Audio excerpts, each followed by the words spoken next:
She held her father and brother in high regard, treating others with kindness, and devoted herself to her fiancé, who was disabled. Yet, when her fiancé ascended to the throne, the first thing he did upon regaining his ability to walk was to fall for her younger sister. The two wielded their affection as a weapon, subjecting her to endless humiliation, ultimately leading to her tragic demise. Upon reopening her eyes, she found herself reborn as a vengeful healer from the 21st century, swearing to exact retribution on the scoundrel and the scheming sister. If the unworthy sister plotted against her, she would ensure her reputation was utterly ruined. If the once disabled fiancé's heart wavered, she would render him incapacitated once more. She was eager to witness whether this couple, who professed their love to be unbreakable, could maintain their vows after one had become ugly and the other, disabled. Everyone claimed that after being jilted by the prince, she would be left with no suitors. Little did they know, she would rise to power, dazzling with her brilliance, attracting admirers one after another. Even the renowned 11th prince came to her with imposing presents. My woman, who dares to covet her? Chapter 1, I shall die without regret. Suitor Jean, I promised you that even if you were married alongside you, the position of crown princess would forever be yours. Shouldn't this satisfy you? Why must you create such a scene? On the edge of an endless cliff, a solitary ancient tree stood resilient against the wind and snow. Beside it, Suitor Jean gazed impassively at the young man before her Chumukin, the crown prince and her fiancé. Do you think I am making a scene? Chumukin replied, since you insisted on marrying Yuer, you have plotted against her and resorted to self-harm. Now that the wedding date approaches, you wish to leap from this cliff? Haven't you made enough of a scene? Suitor Jean forced a bitter smile. You think I am self-harming? Those wounds on my body. Enough! Are you going to claim that Yuer is responsible for those? She is innocent and kind. She has never spoken ill of you in my presence.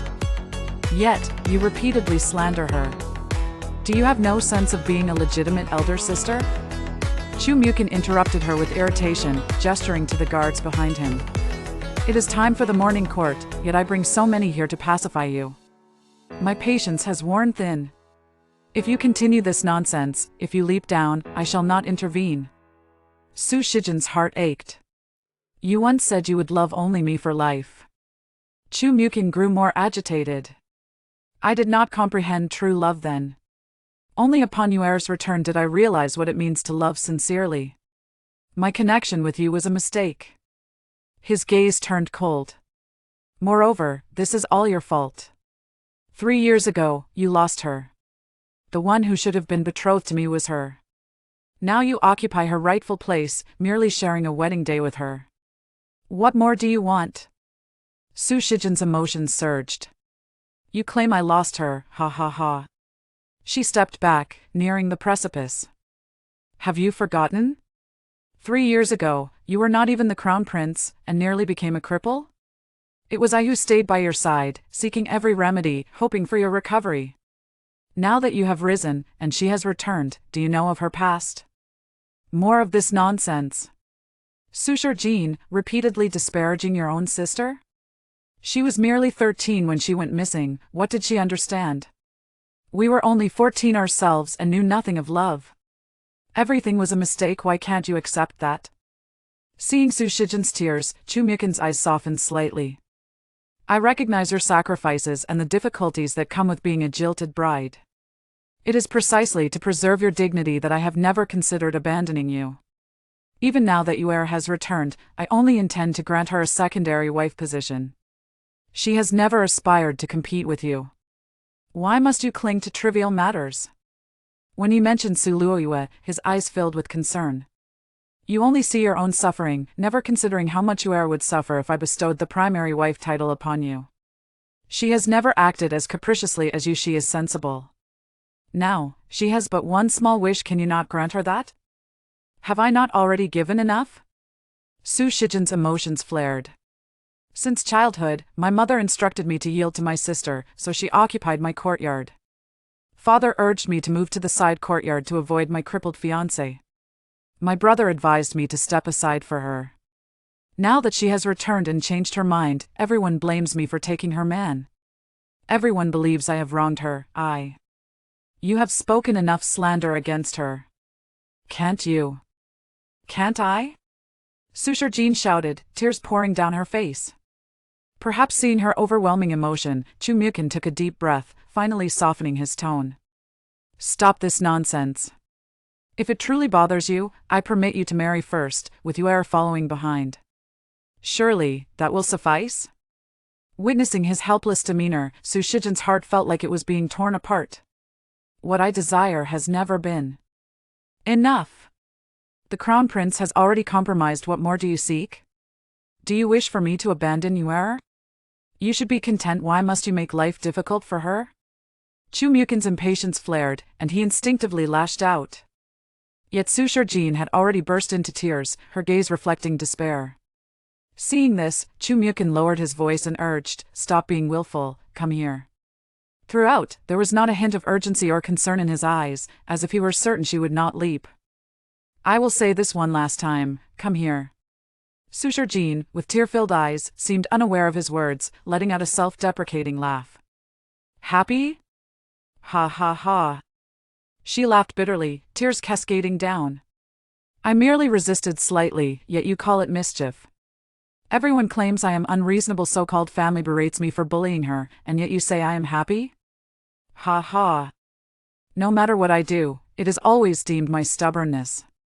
No one ever believes what I say. I am happy? How laughable. How utterly ridiculous.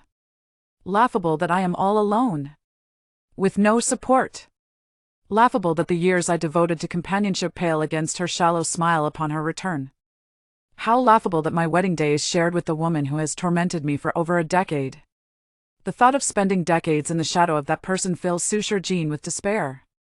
She has won, and you have won. Chu Mukin, can I not grant you both your happiness? She clenched her fists, eyes filled with hatred. Only wish that after my death, a vengeful spirit may seek retribution on her behalf. May she pay back 1,000-fold for all I have endured. I shall die without regret.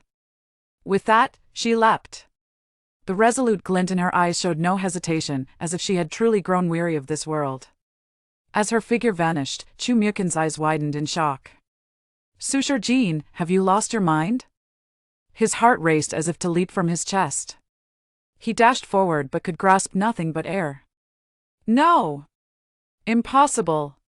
She was merely acting out. How could she truly jump? Suddenly, he felt as though something vital was missing, and it took him a moment to regain his composure, glaring at the equally stunned crowd behind him, shouting, "Why are you all dawdling? Hurry and search! Alive or dead, we must find her." Chapter 2, they say, do not look unjustly. The cold wind howled, and snowflakes danced. The steep cliff lay blanketed in white, even beneath it, thick layers of snow dampened a young man's clothing. As if hearing a sound, the young man stepped forward, looking up to see a glaring red. "Sir, it is a corpse." He spoke slowly, gazing at the lifeless woman hanging from the tree, murmuring, "It seems she has fallen from above." As the words fell, a figure clad in white emerged from the swirling snow, wielding a long sword. His long, dark hair was tied high, and even the fierce winds and snow could not conceal the palpable aura of danger that surrounded him. "No need to pay any mind, continue on our journey. My lord, you have been injured. It would be wise to rest here for a moment. Those pursuing us will not catch up so quickly, and the blizzard is too fierce. Allow me to search nearby for a place to take shelter. Once the snow abates, we shall continue our search for that elusive place." Clearing his throat with utmost respect, Qing Mo turned and began to search the vicinity. Chu Junche remained silent, the pain in his body halting his progress as he leaned against a nearby withered tree, forcing himself to endure. "Ouch, it hurts." The sounds that reached his ears made Chu Junche instantly alert. He quickly glanced up at the tree. What was happening? He had sensed no presence moments ago. The corpse, had it come to life? The body of a young girl still hung silently from the tree. The vivid crimson beneath her seemed like a rose blooming in the snow, vibrant yet blinding. Chu Junche almost thought he was hallucinating. Yet, moments later, the corpse suddenly flipped and leaped down, landing gracefully before him. The figure appeared oblivious to his presence, focusing solely on tending to her own wounds. Her tattered clothing revealed skin marred by blood. She really is alive. Just a moment ago, he had been in the laboratory, studying spatial storage, having just implanted a chip into his brain. Now, he found himself in this icy wilderness. Truly unfathomable. His head throbbed, memories swirling chaotically. Su Shijin, the legitimate daughter of the Su family, and that Su Luiyue, the second daughter who had driven her to despair. 3 years prior, during a campaign against bandits, the eldest prince had sustained an injury to his leg, leading to rumors of his impending disability. Upon hearing this, Su Luiyue had stealthily escaped the capital while accompanying Su Shijin to enjoy the blossoms, vanishing without a trace. Because she had been with Su Shijin before her disappearance, everyone blamed her for losing Su Luiyue. He had hoped that Chu Mukin would not hold her responsible. Thus, during the 2 years of his disability, Su Shijin had dutifully assisted him, administering medicine without complaint. 6 months ago, Chu Mukin had finally regained his strength, and the emperor, having high hopes for him, quickly declared him the crown prince. What should have been a time of reward turned sour when, just 2 months later, Su Luiyue returned. Everything changed upon her arrival. A series of plots and betrayals ensued, with friends and family turning against her. Ultimately, the original owner of this body fell into despair and leapt from a cliff. The news of the worthless prince's engagement to Su Luiyue had been the final straw. Reflecting on this, Su Shijin felt a wave of sorrow. Once a revered poison master, she had inexplicably found herself inhabiting the body of such a frail and powerless maiden from the past. Truly lamentable. Nonetheless, since she had been reborn, she vowed to avenge the deep-seated hatred within her heart. As she contemplated, she began to tend to the visible wounds she could see. With her outer garments completely shredded, she removed the tattered cloth. They say one should not look upon indecency. Have you not seen enough, young master? Chu Junche, brow furrowed, finally averted his gaze. Just as he intended to turn away, the woman's voice rang out again behind him. The poison of the goo can torment one for long at best, it leads to unbearable pain, at worst, it can render one powerless. You know about goo poison? Before she could finish her sentence, Chu Junche's excitement was palpable as he looked at her. She replied coolly, if you can provide a reward. What reward do you seek? Chu Junche's gaze was unwavering, as if trying to pierce through her very being. You must have seen my wounds in this icy wilderness, even basic bandaging is a challenge. Therefore, I possess medicine and bandages. Chu Junche interjected, tossing the bandages and medicine from his arms into her lap. Su Shijin accepted them gracefully, quickly tending to her wounds. Chu Junche inquired further, what else? I'm a bit cold. As she spoke, Su Shijin scrutinized him from head to toe. Chu Junche frowned, understanding her implication, and removed his outer garment, handing it to her. You had best state all your demands at once. This cursed woman, should she fail to resolve his goo, this place would surely become her grave. He had expected her to ask for more, but after donning his clothing, Su Shijin merely nodded, very well, let us begin. Was that all? Chu Junche found it hard to believe, considering the goo poison plaguing him had stumped even the palace physicians. Yet, this woman claimed she could cure him for such a small reward. Was she jesting? Or did she not realize who he was? If she did, she would have surely demanded much more. Lost in thought, Su Shijin approached him step by step, open your mouth. What? Chu Junche was momentarily bewildered. He watched as Su Shijin cut her fingertip, allowing a drop of fresh blood to ooze forth, which she then pressed gently against his lips. Chu Junche instinctively swatted her hand away, his eyes blazing with fury. What are you doing? Su Shijin retorted, I am curing your goo. You are afflicted with blood goo. Simply consuming the blood of a virgin will cause the goo to flee. Such a simple antidote, and you are unaware? Chu Junche was rendered speechless. The blood goo had tormented him for a year, with none able to break it within the imperial city. Otherwise, he would not have sought out a hidden healer in the snowy mountain, nor would he have faced an assassination midway.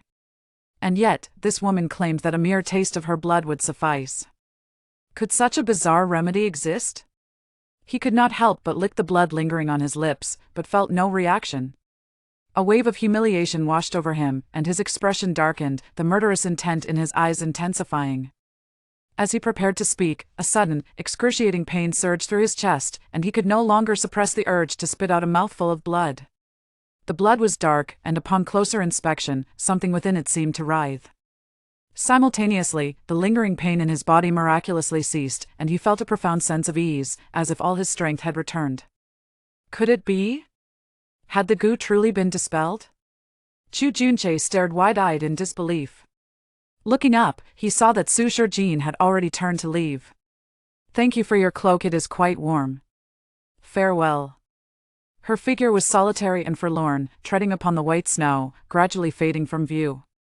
Suddenly, she stumbled and fell into the snow. For a long while, she did not rise. Still reeling from shock, Chu Junche instinctively moved to rush towards her, but at that moment, a large group of people surged forth. "It is the second young lady. She is alive. Quickly, inform His Highness the Crown Prince Su Shijin still lives." How miraculous! To fall from such a height and yet… Silence. "First, we must carry her back, hurry." The crowd appeared swiftly and departed just as quickly. In mere moments, only the faint outline of white remained. Chu Junche cast a meaningful glance at the bloodstains in the snow, still astonished. Who exactly was this woman? "My lord, there is a cave ahead, let us take shelter for a while." Qing Mo had finally returned, startled by the scene before him. What had transpired? How is it that the master's clothing was stripped away in his brief absence? Investigate what occurred atop the cliff. Chu Junche spoke calmly. Yes. Qing Mo nodded, recalling that the hidden healer had yet to be found. He added, that elusive place. The goo has been resolved, there is no need to search further. What? It has been resolved. Chapter 3. No submission. Su Shijin was not cognizant of her return to the Prime Minister's residence. One moment, she was recumbent in the snow, and the next, she found herself reposing on a commodious bed. "My lady, you have finally awakened." A plaintive voice reached Su Shijin, eliciting a slight throbbing in her head. She cast a cursory glance at the young maiden by the bedside. In her recollection, this was Donger, her personal attendant. Donger clutched her hand tightly. "My lady. This handmaiden knows that His Highness the Crown Prince has wounded your heart deeply. However, he is, after all, the Crown Prince. Even if he does not espouse the third miss now, he will inevitably have concubines in the future. Why did you have to take it so hard and surreptitiously ascend the back mountain to leap off a precipice? Do you know how terrified this handmaiden was? I almost believed I would never see you again, woe is me." The room was dimly lit, seemingly deep into the night. By the flickering candlelight, Su Shijin surveyed the room with quietude. "Are you the only one here?" Donger, with tears streaming down her face, replied, "The third miss. Upon hearing that you intended to commit suicide by leaping off a cliff, was so frightened that she fainted from weeping. At this moment, the eldest young master and His Highness the Crown Prince are both attending to her." Su Shijin massaged her temples, a throbbing ache resonating within. Indeed. In this Prime Minister's residence, everyone revolved around Su Luoyue. With the Prime Minister's wife deceased and the Prime Minister engrossed in affairs of state, the majority of matters within the residence were handled by their elder brother. Currently, there were only 3 masters residing in the mansion, the eldest young master, Su Liran, the third miss, Su Luoyue, and herself, the universally disliked Su Shijin. Seeing Su Shijin remain silent, Donger whispered, "However, my lady, His Highness the Crown Prince holds you in his heart. You cannot imagine how dreadful his countenance was when he carried you back. He understands that you were merely impulsive due to jealousy. As such, he has dispatched individuals to deliver gifts to you." Donger glanced at a chest on the floor and clasped her hand even tighter. "Fortunately, you are safe and sound this time, otherwise. Xiao Jin, you are awake?" Before Donger could finish her sentence, Chu Mukin's voice echoed from outside the door. Donger startled and hastily retreated to the side.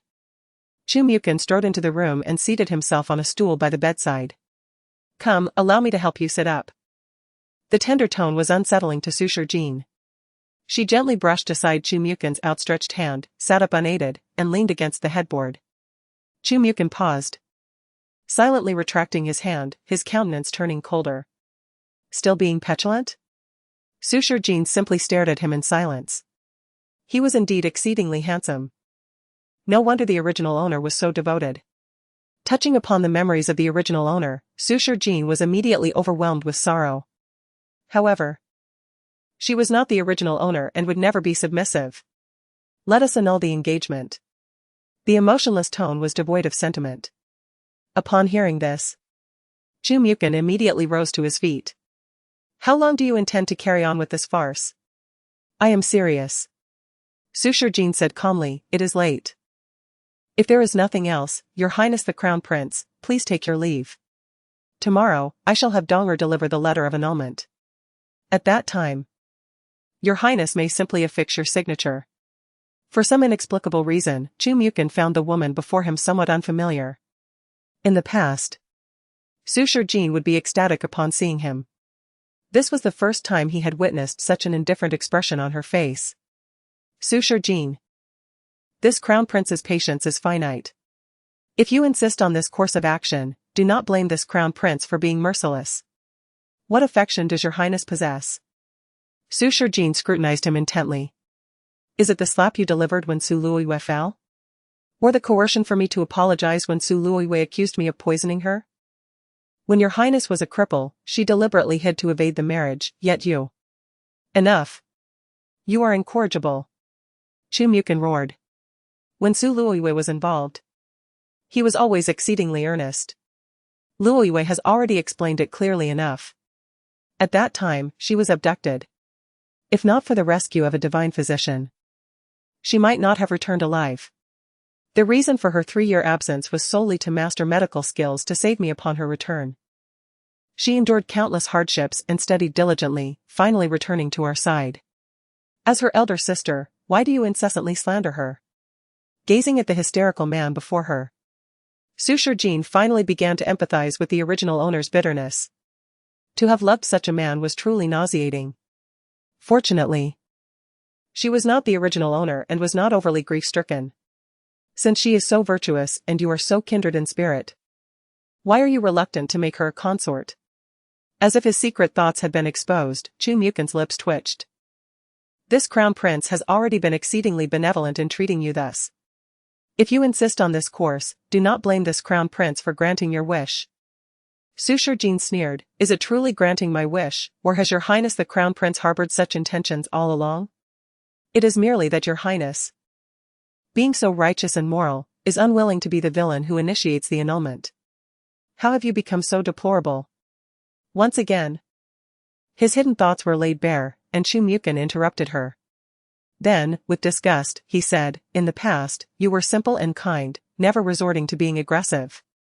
But now, since Luoyue's return, all you do is eat and sleep, and you are nearly twice as corpulent as Luoyue.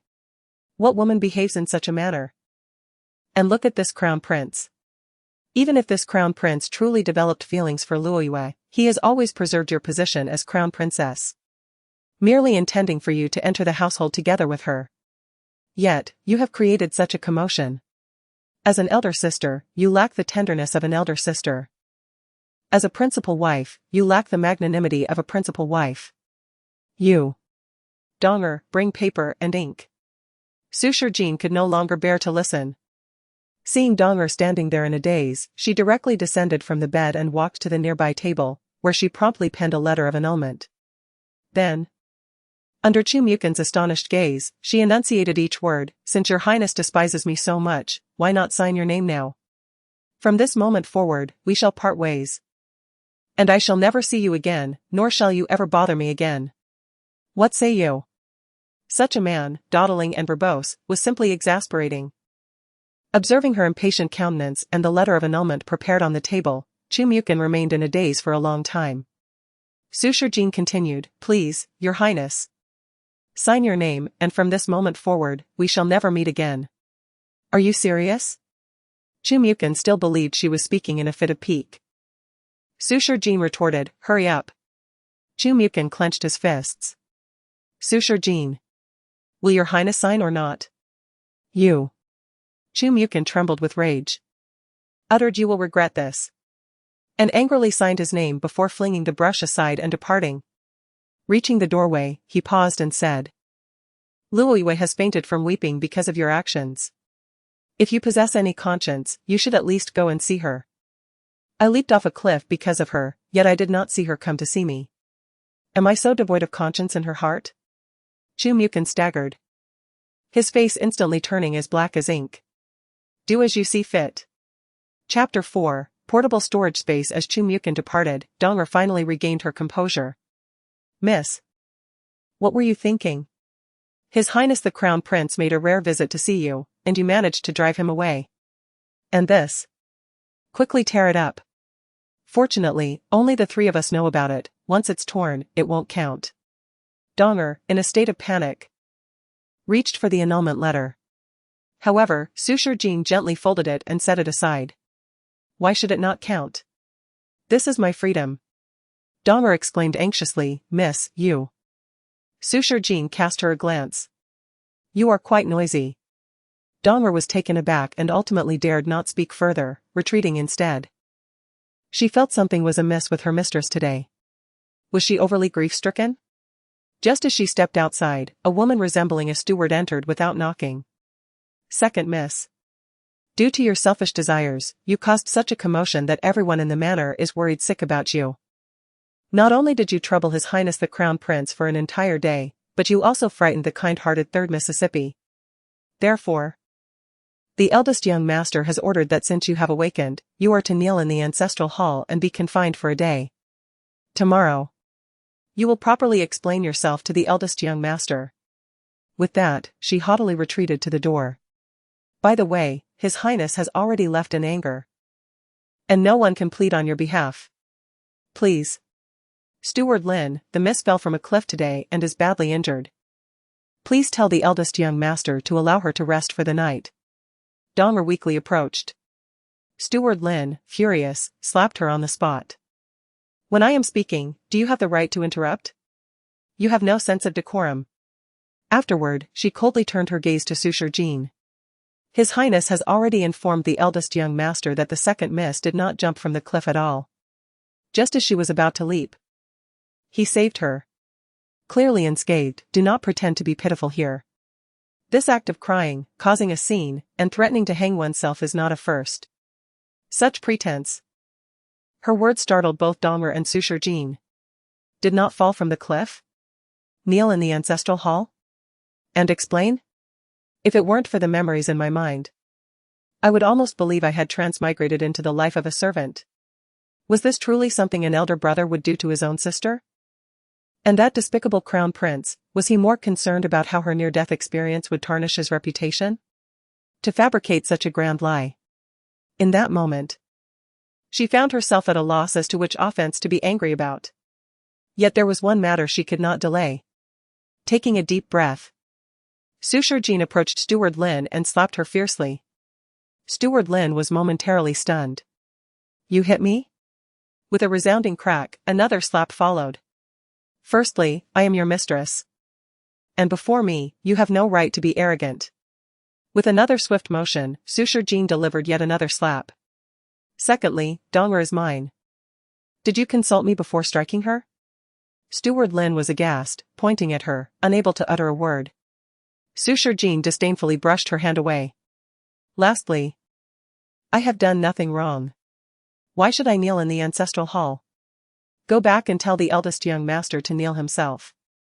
As for explaining, it would be better to have Su Luiwei come and explain why I fell from the cliff while she fainted. She caused everyone in the manor to worry for her without reason. I believe she is the one who should kneel in the ancestral hall. Donger stood dumbfounded, while Steward Lin's eyes widened in shock. You. Get out. Sushar Jin kicked her out and pointed. I will chop off your hand if you dare to touch me again. Steward Lin, terrified, withdrew her hand and dared not say another word. Donger, see her off. Donger, frightened, stood frozen. Miss, it's a misunderstanding. His Highness instructed that your near jump from the cliff not be disclosed to the eldest young master and 3rd Mississippi. After all, 3rd Miss fainted upon hearing you were going to jump. His Highness feared that if she learned you had truly jumped, she would feel even more guilty.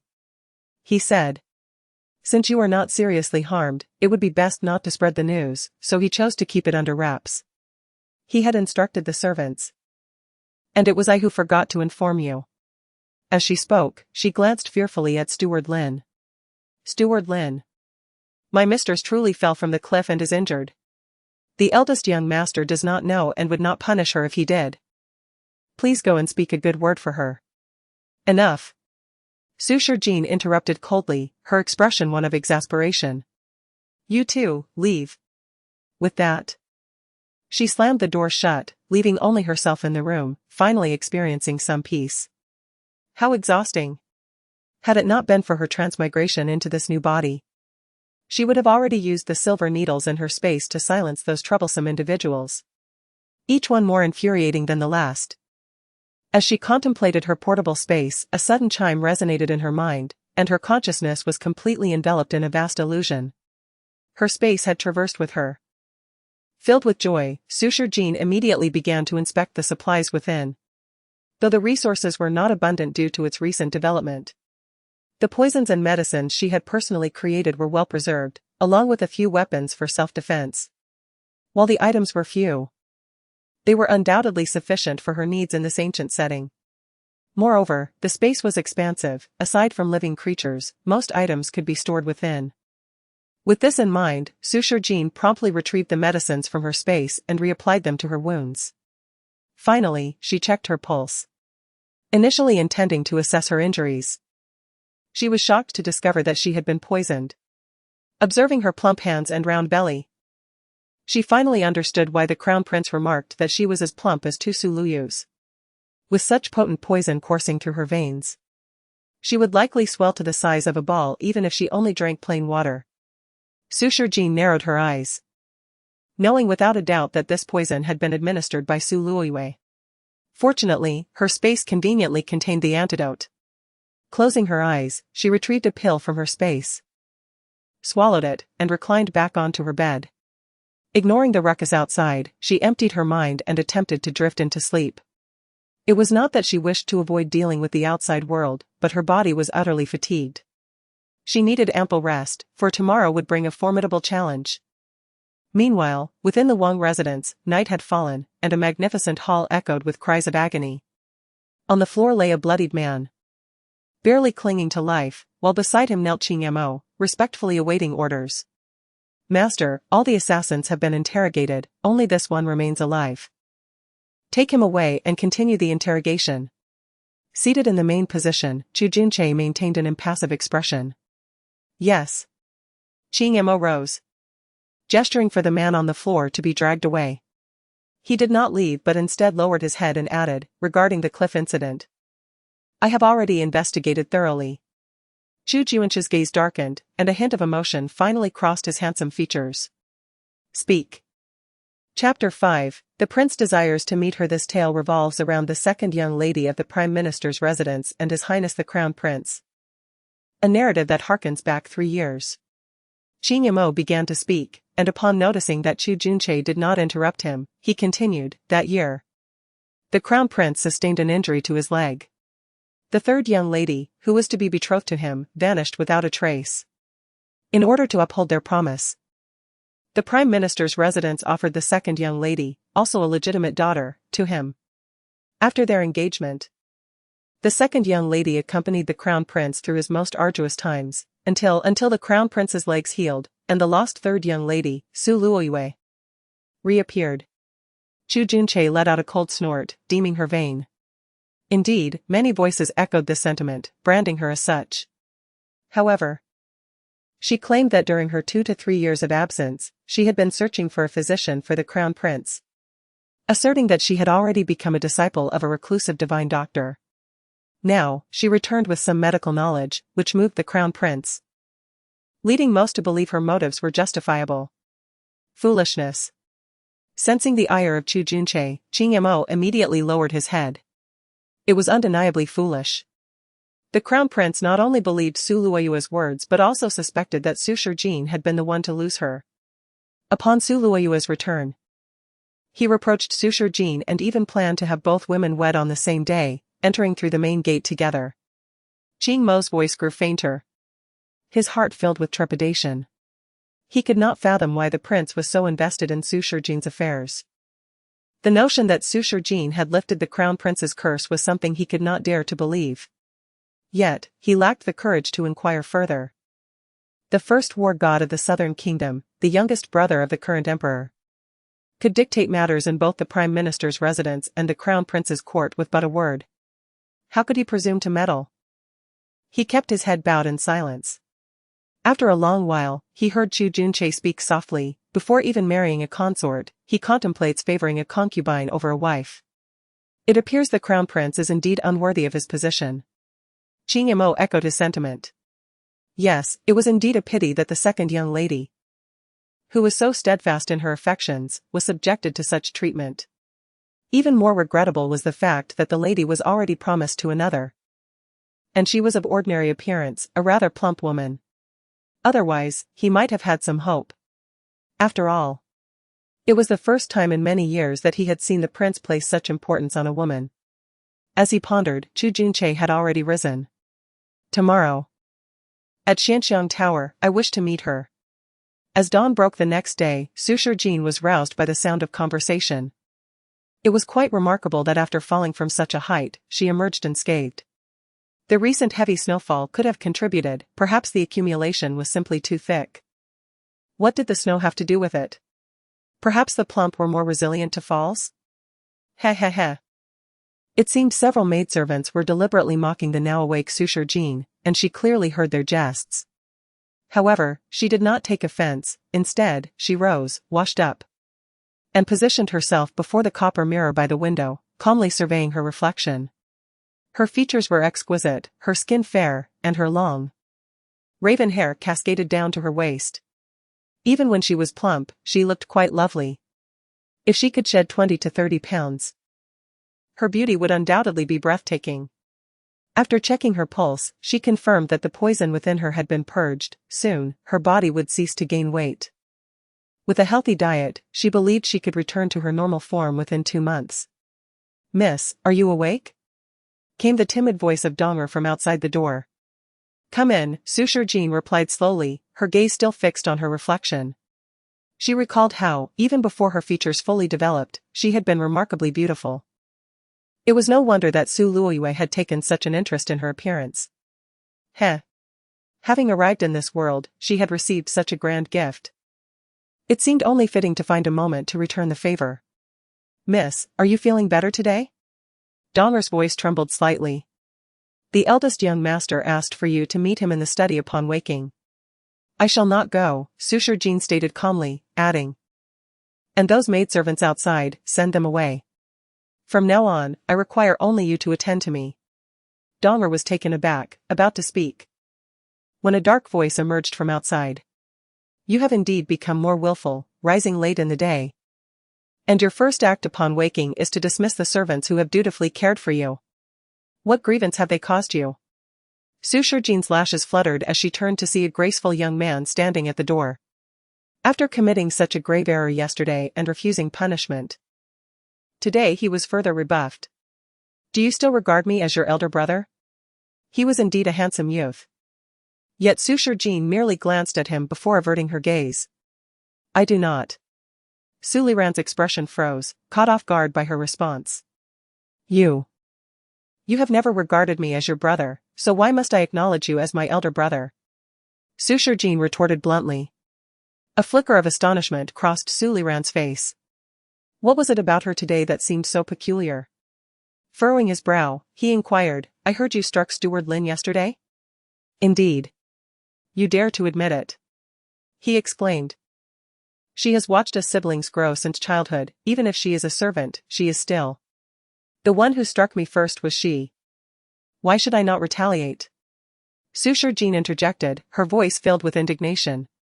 "How have you become so unreasonable?" "Unreasonable?" Sushar Jin scoffed, finally meeting his gaze earnestly. "Let me speak frankly.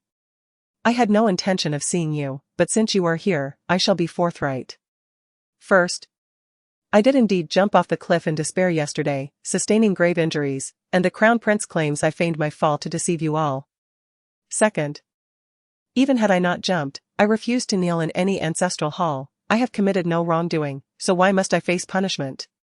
Third, even the maidservants in the household know the truth of the matter. Surely, you cannot be feigning ignorance. Fourth, I was foolishly desperate for your and father's approval and affection. which was a grave error on my part. I now see that Su Luoyue is your true treasure. Thus, I hope from this day forth, you remain in your Fenglin courtyard while I dwell in my rose courtyard, and we shall no longer interfere with one another. Having spoken her piece, Su Shijin rose and approached Su Liran step by step. As for those maidservants outside, if you truly care, you may take them all to your courtyard. With that, she gestured towards the door, her eyes radiating an unexplainable authority and disdain. Feeling the immense pressure emanating from her, Su Liran was left speechless in shock. Was this truly the frail younger sister he had always known? You, how dare you speak such treasonous words? Su Shijin's gaze was piercing. Then may I ask, what must I do in your eyes to satisfy everyone? Chapter 6, She is happy enough with a single sentence. Su Liran found himself gasping in frustration. You truly lack understanding. He glared at Su Shijin with disappointment. The Crown Prince cares deeply for you. Upon hearing you intended to leap from a cliff, he rushed to save you without hesitation. Even if you did not jump, he personally carried you back. He has even reserved the position of Crown Princess for you. Yet you dismiss all his kindness with mere words. And your third sister, he continued, who has endured countless hardships outside, finally returns only to find you competing with her at every turn. Has she ever targeted you? She knows you adore peach blossom pastries and has arranged for them to be made for you daily. She worries that the servants in your courtyard are too few. Enough of your nonsense. Su Shijin interrupted impatiently. You refuse to leave, insisting on this conversation? Very well, let us clarify everything at once. She fixed him with a cold stare. You claim he has always cared for me, yet why does he still wish to marry Su Luoyue? Do you not see the contradiction? Allow me to reveal the truth. The truth is, the Crown Prince has never cared for me. His fear of my jumping off the cliff stemmed solely from concern for Su Luoyue's feelings. He came to save me for her sake. Otherwise, why would he conceal the fact that I had fallen from the cliff? As Su Liran opened his mouth to respond, Su Shijin swiftly rolled up her sleeves. In an instant, the sight of her numerous scars rendered him speechless. Were it not for the propriety between men and women, I would show you the other injuries I bear. Of course, I know that no matter what I say, you will not believe me. But you are not foolish. Everyone in the manor knows the truth. If only you would ask seriously, if only you would trust me for once. Observing Su Liran's incredulous expression, she continued. And those little maids in the courtyard, I know I have reprimanded them before you, but have you ever heard how they gossip and ridicule me behind my back? They were sent by Su Luoyue, confident that I would not dare harm them. In the past, I was as foolish as a pig, even when I felt resentment. I never rebelled. Now, I have finally come to understand, taking a step back does not lead to broader horizons. Those who harm me will only become more audacious. Su Liran furrowed his brow. To slander your third sister, you have injured yourself so grievously. Su Shijin let out a cold laugh. She had long anticipated that he would not believe her words. It was a futile endeavor, truly tragic. Living in such a family. It was no wonder the original owner wished to leap from the cliff. It was suffocating. Then, hearing Su Liran soften his tone, he said, Brother knows you speak all this merely to evoke my pity. Now that our father is gone, as your elder brother, I cannot indulge you. The ancestral hall you did not kneel before yesterday. Spare me, Su Shijin retorted with disdain. You insist on opposing me. Simply because you think I am competing with Su Luoyue for the Crown Prince, right? I have already signed the annulment papers with the Crown Prince. Next month. It will only be her marrying him. From now on, do not say I have taken her position as Crown Princess. I withdraw from their story. With that, Su Shijin returned to her room, retrieving the annulment papers and tossing them into Su Liran's hands. He glanced at them, his eyes widening in shock. Is this truly the Crown Prince's handwriting? You have indeed annulled your engagement? Su Liran looked at her in disbelief. She replied, So, brother, are you now satisfied? If so, you may leave. It is impossible, he is your obsession, how could you let go? Whether I let go or not is irrelevant. To call it an obsession is an exaggeration. Although I once foolishly admired him, I have now clearly seen that he harbors no feelings for me. Since all of you insist that they genuinely love each other, Why should I continue to place myself among them, enduring their repeated humiliation? Su Liran anxiously grasped her wrist. Do you realize this annulment is legitimate? Stop this nonsense. Quickly tell me who knows of this matter. Su Shijin shook off his hand. If it is not valid, why would I sign it? A woman who is rejected in marriage becomes the subject of ridicule. Furthermore, being rejected by the crown prince means no one will dare to marry you for life. Su Shijin scoffed. Who would dare to marry me? I would rather live freely. Besides, is this not what you all wish for? Why does it seem you are not satisfied with my withdrawal? Su Liran clenched his fists. I am your elder brother. How can I allow you to become a laughingstock? Now, I am already the biggest joke in the capital. Su Shijin's gaze was cold. And the cause of all this is not only them but also you, the accomplice. With that, she flung her sleeves and departed. If you refuse to leave, then I shall. She had no desire to exchange further meaningless words with such a person. Rather than remain here to endure this frustration, she would prefer to step outside for a breath of fresh air. Yet, after she left, Su Liran remained motionless, staring blankly at the annulment papers in his hands. The echo of Su Shijin's words lingering in his mind. If all her previous actions were aimed at marrying the crown prince, and if she had continuously targeted Su Luoyue because she wanted to monopolize him, then now, with her initiative to annul the engagement, what was the purpose of her previous actions? Could it be that what she said was true?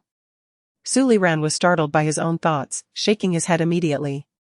Impossible. The crown prince is certain of her as his crown princess, his affection for her cannot be feigned. And Su Luoyue is pure and kind. She cannot be as she is described.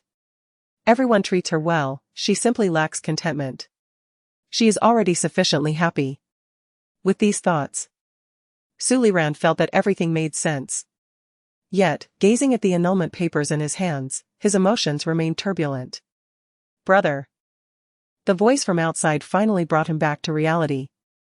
Turning around, he saw Su Luoyue standing at the door. Dressed in a flowing pink gown that accentuated her delicate complexion. Her dark hair was elegantly pinned up, and her makeup was exquisitely done. Hearing that you were looking for your second sister, I followed along. As she spoke, she approached Su Liran.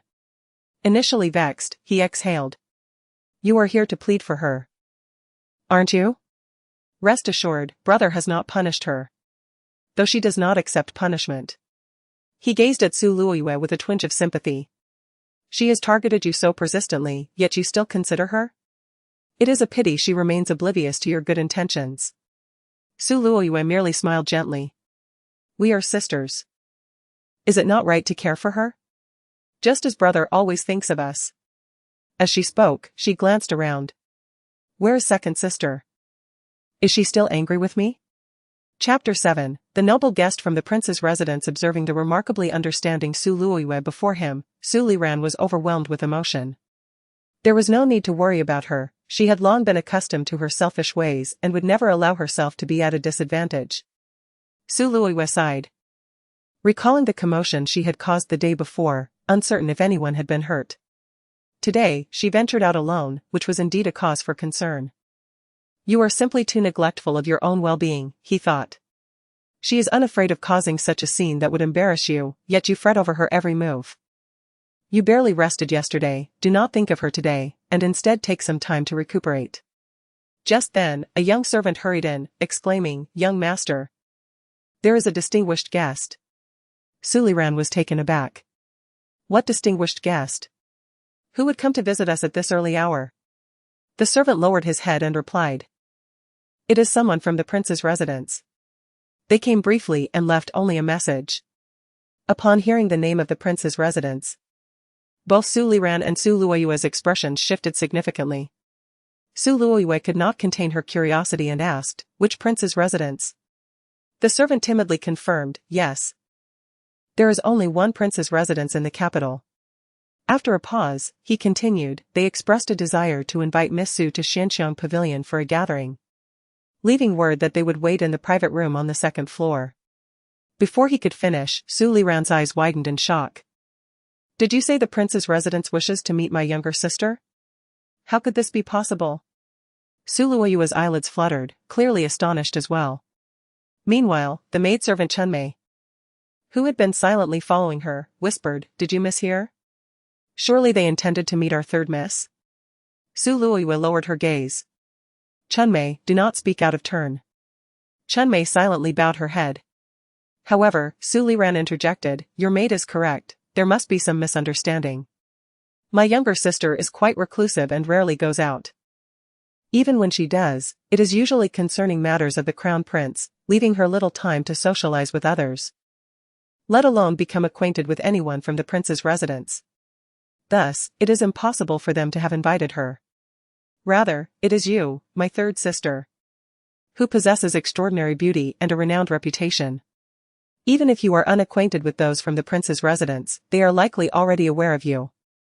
Suluoyua blushed shyly and replied, "Elder brother, do not say such things. Second sister is merely a bit plump, she is quite remarkable in her own right." After a moment, she added, "However, I have heard that the prince was injured on the battlefield and has spent many years recuperating within the estate. There are rumors that he is afflicted with a severe poison, which is why he seldom makes appearances. I wonder if there is any truth to it."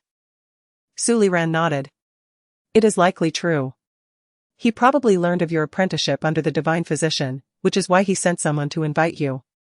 It must have been a slip of the tongue for his servant to refer to inviting my younger sister instead." Suluoyua appeared bashful on the outside. Yet her heart swelled with pride as she mused, "It is unlikely that the prince would personally seek me out. I have heard from my crown prince brother that his 11th uncle has a peculiar temperament, even he must schedule an appointment to meet him.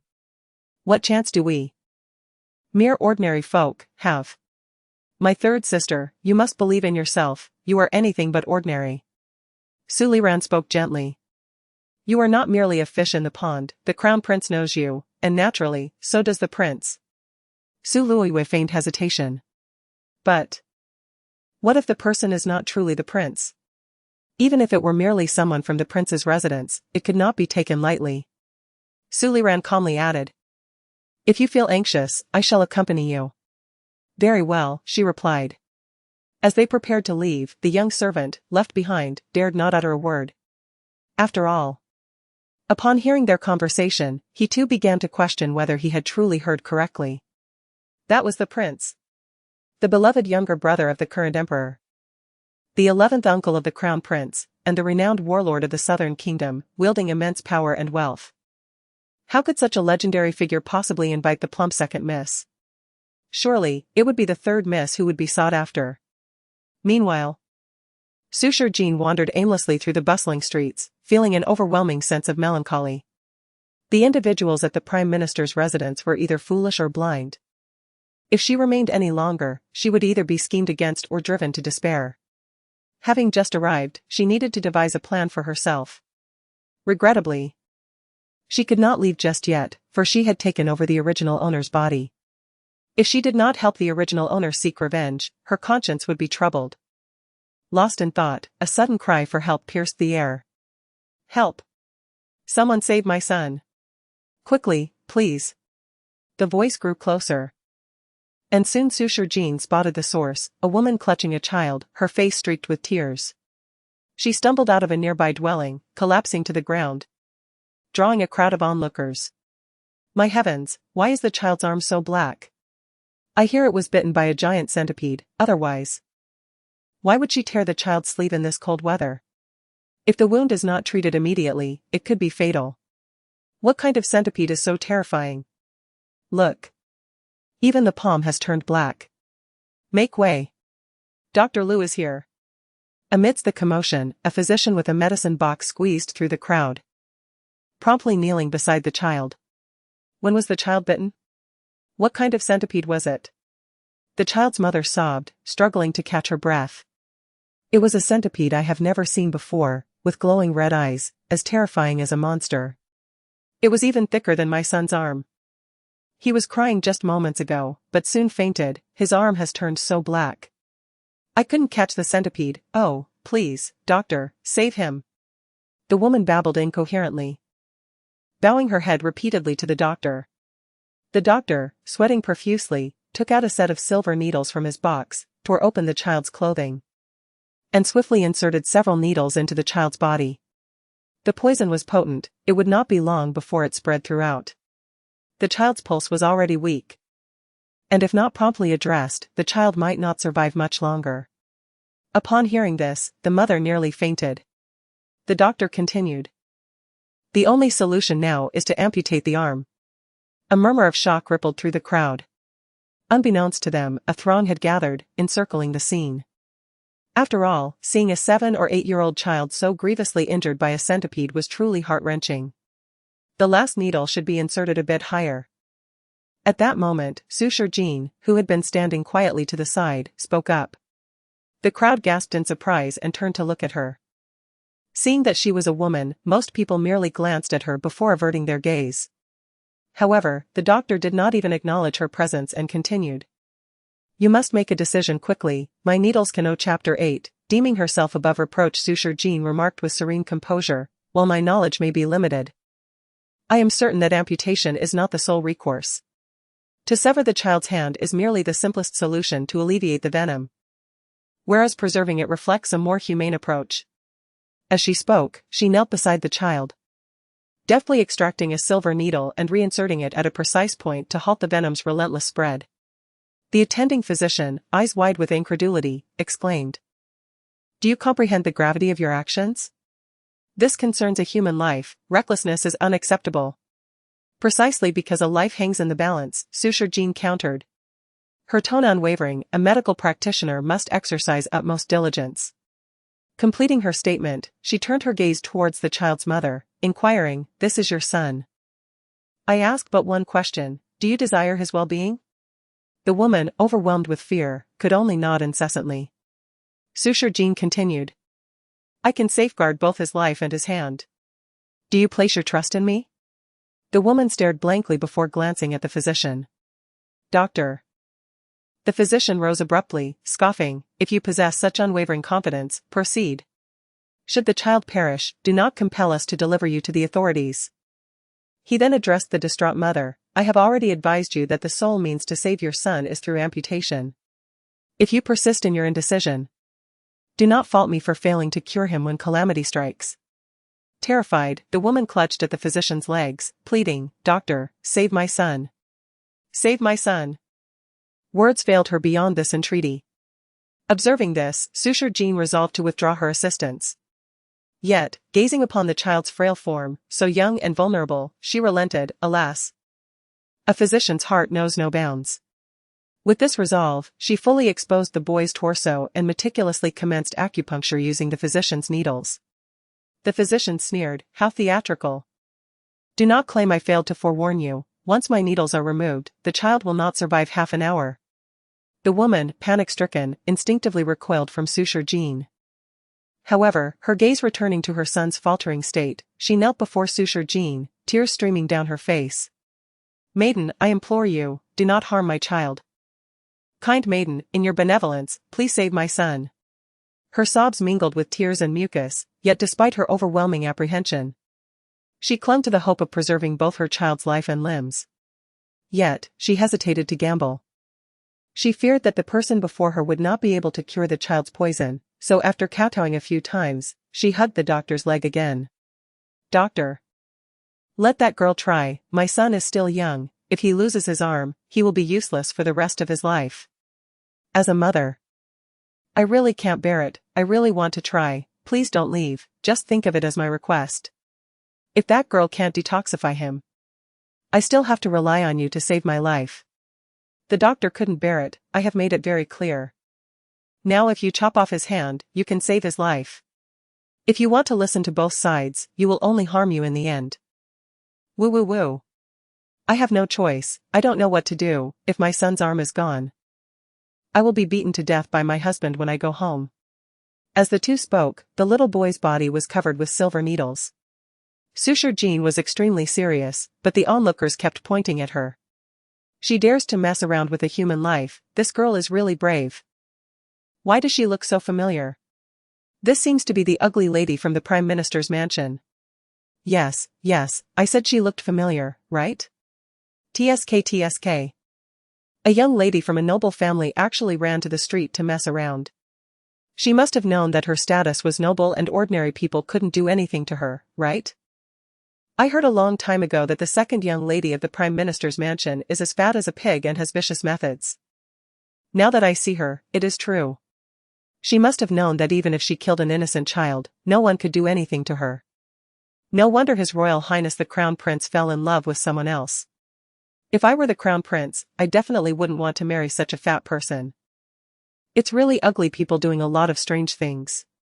If she kills that innocent child, let's see what she does. Various voices came from all directions. As if they believed that Suture Jean could do nothing about them, and they became more and more excessive. Time passed slowly. And a drop of sweat dripped from Suture Jean's brow. At this moment, it seemed that everyone on the entire street was paying attention to this matter. Most people were full of ridicule, and only a small number of people were looking forward to the child waking up. By the window on the second floor, 2 men had been standing there for a long time. Qing Mo said expressionlessly, "I asked her to come here. But she is still saving people on the way and has no sense of time at all." Beside him, Chu Junche stared expressionlessly, without saying a word. "That is the largest restaurant in the capital, Xianxiang Restaurant. Right on the side of the street." At this moment, by the windows on the second and even third floors, many people were paying attention to this matter. From time to time, a few discussions could be heard.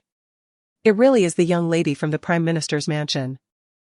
I saw her once many years ago. She was still young at that time and not fat at all.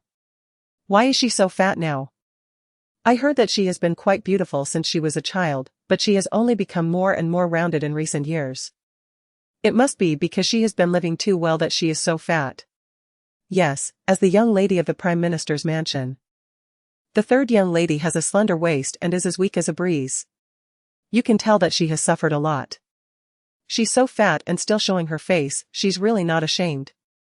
A weak woman raised in a boudoir is still saving people on the street. When she kills the child, even the Prime Minister himself will be spurned. Wait and see, there will be a joke to watch later. Noble ladies gathered together, all waiting to see her jokes. More and more people gathered on the street, and they would lean forward from time to time. After listening to the descriptions of the people around them, they couldn't help but spit. What if you are a young lady from a noble family? If you kill our common people's children, you will still have to pay for it. Yes, everyone is gathered here. If the child doesn't wake up later, we must not let her slip away. The mocking voices became louder and louder, and from time to time there were angry scoldings. The woman had been crying to the point of fainting, while the doctor next to her was aloof. "Little girl, I know your status is noble. Some people in the crowd have already recognized you. It can be seen that you think no one can do anything to you, so you dare to be so bold. But today there are crowds of people here. If things really get serious, even your father will have a hard time getting away with it." As he said that, he shook his head. "It's not that I look down on you, but the centipede that bit the child is something I have never heard of. You can't cure this kind of poison. If you can chop off the child's hand now, you can at least save his life." All kinds of voices made Suture Jin's head ache. Finally, she began to take out the silver needles one by one. Seeing this, the doctor sighed. "Wouldn't it be better to give up earlier? Why make the child suffer for so long in vain? After you put away the silver needles, leave. Considering that you are a little girl, I won't bother with you too much." Chapter 9, The Old Man's Misjudgment. As soon as the doctor's voice fell, an angry outburst echoed around. "Dr. Liu, what nonsense are you speaking? How can you let her leave just like that?" Once someone initiated the dissent, the crowd became agitated in an instant. Indeed, even a pampered heiress should not torment a child like this. She appeared out of nowhere, jabbed the poor child with countless needles, and when she failed to cure him, she simply tried to slip away. How can such a thing be allowed? Exactly. Although we are common folk, a life is still a life. If she causes the innocent child to perish today, we must unite and ensure she does not escape. Indeed. With so many people on the street, if we all press charges against her, the Prime Minister's residence must provide justice to the child's mother. The crowd was in an uproar, voicing their grievances while surrounding the area tightly. Dr. Liu wiped the sweat from his forehead, looking helplessly at Suture Jean. "My dear girl. This is not about me making things difficult for you, it is the people present who refuse to let you leave. With a sigh, he silently retrieved a knife from his medical kit. If you could refrain from being so headstrong and heed my advice, the child would have awakened by now. Delaying further may allow the poison to spread. You've caused enough trouble, step aside, and I will examine the child once more. Suture Jean's lips twitched. I removed the silver needles because the acupuncture session was concluded. Why are you so melodramatic, old man? Dr. Lu's expression stiffened. How can you be so disrespectful? It is you who lacks courtesy. This child is clearly salvageable, yet you insist on hindering me. While I am trying to save a life, you remain nearby, uttering misleading words that incite the crowd to curse me. Is this the benevolence expected of a healer? Dr. Lu's face flushed with anger. Before he could respond, a man from the crowd shouted, "Is being a pampered heiress really that impressive? How dare you question Dr. Lu? Do you not know he is from the Hall of Life and Death? How many lives has he saved? How can a mere girl like you dare to challenge him in public?" The crowd echoed in agreement. Exactly. While Dr. Lu was treating patients, she was nowhere to be found. Step aside and do not disturb Dr. Lu's efforts. No, she cannot leave. If she goes, who will take responsibility for that innocent life? The crowd continued to hurl insults, their fierce demeanor suggesting they might rush forward and drag her away at any moment. Yet, most remained fearful of her, only daring to mutter from the safety of the throng. Suture Jean let out a cold laugh, ultimately provoked. She fixed her gaze on Dr. Lu. The poison within the child has already been neutralized, it won't be long before he awakens.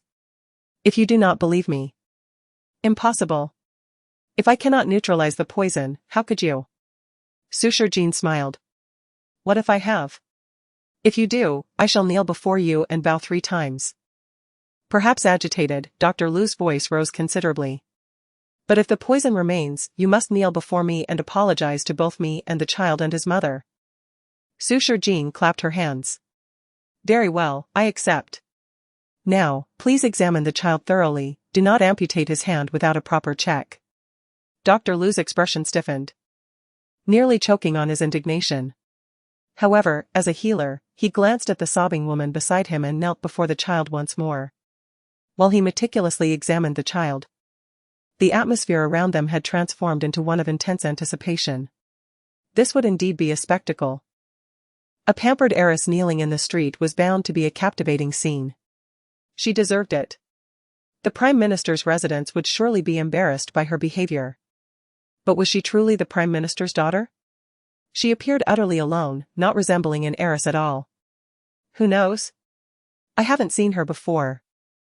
So many people claim she is, so she must be. That child is so unfortunate, bitten by a centipede and now faced with such an unreasonable woman. Even Qing Mo, standing by the window on the 2nd floor, could not help but lament, to think one could possess such talent and yet fall to this state. It is indeed deserved. Chu Juanche's gaze darkened. What? Qing Mo was taken aback and quickly lowered his head. His subordinate's implication was clear, although the second miss had some skills, she certainly could not possess the ability to bring the dead back to life. Creating such a scene amidst the throngs was indeed lacking in decorum. The one truly lacking decorum was that inept physician.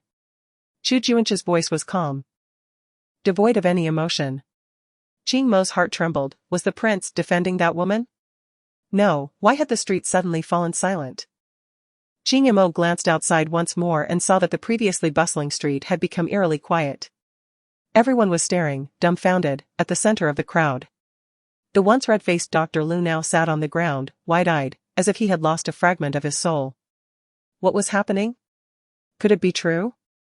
The poison that even Dr. Lu could not resolve had been neutralized by that girl? Look! The child's arm is regaining color.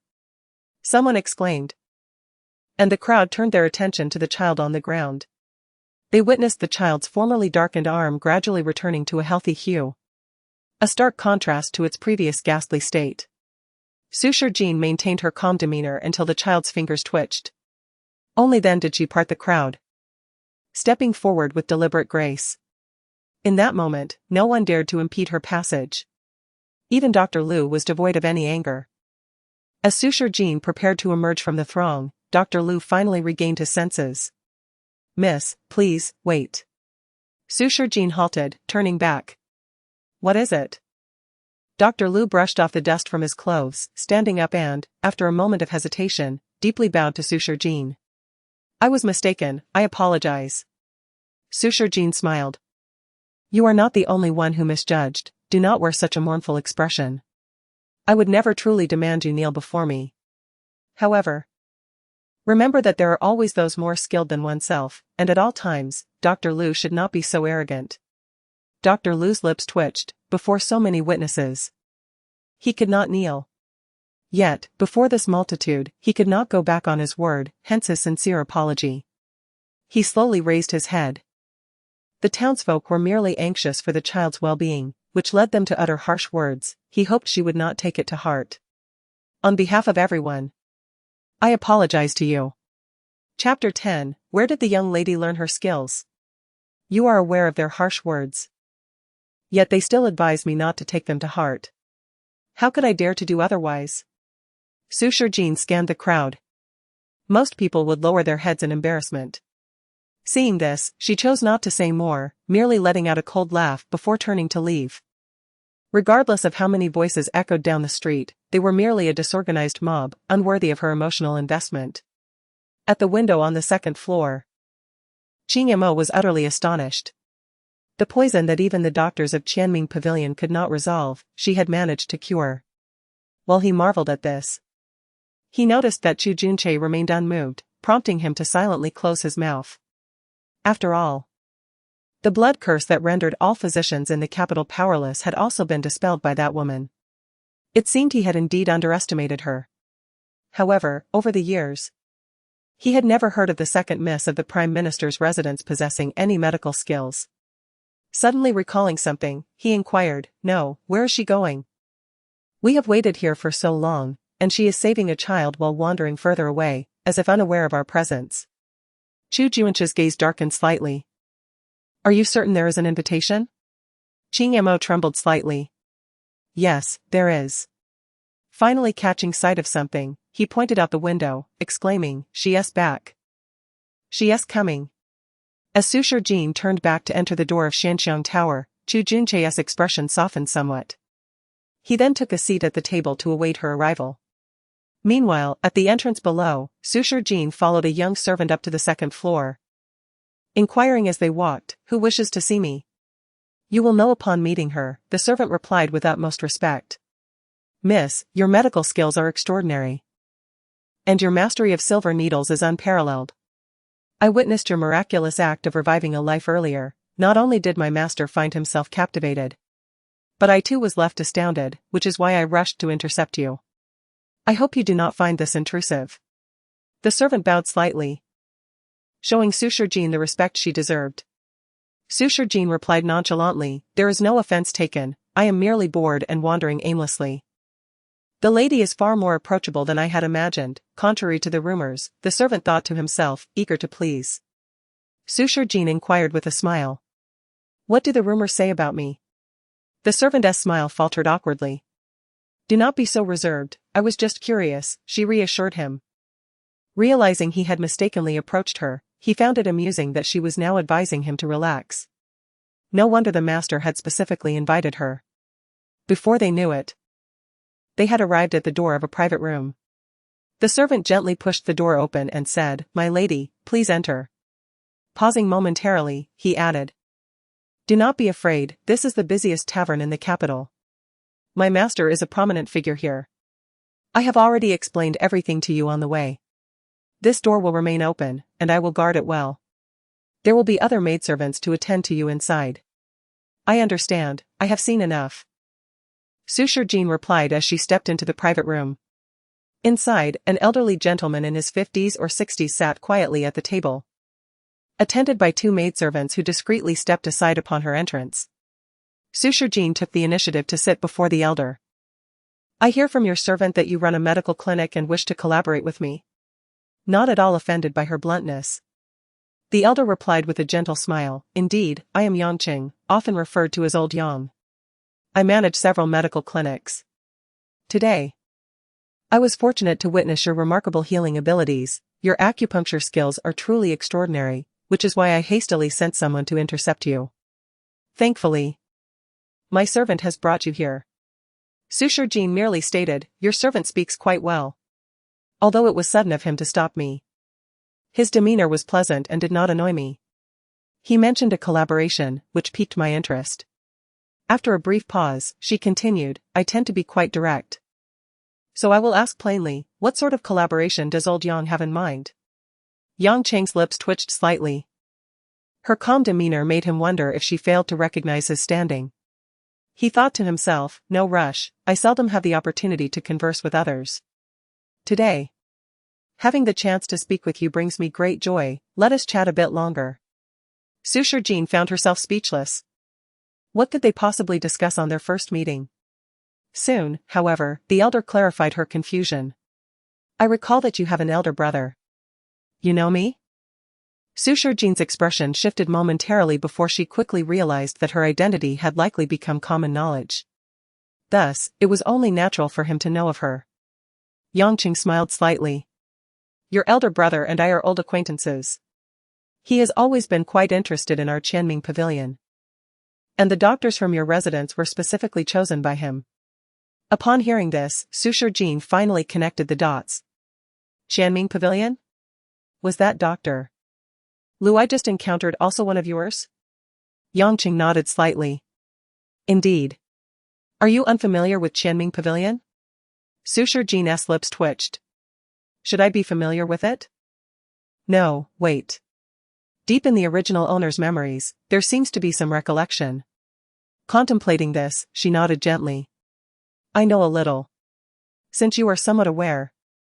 You should also know that every physician at Qianming Pavilion is exceptionally skilled, and your unique acupuncture technique, along with your swift and effective methods of saving lives, clearly indicates your extensive experience. Would you be interested in joining us at Qianming Pavilion? Yang Cheng's voice was filled with respect, revealing his genuine admiration for her. Suture Jean, however, responded with a hint of reluctance, I am sorry, but I have no interest in joining any organization. A flicker of surprise crossed Yang Cheng's eyes. He had not anticipated her refusal. Did she truly understand what Qianming Pavilion represented? If she did, why would she decline? This was a place where countless physicians longed to enter, and allowing a woman to join was an unprecedented event, yet she had turned it down. Do not feel pressured to decide immediately, you may take your time to consider, he suggested. Suture Jean stood up. There is no need for consideration. I am merely a girl with a slight understanding of medicine, not an expert by any means.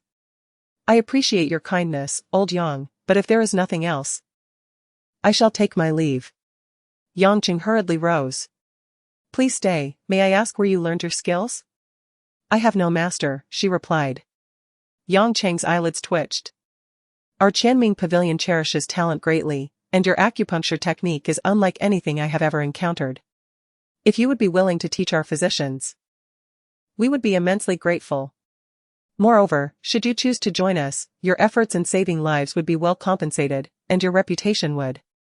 Thank you for your kindness, old Yang, but I truly have no interest in this matter. If there is nothing else, I will take my leave now, she declared, turning to exit the room. She had initially thought the collaboration might involve a business venture, such as opening a clinic or earning substantial wealth. Instead, it seemed they simply wanted her to work for them, instantly extinguishing her interest. Left behind, Yangqing wore a look of disappointment. Very well, very well. Chapter 11, Our brief encounter. As Suture Jean departed, Yangqing followed shortly after. The servant outside inquired, Master, will you truly give up so easily? Yangqing replied calmly. I recall that the eldest son of the Prime Minister's residence has a keen interest in medicine.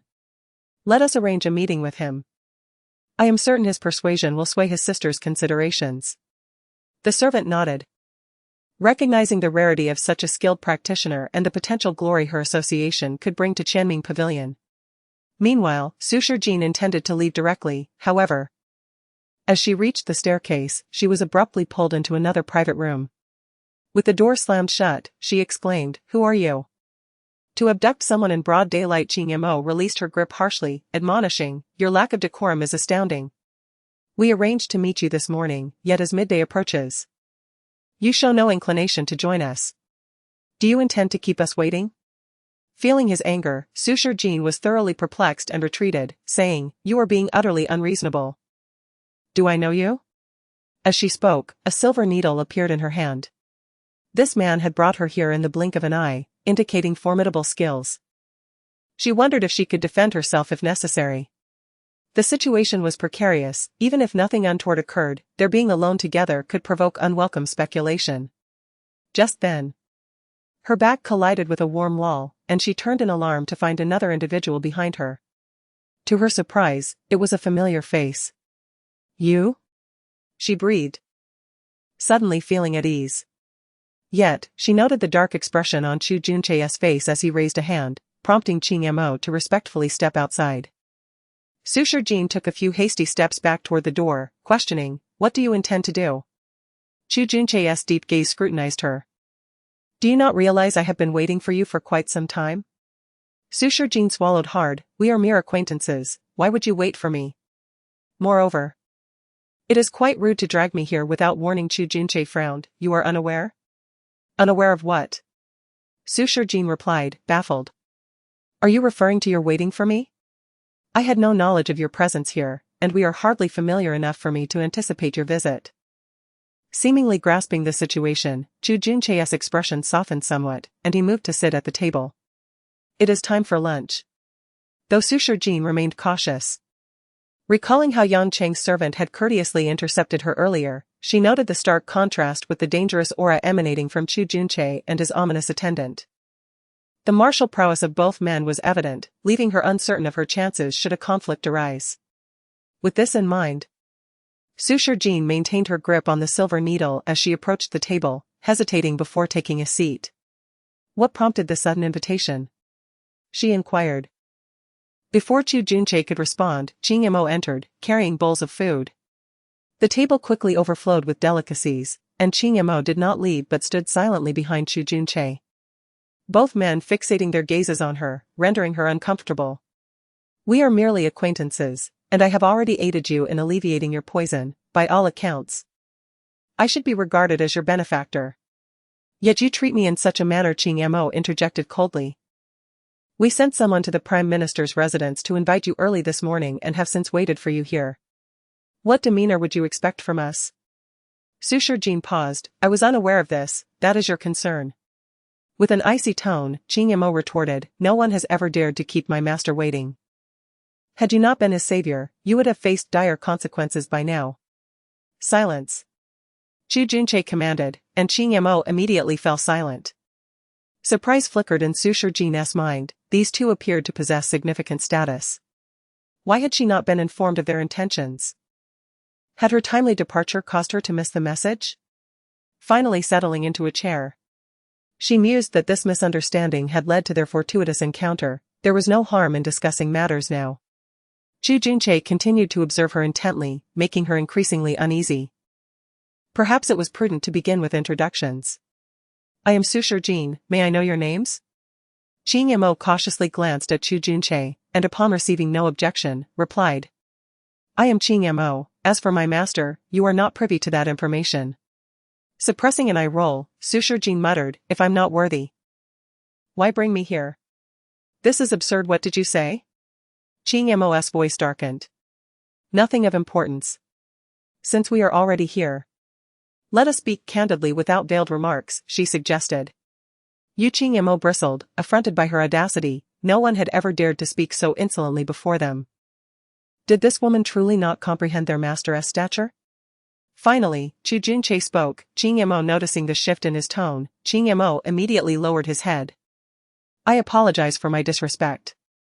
Chu Junche then resumed his focus on the meal, stating, "Your medical skills surpass my expectations." Seeing him eat, Sushar Jin, who had been ravenously hungry, began to devour her food. "It's nothing extraordinary, today's events were merely a small effort. Even Chanming Pavilion pales in comparison. Which attests to your remarkable skills. As she spoke, Chu Junchae set down his chopsticks, wiping his lips with a handkerchief. Thus, you should discern the nature of my affliction. Su Shijin's lips twitched, so that was his purpose. She had suspected he sought her out for a reason. She had recognized his severe poisoning during their first encounter. But what concern was it of hers? Back then, she had been gravely injured herself and had merely managed to alleviate some of his blood poison. Moreover, his ailment was not trivial, requiring considerable time, effort, and rare medicinal ingredients. Being unfamiliar with him, she felt no obligation to expend such resources. Nonchalantly, she replied, "Are you poisoned?" "I was unaware." Chu Junchae narrowed his eyes. "I am aware of your intention to annul your engagement with the Crown Prince." Chapter 12, I will come to find you. Su Shijin was taken aback. Who was this person? He even dared to casually mention the Crown Prince. Moreover, it was evident that he had conducted some investigation on her. In an instant, her heart swelled with vigilance. "I have already signed the divorce papers with the Crown Prince. There is no need for others to concern themselves." An additional 100,000 taels of gold, Chu Junchae said in a remarkably calm tone. As if he were merely commenting on the deliciousness of the dishes before him. Initially perplexed, Su Shijin quickly realized that this was an enormous sum. And an exceedingly tempting one at that. After all, the original owner had no such wealth. Yet, a voice within her cautioned her against wading into this murky water. With that thought, she shook her head. It was not merely a matter of money. Chu Junchae scrutinized her intently, as if attempting to decipher her desires through her expression. Standing beside them, Qing Imo narrowed his eyes and leaned closer to Chu Junchae. Whispering, "Master, I fear her intentions may extend beyond this." After all, it was apparent to them both that Su Shijin's demeanor was laced with hesitation. Thus, it could be inferred that she possessed the antidote. However, the compensation they offered was insufficient. Su Shijin could not quite catch their conversation. But noticing Chu Junchae's unwavering gaze upon her, she boldly returned his stare.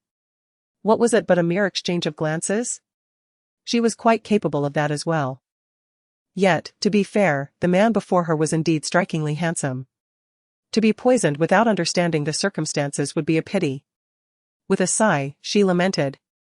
Such a beautiful face, so exquisitely handsome, yet he cannot even smile. Chu Junchae's expression darkened slightly. Qing Imo continued. Is it possible that the lady wishes for our master to pledge himself? To stare at him so intently and openly flatter him. It is clear she has ulterior motives. Indeed, it was exasperating how every woman who encountered the prince seemed to desire to marry him. Su Shijin, however, was at a loss for words. To compliment him meant she wished for him to offer himself? What sort of reasoning was that? Qing Imo coldly remarked. Then why does the lady continue to refuse? Does that not indicate that what you seek is more than mere silver? Su Shijin was nearly amused. I refuse because the antidote to this poison is exceedingly troublesome to concoct. An additional 100,000 taels, Chu Junchae interjected, his tone suddenly urgent. A glimmer of color igniting in his eyes. After so many years, it was the first time he had encountered someone capable of alleviating his poison. Even Qing Imo was growing anxious. Are you certain you can provide the antidote? Su Shijin smacked her lips in exasperation. She had inadvertently let her thoughts slip. Well, if there was a chance for wealth, why not seize the opportunity?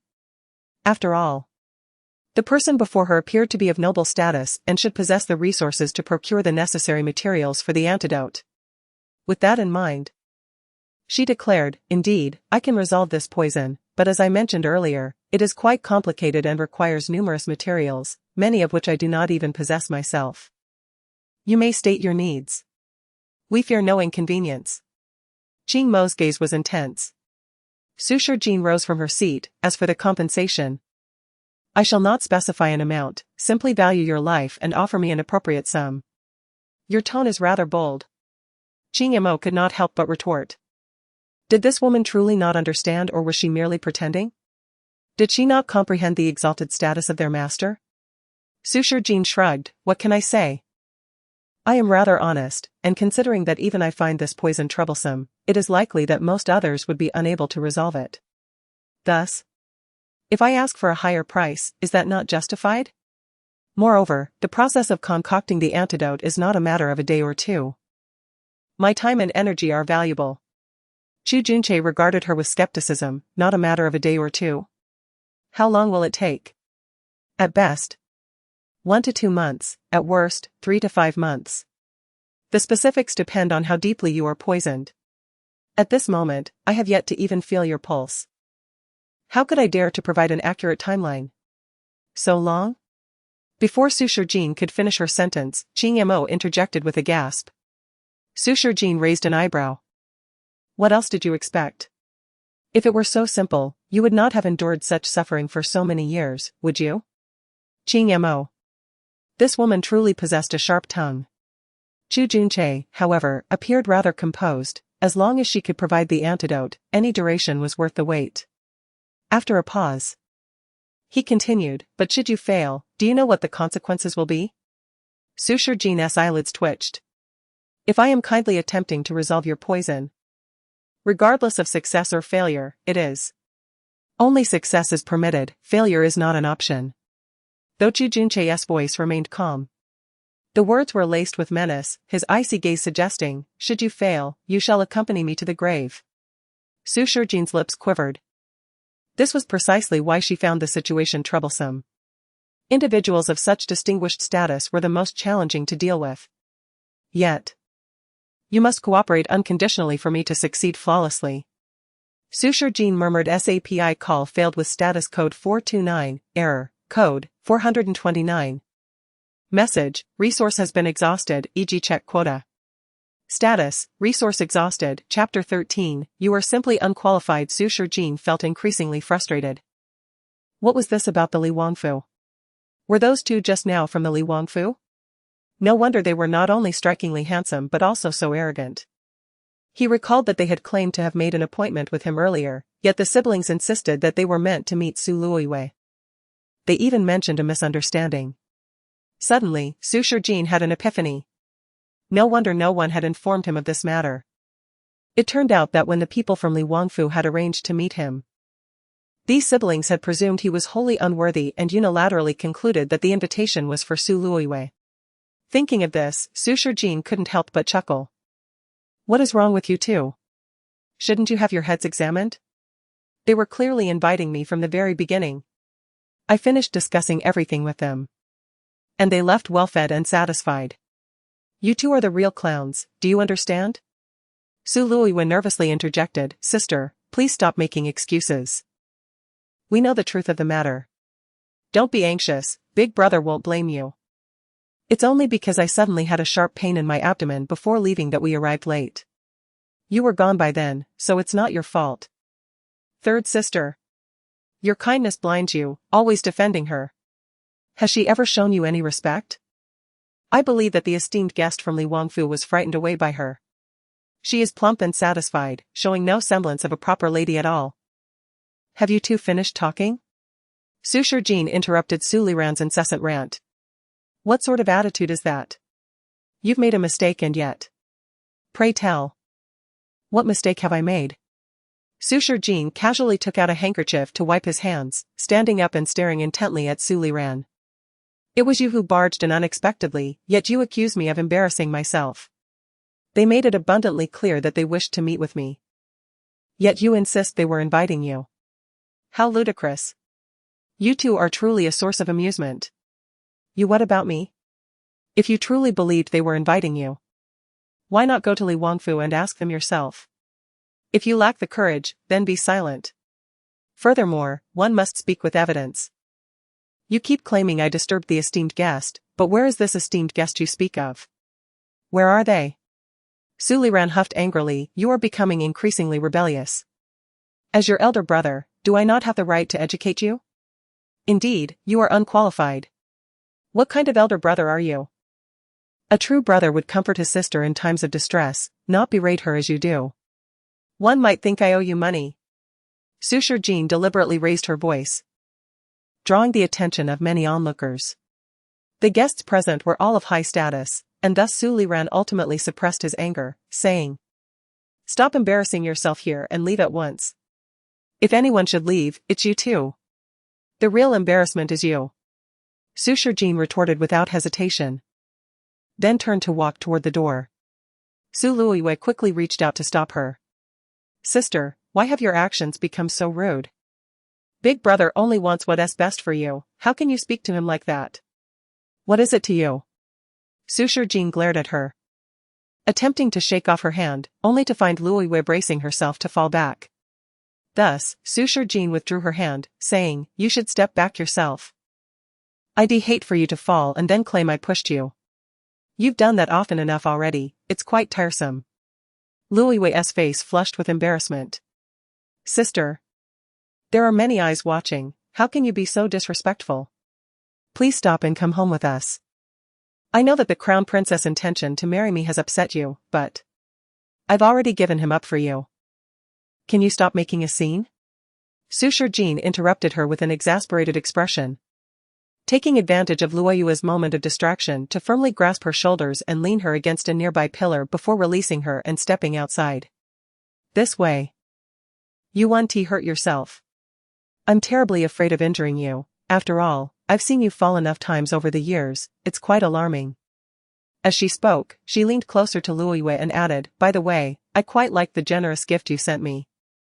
I had intended to find a time to return the favor, but since you brought it to me, I shall accept it without reservation. I hope you will also like my gift in return. Luoyue had never seen this side of Su Shijin and was instantly angered to the point of tears. Looking utterly pitiful. Su Liran was seething with anger, but before he could speak, Su Shijin had already slipped away, surrounded by so many eyes. Su Liran could only seethe as he watched Su Shijin walk further away. Su Luoyue silently shed tears. Big brother, I don't understand how sister has changed so much. Had I known, I would never have competed with her for the crown prince, no matter how much I liked him. Su Liran sighed. This is not your fault. Luoyue's shoulders trembled with her sobs. Perhaps I should just withdraw? Let the crown prince marry only her, that way she wouldn't target me anymore. I don't wish for our sibling bond to be damaged, and if sacrificing myself could bring about harmony. A wave of inexplicable emotion surged within Su Liran. She has already taken the initiative to cancel the engagement. Luoyue was taken aback. What? She forced a laugh, big brother. Don't say such things. The love sister has for the crown prince is evident to all, she could never. That is the truth. Therefore, her anger toward us is not solely about the crown prince. With a heavy sigh, Su Liran reflected, ultimately, it is my neglect that has led her to become this way. As he spoke, he began to leave the scene step by step. Luoyue remained rooted to the spot, lost in thought. Su Shijin has given up the crown prince? How can that be? And just now, was Big Brother concerned for Su Shijin? No. This cannot be allowed. I must thoroughly dispel any inappropriate thoughts he might have. Lost in her thoughts, Chunmei approached her. Miss. The eldest young master has met with the renowned healer from Qianming Pavilion, Elder Yang, and has been invited for tea. He asked this maid to take you home. Luoyue returned to her senses and nodded gently. She couldn't help but wonder if that fat woman had become foolish after falling from the cliff, as she had suddenly changed her demeanor. Chunmei murmured quietly. Luoyue bit her lip, suddenly recalling how Su Shijin had threatened her earlier. It seemed that her approach towards Su Shijin had been far too lenient. She needed to devise a method to ensure that Su Shijin could never rise again, ensuring she would forever be scorned. After walking a few steps, she felt a sharp pain in her shoulder, as if pricked by a needle. She didn't dwell on it, merely rubbed her shoulder and departed. Meanwhile, Su Liran had also encountered Elder Yang from Qianming Pavilion. Elder Yang greeted him with a beaming smile and, upon seeing him, warmly patted his shoulder. Young master, you have a wonderful sister. Chapter 14, The unexpected rescue of the boy in black in a quaint tea house. Su Liran, who was about to take his leave, was unexpectedly summoned. However, he bore no trace of displeasure, merely offering a gentle smile as he seated himself opposite Elder Yang. Why do you say such things, Elder Yang? He inquired. Elder Yang chuckled lightly. Today, half of the capital is abuzz with discussions about your sister. Are you truly unaware? Suliran's expression shifted. His initial thought was that Suture Jean had once again disgraced herself in public. Before he could voice his concerns, Yongqing continued. I had never paid much attention to your sister, yet upon seeing her today, I am genuinely filled with admiration. I was just contemplating inviting you for tea. And to my surprise, here we are. You won't find my presence a bother, will you? Suliran shook his head. Elder Yang, your words are too kind. Years ago, when I suffered from a prolonged illness, it was you who saved my life. Over the years, all ailments in my family have been entrusted to your care. If anyone is to feel burdened, it would be me. His statement rang true. The elderly gentleman was not merely a physician, he was the head of the Qianming Pavilion, with nearly half of the medical establishments in the capital under his purview. Furthermore, the Yang family had a long-standing legacy in medicine, with more than 10 imperial physicians among his ancestors. He himself was renowned far and wide and was a favored figure among affluent families. While Suliran pondered these thoughts, Yongqing smiled and said, Why would I find you troublesome? In fact, I have a request for you today regarding your esteemed sister. Please, speak freely, Suliran urged. Cough, it concerns your lovely sister. I wonder if she would have any interest in joining our Qianming Pavilion? Suliran's countenance changed at once. Elder Yang, you jest. Those who join Qianming Pavilion are all exceptionally skilled physicians. My sister may have dabbled in the art of healing under a reclusive master, but her skills pale in comparison to those of your esteemed doctors. Among his sisters, only Su Luoyue had received some training in medicine, leading him to instinctively assume that Yang was referring to her. Yet, Elder Yang remarked, so she has a divine physician as a mentor. No wonder her silver needles are wielded with such finesse, even I cannot match her prowess. Suliran felt a twinge of unease. When had Elder Yang met his third sister? But upon reflection, he dismissed the notion that he could be referring to his second sister and continued. My sister is gentle and kind-hearted, truly possessing the heart of a bodhisattva. However, she is but a young lady. Women can indeed carve out their own place in the world. Moreover, your sister's extraordinary medical skills lead me to believe she deserves this opportunity. Seeing the admiration in Elder Yang's eyes, Suliran inhaled deeply. It was rare to witness such appreciation from the elder, and he felt reluctant to refuse. Since you have personally extended this invitation, I shall certainly discuss it with her upon my return. If she is willing, I will bring her to meet you. Excellent, Elder Yang replied, sipping his tea. With your assurance, I feel at ease. Should she choose to join Qianming Pavilion, it would undoubtedly be a mutually beneficial arrangement. Suliran nodded slightly, recognizing the truth in Elder Yang's words. If his third sister could join Qianming Pavilion, it would be advantageous for both her and the entire Su family. After all, if memory served him correctly, she would be the youngest physician in Qianming Pavilion and, moreover, a woman. Such a distinction would certainly elevate Su Luoyue's reputation. Meanwhile, Suture Jean had leisurely returned to the vicinity of the Prime Minister's residence.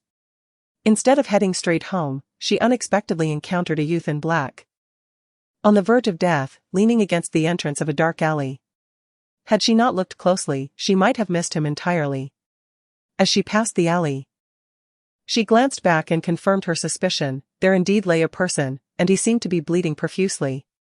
Help me, the youth weakly uttered, his voice reminiscent of an 18 or 19-year-old lad. Suture Jean looked around. There were scarcely any passers-by nearby, indicating he was addressing her. Initially inclined to ignore the situation, she hesitated as he called out once more, help me. Ultimately, her compassion as a healer prevailed, compelling her to halt her steps. After all, how could she turn a blind eye to a plea for help? She approached the youth, examining him with care, her gaze settling on his abdomen, where his clothing was drenched in blood, as if he had been stabbed. Quietly, she retrieved a hemostatic pill from her belongings, bending down to place it in the youth's hand. He weakly lifted his eyes to regard her with evident wariness. This will alleviate your pain and staunch the bleeding, she explained. Given how tightly you've wrapped your face, I won't administer it directly, you should take it yourself. He grasped the pill with one hand while using the other to cover his face, as though to prevent her from suddenly removing his veil. Sushar Jin stepped back a couple of paces, noting his spirit. It seemed he was not gravely injured. You should take the medicine and leave this place quickly.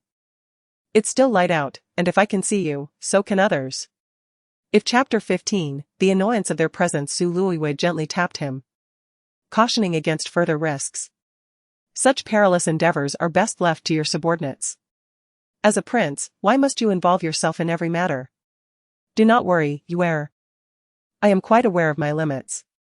Today, the appearance of the treasure map outside the city attracted too many to seize it, leading to chaos and ultimately an ambush against me. Fortunately, my injuries are minor compared to those inflicted upon the ruffians outside. Sushar Jin paid no heed to their affectionate exchanges and, seizing the opportunity, attempted to discreetly slip back to her courtyard. However, after taking only a few steps, the cold voice of Chu Mukin pierced her thoughts. Stop. Quickening her pace, she feigned ignorance. With a thunderous shout, Chu Mukin commanded, Sushar Jin, come here. There was no longer a pretense of not hearing. Sushar Jin turned back, bemused to find Chu Mukin storming towards her, his left arm wrapped in pristine bandages. Why the haste? Do you know fear? With a light-hearted laugh, Sushar Jin replied. Why should I fear? I have done nothing wrong. I merely wished not to intrude upon your affectionate moments. In truth, I find your presence bothersome. Chu Mukin seized her arm, saying, enough of your clever tongue, go apologize to Yuer. Sushar Jin forcefully shook off his grip. Your Highness. Why must I apologize when I have done nothing wrong? Nothing wrong? I explicitly instructed you not to spread the truth. Yuer was so distraught upon hearing you intended to leap from the cliff that she fainted. And you had the audacity to tell her you had jumped. Do you comprehend the guilt she feels? And your elder brother has already been burdened enough by your antics. Why must you provoke him further?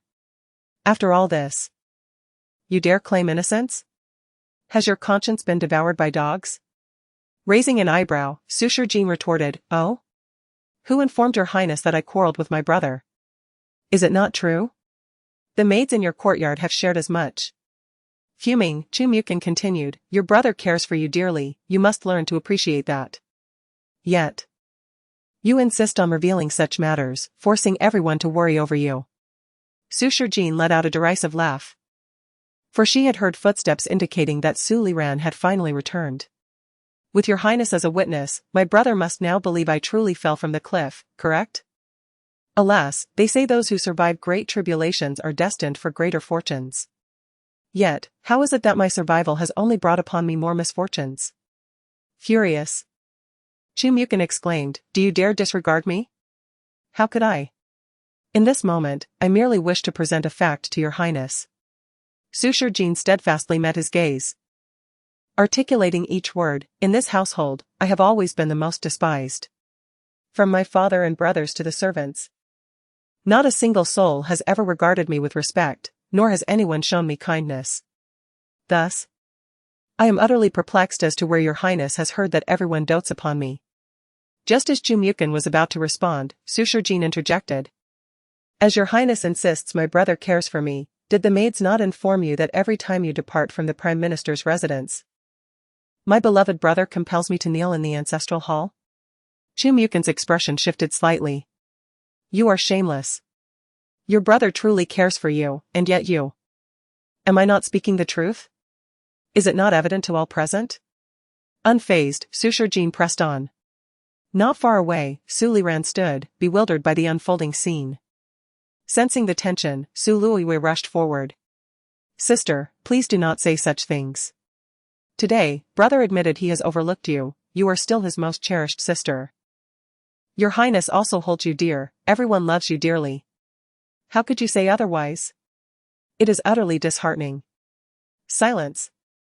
You were absent when the prince chastised me. Now that I speak, you rush to defend them, are you afraid the truth will be revealed? Sushar Jin did not hold back. Knowing the original owner of her body was not eloquent enough to contend with such shameless individuals. She continued, if I am not mistaken, before your Highness. You always speak of how my brother treats me so well, while I am the one who is ungrateful. Yet, before my brother, You claim that His Highness dotes on me, leading both to believe that I am the favored one. Do they truly think they are the only ones who cherish me? Su Luoyue had never witnessed such a sharp-tongued Su Jin, rendered momentarily speechless as tears streamed down her cheeks. Sister, I have never defamed you. How could you hurt me so? Su Jin was about to retort when Su Liran's voice echoed, enough. You have repeatedly caused His Highness concern and burdened our third sister, should you not face consequences for your actions? Stepping forward, Su Liran shielded Su Luoyue behind him. Su Jin remained unperturbed, turning to Chu Mukin. Your Highness sees, my brother has acknowledged it. Fists clenched, Chu Mukin seethed with rage. Seeing the three united against her, Su Jin smiled at Su Liran. Brother may be unaware, but in the eyes of His Highness, everyone in the Prime Minister's residence adores me. His Highness believes our third sister has endured much unfairness, always claiming that father favors me and my brother regards me highly. He insists I am the happiest person in the world. He believes our third sister is too pitiful and needs his protection.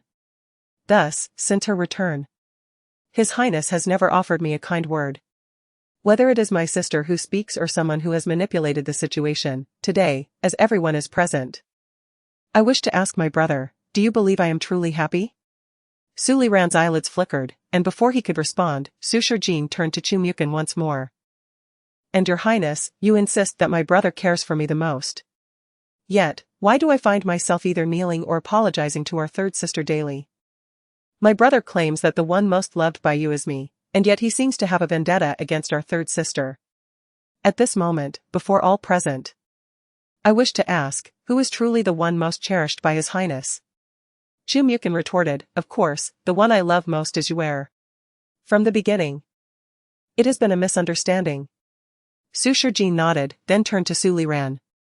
Then, whom does brother cherish most? Su Liran exhaled slowly. You are both my sisters. I have always treated you equally. Let me rephrase. How many times throughout our lives have you made me kneel in the ancestral hall? How many times have you compelled me to apologize to her? When you have delicious food, delightful games, or beautiful sights, who do you always share them with first? Caught off guard, Su Liran's expression faltered, leaving him speechless. He knew the answer all too well. Thus, Su Jin's cold smile returned. Indeed. You have favored Su Luoyue all these years, yet you insist on claiming that I am the one you love most. Shouldn't I ask, does your conscience not ache? Chapter 16, the Crown Prince's poisoning. Su Liran's complexion had turned so ghastly that it was beyond description, leaving him speechless for an extended period. Meanwhile, Su Jin had already shifted her gaze towards Chu Muching. Oh, the hypocritical Crown Prince. It is evident that your affections lie with Su Luoyue. Yet you persist in your entanglement with me. Everyone claims I am the happiest person in the world, yet I endure the most scorn. I am the one who faces ridicule and bullying. You all speak of my happiness. Remarking on the celestial existence I lead in the manor, how is it that the maidservants in my courtyard recount my every action, while those in Su Luoyue's courtyard maintain an unwavering silence? How utterly absurd. Chu Muching raised his brows, casting a disbelieving glance at Su Liran, seemingly curious if his elder brother was indeed as Su Jin described. Yet, Su Liran remained unresponsive, confirming that Su Jin's words held truth. For reasons unknown, an uncomfortable sensation stirred within him, and after a long pause, he confessed, it was I, the Crown Prince, who concealed the truth of your fall from the cliff. Thus, on that day, I summoned you to kneel at the ancestral hall. However, ultimately, this is still your fault, if you had not acted recklessly. At this juncture, Chu Muching took a deep breath, conceding, I acknowledge that there may have been some misunderstandings on my part, but had you not constantly targeted Luoyue, my brother and I would not have been led to misinterpret your intentions. Su Liran finally spoke, second sister. Do not call me that. Su Jin shouted in disgust, her face reflecting her exasperation. Can you two cease this nauseating dialogue? I've already declared my withdrawal from your tale. If you possess even a shred of conscience, spare me, and go lament over your pitiful Su Luoyue. For I am the one who is truly content. And I require no concern from you. A jolt of discomfort struck Su Liran, the cause of which eluded him. At that moment, Su Luoyue suddenly covered her face and began to weep uncontrollably. Sister, how have you become this way? Brother has always treated you kindly. And the crown prince has always cherished you, why? Su Luoyue, your tears are devoid of value. You cry by day and weep by night, incessantly. I truly cannot comprehend what you have to mourn. Su Shijin interrupted her lamentations, irritation evident in her voice. But before she could finish her thought, Chu Muching erupted in anger. Enough, Su Shijin. You. I have already signed the annulment letter, my brother has witnessed it. Our engagement is henceforth nullified. I hope that upon your return, you will communicate with the Emperor and Empress that I, Su Luoyue, relinquish the position of Crown Princess that you so ardently desire. From this moment on, let us lead our separate lives. Should anyone come seeking me on her behalf, I will assume she has slandered me again. Su Shijin offered them no opportunity to retort. After delivering her words in one breath, she turned and strode away. Engaging in further discourse with them felt like an utter waste of breath. Yet, barely had she taken a few steps when Su Luoyue's panicked cries echoed behind her. Crown Prince, what is wrong? Please do not frighten me. Even Su Liran hastily interjected, someone. Quickly summon the physician. No, it's too late for a physician. Fetch the manners doctor immediately. Suddenly, Chu Muching collapsed to the ground, his body rigid, and white foam began to spill from the corners of his mouth. Su Liran frantically carried him into the hall, while Su Luoyue wept bitterly, gazing at Su Shijin's retreating figure. Sister, are you satisfied now? The crown prince has fainted due to your provocations. Do you not realize that he cannot suffer any mishap here? If anything were to happen to him, we would all bear the consequences. Even if you do not consider your own well-being, should you not think of father and brother? Should you not ponder the lives of all in this manner? You used to be so understanding, how have you turned so heartless? Fury surged within Su Shijin. Her fists clenched tightly. She whirled around, advancing towards Su Luoyue, and delivered a resounding slap. With a sharp crack, Su Luoyue stood frozen in shock. Su Shijin flexed her wrist, feeling an immense sense of relief. She had longed to take action. However, in an instant, Su Luoyue's terrified scream pierced the air, Sister. How could you strike me? Su Shijin raised an eyebrow, I have never struck you before, yet you incessantly claim that I do. Now that I have truly done so. Why do you scream so? Without waiting for a response, she slapped her again, leaving everyone in utter disbelief. Su Luoyue fell to the ground, exclaiming, Sister, how could you? You are well aware that I am your elder sister. With father absent, what harm is there in an elder sister chastising her younger sister? When brother disciplines me, you all deem it perfectly reasonable. With that, she circumvented Su Luoyue and entered the hall.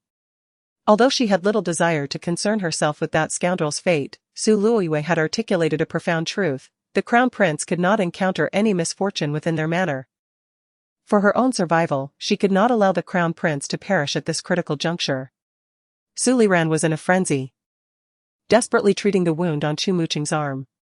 The entire limb had turned black, evidently, the weapon that had harmed the crown prince was poisoned. How careless of us not to detect it earlier. As he muttered, he shouted outside, Where is the doctor? Why has he not arrived yet? The crown prince's breath is growing weaker. Su Shijin approached, stealthily inserting a silver needle into the back of Chu Muching's neck. Su Liran immediately pushed her away. Why have you returned? Did you not leave in a fit of anger? And what are you doing now? What is that in your hand? As Su Shijin raised her hand, the glint of a silver needle caught the light. Su Liran's face drained of color upon realizing what she was doing. You are inserting needles into the crown prince? Are you out of your mind? Su Shijin rolled her eyes in exasperation. This is acupuncture. As she spoke, she tore open Chu Muching's clothing. Enraged, Su Liran shouted, How can you be so shameless? Even if he is your fiancé, you are not yet wed. There are distinctions between men and women, how can you strip him of his clothing? Get out of here. Do not cause a scene. If my brother wishes to see the crown prince die before our eyes, then let us continue this argument. Su Shijin's expression darkened, her movements deft and precise. Every needle inserted with care. In that fleeting moment, Su Liran almost believed he was in the presence of a highly esteemed physician. Yet, he quickly reminded himself that this was merely his incompetent sister. How could she possibly be compared to a skilled healer? This is not the time for your nonsense. The Crown Prince's symptoms clearly indicate poisoning. If you were to cause his death, I am merely detoxifying him. If you continue to chatter, you will be the one who truly endangers him. Su Shijin shot him an icy glare, so unfamiliar that it made Su Liran instinctively step back. This was the first time he had ever witnessed such a serious Su Shijin. It was as if she had transformed into a different person. Entirely unlike the selfish and weak sister he remembered. If she truly was performing acupuncture to detoxify the Crown Prince, where had she acquired such skills? Everything about this felt so bizarre. Chapter 17, a completely self-inflicted misfortune. Ever since the prince collapsed, chaos enveloped the Prime Minister's residence. Some rushed out to find a physician, while others frantically summoned doctors. Everyone was in disarray, genuinely feeling the weight of panic. After all, the safety of the prince was a matter of life and death for them all. Unbeknownst to them, silver needles had already been inserted around Chu Mukin's wound. Perhaps it was an illusion, but Su Liran, standing nearby, sensed that the prince's body appeared less rigid. Even the darkened area of the injury seemed to have faded somewhat. At that moment, Su Luoyue burst into the room with a small box, exclaiming, "Elder brother, I have brought the antidote." Upon hearing this, Su Liran immediately approached her. "You know the antidote?" Su Luoyue nodded solemnly. "I have the silver pill, which can counteract several types of deadly poison.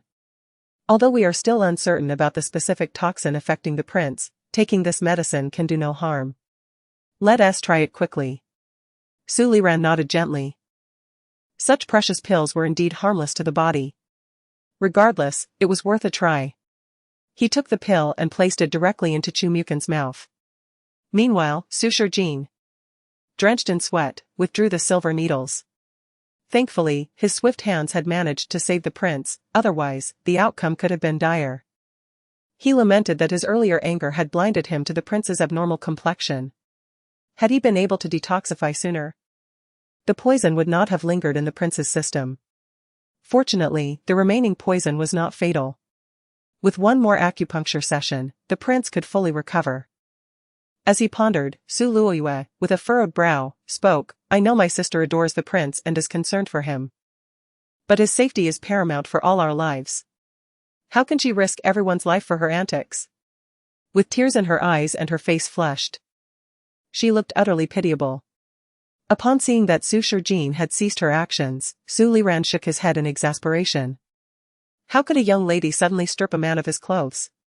What decorum is this? As he spoke, he hurriedly redressed Chu Mukin, and just as he finished, the prince slowly opened his eyes. Su Liran rejoiced, "Wonderful. The prince has awakened, it must be the efficacy of the third sister's medicine." Su Shijin retorted. What good could that wretched medicine possibly do? Before she could elaborate, Su Luoyue had already leaped into Chu Mukin's embrace, sobbing, "Prince, you are finally awake. You scared us when you suddenly collapsed. Thankfully, I had the silver pill on me, and it has finally detoxified you." Chu Mukin rubbed his temples, feeling a throbbing pain from the wound. "I was poisoned?" Su Liran nodded gently. "Yes, your highness. Your entire arm is nearly blackened. It appears you were injured by a weapon smeared with deadly poison, which is insidious and cunning. It went unnoticed until it suddenly manifested, truly alarming us. No wonder my arm is in such agony." Su Luoyue sniffed and looked up. "Prince, do not blame my sister. She was only worried about you and kept needling your arm." Su Liran glanced helplessly at Su Shijin. "I told you not to act recklessly, yet you insisted." "Thankfully, our third sister was here. Otherwise, if the prince had not awakened, how would you face the consequences?" Su Shijin could only laugh in exasperation. Are these people out of their minds? If it weren't for my needles, he would have been beyond saving by now. Have you considered the implications of your words? Su Liran, filled with disappointment, replied, "You have lived in seclusion for too long, when will you ever grasp the essence of medicine? Our third sister is a disciple of a renowned healer. Clearly, the prince was saved by her. Without her medicine, you would be left with nothing to say." His eyes reflected profound disappointment. I initially hesitated to tell you, fearing you would envy her. But do you know that she has caught the attention of Elder Yang from the Thousand Lives Pavilion? Her medical skills are recognized. And they have personally invited her to assist in saving lives. What can you compare with her? Su Liran's words left Su Shijin pale with envy. They had invited her? How absurd. It was no wonder they were all quacks. The Thousand Lives Pavilion would not last long. Su Liran, exasperated, declared, you only see me as biased. I admit I may not care for you as much as I do for our third sister, but you must reflect on yourself as well. Very well. I will reflect. Let us assume the prince was saved by her. I shall not contest this trivial matter with her, but mark my words. The remaining poison in the prince has not been fully expelled. Any further delay could jeopardize his internal energy. I hope that when he consumes that, whatever it is, he can recover once more. As Su Shijin spoke, she turned to leave. And I hope you will not come seeking me when the time comes. I do not seek credit for my contributions, nor do I wish to be burdened with your troubles. Watching her retreating figure, Su Liran shook his head. Disappointment etched on his face. Su Luoyue, feeling aggrieved, said, Elder brother, do not scold my sister. It is apparent that she cares for the prince, otherwise she would not have rushed in to undress him and treat him. She dared to strip the prince? Chu Mukin's face flushed with anger, and in his agitation, he inadvertently strained his wound, causing him to wince in pain. Su Luoyue looked at him with pitiful eyes. No, my sister did not. I did not say that. What happened to your face? Chu Mukin suddenly inquired. Su Luoyue, with a mournful expression, touched her own face, which bore 5 distinct handprints, now swollen and red, looking utterly heart-wrenching. Su Liran stepped forward. Did she hit you again? Why did you not say anything earlier? Tears streamed down Su Luoyue's cheeks. No, my sister did not hit me. Her tears made her appear even more pitiable, and as she cried, the marks on her face became more pronounced. Fueled by anger, Chu Mukin rose abruptly, declaring, I will seek justice. How dare she strip me and needle me while I was unconscious? She is utterly lawless. No. Prince, I beg you, I do not wish to see my sister sad. You are my most beloved person, and she is my dearest sister. I cannot bear to see you both at odds because of me. You are far too kind, and that is why she continues to take advantage of you. Chu Mukin exclaimed in fury. I nearly sympathized with her earlier, thinking I had misunderstood her, but it appears she is wholly to blame for her own misfortune. Chapter 18, Should misfortune befall again? Su Liran clenched her fists in anger. Indeed, she had grown increasingly intolerable. How dare she act so brazenly under our very noses? From now on, keep your distance from her, the farther away, the better. Su Luoyue wept pitifully. Brother Crown Prince, may I inquire if the engagement has truly been called off? Chu Muching, filled with indignation, replied, of course. The letter of annulment was penned by her own hand. Given her reckless behavior, I, as the Crown Prince, must acquiesce to her wishes. A glimmer of calculation flashed in Su Luoyue's eyes as she said, Brother Crown Prince, might you reconsider your decree? It is precisely because you signed the annulment that her temperament has undergone such a drastic change. This indicates that she does not truly wish to end the engagement. Hence, as she spoke, she touched her face in a manner that conveyed her vulnerability, as if to imply that if the engagement were truly dissolved, Su Shijin would undoubtedly intensify her torment. Seeing his beloved in such distress, how could Chu Muching possibly endure? He quickly supported Su Luoyue, assuring her, My dear Yue, there is no need to fear. This annulment letter was written by her own hand, and it is a decision I have firmly made. I had initially hesitated to sever ties due to our past affections, thinking that if she tore up the annulment, I could still accept her. However, her current cruelty, taking advantage of our former bond to bully you relentlessly, is simply intolerable. I have made up my mind. Upon my return this evening, I shall report to Mother and request her decree to appoint you as the Crown Princess. From this day forth, let Su Shijin see you and kneel. Let us see how she dares to bully you then. Su Luoyue, feeling wronged, pleaded, Brother Crown Prince, please, do not plead for her any further. You have already shown her great leniency. It is she who has chosen to walk away, therefore. She has no right to claim we are heartless. Chu Muching interrupted her angrily, raising his voice. I had even prepared 2 betrothal gifts, but now it seems she, Su Shijin, is utterly unworthy. I shall find an opportunity to present both gifts to you. Let her continue to envy you. His voice was particularly loud, as if intended for those outside to hear.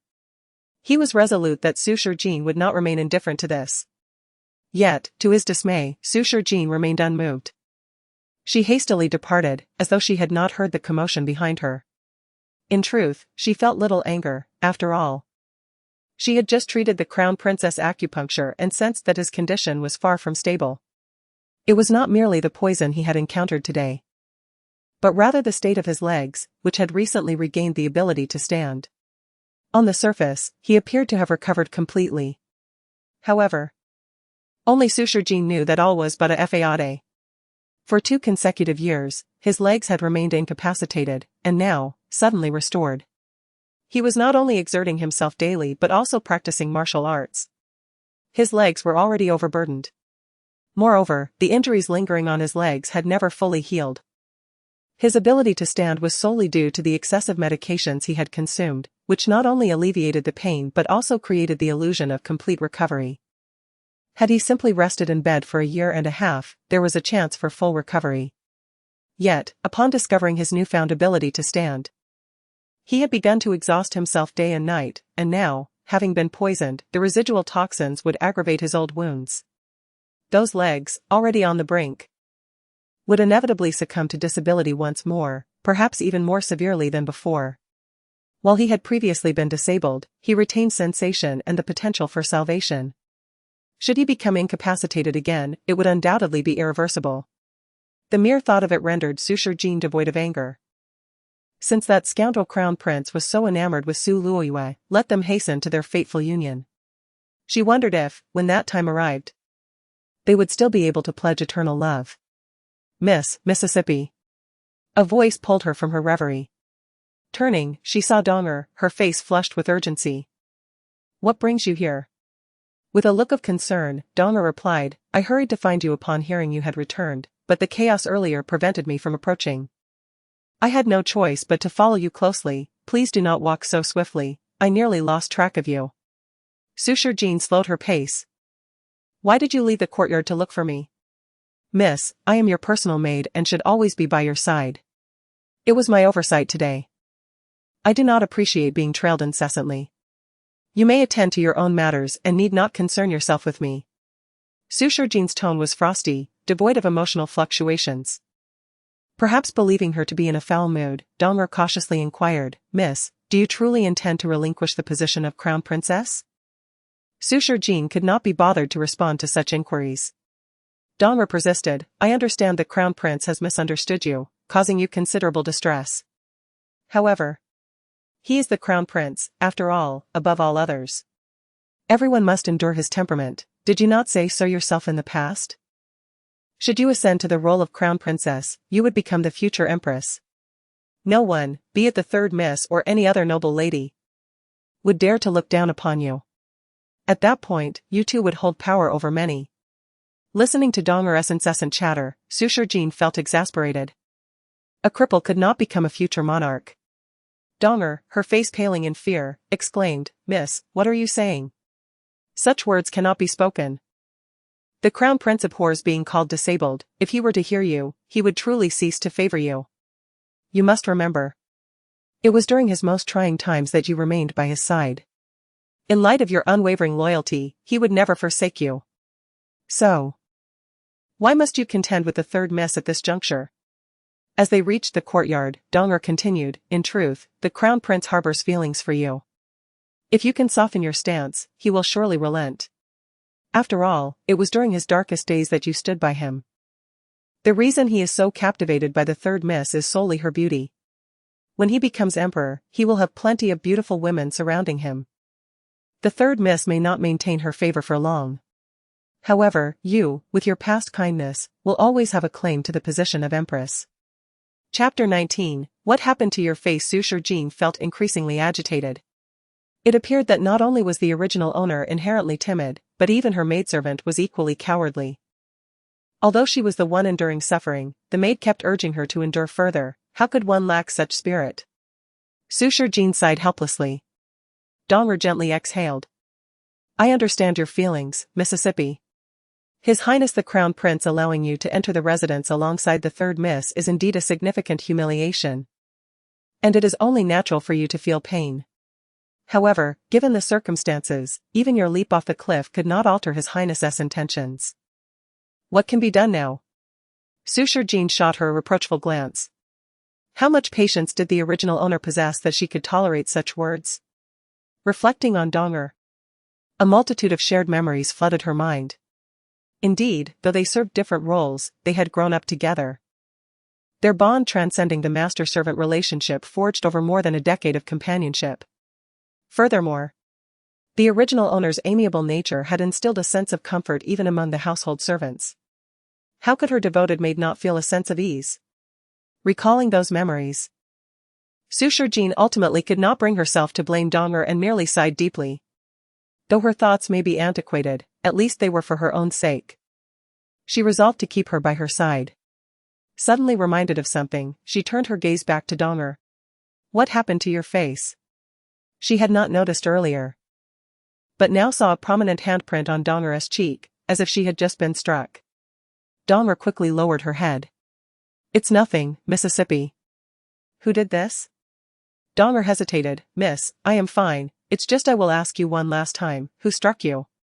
Sensing Suture Jean's growing fury, Donger's eyes welled with tears. It was as she spoke, she glanced at the two other maidservants standing in the courtyard. Dressed in emerald green attire, they stood defiantly at the bedroom entrance, showing no intention of bowing even upon seeing Suture Jean's return. In Suture Jean's memory, these two had been transferred from Su Luiwei's courtyard. Originally, 3 or 4 maidservants attended to her, but after repeated slanders from Su Luiwei, the Prime Minister, in a fit of anger, had removed the other servants from her quarters, claiming it was necessary for her to suffer a little to grow wiser. Consequently, only Donger remained to serve her. When Su Luiwei returned, her father and elder brother, fearing she might be mistreated, hastily assigned her several new maidservants. Yet, she feigned great generosity and insisted on sharing 2 of them with the original owner. From that moment, those 2 maidservants became tyrannical, constantly belittling Donger and refusing to perform any tasks, leaving all the menial work to her, while they reported any minor disturbances to Su Luiwei. The original owner had scolded and even punished them, yet when she was bullied, no one in the household noticed. However, the moment she slightly reprimanded the 2, Su Luiwei would conveniently appear with Su Liran. With this in mind, Suture Jean's fists clenched in anger. She strode toward the 2 maidservants. You 2 were gossiping outside this morning, weren't you? The maidservants exchanged glances, unafraid, and curtsied. Miss, you are mistaken, we dared not speak. We have not uttered a word, one of them declared. Suture Jean smiled. I just heard His Highness the Crown Prince say that you were gossiping in his presence. It seems your tongues are quite nimble. The 2 maidservants showed no sign of fear. One retorted, we would not dare, but when His Highness inquired, we merely spoke the truth. How commendable of you to speak the truth, Suture Jean said with a smirk. And yet, you have dared to strike my Donger, how audacious you have become. The other maidservant replied, His Highness instructed us to speak only the truth, yet Donger is full of lies, attempting to deceive the Crown Prince while fabricating stories before the young master. We, after all, serve the third miss, and knowing the second miss is kind-hearted, we could not punish her. Before she could finish, Suture Jean interjected, so you admit it, do you? The maidservants bowed their heads in silence, still unafraid. Seeing this, Suture Jean slapped one of them across the face. The sound echoed as the maid's eyes widened. Miss, how dare you strike me? Simply because I am your mistress. Suture Jean retorted, delivering a kick to the maid's stomach that sent her sprawling to the ground. Ah. Second miss. The young master has instructed you not to bully us, how could you? Before she could finish, Suture Jean lunged and kicked her in the face. Ah. The young maid cried out, but Suture Jean continued to kick until she rendered her unconscious, finally pausing to catch her breath. The other maid stood frozen in shock. Suture Jean dusted off her hands and called out, Donger, bring a bucket of water to wake her up. I haven't tea even begun, and she is already fainted. How can one endure such little hardship? Dong'er stood in a daze, unsure of what to do, before eventually retreating in shock. Sushar Jin then turned her attention to the other maid. The moment their eyes met, the maid knelt in fear. "Second miss, please forgive my earlier rudeness. I beg you to show mercy." Sushar Jin smiled and kicked her on the forehead. "Why did you not kneel before? Only when I act do you think to kneel? Do you not find that a bit too late?" The maid fell to the ground, pleading, "Miss. I was merely following the third miss's orders." "Is this the territory of the third miss, or the young master?" "It is the second miss's." "This is undoubtedly the second miss's territory." "Then why do you obey them in everything?" The maid, terrified, wept, "I understand my mistake. I know I was wrong." Sushar Jin refrained from further violence and, upon Dong'er returning with water, she threw it over the maid sprawled on the ground. After discarding the bucket, she commanded, "Dong'er, fetch me a knife." Dong'er hesitated, "Mississippi. Do as I say." Retreating timidly, Dong'er left. The other maid, attempting to scramble out of the courtyard, barely made it a few steps before suddenly collapsing, her legs paralyzed. "Ah. My legs, I can't feel my legs." "Do not be alarmed. It is merely a needle prick, and you will only feel temporarily weak. It will not cost you your life." Sushar Jin stepped closer, planting her foot on the maid's back. "I usually refrain from violence, but when I do act, I leave no survivors. So do not think of running to report me, you two have already made enough complaints." The mere thought of the needle's effect left the maid terrified, and she began to sob uncontrollably. "I understand my mistake, please spare me, second miss, I will never dare again." Sushar Jin crouched beside her. "I recall when Su Luiwei gifted you two to me, showcasing her generosity by handing over your contracts. Tell me, should I hand you over to a brothel or sell you to a brothel keeper?" Chapter 20. It is all our fault. Upon hearing these words, the young maid's complexion turned pale. "Miss, I truly understand my mistake. I shall never dare to do it again." "What use is your promise of not daring? I have no knowledge of your homes." "Oh, wait, isn't that easy to investigate?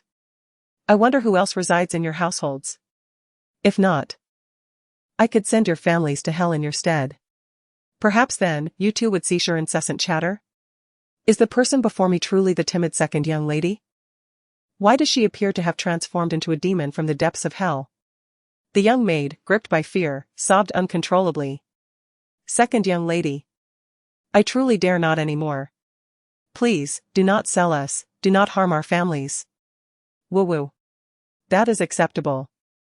The one on the ground is still pretending to be unconscious. Go over and slap her 50 times, then let her return the favor with 50 slaps. After that, you both can pack your things and leave my sight.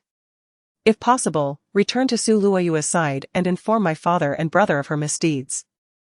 Utilize your talent for gossip, and if you perform well, I shall reward you double." Sushar Jin spoke nonchalantly as she took the knife from Dong'er and walked step by step to the stone table in the courtyard. She continued, "But if you fail, I cannot guarantee where your contracts of servitude may end up, including your family members. TSK, being robbed by bandits is a trivial matter, is it not?" The maid on the ground scrambled to her feet, repeatedly bowing her head in apology. "I know. I will certainly complete what the second young lady has instructed." After saying this, she lunged at the other maid, not caring whether she was truly unconscious or merely pretending, and began slapping her face relentlessly. The sound of slaps echoed throughout the small courtyard, leaving Dong'er utterly dumbfounded. She cautiously approached Sushar Jin. "Miss, do you realize what you are doing? If the eldest young master finds out, and if he does, what then? Will he kill me over 2 servants? That is impossible." Sushar Jin shot Dong'er an eye roll. "If it is impossible, then what is there to fear? He cannot take my life. But I can easily rid myself of those 2 gossips. Allowing them to strike each other is already a display of mercy. I had initially considered severing their tongues." As she uttered these words, Sushar Jin couldn't help but chuckle, but then she pondered that such loquacious maids, if utilized properly, could prove to be quite valuable. "Wouldn't you agree?" Dong'er shivered involuntarily, sensing an unsettling aura in the young lady's smile. After an undetermined period, the two maids finally finished their mutual beating. The one feigning unconsciousness, bruised and battered, timidly knelt and said, "Miss, we have finished. Please spare us this once." Sushar Jean smiled and inquired, "What do you think of my earlier proposal? Return to the third young lady and treat her as you have treated me." The two maids trembled. Their heads bowed low. Sushar Jean's smile faded slightly. "What is it? It seems you are not very courageous." One maid kowtowed, sobbing, "Miss, please spare us. We are eager to serve you, but the third young lady's domain is like a den of tigers and dragons. I might lose my life there." Sushar Jean raised an eyebrow, acknowledging the truth of her words. "My foolish father and brother, both blind, could easily dispose of you too. TSK. It appears that in this Grand Minister's residence, the only way for you to survive is to bully me." Bullying her for survival? The two maids were left in tears. Having received a harsh beating, now too frightened to express any defiance. Seeing their pitiful state, Dong'er could not help but say, "Miss, they have already acknowledged their mistakes." Sushar Jean frowned. "And so?" Dong'er lowered her head, fear etched across her face. Sushar Jean continued, "You are not suggesting I spare them, are you?" In a hushed tone, Dong'er replied, "They are, after all, the third young lady's servants. If word of you bullying them were to spread, it would not reflect well on you. Perhaps, miss, it would be better to expel them from the residence, allowing both sides to save face." Dong'er's voice dwindled to a whisper by the end, nearly inaudible to Sushar Jean. "Very well." Sushar Jean agreed effortlessly. Dong'er was taken aback. "Miss, you have agreed? I thought today would see a change in your temperament, and that you would not heed my words." Yet, Sushar Jean smiled radiantly. "It is fortunate I have nowhere to place them. Your suggestion is rather good. However." She glanced at the two maids on the ground. "They often bully you. Do they not? Simply letting them go would be too lenient. Therefore, you shall each give them 20 slaps, making their faces even more swollen.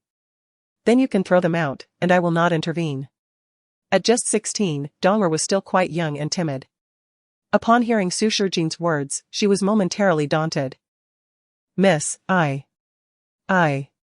if you do not act, I shall cut out their tongues myself," Sushar Jean said. Her expression turning icy as she placed the knife on the stone table. In that moment, it was clear to all three that Sushar Jean was indeed serious about severing their tongues. The two maids panicked, crying as they crawled to Dong'er's feet. "Dong'er, we were wrong. We shall never bully you again. Woo-woo, Dong'er, it was our fault. We should not have struck you. We are sorry." Dong'er glanced at Sushar Jean, her heart torn, but ultimately gritted her teeth and struck them hard across their faces. The resounding slaps echoed beautifully like notes of a melodious tune, lingering in Sushar Jean's ears. She watched Dong'er intently, contemplating the necessity of nurturing her courage. Otherwise, this young maid might not be able to protect her in the future. Soon, Dong'er completed the task. She turned weakly and said, "Miss, I have finished slapping them. Then throw them out. I shall tear up their contracts of servitude, granting them a chance at life. But remember, today it was Dong'er who saved you. From now on, I do not wish to hear any ill words about me from your lips. As for Su Luoyue, that is of no concern to me. You may handle that as you see fit." After speaking, she turned to Dong'er. "Since you pity them, you may personally escort them out." Dong'er nodded gently. "All right, very well." She couldn't shake the feeling that the young lady before her was somewhat unfamiliar, exuding an air of decisiveness and authority. Was this truly the second young lady she remembered? Once Dong'er had led the two maids away, the courtyard was left in solitude. And Sushar Jean finally relaxed a bit. She rubbed her temples, reflecting on the tumultuous events of just one day, wondering what other troubles lay ahead. Quite impressive. A light voice drifted into her ears. Startled, Sushar Jean turned sharply to see a figure perched atop a distant rooftop, clad in black, with an air of arrogance. He who understands both medicine and poison, yet finds himself in such a predicament? Chapter 21, The Poison of the Bald Peak. The man's voice was particularly familiar. Even from a distance, Sushar Jean recognized him. It was indeed the one she had saved on the snow-capped mountain. How did you find your way here? Chu Junche finally stood up slowly, looking down at her and saying, I simply came as I wished. With that, he leaped gracefully and landed steadily before Sushar Jean. Help me heal my wounds. Sushar Jean, startled, took 2 steps back. This man had jumped down from such a height. Was this the legendary lightness of skill? She regarded the man before her with great caution. This was the Prime Minister's residence. While not heavily guarded, it was certainly no ordinary place. If he were not exceptionally skilled, he could not have appeared on the rooftop without a sound. Moreover, he had mentioned sending someone to the Prime Minister's residence to arrange a meeting. Anyone capable of doing so must undoubtedly possess a remarkable identity. Reflecting on what Su Liran had said when he visited the tavern. Are you from the Wang family? Chu Junche narrowed his eyes, not a fool.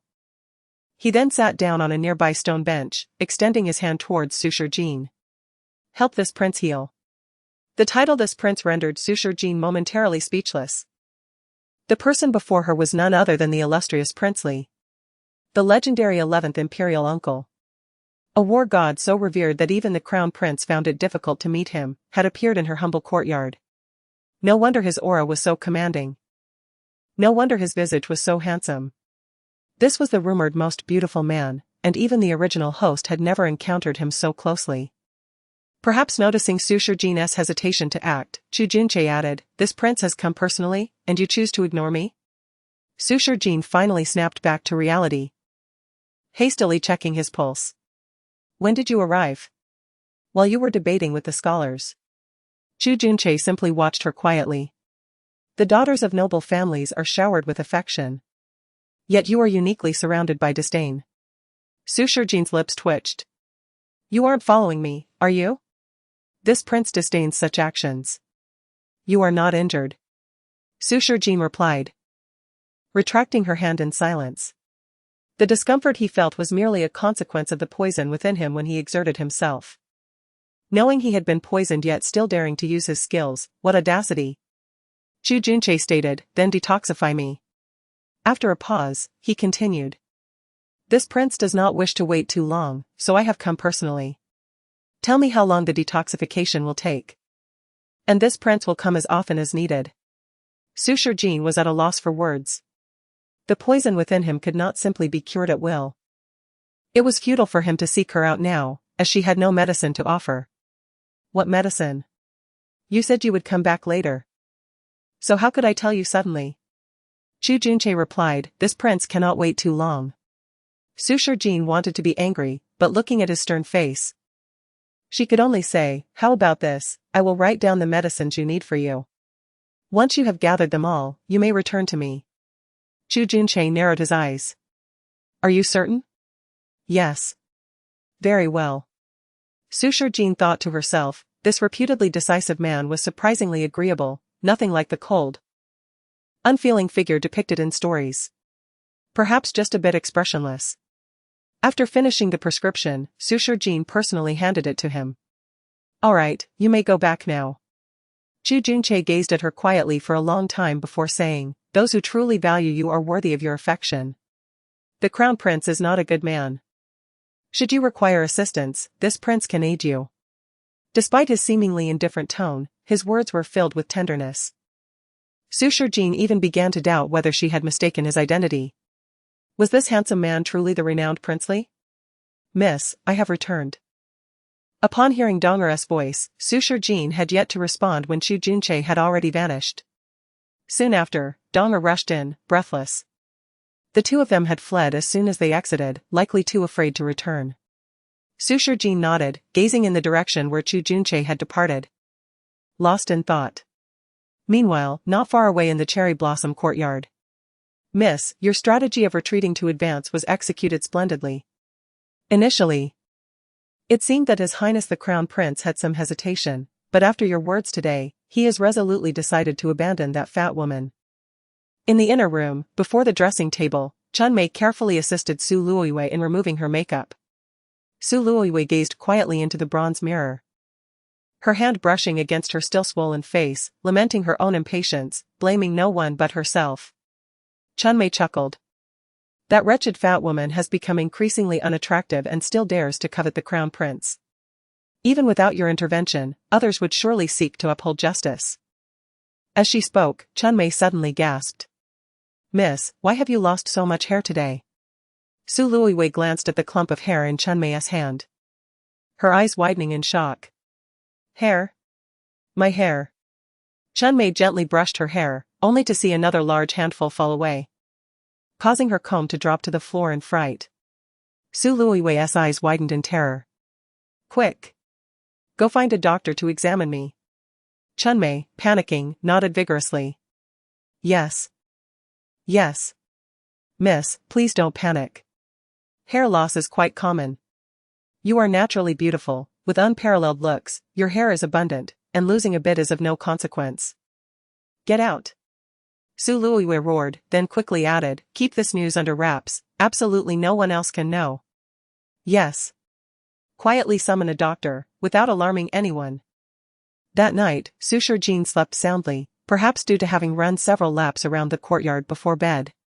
Upon waking, she felt significantly lighter, even her skin appeared more taut. However, she did not let her guard down, she ran around the courtyard several more times. After having breakfast and washing up, she finally settled down to rest. Fortunately, she had realized in time that this body weighed only about 140 to 150 pounds, and that the excess weight was merely due to the severe poison. With the poison now resolved, her body had ceased to swell. Within just one day, Su Shijin could clearly feel her vitality returning.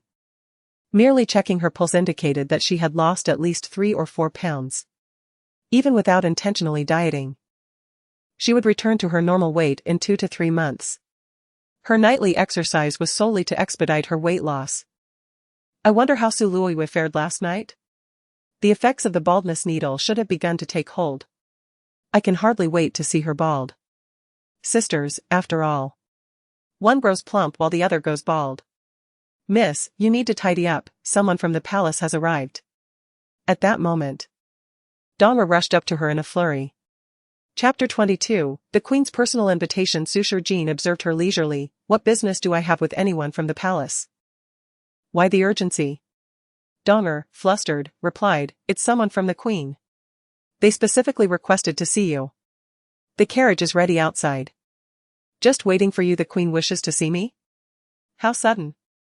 As Donna nodded fervently, she hurriedly pulled her into the room, assisting her in changing into a fresh outfit, hastily arranging her hair, and then dragging her out, insisting that the Queen's envoy had been waiting for far too long. Su Shijin remained in a daze even as she boarded the carriage to the palace, finding the invitation quite unexpected for such an early hour. In the memories of her predecessor, the Queen had seldom summoned her, and today's haste hinted at troubling news. Not long after, the carriage entered the palace walls. And after a lengthy journey, she was finally requested to disembark. The one leading her was a jovial eunuch, who remarked, it's been a while, Second Mississippi. You seem to have slimmed down quite a bit. Su Shijin's lips twitched at the comment. Everyone says I'm plump, how could I possibly be slim? This was the truth. Although her actual weight hovered around 140 to 150 pounds, she appeared as though she weighed 170 to 180 pounds. Largely due to loose flesh that jiggled with her movements. This was the reason she committed to exercising, as it was easier to reduce weight than to tighten loose skin. Yet, the eunuch's remark could either be genuine flattery or a jest at her expense. Soon, she arrived at the Queen's chambers. The palace was resplendent. But Su Shijin lacked the spirit to admire it. Only upon seeing the Queen's beaming face did she feel a slight relief, perhaps she was not here to cause trouble. With a respectful bow, she thought it prudent to maintain decorum. However, the Queen approached her, saying, no need for excessive formality, we are all family here. Let us sit and converse. The emphasis on family was unmistakable. Su Shijin paused, as if coming to an understanding, and hesitated before taking a seat. The Queen, as the mother of the nation, warranted her standing while speaking. The Queen's expression shifted, her smile fading gradually. The reason I summoned you today is that I've heard some concerning news and wished to inquire about it. Su Shijin lowered her head. Please, Your Majesty, ask away. I have been told that you took the initiative to break off your engagement with the Crown Prince. Is that true? So, it was about this matter. Suture Jean finally lifted her gaze to meet the Queen's. Indeed. The Crown Prince and my sister share genuine affection for one another. Their love is sincere, and I, though I hold admiration for the Crown Prince, cannot bear to see my sister hurt. Thus, I chose to withdraw. The Queen narrowed her eyes. But you are his rightful fiancée. Even an engagement can be altered, and I believe the Crown Prince is eager to marry my sister. He will surely make this publicly known. Before she could finish, the Queen interjected, royal marriages cannot be dictated whimsically. A betrothal that has stood for years cannot be dismissed at a whim. Pausing briefly, the Queen added with a hint of a smile, however. I place great importance on you. You are the one I have chosen to be the Crown Princess. Suture Jean quickly replied, my sister is also a remarkable individual. I hope your Majesty will support their union. But I have heard that you two have been at odds, even contending for the Crown Princess affection. Both openly and covertly. As the Queen spoke, she took her seat on the elevated throne. The purpose of today's meeting is not solely to inquire about this matter. I wish to give you some courage. Know that you are not without support. You are the Crown Princess I have recognized, and you will always have my backing. Suture Jean's heart sank. Something felt amiss. Why was the Queen so insistent on her? Although she was the legitimate daughter of the Prime Minister, so was her sister. Su Luoyue. Would it not be the same to the Queen, which sister became the rightful consort? Why the preferential treatment towards her? Perhaps sensing her confusion, the Queen continued. You need not overthink this. I simply wish to convey that if you are willing to uphold the engagement, on the day of the wedding next month, I will ensure the Crown Prince does not take any rash actions, including any intentions to marry your sister alongside you. Suture Jean gritted her teeth, Your Majesty. My mind is made up. What do you mean? You do not wish to be the Crown Princess? Suture Jean knelt, yes. It was foolish of me to once covet the Crown Princess affections. I now see the reality, the Crown Prince and my sister are truly in love. I do not wish to intrude upon their bond or disrupt their happiness. An uncarved block cannot be sculpted. The Queen shook her head in frustration. Yet, Suture Jean, resolute, declared, I have made my decision. I implore your Majesty to support me. Are you not afraid of the Emperor's inquiry? The Queen's voice darkened slightly. Suture Jean responded, the engagement set by the Emperor was solely for the legitimate daughter of the Prime Minister. My sister and I are both legitimate daughters. Initially, my father chose my sister, but due to unforeseen circumstances, the engagement fell to me. Now that my sister is well, the betrothal should revert to her. I believe the Emperor will understand. Leave now. The Queen wearily waved her hand. Suture Jean exhaled in relief as she rose to depart. Yet, upon reaching the door, the Queen's voice called after her, I shall give you 10 days, should you have a change of heart, you may return to me. After this period, even if you regret it, I can no longer assist you.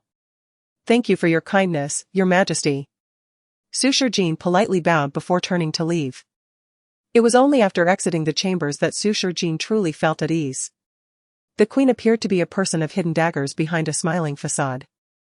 Despite their lengthy conversation, she could discern nothing of the Queen's true intentions. While lost in thought, she returned to the spot where she had disembarked the carriage, only to find that it had vanished. Suture Jean's eyelids fluttered in surprise. What is happening? They sent a carriage to fetch me upon my arrival. Yet now it has been taken away as I leave. Is it because my words displeased them? This reality was rather disheartening. Never mind, I shall walk back. She had no desire to encounter that duplicitous smile again. As Suture Jean departed, a eunuch approached the Queen with utmost reverence. Your Majesty. What shall we do if Suture Jean truly does not wish to be the Crown Princess? The Queen lazily closed her eyes. Whether Suture Jean becomes the Crown Princess is of little consequence, but her sister, Su Luoyue, must never take that position. A legitimate daughter who has been lost for 2 or 3 years, who knows what she has endured in that time?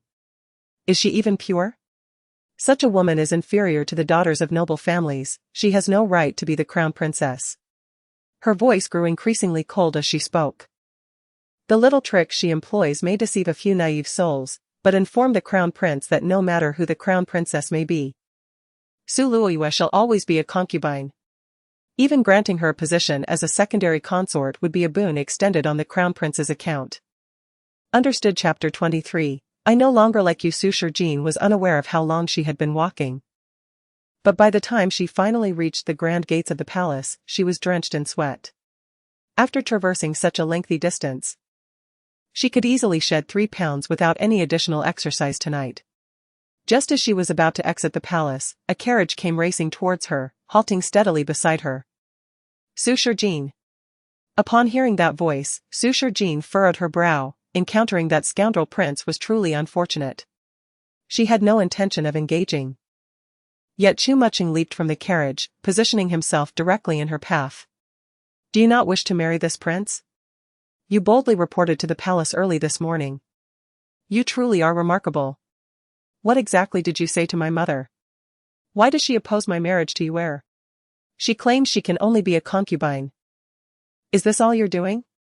Su Shijin was rendered speechless. With so many questions, could he not simply approach his mother? Besides, had he inquired, he would have learned that it was the empress who summoned her to the palace. That was your manipulation. Chu Muching glared at her with disdain, convinced that she was merely playing hard to get. You feigned a withdrawal from the engagement, retreating only to advance. That letter of withdrawal has long since been torn to shreds by you, has it not? How hypocritical. Su Shijin let out a cold laugh. The crown prince was quite the imaginative thinker. If I had indeed written that letter of withdrawal, it would signify my complete disinterest in marrying you. If you truly believe this, why do you gossip in front of your mother? Chu Muching's brows knitted tightly, his words dripping with malice. Su Shijin, unwilling to engage any further, attempted to sidestep him and depart. However, he seized her arm. I admit you have succeeded. My mother is coercing me to marry you. Even for her sake, I shall comply, but let me make this clear, should I marry you, you shall never replace Yue in my heart. Su Shijin forcefully wrenched her arm free. Are you out of your mind? I have stated repeatedly that I will not marry you. There is a limit to playing hard to get. Do not presume that your antics will pique my interest. My patience is not boundless. Chu Muching glowered at her. You are merely sulking, angry that I have turned my affections elsewhere, enraged by my disdain. But all of this is of your own making. My compassion for you has long since run out. You had best know your limits. At this point, he took a deep breath, enunciating each word. If you are willing to humble yourself before me now and apologize to Yue, I might still choose to forgive you. At least on the day of our marriage, I would grant you some measure of dignity, or else. Do you not understand human speech? Su Shijin snapped, exasperated. I believe I have been exceedingly clear. We have ended our engagement. From this moment forth, you shall follow your own path while I walk mine. We have no further ties. Did you comprehend that? Shall I speak louder to reiterate? Chu Muching seethed with rage. You. I no longer like you. I do not wish to marry you. I certainly do not desire to be some wretched crown princess. If you are so fond of Su Luoyue, then hasten to marry her and cease seeking validation from me, lest I lose control and take action. You dare. Chu Muching was infuriated. Why should I not dare? You and she treat me so, why must I not retaliate? Crown Prince, I recognize your self-importance. But must you assume that every woman in the world yearns to marry you? Very well. Fine. Su Shijin, do not regret this. You have squandered the last opportunity one granted you. I now declare that from this moment onward, no matter what schemes you employ, I shall never forgive you again. Su Shijin smiled. I could not wish for anything more. Good. You had best refrain from reporting to my mother. Since you are so enamored with Su Luoyue, why fear my potential complaints? Simply propose to Su Luoyue openly, declaring to the world that she shall be your crown princess. Once the news spreads, do you believe I could impede it? I fear that even if I were to report, it would be of no consequence. Chu Muching clenched his fists in anger. Very well. Tomorrow I shall announce to the world that Yue is the sole crown princess. You had better not hide away and weep. Insane. Sushar Jean rolled her eyes at him before swiftly exiting the palace gates. Chu Muching, his face flushed with fury, stormed back to the carriage. A nearby guard whispered, "Your Highness, should we invite the second young lady to join us?" It was still a long journey back to the Prime Minister's residence. Moreover, following the recent snowfall, the sun had shone brightly, yet torrential rains had caused significant flooding in the streets, complicating their return. Chu Muching shot the guard a glare. "Why concern ourselves with her? Let her walk back on her own." "Yes." The carriage began to move, unhesitatingly passing by Sushar Jean without even drawing back the curtains. Sushar Jean remained unfazed. Inside, Chu Muching was still boiling with frustration, choosing to ignore everything else. Outside, the guard murmured, "Does His Highness truly intend to end the engagement with the second young lady? Do you think she would relinquish her claim on the crown prince?" Chu Muching scoffed. The guard replied, "She even went to report to the Empress. She must be reluctant to let go of the crown prince. However, she cannot alter His Highness's feelings, so she likely chose to adopt a different strategy, retreating to advance. Of course I can see through what she is attempting. She thinks I am oblivious to her manipulations. How utterly foolish. Perhaps the second young lady is merely sulking, hoping to wait for you to relent. Who does she think she is to sulk against me? What audacity to play such games with me. For her to maintain such an arrogant demeanor. Does she not realize she is playing with fire?" Chu Muching clenched his fists. "She dares to hope I will bend to her will. She is delusional. Tomorrow, I will propose to Yue, directly offering her the position of crown princess. Let us see how composed she remains. Yet the Empress has stated that the third young lady cannot be the primary consort. My mother has always favored me. She would not become upset over such trivial matters. Besides, her words were undoubtedly influenced by Sushar Jean's gossip. Clearly, Sushar Jean cannot let go of the crown prince." Chu Muching shook his head. "She exhausts herself trying to marry me while refusing to yield. Such a scenario is improbable. Today, I have already made my stance clear. If she comes to me to plead for forgiveness, I shall present her with a betrothal gift alongside Yue. If she does not, well, let her weep when it is too late to regret." Chapter 24, to study medicine for the crown prince until the carriage had vanished from sight. Sushar Jean's emotions remained unwavering.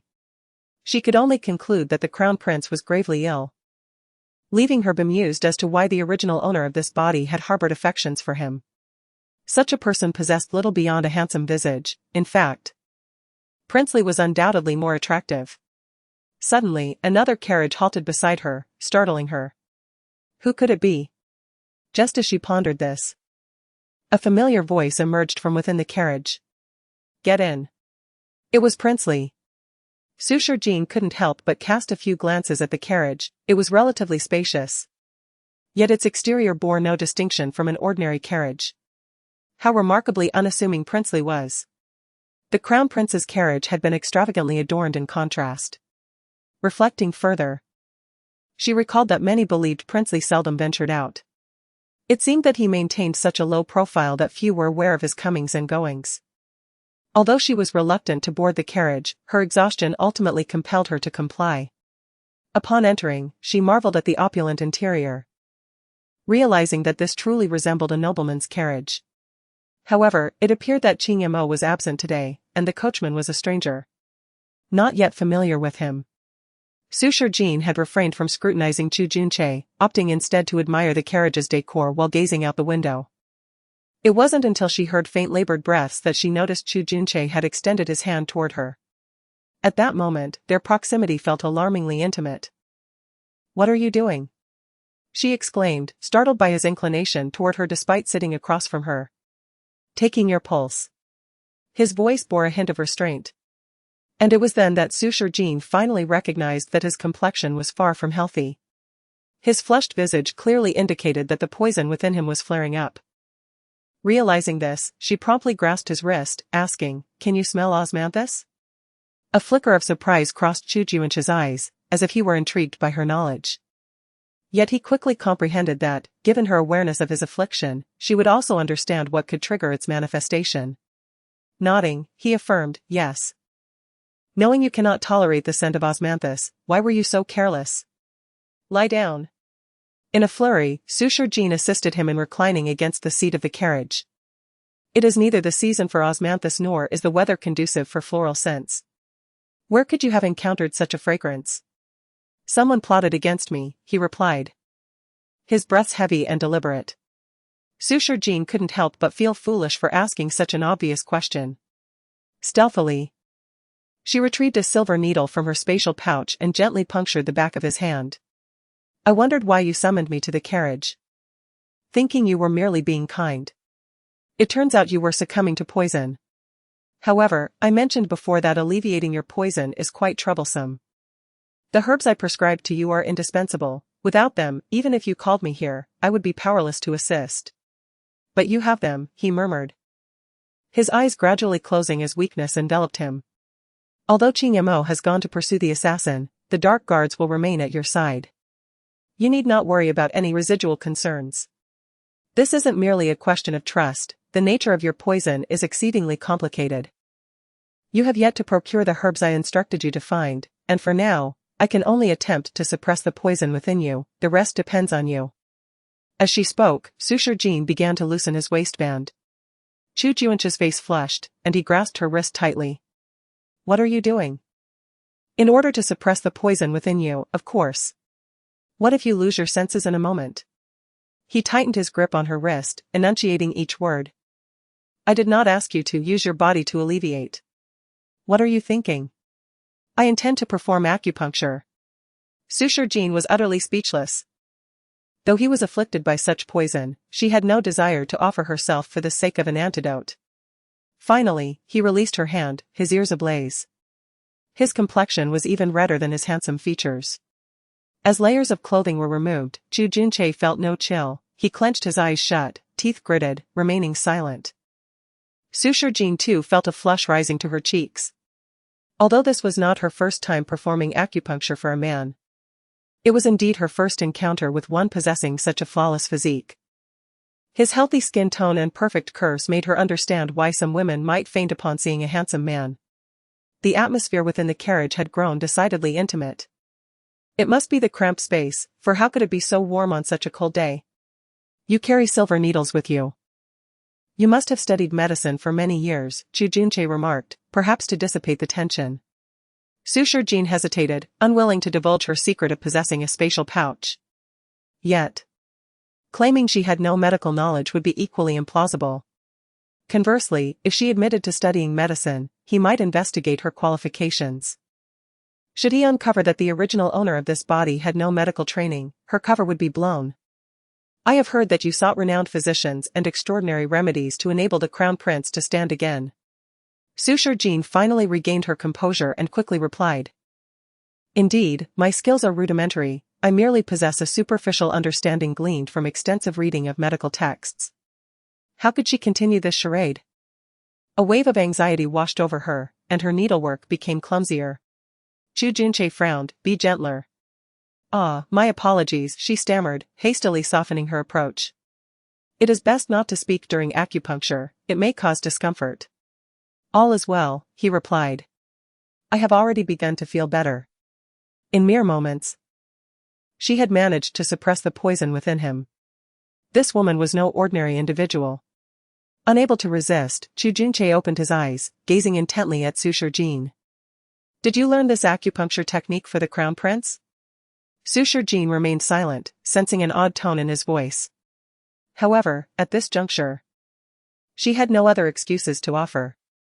She mustered an awkward smile. Since you feel better now, perhaps you should put your clothes back on.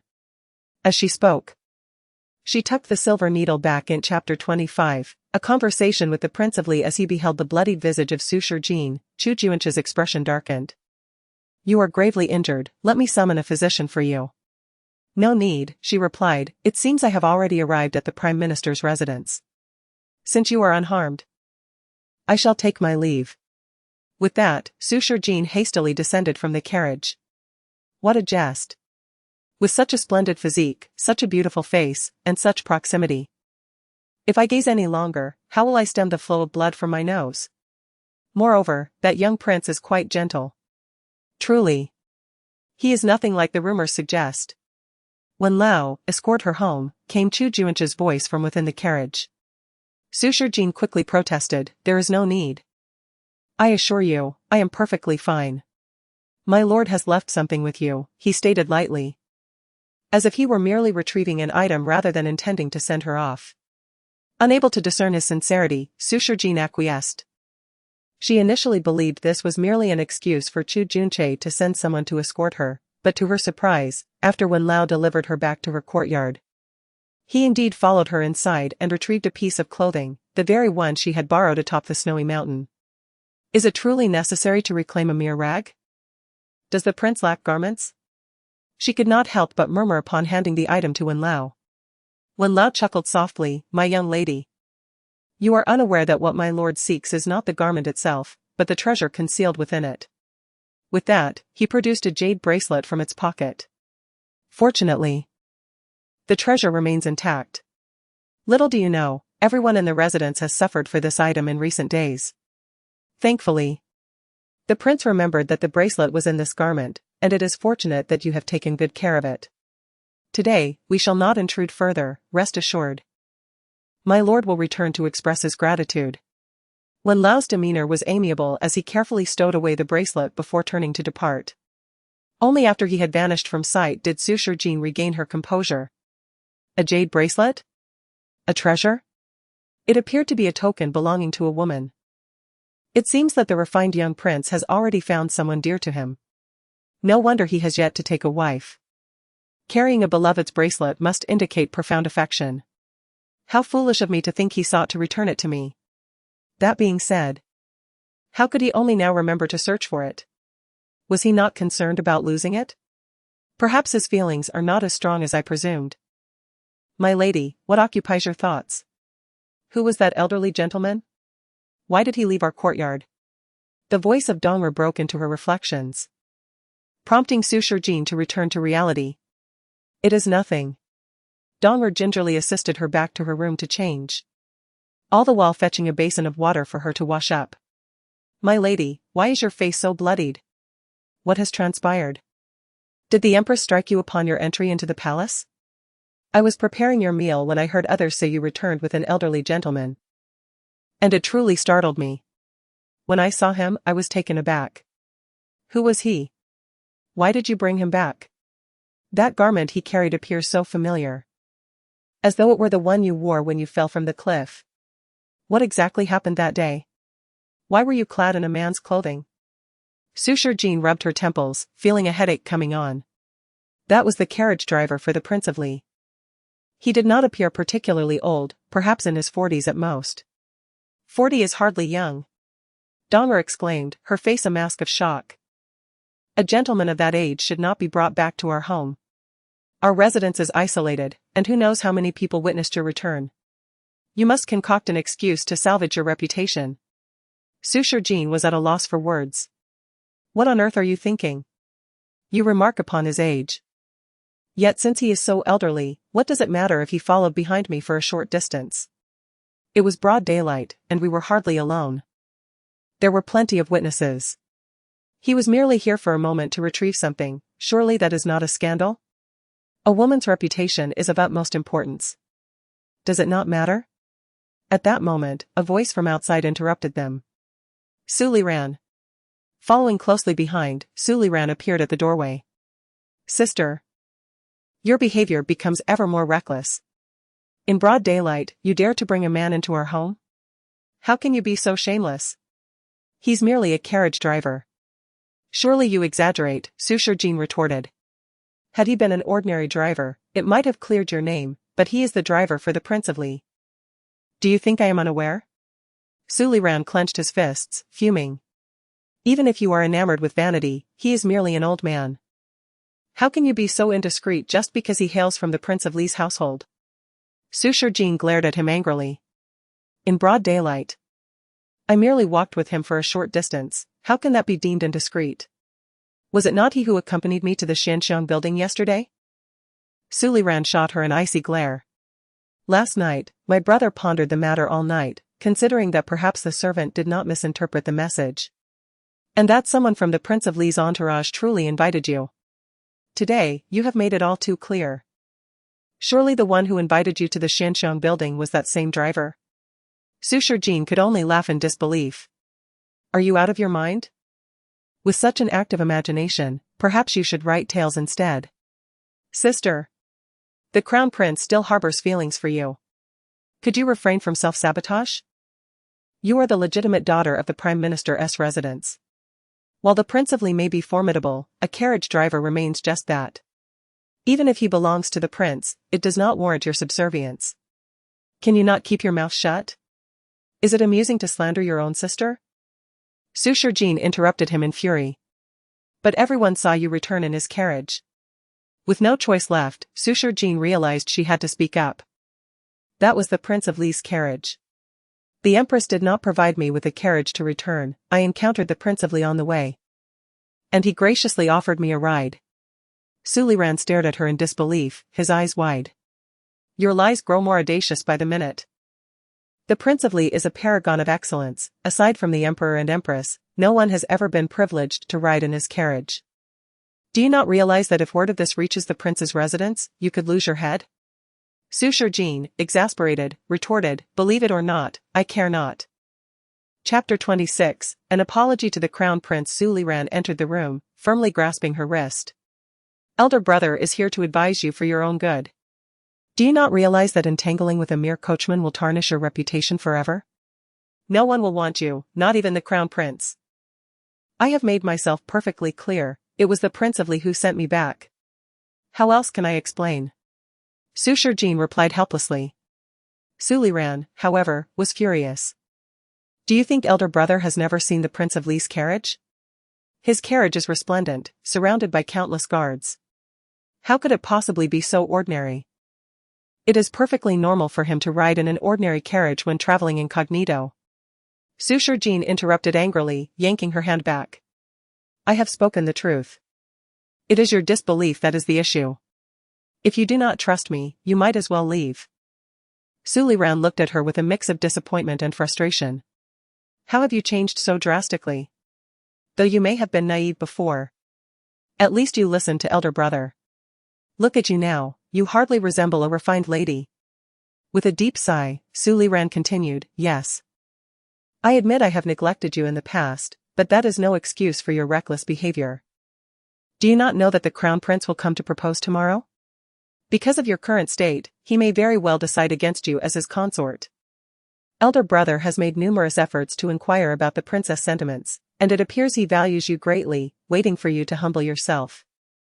If you perform well tomorrow, he will still consider proposing, provided you are willing to enter the household alongside third sister. You are sisters. What does it matter if you both enter together? You would be the crown princess, while she would merely be a secondary consort. Would you still create difficulties for her? Sushar Jin was seething with anger, yet reason reminded her that violence would not resolve the issue. Therefore, she suppressed her fury and asked her brother to leave. Will you heed elder brother's counsel? Apologize sincerely to the crown prince tomorrow. Make amends with third sister. And sever ties with that coachman completely.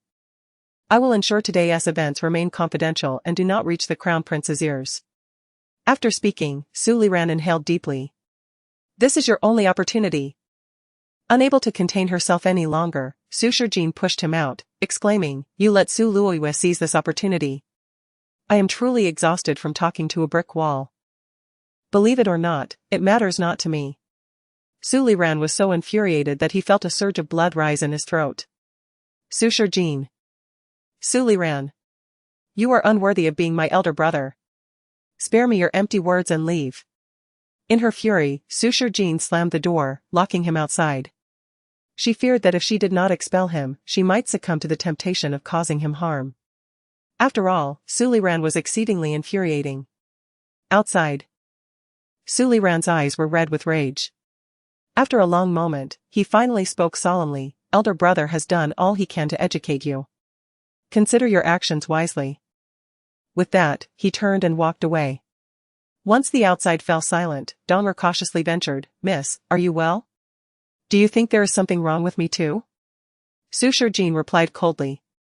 Dong'er quickly shook her head. No, I did not mean that. Then you may leave.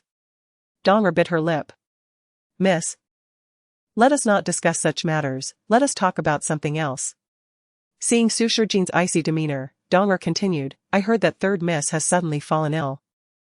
Many doctors have been called, yet none can discern her ailment.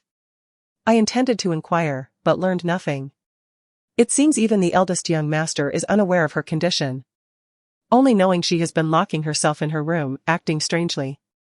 Listening to Dong'er, Su Shijin felt no surprise. She was well aware that Su Luoyue would never allow anyone to disclose her affliction. After all, if news of her baldness were to spread, she would become the laughingstock of the capital. So she is ill, that explains why she has not sought trouble today. Su Shijin remarked lightly. Dong'er nodded in agreement. Indeed, had it been any other time, she would have come to provoke you. A faint, almost imperceptible smile graced Su Shijin's lips. Currently, Su Luoyue was in the throes of severe hair loss, though it would take a week or two for her to become completely bald. Until then, she would likely lack the energy to trouble Su Shijin. How she anticipated her bald appearance. She did not believe anyone could remedy her poison. As night fell, she engaged in her usual exercises. Before retiring, she administered a few acupuncture treatments to herself. Observing her gradually shrinking waistline, her spirits soared. After a restful sleep until dawn, her first order of business was once again exercise. Once she had worked up a sweat, she leisurely washed up and enjoyed breakfast.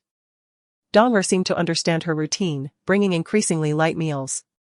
After satisfying her hunger, Su Shijin intended to step outside when Dong'er blocked her path. Miss. Perhaps it would be best if you did not venture out today. Su Shijin furrowed her brow. Why can I not go out? She wished to familiarize herself with the city in preparation for her eventual departure from the Prime Minister's residence. Dong'er appeared conflicted. Did not the eldest young master mention yesterday? The Crown Prince is coming. He will come as he pleases, I shall do as I wish, Su Shijin said. Pushing past Dong'er. I simply wish to explore. If you wish to follow, that is acceptable. Miss. It is actually the eldest young master's instruction that I not let you go out. Understanding now, Su Shijin resolved to go out even more. If he forbids it, why should I comply? I refuse to listen. With that, she stepped out of the courtyard, and shortly thereafter, Su Liran appeared before her. I knew you would not listen. Elder brother warned you yesterday that today is your only opportunity. You must either remain obediently in the courtyard while the Crown Prince arrives, and I will speak on your behalf, or you must come with me to personally apologize to the Crown Prince and humble yourself. And if I refuse? Su Shijin scoffed. Su Liran, exasperated, replied, you will undoubtedly regret this. Rest assured, only a fool would regret for a scoundrel, Su Shijin retorted nonchalantly, attempting to bypass him. The sun is shining beautifully today, it is indeed a splendid day for a proposal. I shall not interrupt your joyous occasion. Young master. The Crown Prince has arrived. At that moment, a servant rushed over, urgency etched on his face. Upon hearing this, Su Liran swiftly took Su Shijin's hand. Do not be willful, come with me. Chapter 27, Am I being humiliated? Su Shijin struggled with all her might but could not shake off Su Liran's grip. As he forcefully pulled her into the grand hall. The atmosphere was bustling, with a sea of people filling the room. Several maidservants scurried about, while attendants were already kneeling on the ground. At the center of the throng stood Su Luoyue, resplendent in her white garments, adorned with an excessive number of hair ornaments. A beauty that seemed almost deliberate. Upon noticing Su Liran bringing Su Shijin along, a fleeting glimmer of malice crossed Su Luoyue's eyes, quickly replaced by a semblance of a smile. Brother, sister, you have arrived. Su Liran unceremoniously tossed Su Shijin onto a nearby chair, instructing her to sit obediently. I hope you ponder my words carefully, do not wait until regret finds you without a place to weep. Dazed from the forceful throw, Su Shijin was about to scold him when suddenly, everyone around her knelt. We pay our respects to His Highness the Crown Prince. We pay our respects to the Crown Prince. Though displeased, Su Shijin had no choice but to kneel, her heart brimming with reluctance. Meanwhile, Su Luoyue stood joyfully at the entrance, only feigning to kneel when Chu Mukin approached. As expected, he supported her, saying, Fool.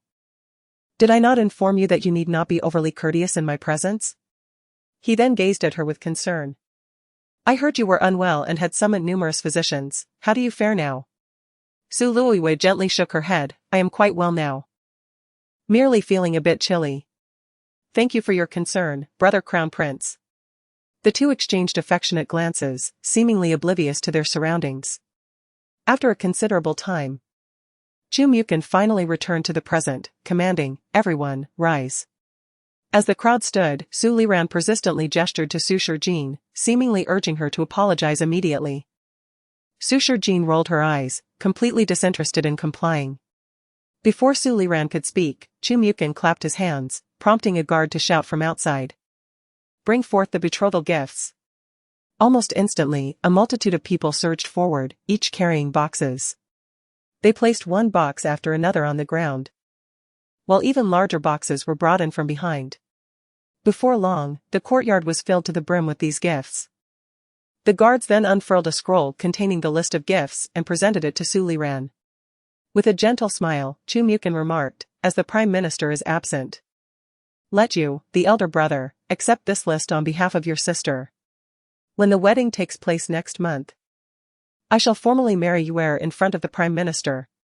Su Luoyue's cheeks flushed with shyness, while Su Liran's face was a portrait of shock as he examined the list. 1 million taels of gold, 5 million taels of silver, 10 prized horses, 10 deep-sea pearls, 2 gold basins, 2 silver basins, 2 gold tea caddies, 2 silver tea caddies, 1,500 bolts of silk, 20 pieces of jade, 10 sets of gold bracelets, 10 sets of silver bracelets, 5 acres of fertile land, and a jade ruby. Halfway through reading, Su Liran nearly gasped in disbelief. He stared at Chu Mukin, astonished by the Crown Prince's generosity. Surely, this cannot be solely for my third sister? This must be a double portion of betrothal gifts. Realizing this, Su Liran shot another look at Su Shijin, who remained unresponsive. Meanwhile, the crowd buzzed with excitement, the attendants astounded by the lavishness of the gifts. Such generosity from the Crown Prince. The third miss is truly fortunate. Surely, there should be a portion for the second miss as well. How could that be? Have you seen the Crown Prince acknowledge the second miss even once since his arrival? It seems he intends to bestow all the gifts upon the third Mississippi. After all, she is the most beautiful in the capital. Any man would surely prefer her over the second Mississippi. Throughout history, heroes have been paired with beauties. The Crown Prince and the third miss appear perfectly matched. Perhaps noticing Su Shijin's continued inaction, Su Liran finally could not contain himself. Your Highness, actually, today, my second sister has something to say. He shot a fierce glare at Su Shijin, as if urging her to apologize immediately.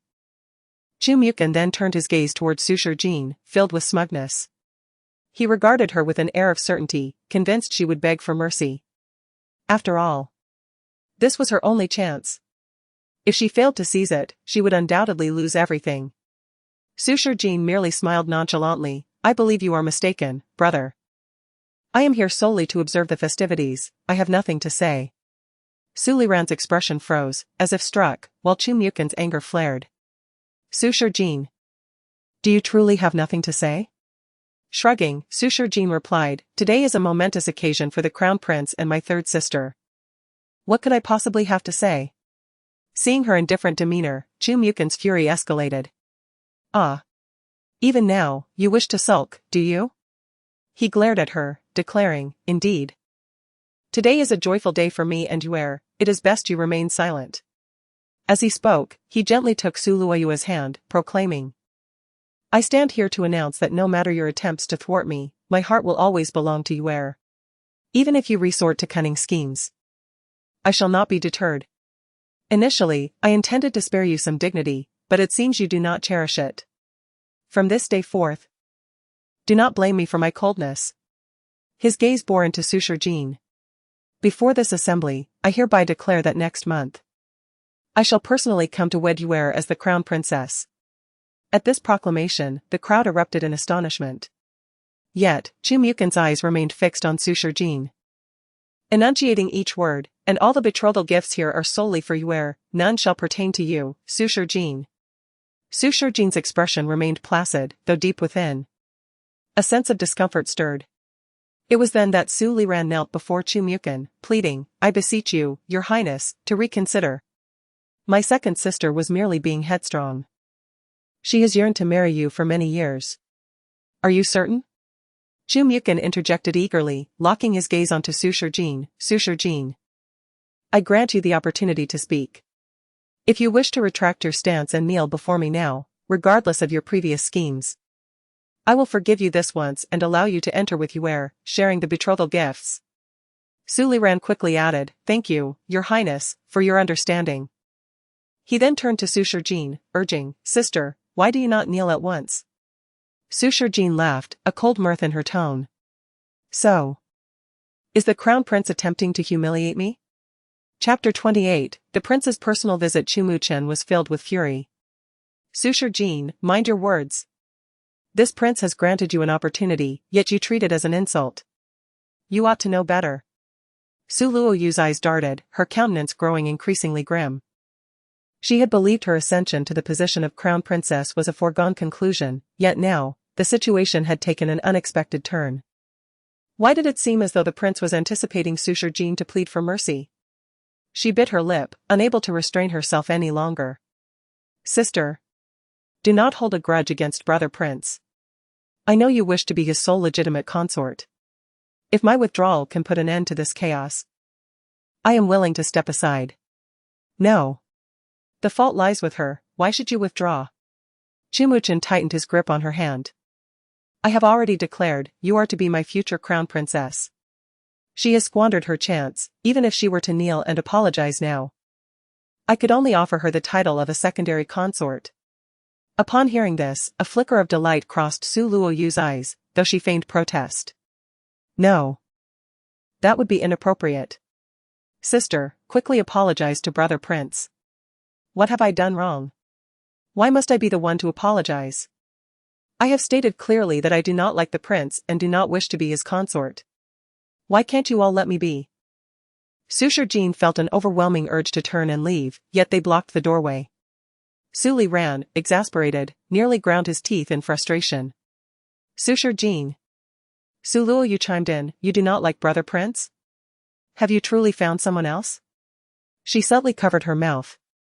Having heard that sister returned home with a man yesterday, not knowing when he would depart. "What did you say?" Before she could finish, Chu Muchen roared. "Su Shijin, do you have no shame? As a woman, you bring a strange man into your residence, into your private quarters?" Su Liran interjected. "Third sister is mistaken. That was merely a coachman, it must have been a miscommunication from the servants." He then turned to Chu Muchen, explaining that the coachman had merely given second sister a ride, and given his age, it was impossible for her to be interested in him. Su Luoyu wanted to interject but hesitated due to her status, quickly signaling to Chun Mei beside her. Chun Mei immediately understood, after all. That was the coachman from the prince's residence, and everyone associated with the Li Wangfu held esteemed positions. Even if second miss truly fancied him, it would not be unusual. Chu Muchen clenched his fists. "Su Shijin, you truly are remarkable. After leaving this prince, you seek a coachman? Who are you trying to insult?" Su Luoyu quickly added, "Brother prince, do not be angry. You are the illustrious prince, after your annulment. No one would dare to pursue sister, even if she were to have an affair with that coachman, it would be understandable." Chu Muchen was too furious to listen, his gaze fixed on Su Shijin. "I cannot fathom how you have become this way. You once clung to me daily, terrified I might turn my affections elsewhere. Ever since you began playing hard to get, you have become addicted to the game, haven't you? To purposely provoke me. You have even resorted to associating with a coachman." Su Shijin, exasperated, slapped her forehead. These people were truly insufferable. How could she express herself? No matter how she spoke, they would not listen. No one would let her leave, nor could she sit comfortably. Who could come to her rescue? Seeing her unmoved, Chu Muchen shouted again, "Su Shijin, come here. Do you want this prince to give you one last chance?" His furious demeanor startled Su Luoyu. If she had doubts before, she could now be certain that Chu Muchen was indeed waiting for Su Shijin to relent. In his heart, there was still a place for her. Damn. This was intolerable. All thanks to Su Liran, her position as crown princess was already secure. Why must he continue to consider that insufferable woman? Turning to Su Liran, she noticed he too was fixated on Su Shijin, his eyes filled with anxiety. Even with his face flushed with anger, he still thought of her. How infuriating. Second sister, the prince has already extended an olive branch, you should yield. Your elder brother sincerely wishes for your happiness. If you were truly annulled today, who in this world would dare to pursue you thereafter? Su Liran staggered to his feet, approaching Su Shijin. In a moment of folly, you would choose to live in solitude. Is it worth it? Look at the lavish dowry filling the courtyard, are you not even the slightest bit tempted? At that moment, a guard rushed in from outside. Report to His Highness. A multitude of carriages has arrived, and the streets are abuzz with talk that the 10-mile bridal procession has reached the palace. Upon hearing 10-mile bridal procession, Su Luoyu was the first to react, her eyes widening in surprise as she shyly glanced at Chu Muchen. Brother Prince, why do you still bring more gifts? There is already more than enough. Su Liran was equally astonished. Could it be that beyond this extravagant dowry, there was also a 10-mile bridal procession? This exceeded his wildest imagination. Yet, Chu Muchen seemed bewildered, clearly not comprehending the current situation. Another guard quietly remarked, Your Highness. Our dowry is already in the courtyard, is it not? Chu Muchen cleared his throat, about to assert that the items outside had nothing to do with him. When another flurry of urgent voices erupted from outside. It is the Li Wangfu's entourage. My heavens, it is the Li Wang himself. Even the citizens on the streets gathered in throngs, watching the spectacle with eagerness and astonishment. The 10-mile bridal procession was, in fact, brought by the Li Wang. Surely he would not be here to propose to the Prime Minister's family, would he? Are you deaf? Did you not hear the people ahead say that this is the Li Wang's token of gratitude? Surely not. What kind of gift could surpass a dowry? As the crowd buzzed, news of the Li Wang's arrival with gifts swiftly reached the Prime Minister's residence. Upon hearing this, Chu Muchen's expression shifted dramatically. Are you certain it is a token of gratitude? The guard relayed, that is what the crowd is saying, with utmost certainty. It appears someone saved the Li Wang's life. And thus he has personally brought gifts to express his gratitude. Saved the emperor's uncle? Chu Muchen instinctively turned to Su Luoyu. You err. Have you saved anyone recently? Su Luoyu was at a loss, and as everyone turned to her, she could only muster an awkward smile. Wherever I go, I have never seen anyone in distress and refused to help. I have treated too many to recall specifics. Su Liran regained his composure. It must be you. The Li Wang has certainly come for you, prepare yourself. Su Luoyu appeared somewhat flustered. She had never saved the Li Wang.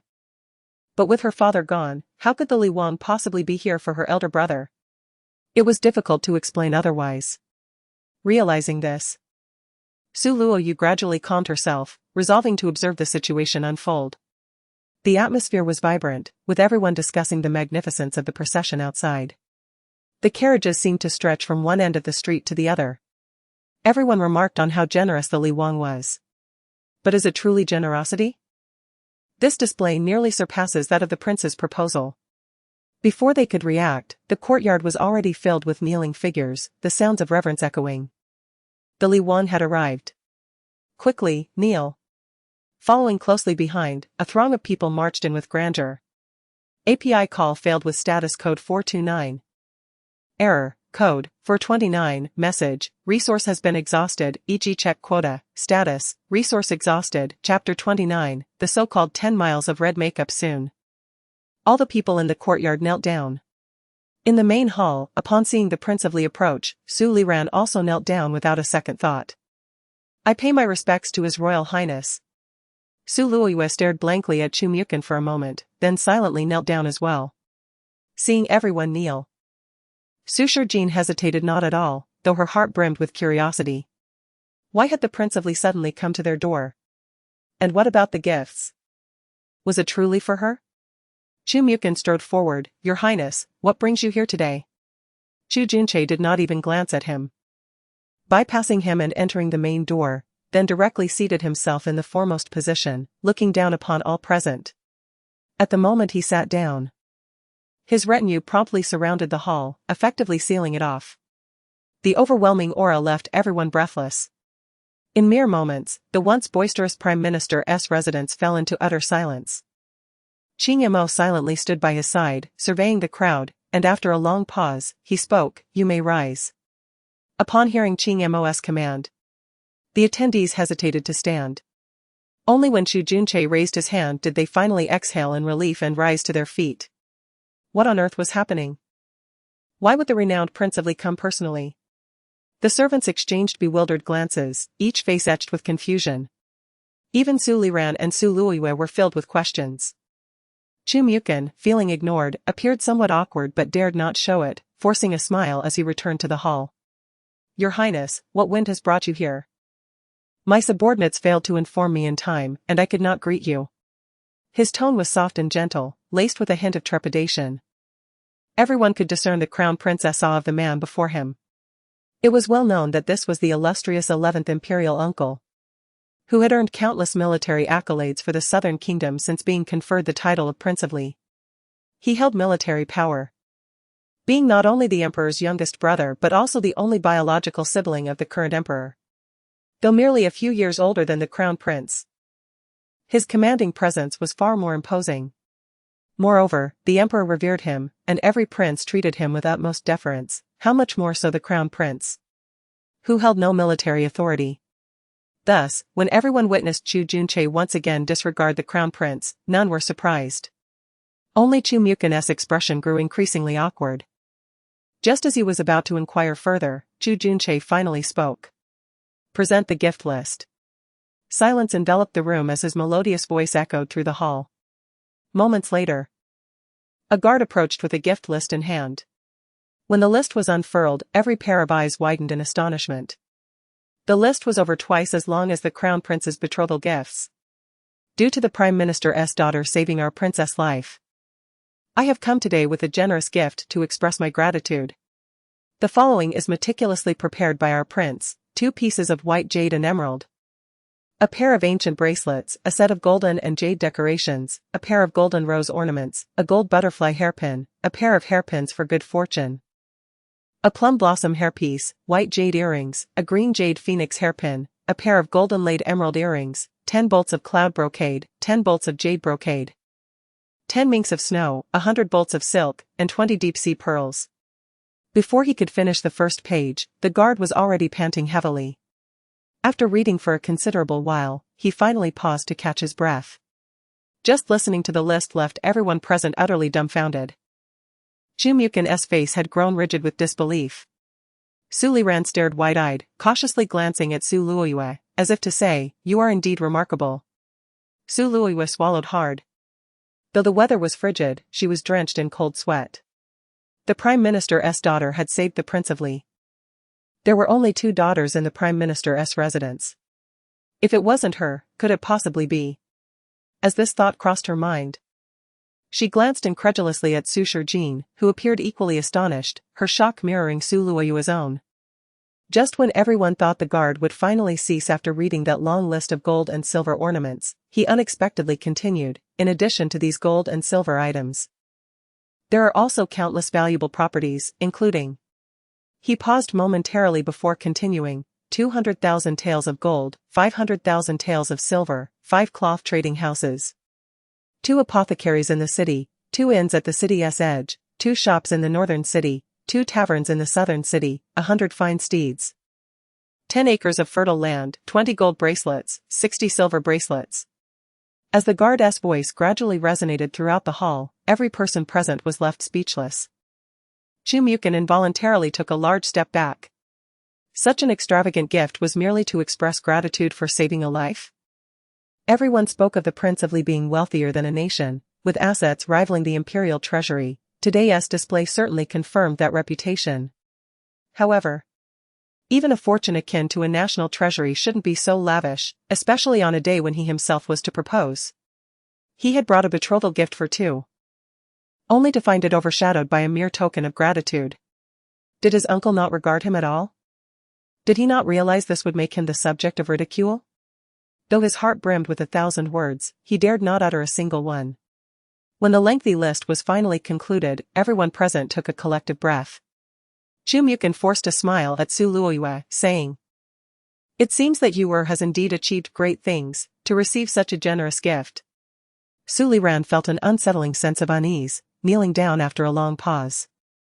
"Your Highness, my third sister's ability to save you was her fortune, and your personal visit is a great honor for our Prime Minister's residence. Such lavish gifts.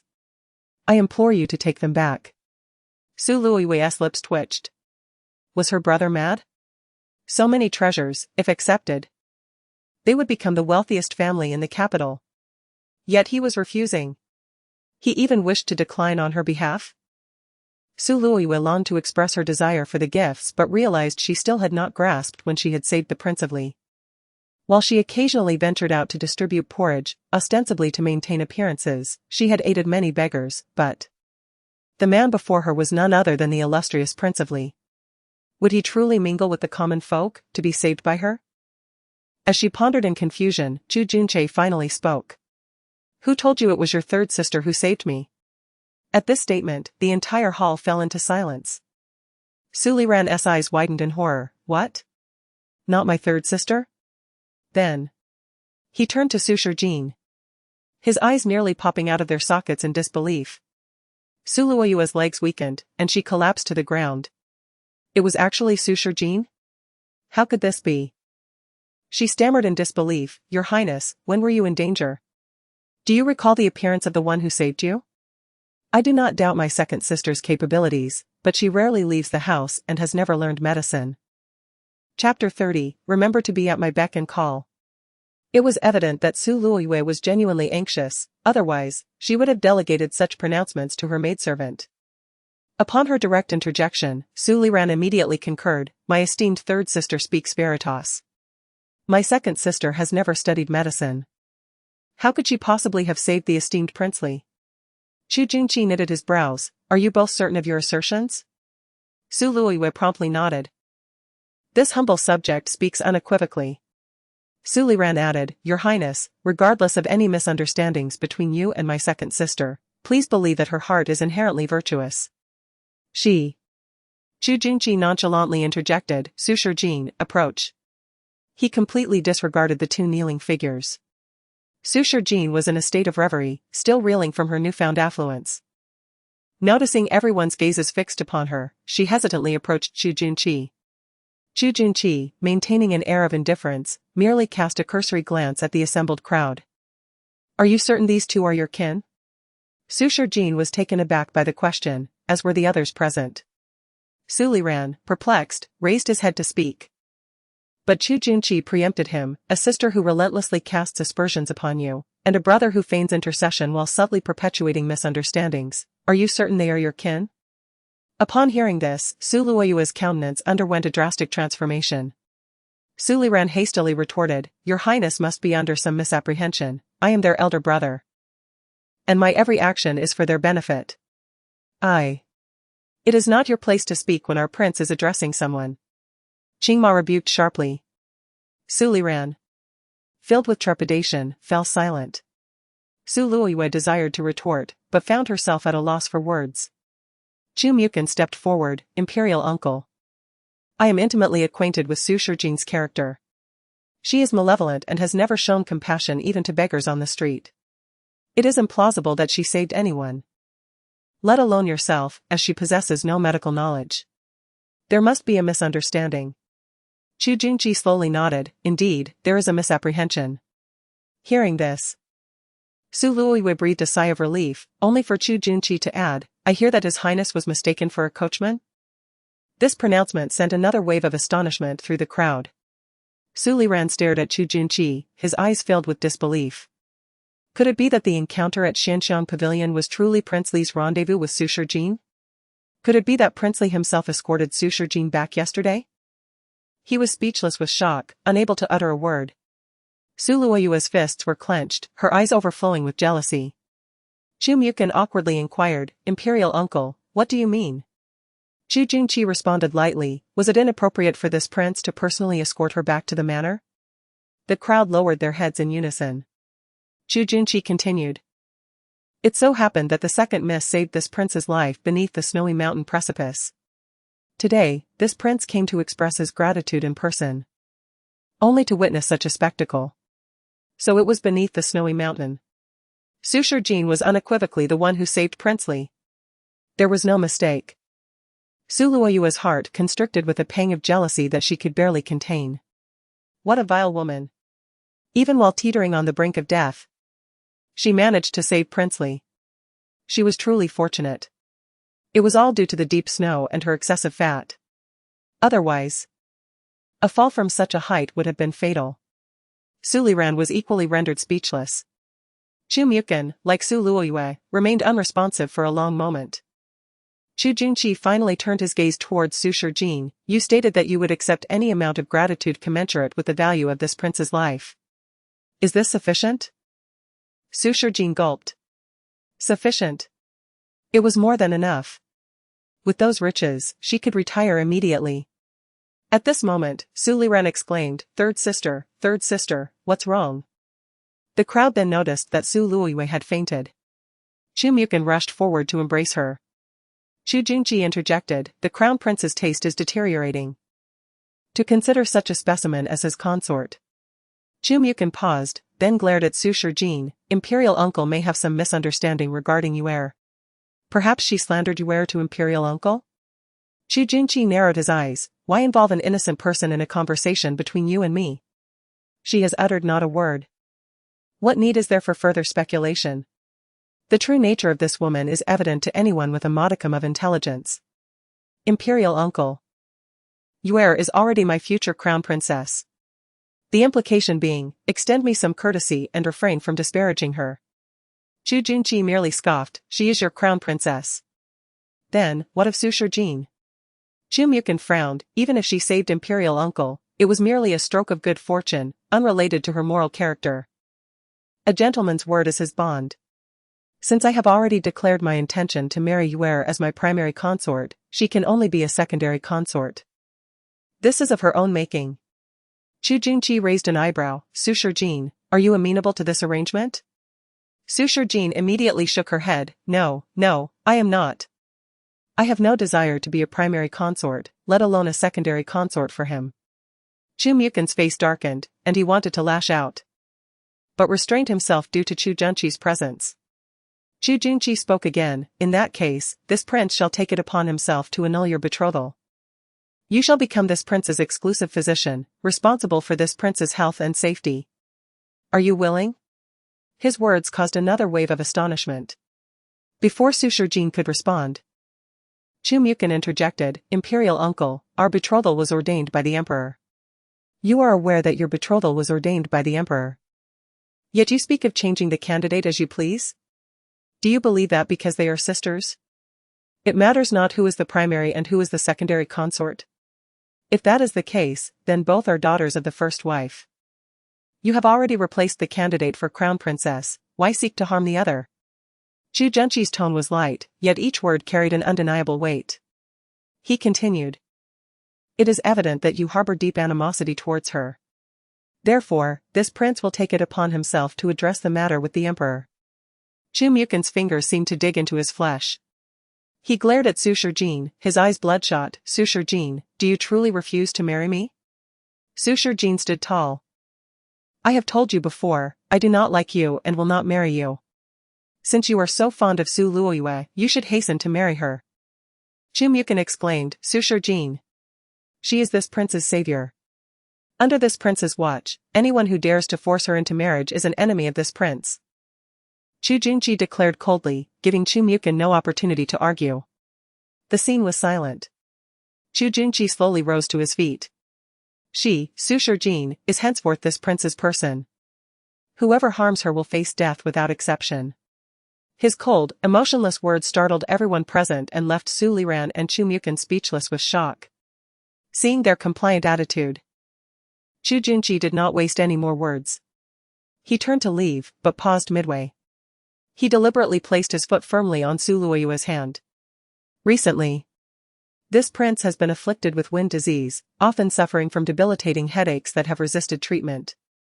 As this prince's exclusive physician, remember to be at my beck and call. The words were directed at Su Shijin, but under his foot, Su Luoyue was already writhing in pain, her face flushed crimson. Chapter 31, Are you really that happy?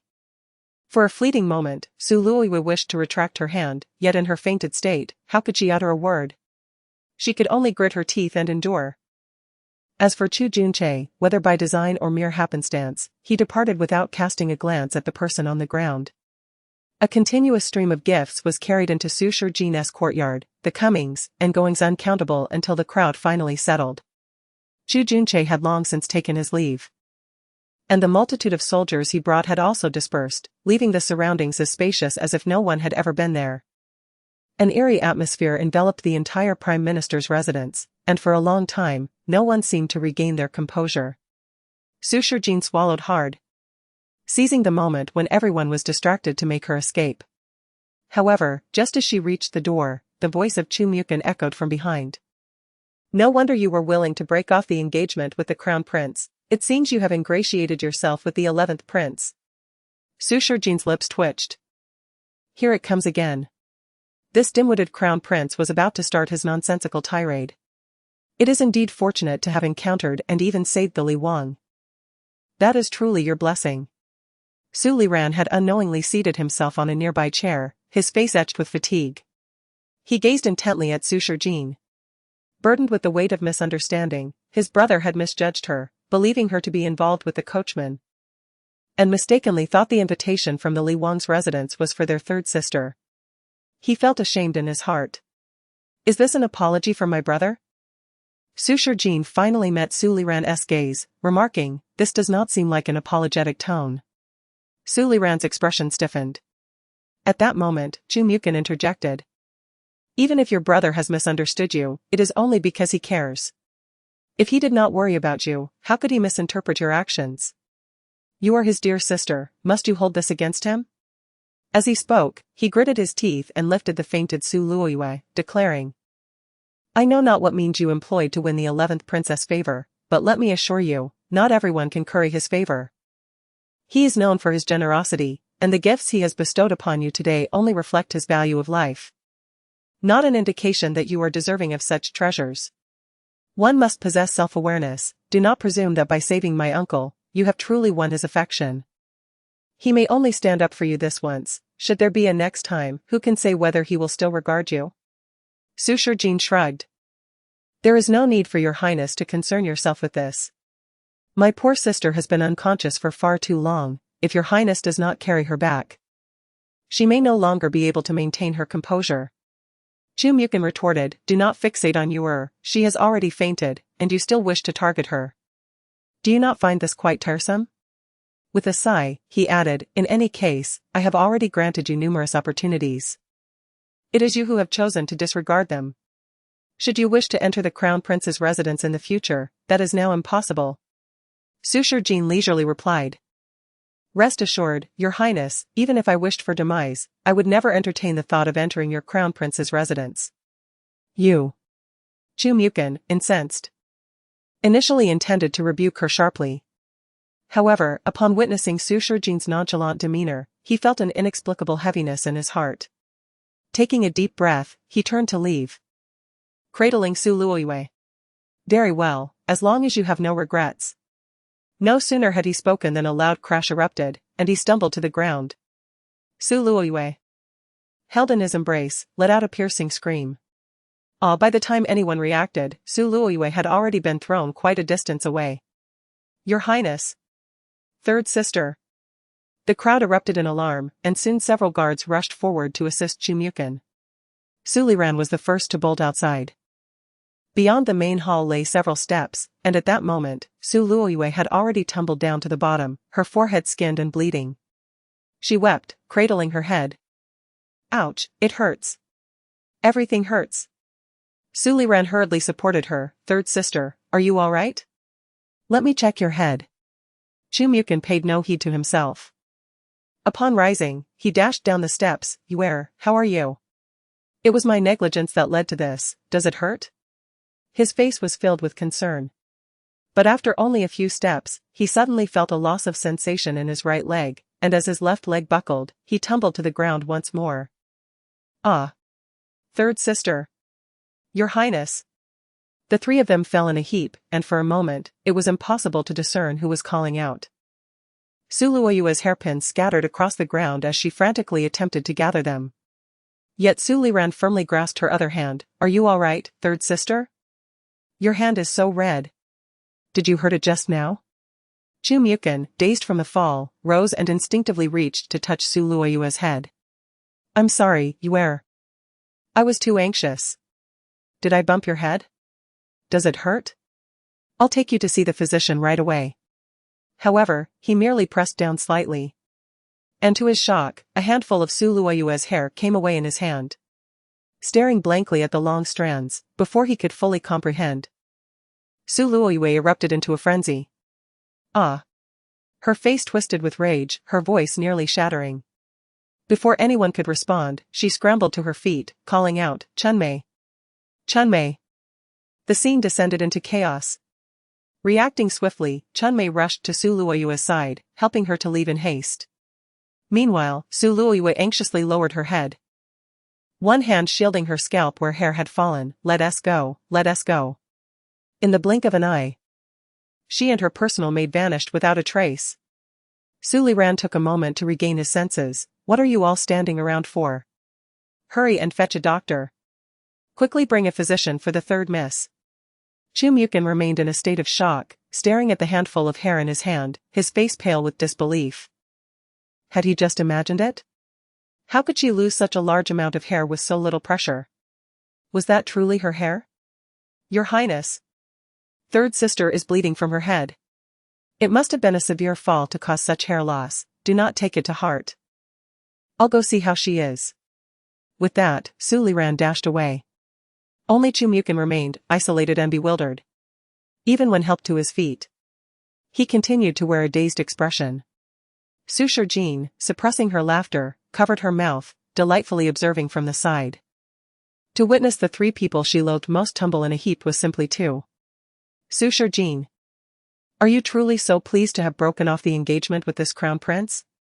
Chu Mukin did not turn back, his voice devoid of discernible emotion. Sushar Jean hesitated. Shouldn't your Highness be concerned for your beloved Yuer?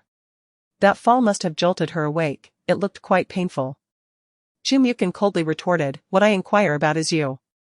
Chapter 32, The Queen's Anger. Sushar Jean was taken aback, utterly perplexed by Chu Mukin's inquiry.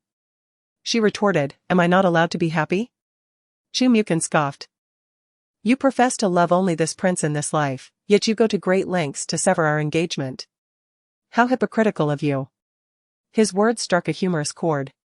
Perhaps in the past, she had indeed declared her singular devotion, but had not Chu Mukin uttered similar vows? And what had he done? He permitted himself to indulge in infidelity while denying her the same freedom. Have you even looked at yourself? She challenged. If I were as corpulent as a pig, would you refrain from admiring other handsome men? Without hesitation, Chu Mukin declared, I have merely done what any man would do. And my choices are those any man would make. You have shared with me the darkest moments of your life, and I genuinely wished to take you as my consort. Yuer, with her innocent romanticism and gentle kindness, is also a cherished figure in my heart. In this world, where the strong prevail, every hero has multiple wives. I would only take you two sisters. Yet you remain ungrateful. As he spoke, Chu Mukin's demeanor softened. Enough, words are futile. Since the engagement is annulled, you may tread your own path. I only hope you shan't regret your choices. Rest assured, while others may regret, I shall not, Sushar Jean replied nonchalantly, her expression betraying indifference. Noticing her demeanor, Chu Mukin felt a deeper discomfort. Before he could voice it, a guard rushed forward. Your Highness. The Queen summons you to the palace at once. Chu Mukin gritted his teeth and replied, inform my mother I shall come shortly. It seems Yuer has sustained a serious injury, and I must check on her first. The guard, however, blocked his way. Your Highness. Perhaps it is best to enter the palace first. Sensing something amiss, Chu Mukin sighed in resignation and ultimately followed the guard. As soon as he departed, Sushar Jean hastily retreated to her quarters. Gazing at the mountains of boxes piled outside, and even within her courtyard, her heart swelled with excitement. Just moments ago. She lamented her lack of wealth, and now she found herself unexpectedly affluent. Had she known the Prince of Li was so generous, she would have paid closer attention to his affairs. Lost in thought, she eagerly began to open the boxes one by one. "Miss, are all these items yours?" Dong'er appeared out of nowhere, approaching Sushar Jean. Her eyes sparkled with curiosity. "Did you truly save the Prince of Li? Is he really so generous?" Sushar Jean regarded the exquisite fabrics before her and nodded gently. "Indeed, these materials are splendid. Please take some to craft yourself several new garments. And make a few for me as well, in a smaller size. I shall need them in a couple of months." Dong'er paused, puzzled. "A smaller size?" Sushar Jean affirmed. "Consider it a custom order for Su Luoyue. I recall that our figures have always been similar. Once I slim down, I shall fit into her clothes. So please create several new outfits in her measurements."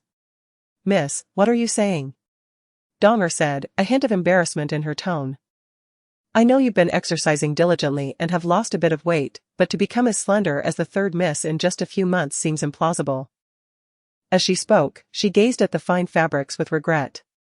"These are all top-quality materials, even superior to those used in our Prime Minister's residence. If the garments are too small, it would be quite wasteful." "Fear not, just have them made without overthinking," Sushar Jean assured her. "But..." "Simply heed my words," Sushar Jean insisted. Dong'er bit her lip and acquiesced. "Yes." After gathering the various boxes of silk and satin, Sushar Jean began to assess the jewelry. An array of hairpins, earrings, pearls, necklaces, and luminous night pearls filled several boxes. Inside the larger boxes were smaller ones, each containing exquisite adornments. Sushar Jean, unimpressed by the trinkets, casually selected 2 pieces to gift to Dong'er, who was deeply touched by the gesture. After successfully sending Dong'er off to have the clothes tailored, Sushar Jean stored the boxes within her private space. By the time Dong'er returned with the new garments, she would have already secured her treasures, jewels, silks, and cash, filling her space to the brim. Now, she possessed ample resources to embark on her own journey, should she choose to leave the Prime Minister's residence. Clearly, the Prince of Li deserved her utmost care. Such treasures warranted nothing less. Upon Dong'er's return, she was left speechless by the sight of the now empty courtyard. "Miss, where have all the boxes gone? Did someone take them?" "Just moments ago." The boxes had been stacked high in the yard, yet now not a single one remained. Sushar Jean remained composed. "Oh, I had them locked away in my storeroom." Dong'er stared at her in disbelief. "Is there enough space in the storeroom?" "Yes, for larger items, I've exchanged them for silver notes." "So there is more than enough room," Sushar Jean replied, yawning as she retreated to her chamber, weary from the day's exertions. Yet Dong'er remained astonished. Surely it could not be so swift to move everything into the storeroom. She knew each mistress had her own storeroom. But Miss Su's was merely a small corner of the yard, often empty and cramped. Dong'er glanced at the storeroom in the corner, scratching her head. Perhaps she was overthinking it. After all, if the miss said everything was moved, it must be true, best not to dwell on it. Meanwhile, as Chu Mukin returned to the palace, he hastened to the queen's chamber. Upon entering the grand hall, a hand suddenly struck his face. The sharp sound echoed as he stumbled back, shocked to find the queen before him. He immediately knelt. "Mother! Finally, you have arrived." The queen's voice was laden with coldness. And with that, she swept back into the chamber. Chu Mukin quickly rose and followed her inside. "I came at once upon hearing your summons. But I do not understand why you are angry, mother." Chapter 33, Su Luoyue is unworthy. Do you even need to ask? The Empress rebuked. Her face clouded as she settled onto the throne. Chu Mukin, utterly bewildered, wore an expression of confusion. The Empress inhaled deeply. Su Luoyue is fundamentally unfit to be the crown princess. So, this is about that. Chu Mukin immediately knelt. "Mother, my heart belongs to you. We are kindred spirits. Deeply in love. Today, I sought her hand for the sake of my life's devotion, and I see no fault in that." "Deeply in love?" The Empress scoffed. "If your love were genuine, where was she during those years when you were unable to stand?" Now that you are prosperous, she suddenly reciprocates your affections? Uttering such foolish words, how can you the crown prince's position? Chu Mukin quickly responded, it's not like that, mother. I've explained to you that you err. You believe such tales? The empress interrupted. I cannot be bothered to listen. A woman prone to deceit. With her string of paltry lies, what enchantments did she employ to make you defend her so vehemently? You disregard my words entirely. Presuming to marry her as your crown princess without my consent, when I had already graciously permitted her to be a concubine. Do you truly not comprehend your transgression? It was evident that the empress was genuinely incensed. Chu Mukin said with some difficulty, Mother, you have always indulged me. I merely sought to take a consort. And I believed it unnecessary to seek your approval. Moreover, they are sisters, both daughters of the Prime Minister's household. Whether one is the principal wife or a concubine. Is there truly a difference? He continued, I am unaware of what Sushar Jean may have told you, Mother, but she is a habitual liar, prone to slandering you err. Please disregard her words. Do you believe that Sushar Jean influenced my decision to prevent you from marrying her sister? The empress retorted. Chu Mukin clenched his fists. Is it not so? The empress sighed, exasperated. Utterly foolish. Su Luoyue abandoned you in your most vulnerable hour, a fact known throughout the realm. Her lack of compassion renders Sushar Jean's words superfluous. Chu Mukin hastily interjected, No, Yue did not abandon me. Then tell me, the empress challenged. What has she been doing these past 2 or 3 years, and where has she resided? To claim she was taken in by a divine physician, if that were true. Why could she not even return home? Such a transparent fabrication.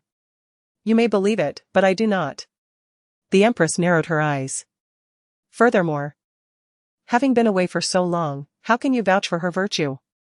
How can you assure me that she has not been entangled with other men? Such a woman of dubious character, if she were to become the crown princess, you would become the most ridiculed crown prince in the land. And if she were to become the queen, my entire southern kingdom would become a laughingstock. Mother, it's not that serious. Silence. The empress thundered. Do you still not recognize your error? Sushar Jean, though somewhat plump, possesses dignified and refined features.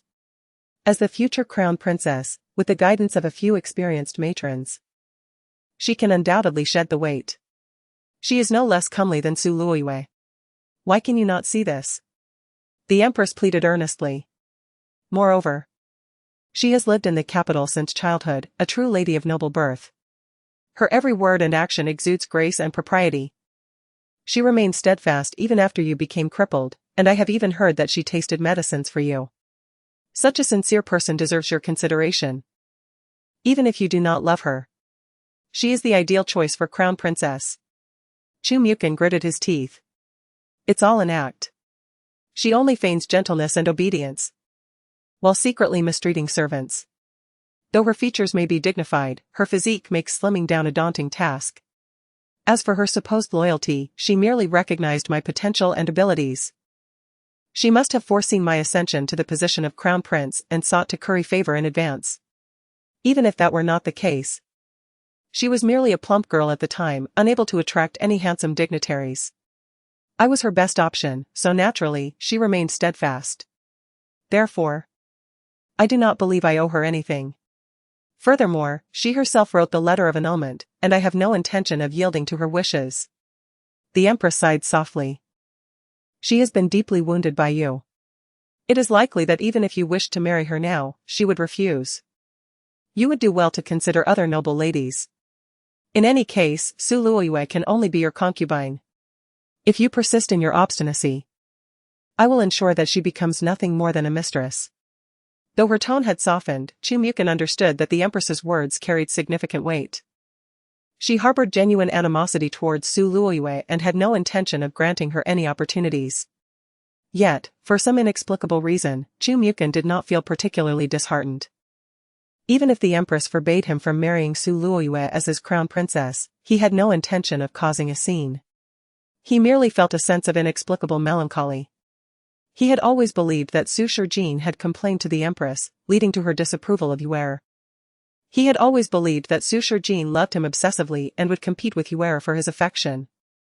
He even suspected that Sushar Jin would resort to any means to win him over. But as it turned out, Sushar Jin had not complained to the Empress at all. She genuinely wished to annul their engagement and had no desire to become his crown princess. Withdraw, the Empress said. I will continue to seek out suitable candidates for you. Since you have already proposed to Su Luoyue, I will not force you to abandon her. However, I will announce to the realm that Su Luoyue will marry you as a concubine next month. As for the crown princess, if it is not Sushar Jin, I will personally select someone for you. Chu Mukin opened his mouth, wanting to say something, but seeing the Empress's gloomy expression, he ultimately remained silent. Understood, mother. The Empress nodded, ultimately unable to bear scolding him further. You must understand that life rarely grants us everything. In this life, to be able to be with the one you love is already a stroke of luck. As for fame, as long as you have the heart, it doesn't matter to you. Chu Mukin lowered his gaze. I understand, mother. With that, he finally rose and slowly retreated.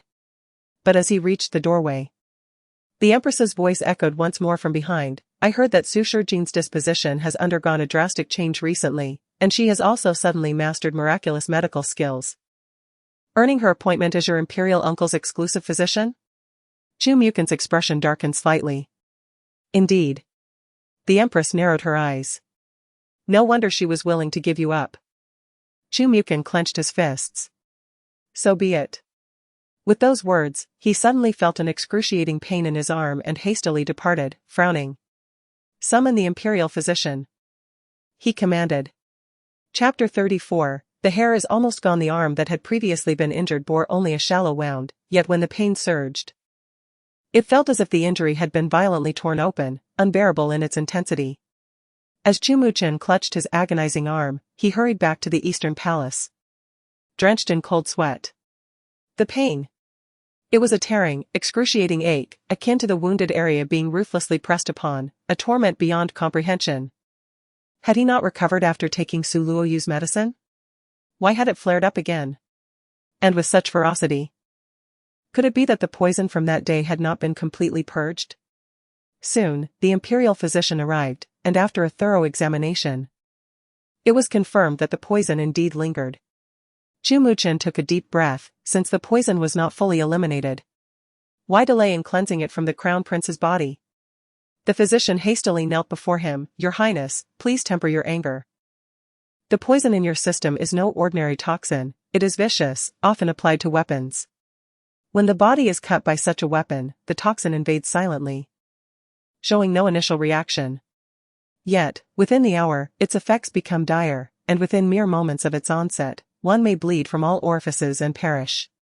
I am well aware of how I was poisoned, there is no need for your reiteration. Instead of wasting breath, you would do better to act. Chu Muchen snapped, frustration boiling within him. The physician wiped the sweat from his brow. I speak so because I am unable to counteract this poison myself. If only I knew which divine healer was able to suppress your toxin, they would surely be capable of cleansing the residual poison. Fool. Chu Muchen kicked him harshly. As a royal physician, you are outdone by a mere girl. What audacity do you possess to linger in the palace?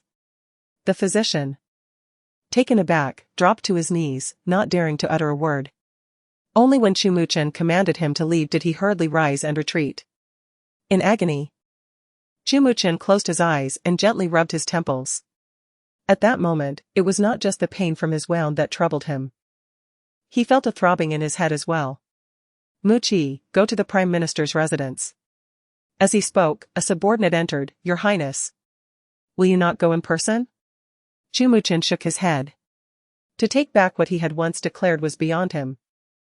How could he approach her with such words?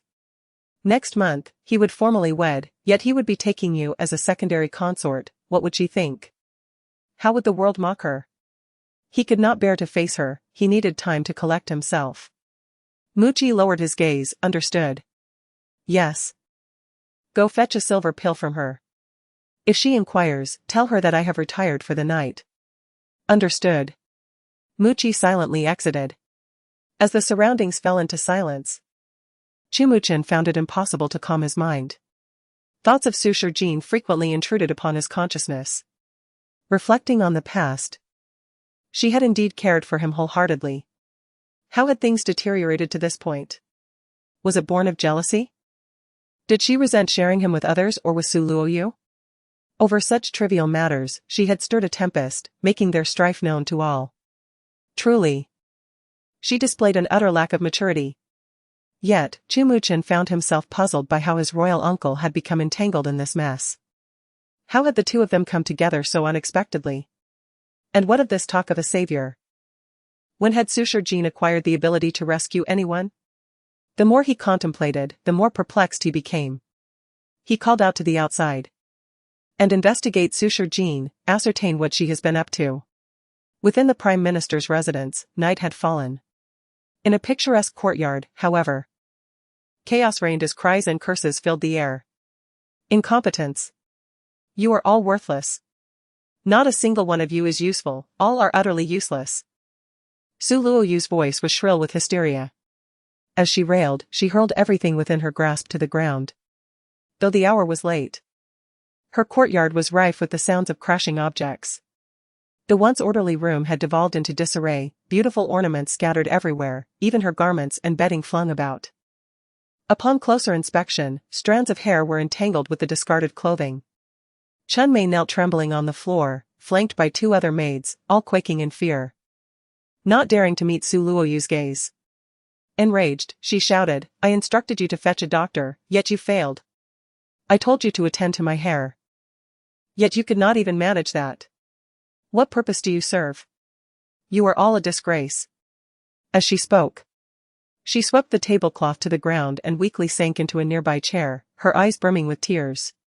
The prince stepped on my hand, and none of you noticed? When it was time to speak, you all became mute. Why do you still possess tongues and eyes? The prince stepped on me. And now I am the greatest joke in the estate. Why do you linger here? You might as well throw yourselves outside and end it all rather than infuriate me further. Noticing her emotional unraveling, Chunmei quickly signaled to the other two maids to withdraw.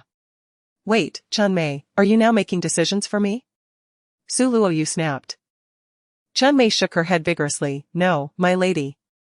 I only fear that your anger may attract more attention, which is why I suggested they step outside for a moment.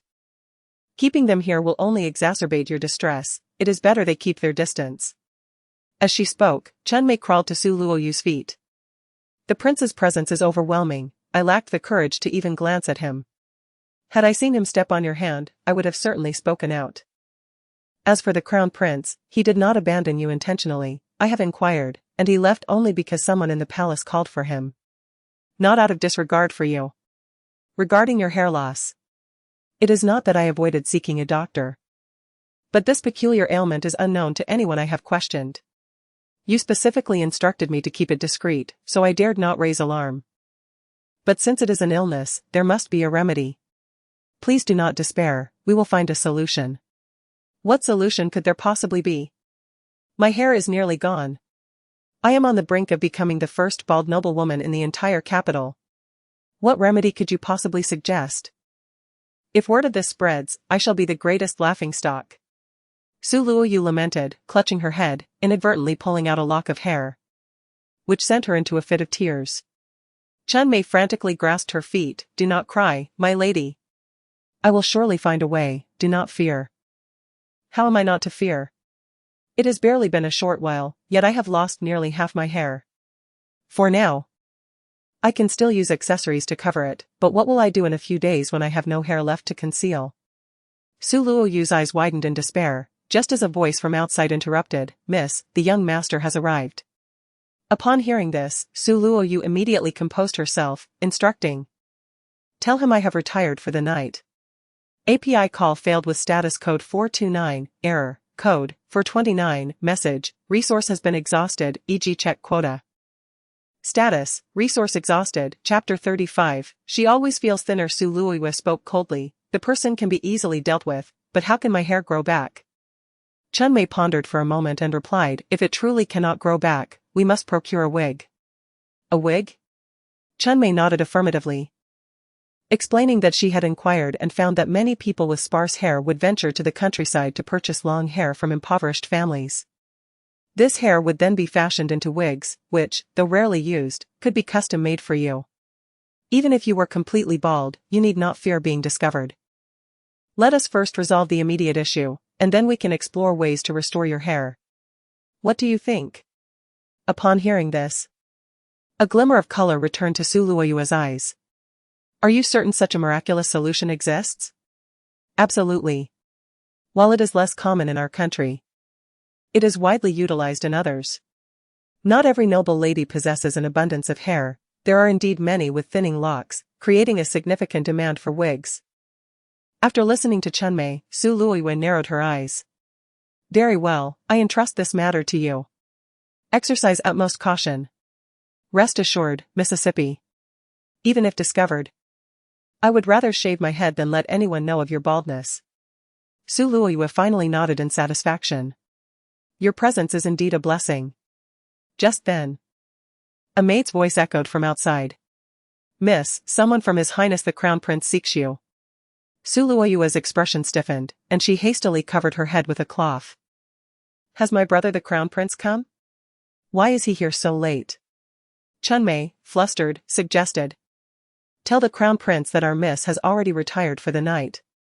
Given that Miss's hair had fallen out significantly, she could not be seen in such a state. However, the maid outside clarified, the Crown Prince has not come himself, it is a guard requesting a silver pill for His Highness, as he is experiencing a relapse of his old ailment. Upon hearing this, Su Luoyue sighed in relief. After instructing Chunmei to deliver the medicine, she slumped back into her seat.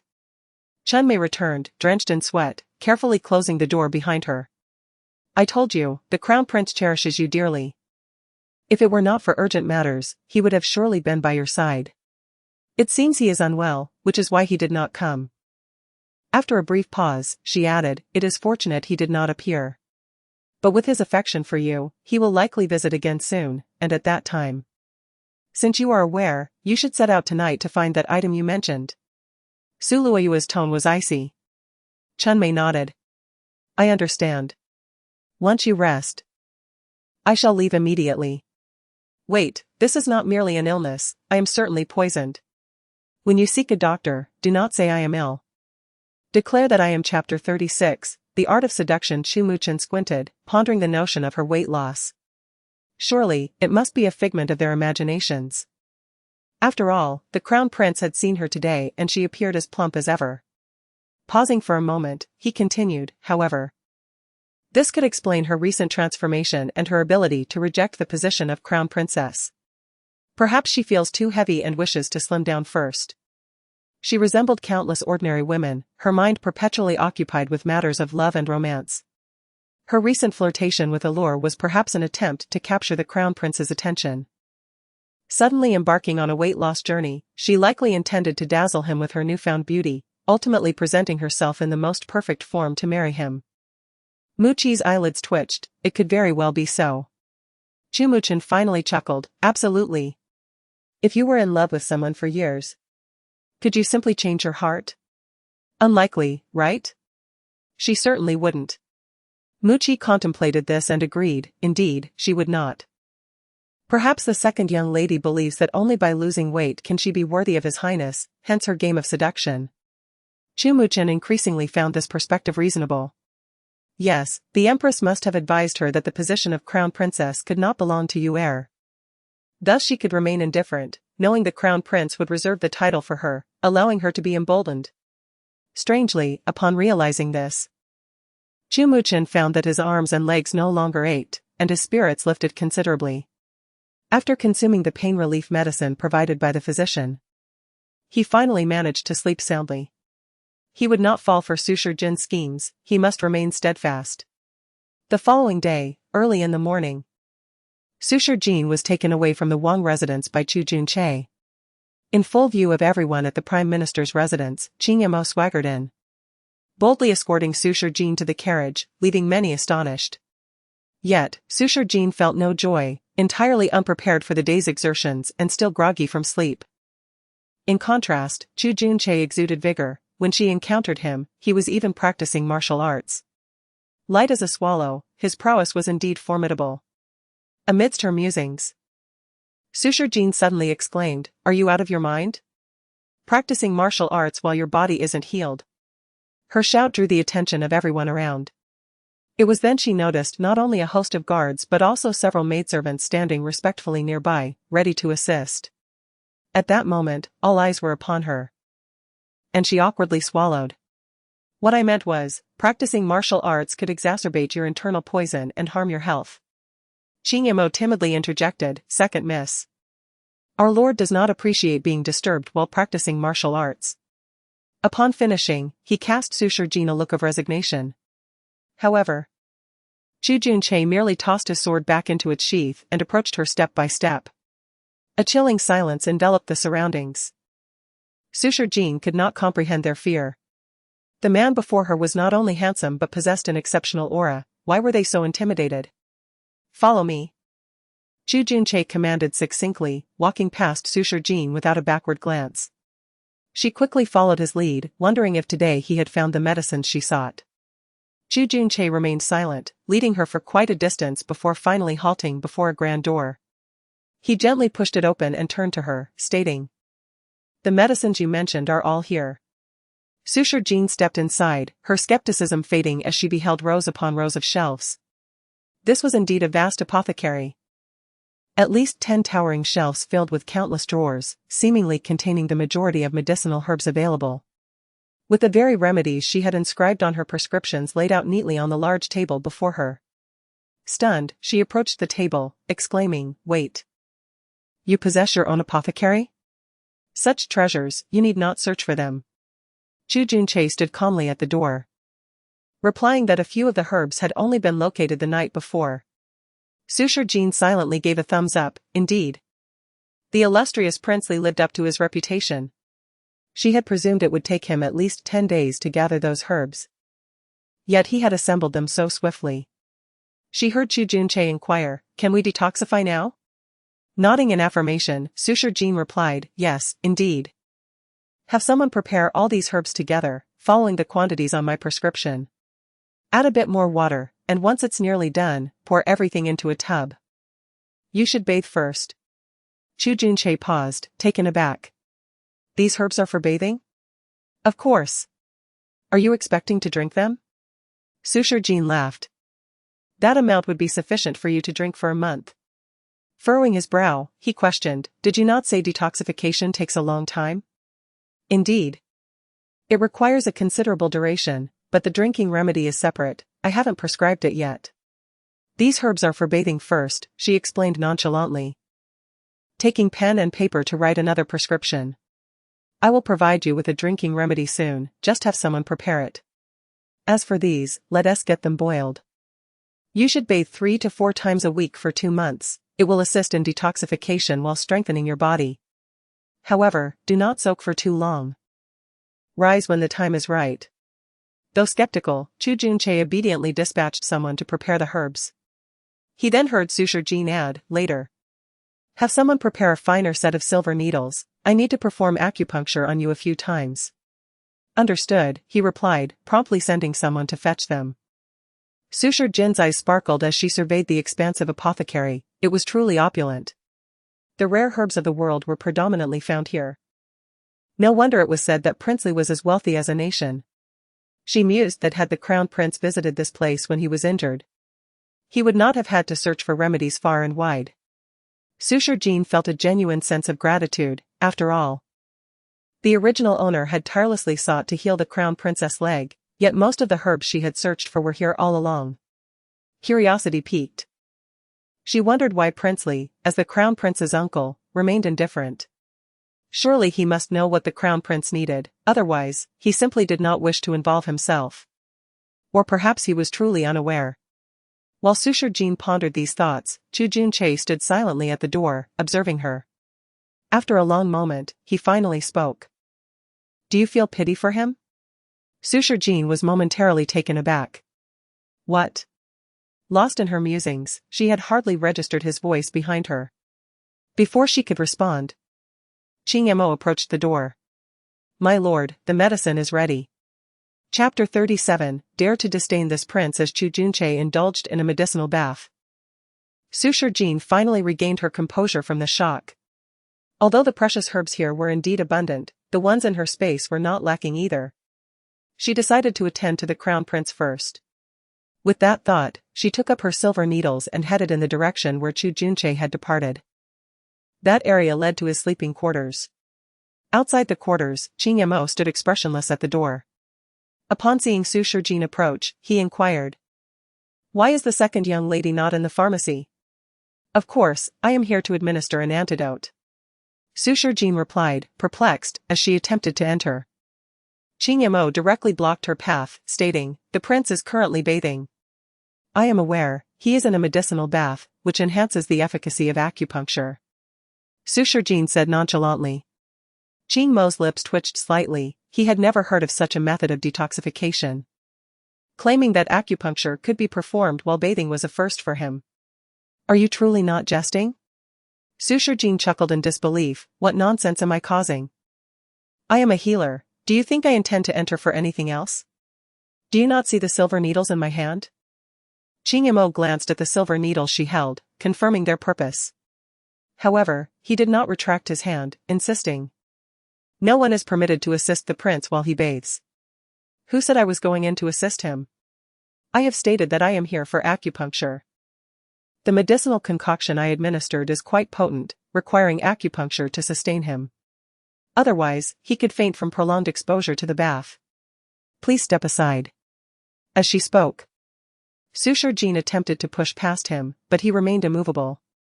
"Without the prince's command, you cannot enter. What a stubborn blockhead you are." Suture Jean's face reflected her frustration. "I am serious. If the crown prince faints, if there is an issue, the prince will call for us."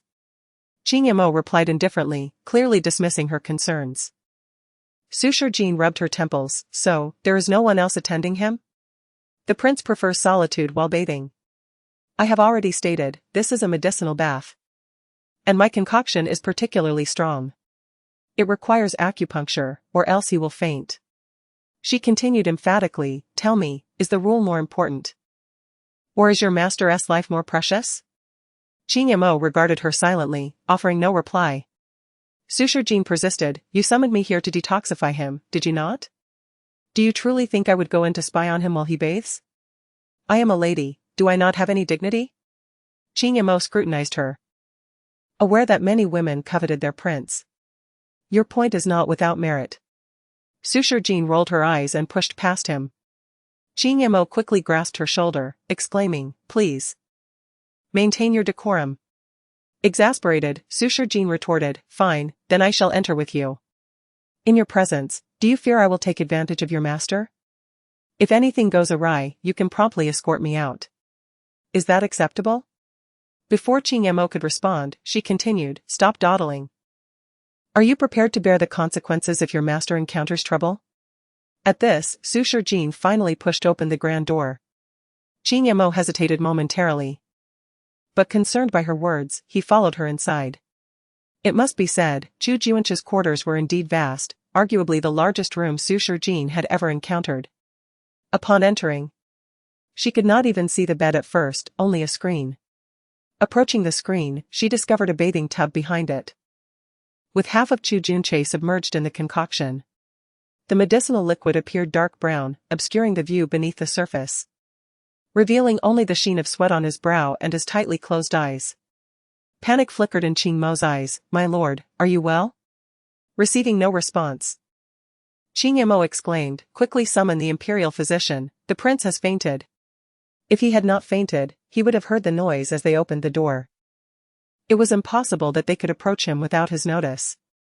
However, it was Suture Jean who rolled her eyes at him. "Summon what physician? I am right here." Qing Yamo was taken aback. Your medicine is problematic." Without delay, Suture Jean took a stool and positioned herself behind Chu Junche, methodically laying out her silver needles. "I mentioned at the door that my concoction is potent and must be paired with acupuncture for him to endure. Otherwise, he will faint. You simply did not listen." As she spoke, Suture Jean diligently began to administer the acupuncture. Qing Yimo frowned. Our prince possesses formidable martial skills and profound internal strength. I understand your implication. Your master is indeed impressive. Surely, no medicine could cause him to faint, correct? Suture Jin replied, exasperated, but the individual he encountered is me. You should consider how powerful my concoction is. Even if a tiger stood here and soaked in this medicine, it would faint. Qing Yimo remained tense, watching closely. Is he all right? Rest assured, he will not perish. After a brief pause, Suture Jin added, but had you delayed me any longer, the outcome could have been uncertain. Qing Mo's expression darkened. You. Enough chatter. Do you not see I am performing acupuncture? If you are truly concerned, then fetch a stool and wait nearby. Do not fret, he will awaken shortly. As she spoke, her hands moved swiftly, and soon several needles were inserted. Qing Yimo stood silently by, refraining from further objections. Go fetch me a basin of warm water. Suture Jin instructed. Qing Yimo initially contemplated inquiring about her purpose, but her earnest demeanor compelled him to comply. Before long, he returned with a basin of water, which Suture Jin instructed him to pour into the tub to dilute the medicinal liquid. He then resumed his position at her side. Suddenly, Chu Juanche's fingers twitched. His hands rested on the edges of the tub, prompting Qing Yimo to notice immediately. However, before he could speak, Chu Juanche seized Suture Jin's wrist, demanding, "Who are you?" Caught off guard while administering acupuncture, Suture Jin was abruptly yanked forward. "Ah!" she yelped, nearly toppling into the tub. Before she could regain her balance, a powerful hand grasped her throat. With a splashing sound, the medicinal water spilled everywhere. Staring into the face that was now so close, Chu Juanche was momentarily stunned before releasing her. "It's you?" With a splash, Suture Jin's head plunged into the tub. "Your Highness." Qing Mo's anxious voice echoed from behind, hastily draping his outer garment over Chu Juanche's shoulders. "You have awakened." Chu Juanche furrowed his brow and swiftly cast aside the garment, hissing in pain. His shoulders and back were dotted with silver needles, the moment the fabric brushed against them. The pain was nearly unbearable. Realizing the situation, Qing Yimo immediately knelt. "My lord, please do not be angry." Get out!" Chu Juanche bellowed. Without a word, Qing Yimo fled in haste. Meanwhile, Suture Jin, sputtering in the tub, finally lifted her head. "Are you out of your mind? I was performing acupuncture perfectly well. And you suddenly yanked me forward, nearly choking me to death. I almost met my end at the hands of your madness." As her foot nearly left the ground, he had released her neck, causing her API call failed with status code 429, error, code, 429, message, resource has been exhausted, e.g. check quota. Status, resource exhausted, chapter 38, thus ends today. Suture Jin cast him a disdainful glance. Was this an act of disdain? This was medicine. Could one simply drink medicine? She had not even expelled it yet. Chu Juanche inquired, "When did you arrive?" "Did I not mention? You brew the medicine. And I shall administer acupuncture. I merely lingered in your apothecary for a while, and you dashed here for a medicinal bath. I thought I could afford to arrive a bit later, considering you needed time to change and prepare the concoction. Yet, by the time I arrived, you had already immersed yourself, and I was barred from entering. Subsequently, you fainted. Were it not for my insistence to come in and apply acupuncture promptly, it is uncertain whether you would have regained consciousness." Ugh. As she spoke, she finally expelled the contents of her stomach. Chu Juanche frowned. "Do not be dismissive. This medicine is indeed toxic. Merely soaking in it can cause fainting. I drank a significant amount. If I do not expel it, it could be fatal." Suture Jin quickly interrupted him, waving her hand. "Enough, let me first remove the silver needles from your back. You should take a shower, and then, ugh. No. I have not expelled it completely. My stomach is in turmoil. Ugh. This is utterly unbearable." The foul odor assailed Chu Juanche's senses, obstructing all his inquiries. As Suture Jin continued to retch, he emerged from the bath, and with a surge of inner strength, he expelled all the silver needles from his back.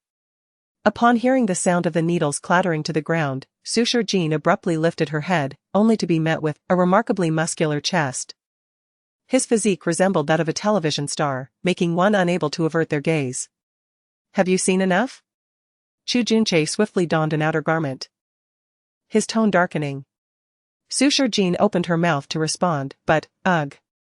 She inadvertently retched again. Chu Junche's expression darkened further, once she had expelled enough. He went to clean himself. Suture Jean's face flushed crimson. Although she hailed from the modern world and had seen many bare-chested men, it was her first encounter with such inappropriate sights. The atmosphere in the chamber grew increasingly awkward as Chu Junche turned his back, his ears likewise flushed. That is enough for today, return now.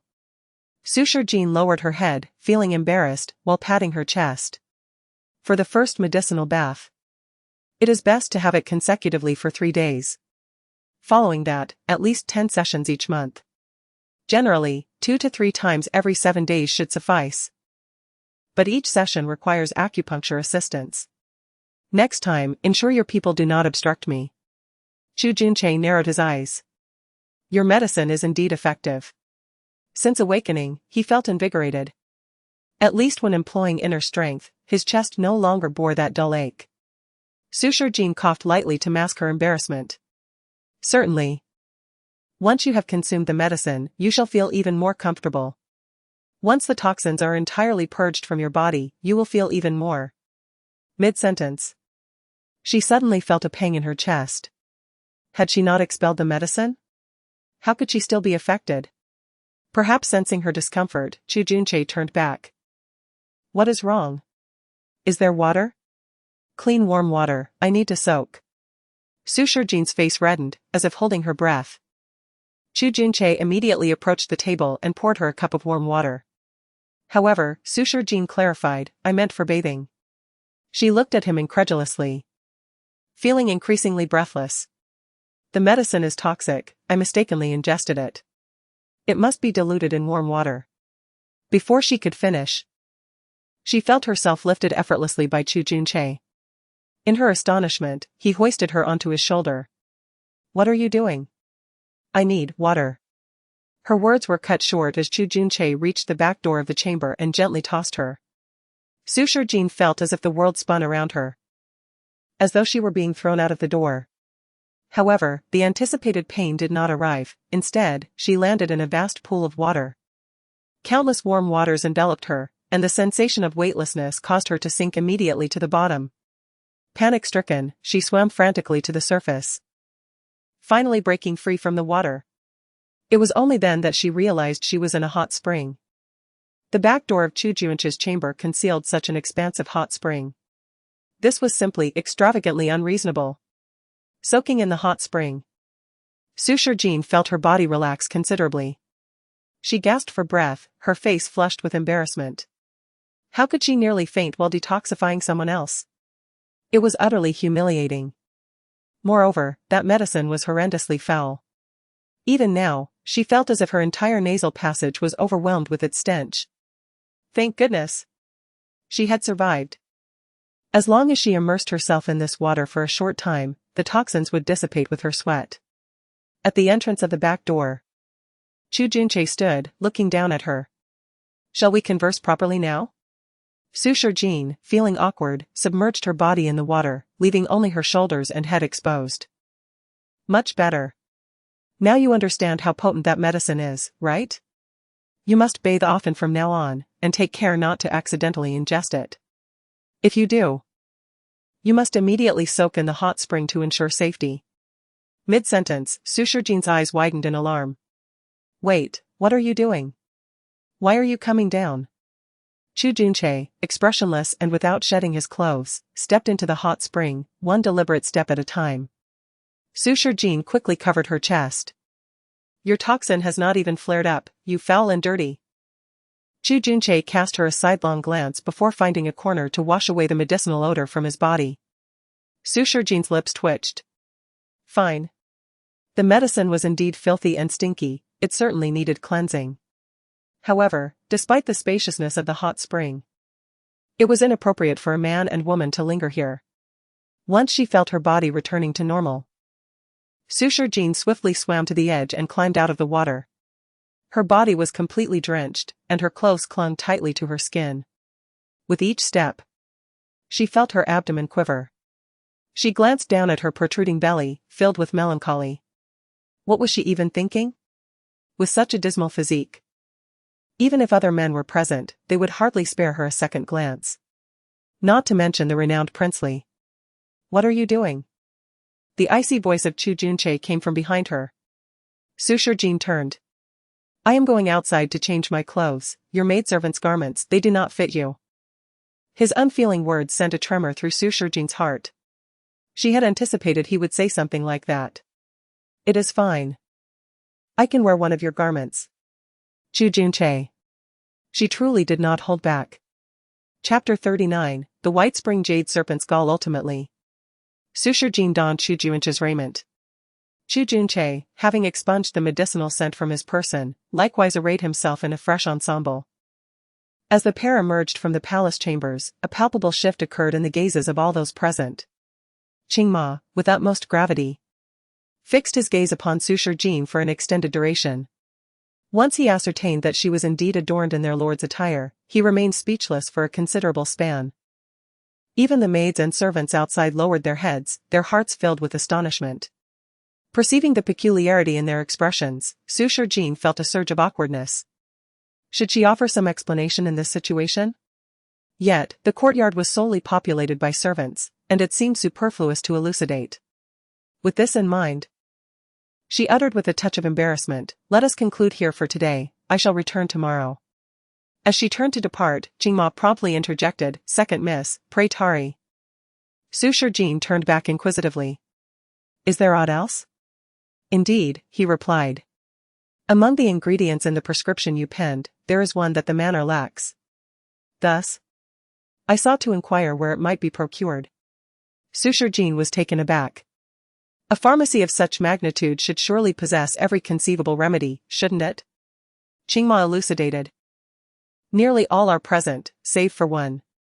He cast a furtive glance towards Chu Junche before continuing, the gall of the White Spring Jade Serpent. Recognition dawned upon Sushar Jean. Ah, yes. The prescription does necessitate the freshest serpent's gall.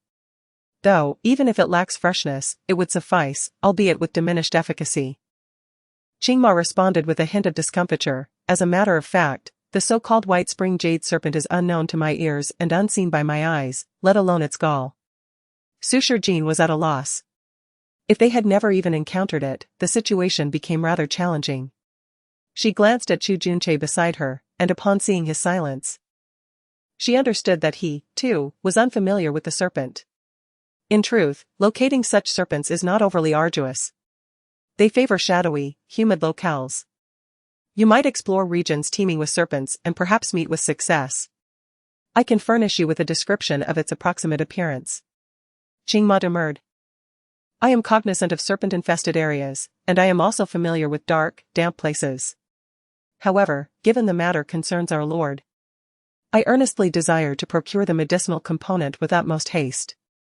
Therefore, would the second miss be amenable to accompanying me? I believe that with your presence, the White Spring Jade Serpent shall be discovered with greater alacrity. Sushar Jean's lips twitched slightly. So, that was the lad's intent. Considering that the day was still young, Sushar Jean ultimately nodded in agreement. Very well, then. After all, they had bestowed upon her a substantial fortune the previous day. Even if they tasked her with searching for serpents day and night, she would undoubtedly comply. One must reciprocate for the generosity received. Unexpectedly, Chu Junche interjected. This lord shall accompany you. Qingma promptly knelt, my lord, your health is yet to be fully restored. It would be best to abstain from traversing rugged terrain. Chu Junche disregarded him, striding away as he commanded, prepare a carriage, change into plain clothes, and depart from the rear gate. Upon the utterance of these words, those present were instantly galvanized into action. In a mere moment, Sushar Jean found herself ensconced within the carriage. They departed from the rear gate in the same unassuming carriage, with Qingma serving as the coachman this time. They had refrained from bringing along any other servants, which caused Sushar Jean some concern. While the white spring jade serpent was purportedly easy to capture, it was still a venomous reptile. Moreover, upon arrival, they might need to scour the landscape extensively. Would it not be more expedient to bring additional personnel? Chu Junche sat beside her, his eyes closed in repose. There are shadow guards. Sushar Jin was taken aback. Very well, then. I was overthinking it. Throughout the journey, Sushar Jin continuously elucidated the serpent's appearance to Chu Junche and Qingma, ensuring their comprehension before finally succumbing to slumber.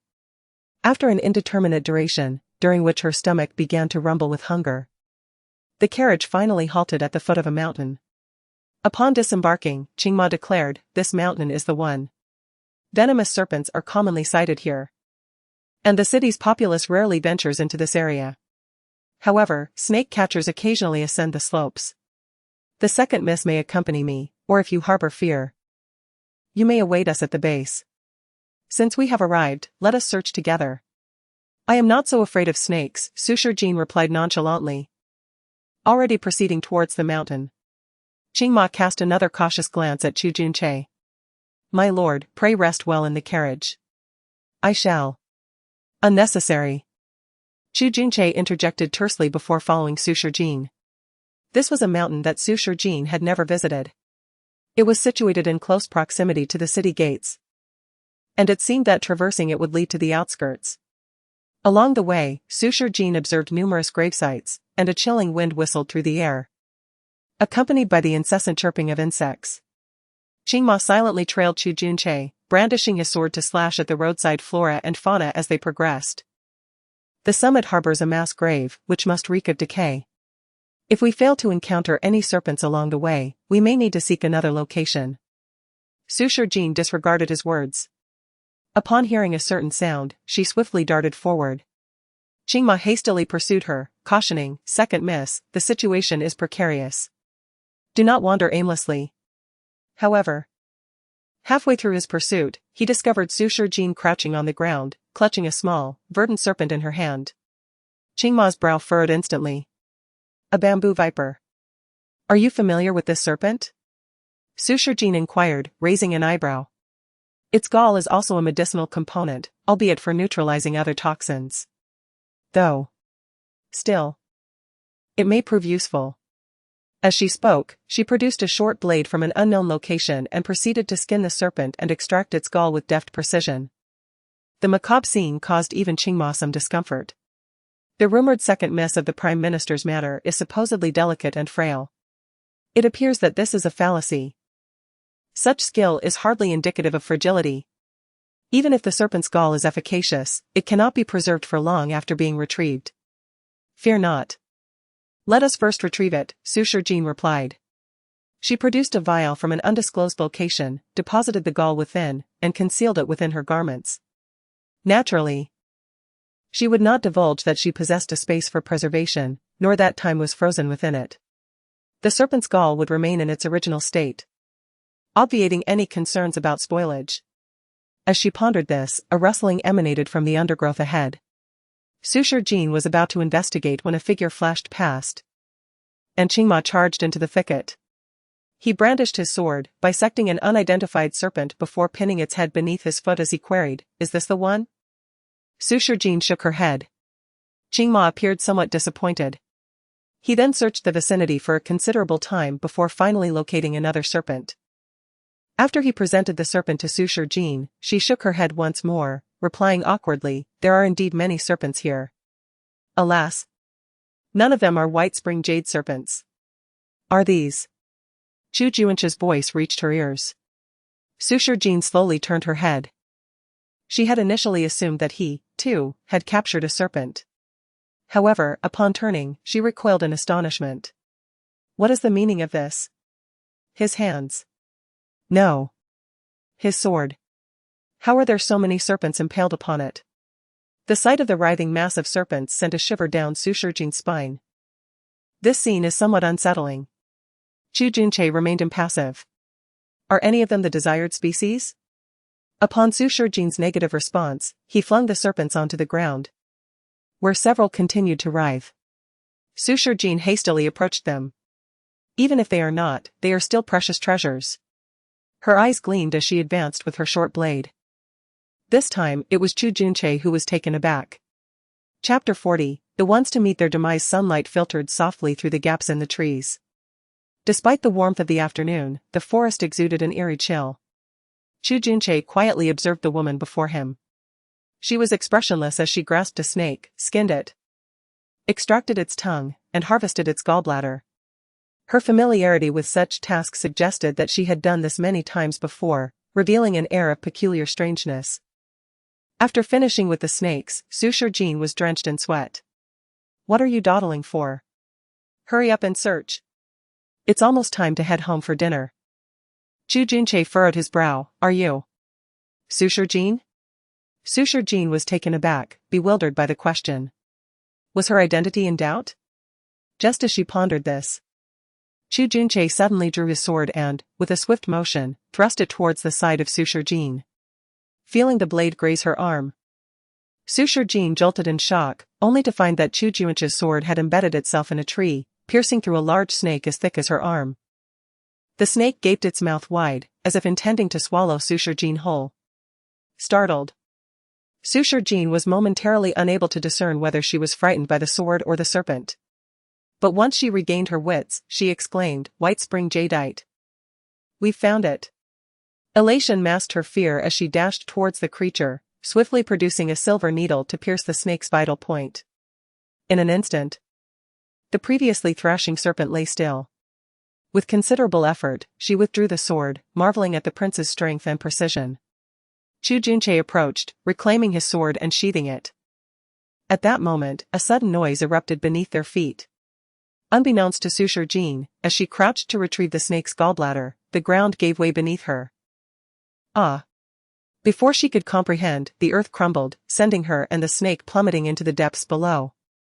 Chu Junche did not flee, instead, he reached out to her as they fell. But everything transpired so rapidly that by the time he grasped her hand, her body had already crashed heavily to the ground. A wave of excruciating pain surged through her back, and she feared her bones had fractured against the sharp stones scattered beneath her. Though the stones were not large, their jagged edges felt like daggers, threatening to sever her flesh. The agony radiated throughout her body as she dazedly stared up at the hole above. Questioning the API call failed with status code 429, error, code 429, message, resource has been exhausted, e.g. check quota. Status, resource exhausted, Chapter 41, a once-in-a-lifetime opportunity. As they spoke, Suture Jean was already choking on the abundant pollen, unable to stop coughing. The sheer volume of pollen scattered around them was overwhelming. Even if they wished to avoid it, evasion was futile. At this moment, both of them were covered in pollen. And unless Chu Junche held his breath completely, there was no escape. "Let us go." Chu Junche forcefully pushed her away, covering his mouth and nose with one hand, his voice laced with fury. "I will kill them." His eyes burned red with rage, yet Suture Jean quickly grasped his arm, urging, "Don't be impulsive, I see an exit." Chu Junche cast a meaningful glance her way. "Are you suggesting that I flee? This is not fleeing. The current situation is unfavorable for us. We must retreat first and return to take our revenge once we have recovered." Chu Junche's eyes glowed crimson. This opportunity was indeed rare. With an exasperated expression, Suture Jean pulled him along, both sharing the same thought. Without waiting for his reaction, she dragged him into a small opening nearby. Inside the cavern, there were deeper tunnels, and in the distance, a glimmer of light was visible. It was evident that this cave had another exit. Meanwhile, above, two figures clad in black had been watching for quite some time. "Truly, our master is wise. Following them has indeed led us to an opportunity," one of the black-clad men proclaimed triumphantly. "Only our master could infiltrate unnoticed. Now, with Chu Junche's aids diverted, he is surely affected by the poison and cannot endure for long. If he cannot hold on, there's a woman beside him," remarked the other, dismissively. "What does that fat woman even count as? Surely, even if he were to die, he would not want to touch her." Words cannot be so easily dismissed. No matter how large she is still a woman. As long as she is female, she can provide him a momentary reprieve. Even if Chu Junche prides himself, he would not forsake his life. True, but if he truly engages with that wretched woman, it may be even better. Women only provide temporary relief. Yet the poison will only deepen. We have our chance. Striking during his weakest moment will surely lead to his demise. Ah, how I long to witness His Highness, the illustrious Prince of Lee, in such a compromising position with a wretched pig. It is almost time, let us descend and investigate. As they spoke, the two black-clad men leapt into the cave. One of them, caught off guard, fell to the ground upon landing hard. The other was not faring much better. The ground was littered with sharp stones, and despite his attempts to evade, he twisted his ankle and collapsed. In an instant, both were left bloodied and battered. Cursed stones, this must be a trap. How slippery. We have been so cautious only to end up like this. They must have fallen and sustained severe injuries. Hurry. Find them. Damn it, there's another exit. They have escaped. Then let us pursue quickly. Chu Junche's other shadow guards will soon return. It will be difficult to chase them then. Do not rush, he has caught the scent of osmanthus and cannot have gone far. As they spoke, they plunged deeper into the cave. At the same time, Sushar Jin had already dragged Chu Junchu out of the cave. Outside, the sun shone brightly. Yet the wind was chilling, akin to a blade scraping against the bones. Ahead lay a surging river. To the left, a dense forest awaited. Crossing it would lead to an unknown depth of woods. To the right, a grassy field sprawled, overgrown yet boundlessly beautiful. Running along the grassland, we can cross the river ahead and take refuge in the forest on the other side, which is ideal for hiding. However, the forest likely connects to the mountain we came from. If those assassins have many men and remain on the mountain, heading in that direction could lead us into an ambush. Thus, it is safer to proceed through the grass. Chu Junche's eyes burned crimson, though he was being pulled along. His gaze remained fixed on Sushar Jin's profile. Why not run on your own? They are after me. Sushar Jin replied, exasperated, they know I am with you. Even if I fled, they would not spare me. There is a greater chance of survival, he insisted. Let go of my hand, you go on your own. His voice bore a hint of restraint. Perhaps memory stirred within him. Sushar Jin abruptly halted, nervously releasing his hand before hastily attempting to remove his clothing. Quickly, lie down. The grass is tall here and can conceal us. I will perform acupuncture to control the poison. Having inhaled a considerable amount of osmanthus pollen, Chu Junche's patience had reached its limit. His body burned with fever. Initially, he intended to refuse, but circumstances compelled him to comply.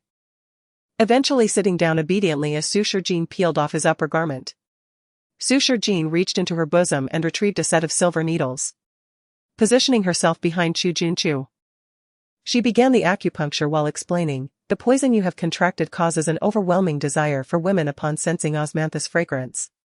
Though a type of spring poison, its potency far surpasses that of other spring toxins. The poisoner evidently intended for you to become ensnared in a web of women, ultimately leading to your silent demise. You can likely surmise that women are not your antidote, rather, they will drain your vitality. The more women you encounter, the more frequently the poison will flare up, leading to your eventual death, even in the absence of osmanthus scent. As she spoke, Sushar Jin narrowed her eyes. Not only do they seek your life, but they wish to tarnish your reputation. They desire for you to die quietly, in disgrace. Yet you have managed to maintain your composure, for years. You have not touched a woman. Thus, even without a cure for the poison, you have managed to preserve your life. It is likely for this reason that they resorted to overt assassination, am I correct? Chu Junchu clenched his fists, feeling a sharp pain in his chest, and then coughed up a mouthful of black blood. Yet, in a mere moment, he felt a significant alleviation in his condition. The poison that had just been provoked seemed to be subdued. His eyes brimmed with admiration. You are indeed astute. I understand now why you did not flee and why you spoke of a once-in-a-lifetime opportunity. The one who understands the osmanthus fragrance's effect on you must be the very same person who poisoned you, and you yearn to seize them. Chu Junchu's voice turned cold, since you are aware, why? Do you not see what state you are in? Your internal energy is depleted. And you have lost so much blood. In this condition, seeking revenge would only lead to your demise. Suture Jean shook her head in resignation, methodically extracting each silver needle from his back. Fortunately, I can suppress the poison within you. Otherwise, escaping unscathed would have been a true challenge. It seems money is not easily earned. Such a vast sum is not simply acquired. You are not Suture Jean, are you? Suddenly, Chu Junchu posed the question. Chapter 42, You must hold on. The moment the words fell, Suture Jean stood frozen in place, staring blankly at Chu Junche. After a while, she managed to utter. What nonsense are you talking about? If I am not Suture Jean, then where is the real Suture Jean? Speaking such absurdities in broad daylight. Though she spoke defiantly, her heart raced with anxiety. Why would Chu Junche utter such words? Could it be that he knows she is a time traveler? Would he consider her a monster next? In ancient dramas, monsters are often burned to ashes. The thought sent another shiver down Suture Jean's spine. After calmly dressing, Chu Junche finally turned to face her. The second daughter of the rumored prime minister's residence, timid, weak, and utterly incompetent, had never studied medicine nor shown any particular interest in medical texts. Although she had indeed sought out many renowned physicians and inquired about various divine herbs for the crown prince, that was the extent of her actions. As he spoke, his eyes narrowed dangerously. I cannot believe that a frail woman, merely inquiring about divine doctors, possesses extraordinary medical skills. Therefore, you are undoubtedly not Suture Jean. You merely resemble her, do you not? Initially, Suture Jean, who was already on edge, felt a slight relief upon hearing his last statement. It turned out he was unaware of her time-traveling status. He did not suspect her soul's authenticity. Just as she began to breathe easier, Chu Junche questioned, So, where have you hidden the real Suture Jean? With utmost seriousness, Suture Jean replied, I do not understand what you are saying. I am Suture Jean. I have observed you for quite some time. It is impossible for me not to discern the truth. Suture Jean smiled, but how long have you truly spent with me? Whether it was the original owner or her, this was their first encounter with the Prince of Li at such close quarters. The memories in her mind could not deceive her, thus, she was certain that Chu Junche's understanding of her was superficial. Sure enough, Chu Junche's expression darkened. Although they had spent little time together, he was resolute. I can assure you, you are not Suture Jean. Do you truly believe there are two identical individuals in this world? Even their figures and appearances are the same? That is utterly inconceivable. He had not believed it before. But gazing at her now, he was inclined to accept it. Chu Junche scrutinized her earnestly. No matter how unimpressive Suture Jean might be, she was still the legitimate daughter of the prime minister's residence.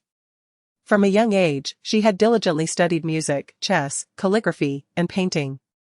Even if she were somewhat naive, she would still embody the qualities of a learned lady, which was a standard for every noble woman. Yet, it was evident that she lacked such grace.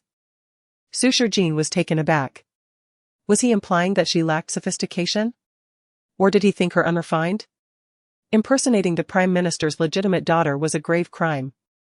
I do not know why you wish to impersonate her, but given that you saved my life, I shall not expose you. You may return the real Suture Jean to the prime minister's residence, and since you are to assist me with the antidote, I shall spare your life. You may remain by my side as my personal physician. Chu Junche's tone was remarkably calm, as if he were discussing an utterly mundane matter. Suture Jean, somewhat speechless, responded. Whether you believe it or not, I am indeed Suture Jean. As her words fell, Chu Junche suddenly grasped her shoulder, declaring, My suspicions have never been misplaced. As he spoke, he gradually tightened his grip. It was known that the second daughter of the prime minister's residence had sustained a burn on her shoulder during childhood.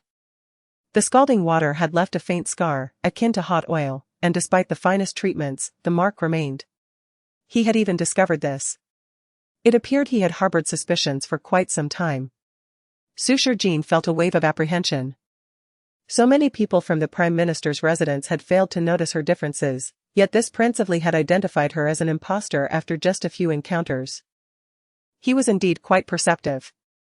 Regrettably, no matter how astute he was, he could not comprehend the intricacies of souls and time travel. With these thoughts in mind, Suture Jean refrained from further arguments and instead removed her garment. Her fair skin revealed a faint scar on her shoulder. Chu Junche was taken aback, retracting his hand immediately. You. How could you remove your clothing? This was something he had never anticipated. Yet, Suture Jean merely nonchalantly adjusted her attire and remarked. I only wanted to show you my shoulder, it is nothing significant. Besides, with my physique, you wouldn't take it to heart, would you? Chu Junche's ears flushed crimson. Even if her figure was not perfect, such behavior was inappropriate. What do you mean? He hastily stood, reminding her that propriety between men and women should be respected. If anyone else were to doubt your identity, do not resort to such measures to prove your innocence again. Perhaps it was a misinterpretation, but at that moment, Suture Jean felt a hint of nervousness in his voice. She smiled. So, do you believe me now, Your Highness? Chu Junche sighed deeply, closing his eyes in resignation. Do not do this again. What can I do? You have always doubted me. Wasting time with words will not convince you. Rather than engaging in endless discussions to validate myself, it is more efficient to show you directly. As she spoke, Suture Jean rose to her feet. Real Chapter 43, the opponent should not be underestimated. Looking back into the depths of the forest, the once vibrant green grass was now stained crimson with blood. Countless corpses lay scattered across the ground, and not far away, several figures clad in black stood beside a darkened cave. The leader, Qing Mo, noted that all nearby assassins had been dealt with, and those within the cave had also been swiftly eliminated. It was certain that no more assassins remained inside, however. The whereabouts of the prince and the second young lady remained unknown. One individual stood respectfully behind Qing Mo, gritting his teeth. Qing Mo declared that the audacity to trail them and employ such tactics should not be underestimated. They must continue their search and spare no effort in pursuing any suspicious individuals. Understood. Qing Mo continued. Are you certain that all the assassins in the cave have been eliminated? Yes, upon our arrival, we immediately entered the cave and noticed several assassins seemingly pursuing the prince. We managed to eliminate them, but their skills were commendable. Despite our victory, we lost 3 or 4 of our brothers.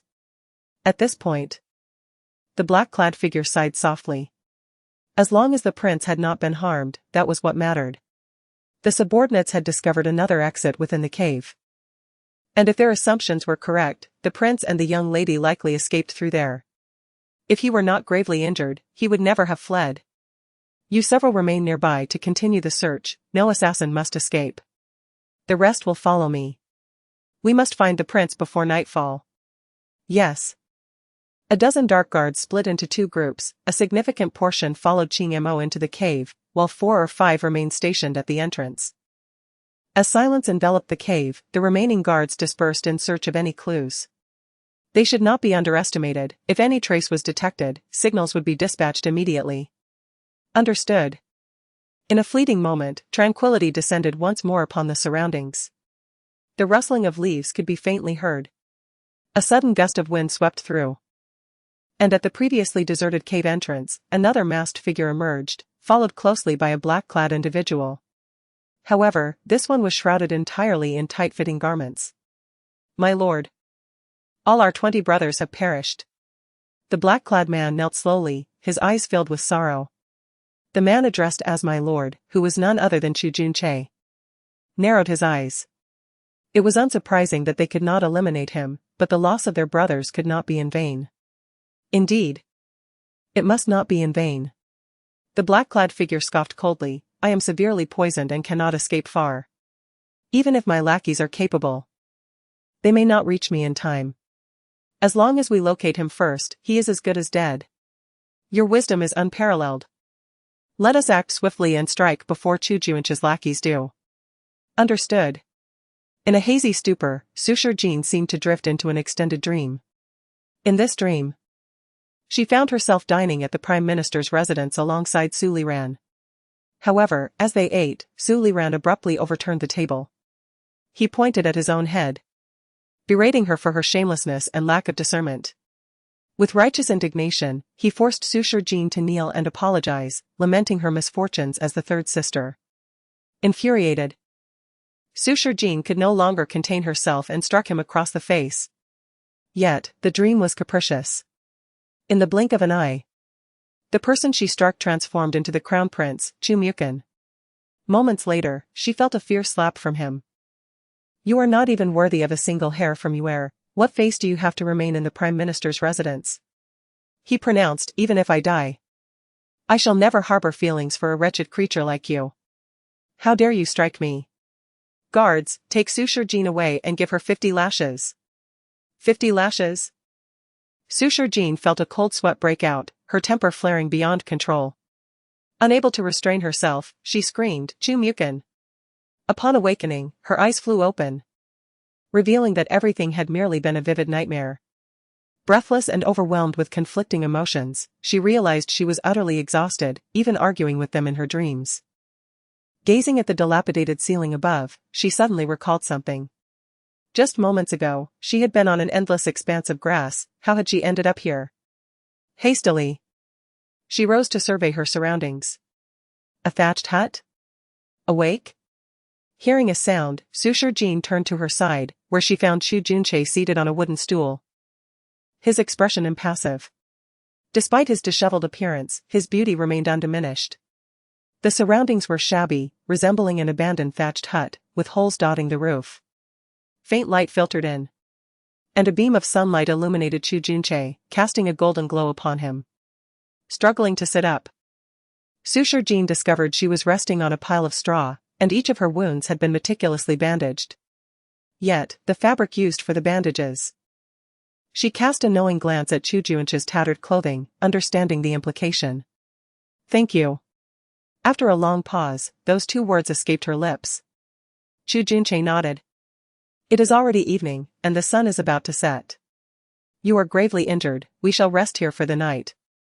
Sushar Jean intended to decline but shook her head, causing a damp cloth to fall from her forehead. Realizing a cloth had been placed there to reduce her fever, she noted that Chu Junche had nearly torn his own garments to tend to her. The place was drafty, once the sun set. Even a slight breeze would make it quite cold. I am fine now, we should leave here as soon as possible and discuss it later. As she spoke, Sushar Jean feebly attempted to rise. She patted her clothing, but merely moving her arms made her back feel tight, as if bound by something. An odd sensation welled up within her. Staring blankly at Chu Junche, she inquired, my back injury. Chu Junche quickly responded, no need for concern. I tended to you with my eyes closed. Sushar Jean. Such a pity for my ample figure. The scene was anything but romantic. The atmosphere grew awkward. Chu Junche turned away, you are not fat. Sushar Jean. How did he know what she was thinking? Noticing the tension escalating, Sushar Jean hastily suggested, while it is still light, let us continue our journey. The surroundings are desolate and remote, there is no path to follow, Chu Junche replied coolly. Upon hearing this, Sushar Jean instantly grasped the situation. Could it be that the prince was lost? Without hesitation, she stepped out of the thatched hut, only to be met with desolation in all directions. The dense forest surrounded her, and not a single path could be seen. Her lips twitched in disbelief. They were indeed lost. How had the prince managed to find such a place? Chapter 44, a shared room. As if aware of her thoughts, Chu Junche quietly stepped out of the thatched hut. After you fainted and developed a high fever, I exerted considerable effort to find this place to rest. Though it is dilapidated, it is certainly preferable to lying in the woods. I prioritized helping you reduce your fever and thus did not seek another location. Sushar Jean awkwardly remarked, in such a remote area, it is indeed difficult to find without expending some energy. Chu Junche responded with a puzzled expression, feeling something odd about her words. He noticed Sushar Jean was now earnestly surveying the surroundings. It turned out the path had become overgrown. No wonder we couldn't see any road. From which direction did you come? Chu Junche gestured ahead. Sushar Jean suggested, let us take another route. Returning the way we came would be too far. Let us see if there is a path in a different direction. With that, she headed toward the neglected trail, overrun with weeds, indicating it had been a long time since anyone had passed through. Yet where there is a path, there are usually homes. And following the trail would eventually lead them out of the forest. Chu Junche nodded silently and followed her. Suddenly, he heard a noise and frowned, someone was approaching. As soon as the thought crossed his mind, he saw Suture Jean waving her hand toward the front. "Hello, old lady. May I ask if there is a path nearby that leads out of the woods? Which direction is the closest way back to the capital?" An elderly woman, around 60 years old, was slowly passing by with a basket of vegetables. Hearing the voice, she looked up, initially disbelieving, and then exclaimed, "What?" Suture Jean quickly approached her and repeated her inquiry. The old woman finally understood that if they continued along this road, they would be able to exit the forest. However, once they left the woods, they would find themselves in Chixiang village, and there was still a long way to the capital. As she spoke, she glanced at Chu Junche, who was standing not far away. "This place has been abandoned for years. How did you two end up here?" Suture Jean smiled and explained, "It's a long story. My brother and I encountered bandits on the mountain and fled here, only to get lost along the way. We ended up in this remote area. How about you, dear lady?" After asking, Suture Jean felt she had perhaps pried too much. The woman was carrying a basket of vegetables, indicating she must have a garden nearby. The old woman did not respond to her question but instead, with concern, said, "Bandits? In the Emperor's domain, there are still bandits? How terrifying." As she spoke, she took Suture Jean's hand affectionately. "It is getting dark, you siblings should not attempt to return to the capital. Come to our village to rest for the night. It would be dreadful to encounter bandits again after dark." Suture Jean glanced back at Chu Junche, who showed no reaction, and nodded gently. "Thank you, dear lady. We appreciate your kindness. Meeting like this is fate. If my granddaughter were here, she would be about your age. You may call me Grandma Lu, as that is what everyone calls me." Grandma Lu held Suture Jean's hand tightly, lamenting how unfortunate it was that the girl had encountered bandits in broad daylight. "Such a pity for a girl like you. The world is indeed harsh, and evildoers no longer face retribution." Initially, Suture Jean had merely sought directions. But holding Grandma Lu's warm hand stirred a different feeling within her. Despite being strangers, the elderly woman's warmth made it difficult to decline her kindness. Unbeknownst to them, they had already entered the village. The paths were narrow, lined with houses that, though few in number, each had its own small courtyard. Following Grandma Lu through an alley, they passed numerous houses until they finally stopped at a dilapidated courtyard. "There are no inns in the village, nor grand taverns like in the city. If you don't mind, you may stay here for the night. Since my granddaughter went missing, I have an extra bedroom available for you two to rest." As she opened the door, a cloud of dust greeted them. Suture Jean waved her hand. "Your willingness to shelter us is more than enough, we could never complain." Yet, she couldn't help but wonder about Grandma Lu's granddaughter. Having heard her mention the girl twice, she sensed something was amiss. Grandma Lu, however, did not respond but instead washed her vegetables. After cleaning them, she entered the kitchen to prepare a meal. By now, night had completely fallen. The village was shrouded in darkness, with only a few homes flickering faint lights. Even in Grandma Lu's home, only 2 candles were lit. She hastily prepared a few bowls of porridge and a dish of greens, setting them on the table for the meal. Chu Junche remained tense, taking only a few sips of his porridge. Suture Jean, on the other hand, did not mind the simplicity of the meal, although the atmosphere was overwhelmingly quiet. Once they had eaten their fill, Grandma Lu sighed, "My poor granddaughter, she is likely abducted by bandits and remains unaccounted for." At this, tears welled in her eyes. "Tomorrow, I plan to go to the capital, not for any other reason but to find my granddaughter. They say there are many influential figures in the capital who might be able to help me." Suture Jean, bewildered, asked, "What bandits, Grandma Lu? Could you elaborate?" The candlelight flickered as Grandma Lu lowered her gaze in sorrow. "For the past 2 years, our village has been intermittently plagued by bandits. They strike stealth." Chapter 45, He was afraid of thunder. Suture Jean's eyes widened in surprise. Before she could utter a word, Grandma Lu cheerfully entered and lit a lamp. "I do not have any extra rooms, and between siblings, there is no need for such formalities. Just make do for one night. Tomorrow, I will trouble you both to take me to the capital." With a stooped back, she lit the lamp and leisurely walked out. I'll be sleeping in the room opposite. If you need anything, just call out. Although we are mere strangers, I feel an unusual closeness to you too. However, as night falls, I shall not disturb your rest. After a brief pause, she added, my granddaughter has a figure much like yours. She has clothes that you should be able to wear. Feel free to choose something from the wardrobe. Suitor Jean nodded gently, thank you, Grandma Lu. I appreciate your kindness. Not at all. It is a rare pleasure to have someone to converse with. I look forward to our continued chat come morning.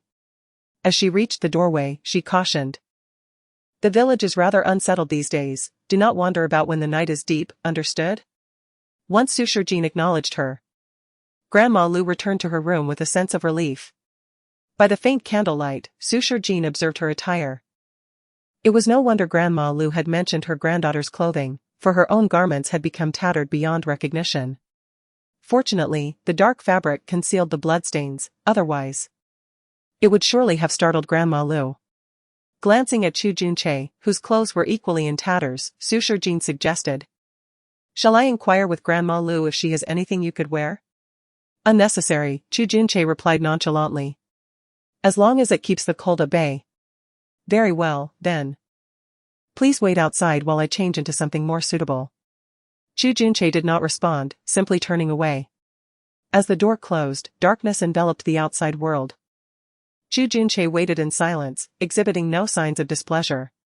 It was only when the door opened again that he slowly turned back.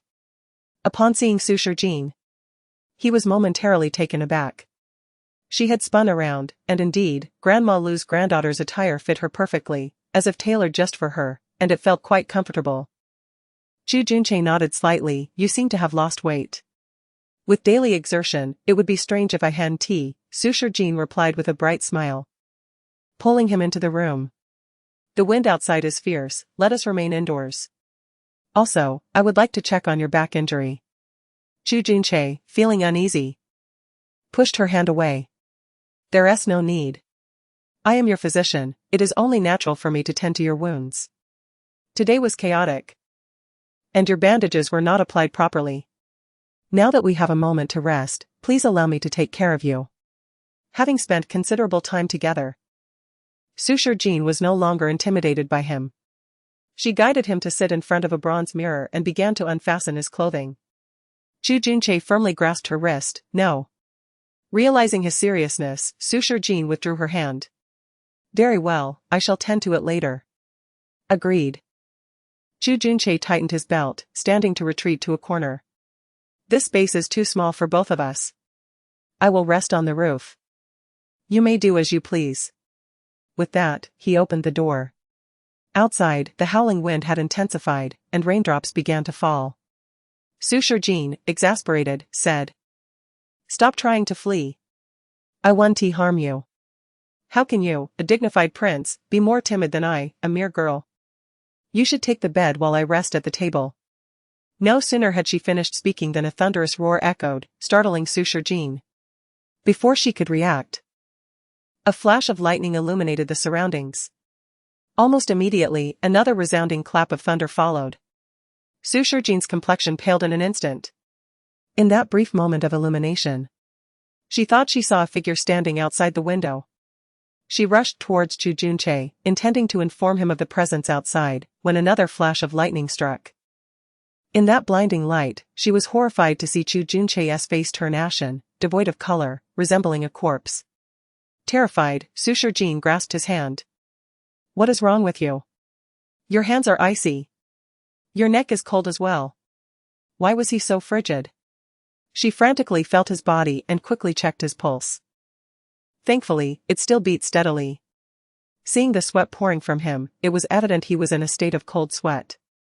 She pressed her palm against his forehead. You are frightened, let us get you inside.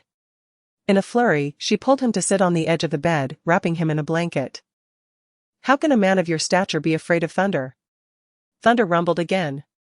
Rain poured down in torrents, drenching the ground with relentless force. The sound of rain created a cacophony, making it impossible for Suitor Jean to hear anything else. This old house seemed to shudder under the downpour, and she feared the roof might leak. The rain lashed against the windows, quickly soaking the floor. The door, left ajar, allowed even more rainwater to intrude. Suddenly, a gust of wind extinguished the candle, and the subsequent thunder nearly made Sushar Jean cry out. Another flash of lightning revealed a shadow outside the window. There truly was someone out there. She attempted to rush over to close the window, but before she could stand, a pair of hands seized her wrist, pulling her forcefully into an embrace. "Don't go." It was Chu Junchae. He was indeed afraid of thunder. Despite being wrapped in blankets, he still felt icy. He clung tightly to Sushar Jean, his body trembling slightly. Sushar Jean longed to comfort him, but her fear of the unknown outside held her back. She gently stroked his hair, while cautiously retrieving a silver needle from her space, keeping a vigilant watch over their surroundings. "Please, don't leave." The storm raged on, the sudden downpour unrelenting, drumming incessantly against the eaves, drowning out any sounds from outside. Chu Junchae seemed to bury his head in her chest. His heartbeat racing, and his forehead grew increasingly hot. He was burning with fever. At this moment, he had developed a fever. Sushar Jean, at her wit's end, helped him lie down on the bed, whispering into his ear, "Your Highness, I do not know what frightens you, but there is someone outside. I cannot tell if they are the assassins pursuing us. For now, I can only give you a fever-reducing medicine.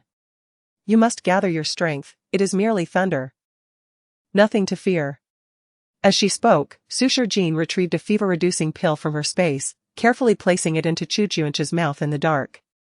The torrential rain outside made it impossible for her to hear anything, so she rose cautiously. But no sooner had she done so than Chu Junchae pulled her back. He held her tightly, his head instinctively nestling into her neck, still murmuring, "Don't go." Chapter 46, A life cannot be lost. The biting cold wind swept outside, and Chu Junchae felt as though his body had turned to ice. Listening to the torrential rain, countless terrifying images flashed through his mind. "Little Chae, it's just thunder, it's not frightening. Be good and stay here, mother will come to play with you soon." "All right?" "Ah. Your Majesty, spare me. I realize my mistakes. I know I was wrong." Thunder. Lightning. Under the blinding light, the vivid scene unfolded, a long whip, striking down repeatedly. Flesh torn, blood gushing forth, accompanied by desperate screams. All he could remember was his own frantic cries and sobs. But then the scene shifted to a battlefield strewn with corpses. The same thunderstorm raged, and the rain poured down in torrents. Yet lying at his feet were no longer frail women but comrades who fought alongside him. A wave of profound sorrow surged within him as he felt his body being violently shaken. Only when the bright light flooded his vision did Chu Junchae snap back to reality. At that moment, he was already drenched in sweat. "You have finally opened your eyes. You scared me to death." Sushar Jean held him tightly, one hand stroking his head while the other cradled a luminous night pearl. This was a treasure Sushar Jean had secretly hidden, a gift from Chu Junchae. He hadn't expected it to be of such use tonight. Regaining his senses, Chu Junchae instinctively pushed her away, panting heavily as he fixed his gaze on the night pearl in her hand. "You carry this with you?" "Ah? Yes. Winter clothes are thick, I can hide many things." Sushar Jean replied awkwardly, quickly jumping off the bed, her expression darkening. "Did you hear what I just said?" Chu Junchae's thoughts were chaotic, his mind filled with the images he had seen upon awakening. He had fallen into a hallucinatory state at that moment. And he had mistaken the woman before him for his salvation. The memory of her stroking his head made his face turn particularly grim. For a moment, he completely disregarded how Sushar Jean had managed to bring the night pearl until she waved it in front of his eyes, prompting him to ask, "What?" "Someone was outside the window," Sushar Jean said with a grave expression. "The rain has lessened, and it seems the person has disappeared. Aren't you skilled in martial arts? Can't you sense anything?"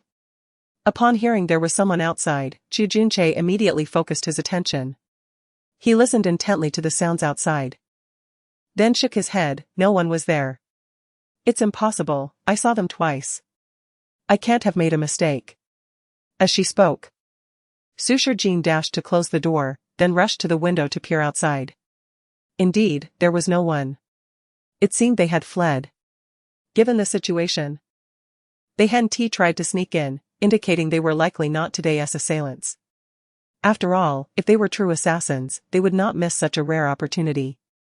But if they were not assassins, who could they be? Sushar Jean recalled what Grandma Lu had said. She quickly returned to Chu Juanche's side. You don't think that person could be the robber Grandma Lu mentioned, do you? Perhaps when we returned with her, someone spotted us. Those who specifically target women must have set their sights on me, hence. Chu Junche raised a finger to her lips, whispering, someone is coming. Indeed. True to his reputation, even amidst the sound of rain, he could hear footsteps approaching. Sushar Jean instantly heightened her vigilance, waiting quietly. With a flash of lightning, Sushar Jean again saw a shadow reflected in the window. But this time, she remained silent. In her hand, the silver needles were ready. Chu Junche, equally alert, fixed his gaze on the door as if sensing someone was indeed outside. Soon, her suspicions were confirmed as a finger punctured the window paper. And a cloud of smoke rapidly filled the room. Sushar Jean frowned, quickly retrieving the antidote for the sleeping poison from her space. She placed one in Chu Juanche's mouth and another in her own.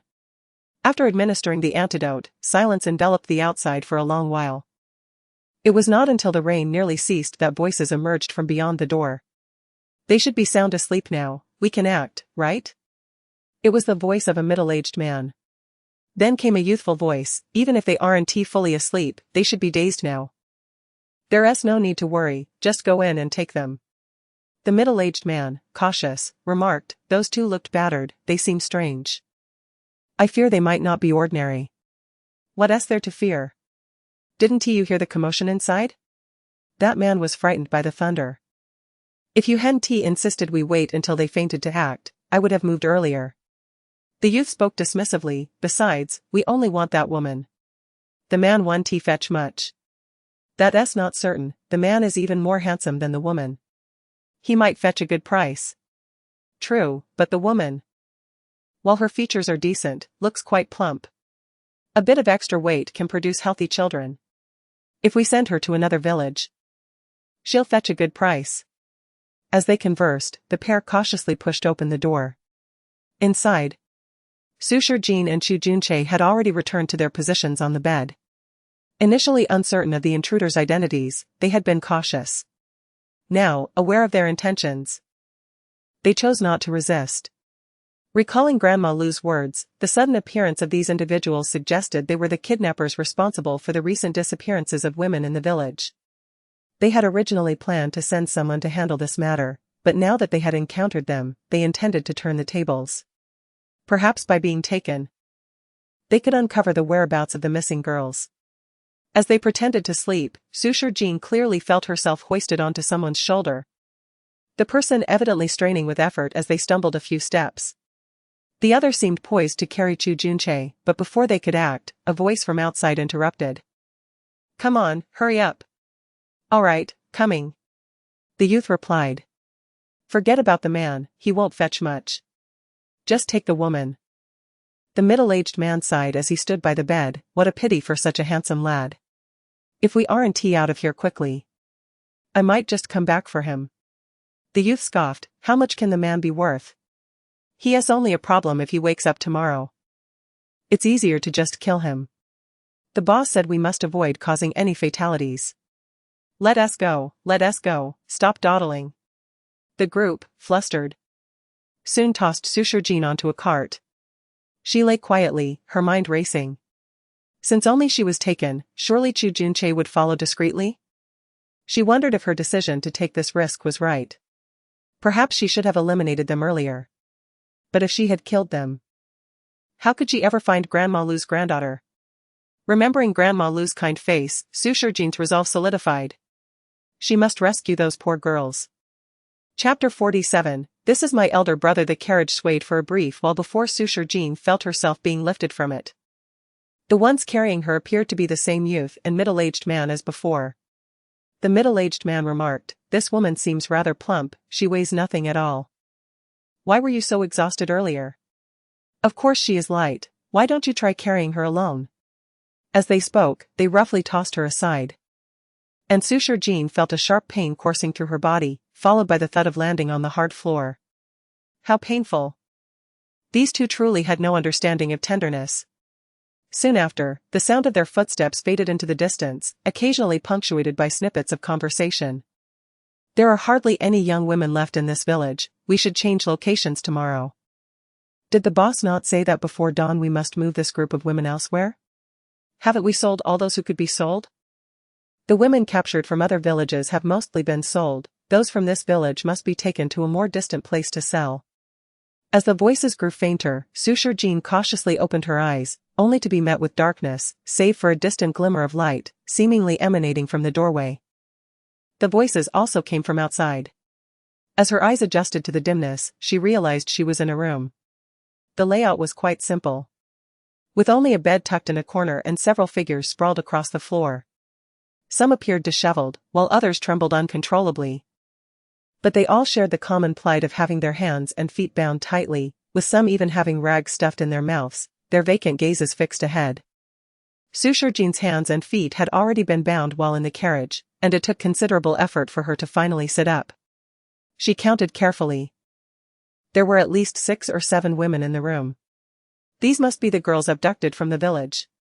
Noticing her movement, one of the women suddenly made muffled sounds. Suture Jean stealthily cut through the ropes binding her limbs, using the faint light from the doorway to remove the rag from the woman's mouth. I am here to rescue you. Please, remain silent, she whispered. The woman beside her, unable to see her face or expression, gasped, Don't move, we might get discovered. Suture Jean glanced at the few captors still chatting outside and gently helped the woman to her feet, leaning her against the wall behind them. Are you Chapter 48? Everything unfolded too smoothly after listening to Suture Jean's words. The women exchanged glances, ultimately gathering together. Silently, they followed Suture Jean out of the room, rescuing 3 or 4 other women from the neighboring chamber. It was only when they confirmed that no other women remained that they finally departed. Throughout the ordeal, Lu Granny's granddaughter had been assisting, introducing herself as Lu Yu, while her dear friend was named Linger. Linger was particularly exuberant, exclaiming, How wonderful! We have been saved. We are so fortunate to encounter such kind-hearted young ladies. The rain has ceased, and before those bandits return, let us awaken the villagers. The other women immediately echoed, Yes. I shall rouse my parents. They had intended to sell me. My father will surely punish them. I will awaken everyone too. If the whole village unites, we can surely drive those bandits away. The women joyfully conversed and, as they stepped onto the street, hurried home. Linger then declared, If everyone is returning home, I shall rush to the county to report to the authorities. The nearest county office is not too far from our village. I will change into male attire and take a shortcut, ensuring I return before dawn. With that, she waved goodbye and dashed away. Suture Jean intended to stop her but, seeing her swift departure, simply sighed. Very well. By the time the entire village has been awakened, the bandits should be too preoccupied to notice her. She then heard Lu Yu softly say, My grandmother is elderly, perhaps she cannot be of much help. I should return to see her, to ease her worries. Suture Jean replied, I will accompany you. Those bandits just visited your home, it is not safe for you to go alone. Turning to the other women, she advised. It is best to travel in pairs. If you encounter those bandits, shout loudly. As long as the villagers gather, no number of bandits can abduct you. She then followed Lu Yu back to Lu Granny's home, while the remaining girls from other villages, having nowhere else to go, cautiously trailed behind them. Along the way, Chu Junche wore a solemn expression. Suture Jean jested, Everything is fine now, so why the long face? We have successfully rescued everyone, we should be celebrating. Everything unfolded too smoothly, Chu Junche murmured. Suture Jean shrugged, Isn't a little smoothness a good thing? Something feels amiss, he replied. Upon hearing this, Suture Jean's expression turned grave. Your words ring true. With over 20 bandits, why did they all flee, and why did they not take any action? If they were unaware of the women's escape initially, how could they remain oblivious now? So many girls had returned home, creating such a commotion. They could not possibly remain ignorant. Yet why was the village so eerily quiet? Even in the dead of night, with so many girls missing. Had not a single household ventured out to search for them? At this moment, those women should have returned to their homes. Why then, was the village still so silent? With a heart full of questions, they returned to Lu Granny's house. Upon entering, Lu Yu rushed into Lu Granny's room, crying out, "Grandmother! I have returned. Where are you?" Tears streaming down her face, Lu Yu emerged from the room. "My grandmother is missing." Just then, a sudden gasp erupted from behind her. "My dear granddaughter. Is that you?" Lu Granny emerged from the outhouse and, without hesitation, embraced Lu Yu. "My sweet granddaughter, where have you been these past few days? I was so worried." Lu Yu clung to her, sobbing, "Grandmother, I do not know what happened. I merely felt I had taken a nap, only to find myself captured by bandits. Thankfully, I encountered these two. If not for them, I might never have returned." Lu Granny then turned to Sushar Jean, her eyes widening in shock upon recognizing them. You too." Sushar Jean smiled reassuringly. "Do not be afraid, Granny. We were merely resting when the bandits secretly took me, which fortuitously led me to discover their hideout." She then patted Chu Juinch's shoulder, adding, "In truth, it was my brother who rescued everyone. If you wish to express gratitude, direct it solely towards him." Lu Granny trembled with joy. "What of the others?" Sushar Jean glanced at the 4 girls behind her and explained, "Oh, these young ladies were also kidnapped, but they are not from this village. They have no place to go, so they followed us here. It is late now, let them rest for a while, and at dawn, we shall take them to the authorities, who will ensure they return home." The 4 girls, still shaken, lowered their heads in silence. Lu Granny patted her chest. "I knew it. I clearly saw you two enter to rest. How did I find you both at the door? You startled me." She then excitedly embraced Lu Yu once more.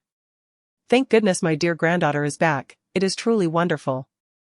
As Lu Yu wiped her tears, she murmured, "I am just grateful to be back with you. I thought I might never see you again." At that moment, her stomach growled. Lu Granny, wiping her tears, exclaimed, "As long as you are back, that is what matters. Look at you, starving. Come, sit down, all of you. I will start a fire to cook some porridge. You poor children must be famished after all this time." Lu Granny wobbled into the kitchen, and soon a fire crackled to life. Sushar Jean intended to tell her to rest, but Lu Yu eagerly volunteered to assist. "Grandmother, please take a break, I will tend to the fire." No. I am just overjoyed that you have returned. You have suffered enough, go rest with them." Lu Granny insisted, gently pushing Lu Yu outside while she prepared the porridge. The night was deep, and the roosters in the yard began to crow. Sushar Jean pulled Chu Junche to sit at the table, remarking, "How quickly time flies. Dawn is approaching." Chu Juinch's brow furrowed. "Someone is coming." His voice was barely a whisper, audible only to Sushar Jean. Immediately, she grew serious. "How many?" "At least 10. He replied, tightening his grip on the sword at his waist, seemingly ready for action. The 4 recently rescued girls cautiously took their seats at the table, their pale faces betraying their lingering fright. Yet it was Lu Yu who boldly reassured them, "It is all right now, do not be afraid. Little Chi and the others have surely returned home by now. Before long, the entire village will be roused, and with the 2 heroes here guarding us, those villains will undoubtedly think twice about approaching. Rest easy, there is nothing to fear." The 4 girls silently lowered their heads, 2 of them also experiencing hunger pangs. Moments later, Lu Granny's voice rang out once more. "Cooking porridge takes too long, so I decided to prepare some noodles for you. They may be a bit plain, but eat up and do not hold back." Lu Yu immediately rushed over to help Lu Granny serve several bowls of noodles at the table. Lu Granny beamed, even ladling a bowl for Sushar Jean and Chu Junche. "Indeed, I truly appreciate your efforts. I initially intended to offer you refuge. Yet it seems I have inadvertently caused you to toil throughout the night." As she spoke, Grandma Lu wiped the sweat from her forehead. "Although this broth is rather insipid, it may still provide some sustenance. I am uncertain whether it suits your palate, for in this humble and remote village, I possess little to express my gratitude towards you." Chapter 49, not lasting long as the noodles were just served, the four women immediately began to devour them, clearly famished. Luyu glanced at the noodles in her bowl. Then at Sushar Jean's. My portion seems a bit excessive, shall I share some with you? You have worked the hardest today and deserve to eat more, she offered. Sushar Jean quickly replied, no need, I'm not hungry. Yet, Luyu still placed a pair of chopsticks into her bowl, and only then did she happily begin to eat. The aroma of the noodles wafted through the air, but Chu Junche had no appetite whatsoever. He squinted, sensing more arrivals. More? Sushar Jean whispered. He nodded slightly, indicating it was not just 10 people. More than 10 had come. Outside, there were at least 20 individuals now. Sushar Jean's heart sank. Just then, Grandma Lu gazed at her with a bright smile. My dear, you should eat some noodles, you've had a long night and must be exhausted. Sushar Jean nodded but was preoccupied with thoughts of how to protect them. Chu Junche had taken a small bite of the noodles, but it was clear he lacked appetite. His other hand clenched firmly around the hilt of his sword. Not wanting to disappoint Grandma Lu's goodwill, Sushar Jean took a slight bite as well.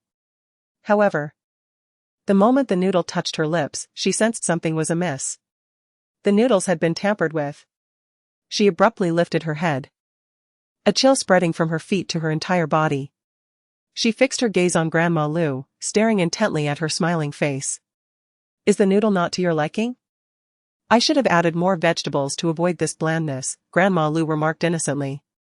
Sushar Jean discreetly took out a handkerchief, wiped her mouth, and subtly spat the noodle into it.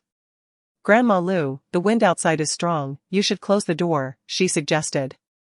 Chu Junche furrowed his brow, realizing those people were just outside. But Sushar Jean suddenly grasped his wrist, her expression grave. He seemed to sense her unease and looked at her meaningfully. She closed her eyes and quietly retrieved a pill from her space, stealthily placing it in his palm. Take this pill, she urged. Chu Junche hesitated. Did Sushar Jean have a pill in her hand just now? The situation was complex, and without further contemplation, he unhesitatingly placed the pill in his mouth. Meanwhile, Luyu was already feeling drowsy, undoubtedly fatigued. Why do I suddenly feel so sleepy? She murmured, while the other four women had already collapsed onto the table, unconscious. Grandma Lu, though somewhat unsteady on her feet, did not immediately close the door as she approached it. Chu Junche stared intently at her retreating figure. Was it her? Sushar Jean frowned. Even without a verbal answer, Chu Junche understood everything. No wonder the old woman was preparing food for them in the middle. Chapter 50, the heartless girl. Sushar Jean's countenance was clouded with sorrow. So, what you said earlier was all a fabrication? Grandmother Lu furrowed her brow. Of course it was true. My granddaughter has indeed been abducted by those vile scoundrels. Did you not witness it? They offered me 10 taels of silver. Do you comprehend the value of 10 taels? She treasured the silver pouch, concealing it within her sleeve. Just a worthless piece of baggage, yet worth 10 taels of silver, remarkable indeed. Luiwei was in tears, unable to contain herself. But I am your beloved granddaughter. How could you sell me? How could you bear to bring about your father's demise? Grandmother Lu suddenly roared, her fierce gaze fixed upon Luiwei. On that fateful day, during the flood, he could have refrained from rescuing anyone. It was you who implored him to save your precious friend. And what happened then? Your father was swept away by the torrent. My dear son, the one I nurtured with my own hands, fell victim to the very daughter he cherished most. Liu Yue's eyes widened, yet she was rendered speechless by her grief. Grandmother Lu's eyes were bloodshot. I raised my son through thick and thin. My sole hope for the latter part of my life, only to have him destroyed by you, the harbinger of misfortune. Do you even comprehend what it means to be my granddaughter? You are responsible for your own father's death. The flood was immense. No one dared to assist. Yet you urged your father to save a life, truly the epitome of a dutiful daughter. And what was the outcome? Your so-called friend returned unscathed, celebrating with her family while your father drowned. How can you bear to remain in my sight? Were it not for the bond of blood, I would have cast you into the river myself. Selling you is a mere mercy, be grateful for that. As Grandmother Lu spoke with increasing fervor, tears streamed down her face. We are a family of heroes. My beloved son died in the act of saving others. Yet, did the one he saved ever come to express gratitude? They thought they carried the weight of a life, and hastily fled with their family. They left without a word of thanks for your father's noble sacrifice. Such is the heartlessness of girls like you. You little ones, you only ever think of your own lives. Truly, you are worth 10 taels of silver. My dear granddaughter. You are indeed valuable, you should count your blessings. Louisway was already sobbing uncontrollably.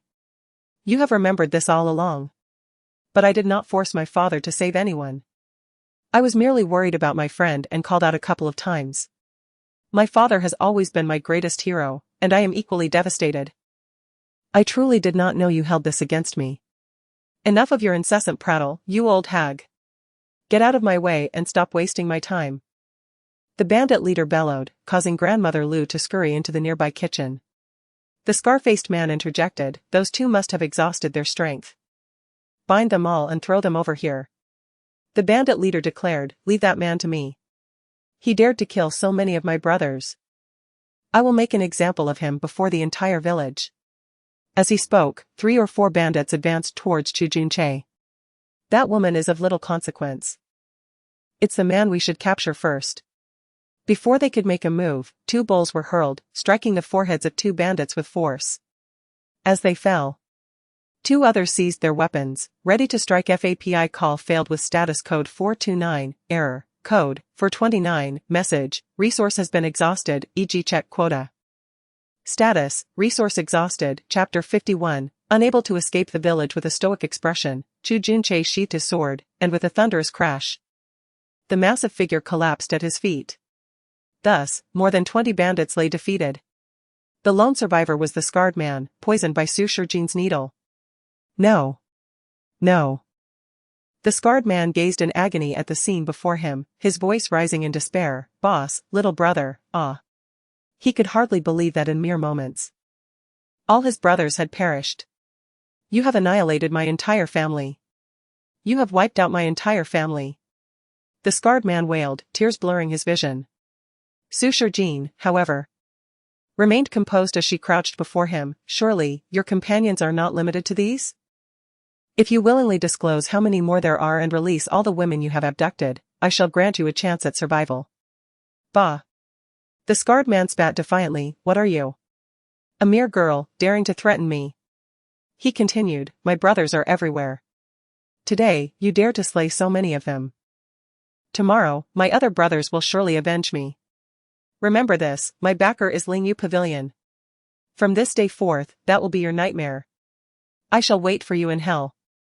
As he spoke, blood poured from his mouth, yet he laughed maniacally. Perhaps you won't even have to wait long. I'll take the lead. Soon, it will be your turn to die. None of you will escape this village. With that, he breathed his last with unclosed eyes.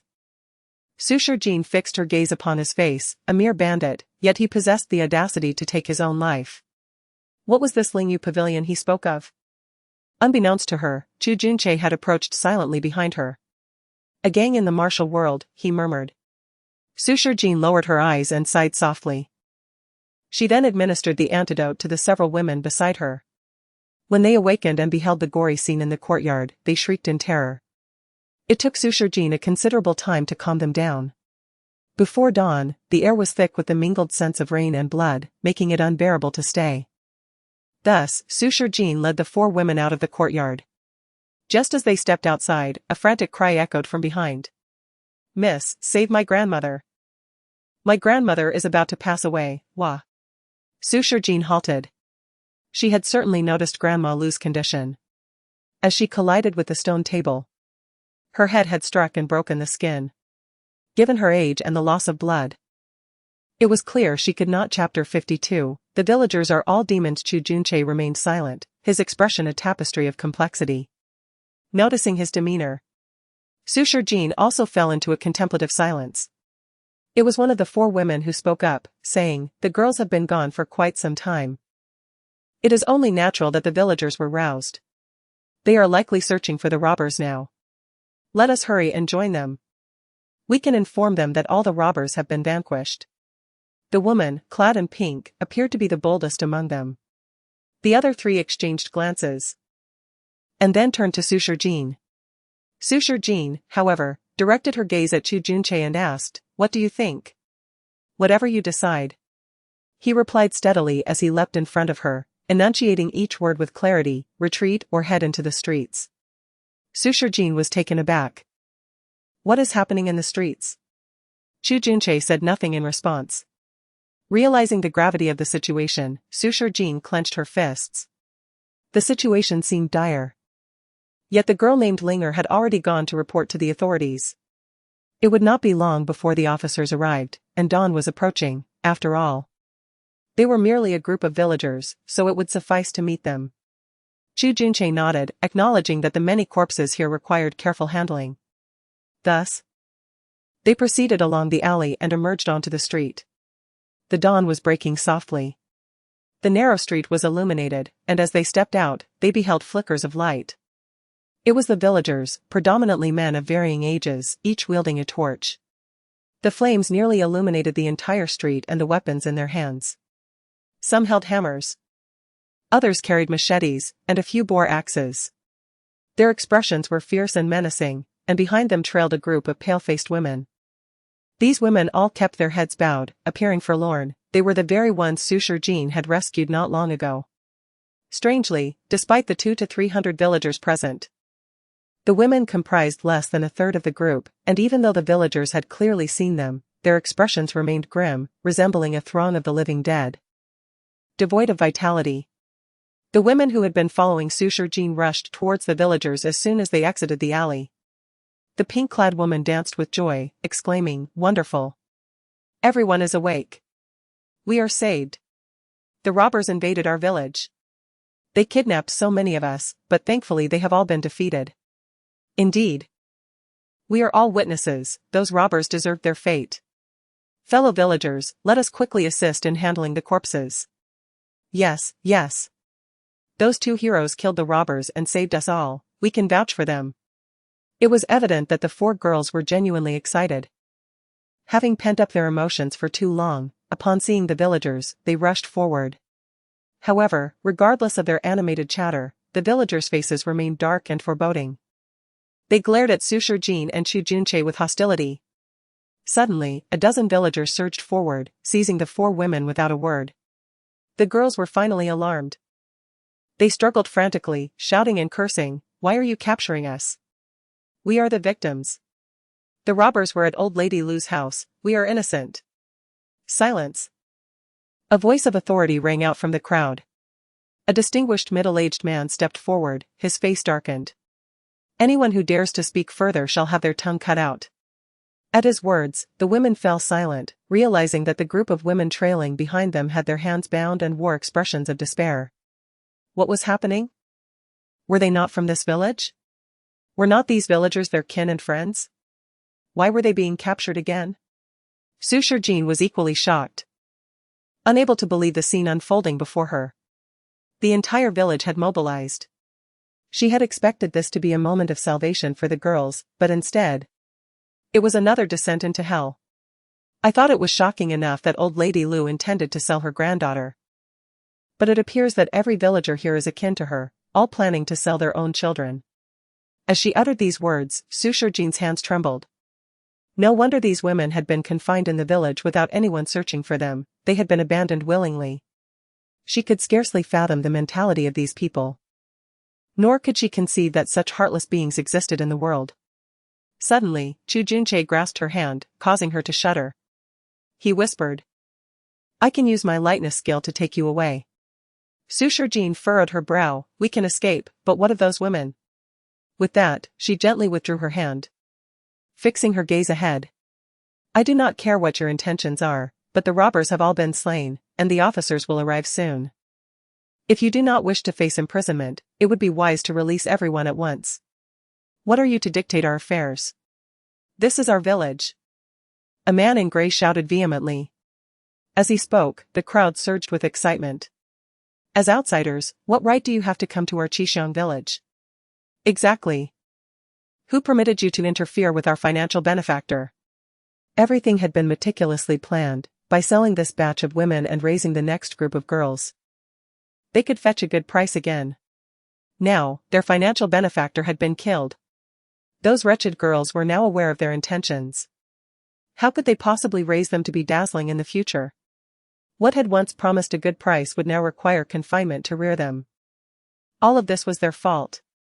The critical issue was that even if they raised them well, there would be no market left to sell them. These two harbingers of doom deserved to die. Village chief. They have slain our benefactor, we should deliver them to the authorities. Yes. They must pay for the lives they have taken. The men continued hurling accusations, as if they would leap forward with their weapons at any moment. In front of them stood the esteemed village chief. He raised his hand, and the crowd fell silent. He gazed intently at Sushar Jean.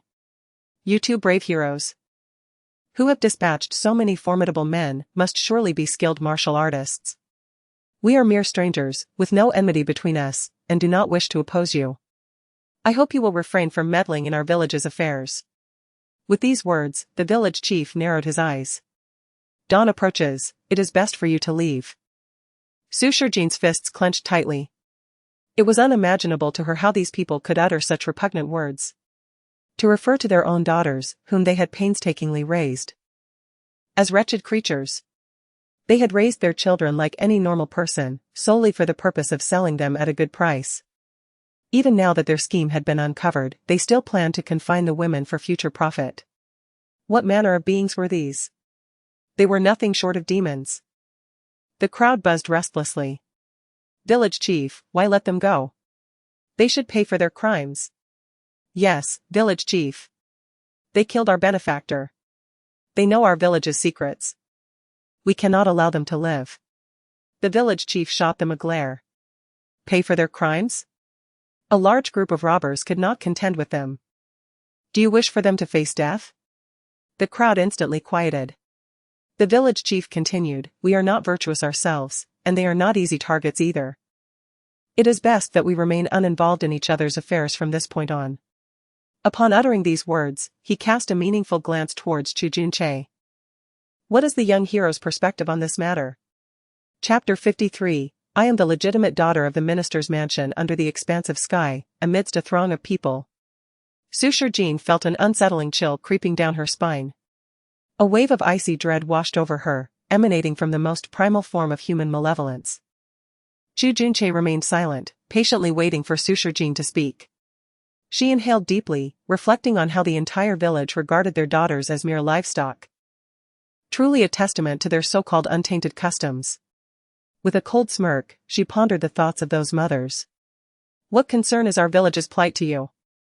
A grim figure in gray stepped forward, his malevolent demeanor palpable. Let me be frank, all those wretched women were purchased from other villages. They were beasts to begin with.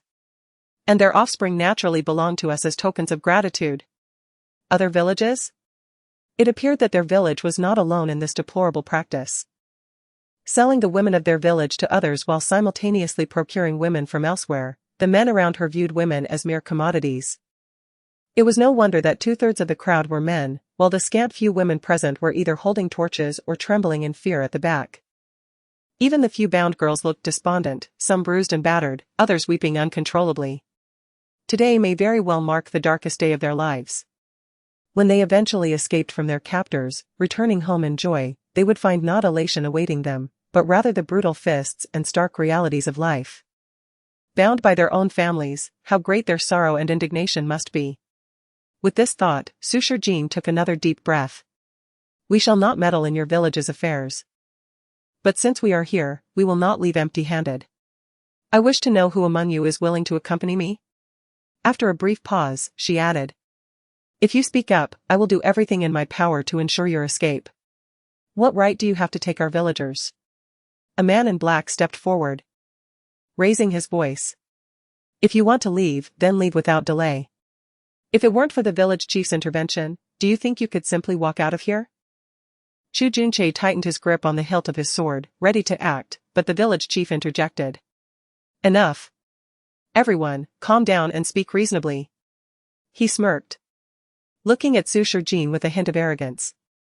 I understand your desire to be a hero, but truly, our villagers do not require your salvation. Turning to the crowd behind him, he asked, who among you is willing to leave with them? Just nod, and I will raise no objections. As the crowd parted, several bound women were dragged forward, trembling and silent, too frightened to utter a word. Suture Jean stepped closer, urging, if you simply nod, I will take you away right now. Yet, no one responded. Their eyes were filled with terror. I do not know what you fear, but please trust me. I can protect you. I can take you back to the capital, ensuring your safety, and I can also safeguard all the women of your village. Laughter rippled through the crowd, mocking her audacity. Let me tell you the truth, I am the legitimate daughter of the minister's mansion. I will report all that has transpired here back to the capital. In a matter of days, all the women in your village will be liberated. However, before I leave, I do not wish for any of you to be harmed. She then glanced at the 4 women beside her, unwilling to depart primarily out of fear for their safety. Perhaps she could return for them later, but by then, how many would remain untainted? In this savage era, losing one's purity was akin to losing one's life. Ha ha ha. The minister's daughter, did everyone hear that? How utterly ridiculous. Laughter erupted around her, countless men reveling in their mockery. She claims to be of noble birth. I am a general myself. Perhaps she knows she cannot escape and is attempting to frighten us with false pretenses? Do you really think the village chief will allow them to leave? Even if they manage to exit the village, those brigands have powerful connections. They won't last long without our intervention. The derision was relentless. Do you hear that, Ah Ling? Little Seven has already resigned herself to fate. You must think of your brother. The god of wealth has promised that if you obediently marry that old man, his daughter will become your brother's bride. You are the best sister. Each word from the crowd mercilessly tormented the hearts of the bound women. Tears streamed silently down their faces, and they remained unresponsive to Suture Jean's pleas. With a cold laugh, she stepped back, realizing their acceptance of their fate. Even if they refused to accept it, what chance did they have of escaping? As her words hung in the air, Zhu Junche drew his sword, declaring, a pack of brutes. They are not worthy of being regarded as human. Stepping forward, he positioned himself protectively behind Suture Jean, while the 4 captured women wept in despair. We are willing to go with you, we do not belong to this village. Heroes, please save us. Their cries were desperate. Before they could finish, a resounding slap echoed, sending the women crashing to the ground. The men holding them glared with menace. Dare you make a sound? Do you believe I won't cut out your tongues? Furious, Suture Jean retorted, you claimed that anyone willing to leave could do so. The village chief interrupted, chuckling, but as you can see, no one here wishes to go with you. Those few are not from our village, yet we have paid for them. Thus, they must remain to serve our village's needs. Shameless! Suture Jean gritted her teeth in anger. She longed to strike down these men, but with 200 to 300 of them before her, any confrontation would yield disastrous consequences. Moreover, she and Zhu Junche had not slept the entire night, their strength waning. Yet, refraining from action was equally distressing. Even if they ignored their own village women, the 4 captive women from elsewhere would soon fall victim to these beasts. Chapter 54, Digging One's Own Grave. Suture Jean was filled with deep sorrow and indignation. At this moment, she truly wished to poison every person before her. As Zhu Junche had stated, these individuals could not be regarded as human. They were clearly a pack of beasts. The villagers stirred restlessly, their eyes glinting with malice, as if poised to launch an attack at any moment. Zhu Junche appeared to have reached the limits of his patience. Had there not been 200 or 300 people present, all common folk, he would have undoubtedly taken action. However, should he strike, it would amount to a massacre of the village. Even the slightest leak of information would have dire consequences for him. Young lady, do not concern yourselves with us. You must leave at once. Suddenly, one woman spoke up. She raised her head, her eyes brimming with tears. It is fortunate that the village chief is willing to spare you, but those bandits have true backing. Once their accomplices arrive, you will indeed be trapped. As she spoke, another woman, referred to as Xiaoqi, wept as she added, Aling is right, you must hurry. Thank you for your willingness to rescue us. though we are but strangers. We will forever remember your kindness. Xiaoqi's voice trembled with emotion. Thank you for revealing the true nature of these so-called family members. I once believed I lived a blessed life. Although my father occasionally beat my mother, I thought such suffering was normal. That I was fortunate to be in a loving home. At least my father always provided me with what I desired. Yes. I have many older brothers who genuinely care for me. They buy me beautiful shoes and sew lovely clothes for me. If selling me could ensure their happiness, I would willingly accept it. The other two women sobbed, struggling to catch their breath. My family is impoverished, my grandfather is crippled, and my mother is not well. For years, my father has been the sole provider for me and my brother. If my father sells me, my brother can marry and lead a better life. I cannot abandon them. Another declared, I have made my decision, I will stay. If I can exchange my life for money to improve our home, it is worth it. The young women spoke, each word laden with understanding. Yet, Sushar Jin felt an overwhelming sadness. This deeply ingrained notion of self-sacrifice for their families revealed the nature of their upbringing. A girl named Aling displayed profound sorrow as she turned to her family. Father. You could have simply told me, there was no need to sell me secretly. I would have obeyed. I understand our family's hardships. If you had directly told me that marrying me off would bring us wealth, I would have accepted it willingly. I know you wish for us to grow up healthy to fetch a good price, but in concealing everything, you have overlooked me. I have always cared for our family. How could I ever abandon you? Her father, caught in her gaze, awkwardly turned away. Many women in the back of the crowd silently wiped their tears. These were their daughters, how could they not ache for them? Yet, they themselves had been sold to this place.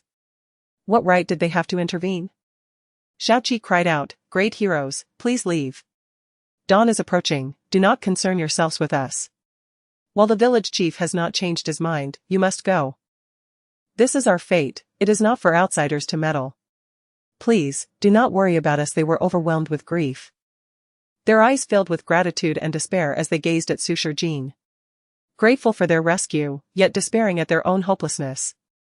Sushar Jin inhaled deeply. Indeed. They had encountered each other by chance. You speak of mere coincidence while being ensnared in suffering, why then should you concern yourselves with our lives? You are loyal and righteous, how could I leave without compassion? She cast a profound glance at Chu Junche, who nodded in understanding, before stepping forward and declaring. I know you do not accept fate, you merely feel powerless. Who would willingly accept a life sold by their family? If there were a path to freedom, would you truly resign yourselves to such a fate? I know you are compassionate individuals, which is why you do not resist upon realizing your kin are like beasts. But how do they perceive you? In their eyes, you are mere commodities to be sold at will. You heard how they addressed you. They regard you as nothing more than goods, referring to you derogatorily. They profess to love you. Yet their affection is merely a means to ensure you become a desirable woman, for only then can they profit from your sale. Their kindness is never genuine. It is conditional upon your worth. Absent any value, you are no different from a dog tethered at the door. I understand your suffering and can feel your sorrow. But you are not without options. I am not pretending to be a wealthy lady, I can clearly state that I am the second daughter of the Prime Minister. The man beside me is the renowned Li Wang. A murmur of astonishment rippled through the crowd. The men regarded Sushar Jin as if she were a spectacle, while the women wept openly. Ignoring the commotion around her, Sushar Jin spoke with unwavering clarity, being a daughter is not your fault. Being a woman is certainly not your fault. Being sold by your own family is far from your wrongdoing. The fault lies not with you, nor with your identity as women. Sunlight unexpectedly broke through, gently illuminating everyone. Standing in the sun, Sushar Jin's gaze was resolute and fervent. Chu Junche found himself drawn to her. Suddenly perceiving her brilliance, she looked compassionately at the weeping women and asked, Do you truly believe you are worthless? Do you genuinely wish to be sold far away? Are you truly prepared to spend your lives repaying a so-called debt of gratitude for raising you? With each of her 3 questions, the women were rendered speechless. Even the women standing behind them could not contain their tears. The sorrow spread like wildfire. Before the women could respond, the village chief grew agitated, exclaiming, have you finished your pointless chatter? With that, a throng of men surged forward, encircling Sushar Jin and Chu Junche. The village chief's eyelids twitched. He had initially intended to spare them, but it seemed they were intent on digging their own graves. Chapter 55, I will lead you away. Sushar Jin furrowed her brow, and in an instant, a silver needle appeared in her hands. The ones truly digging their own graves are you. The village chief snorted coldly, his eyes filled with disdain. If you refuse to drink the wine of respect, then you shall face the wine of punishment. Very well, as you wish. With that, he waved his hand, and the two were brutally beaten to death, their bodies discarded at the mass grave. As his words fell, countless men armed with weapons surged forward. However, several women suddenly broke down in tears. No. Please, village chief. Do not kill them. They are good people. They pleaded. Have mercy on them. Do not harm them. Xiaoqi even knelt down on the spot, exclaiming, Yes, village chief. They are good people, they want to save us. Please do not kill them, we want to escape, we want to go with them. Yet, the village chief did not spare them a glance. 40 to 50 men had already rushed forward, their weapons mercilessly striking down, and from afar, they could see countless splashes of blood. The women fell to their knees, weeping uncontrollably, desperately begging everyone to stop. However, no one paid them any heed. Nor did anyone listen to their cries. At that moment, Sushar Jin and Chu Junche had been completely surrounded, with no way to retreat. They could not see the scene within, only catching glimpses of the blood splattering, sending chills down their spines. It should not be like this. How could good people not receive their due rewards? They were trying to save them. How could they bear to watch them die? The pain was indescribable. Yet, no one cared about them. Most of the villagers merely stood by, watching the spectacle, seemingly waiting for the bodies to be collected. The village chief stood proudly, his expression full of malice. Xiaoqi cried, struggling to catch her breath, recalling how her mother had been beaten since childhood. She had thought that women should submit to men, and her greatest wish had been to marry a husband who would not hit her. Now she realized that not all men would strike their wives, not all would treat women like livestock. There were indeed men who would protect the women around them with all their might. Great hero, I will follow you. She cried hysterically, shouting into the crowd. Hold on, the officials will arrive soon. I am willing to go with you. The other women also cried out in anguish. Yes, hold on. We will go with you. The hero must endure. Ailing turned in panic to the crowd, crying out, Father! Help them. They are good people. Don't kill them. But her father merely hid among the crowd. Those once kind-hearted villagers now appeared so cold and heartless. Ailing finally saw the truth, crying out in despair. I do not want to be sold. I do not want to be exchanged for money to marry my brother. I want freedom. I want to go too. As she shouted, she struggled fiercely to break free from her bindings. Girls! Hold on. I will help you. I want to go with you. What family ties? What understanding? What sacrifices for family? Which of these so-called villagers had thought of them? They all wanted to sell them. Not one of them treated them like human beings. And now, finally, someone was willing to treat them as humans and take them away. What right did they have to such kindness? Girls! Let us go together. Hold on. We will all follow you. As she cried out, she excitedly got up from the ground, desperately trying to rush into the crowd.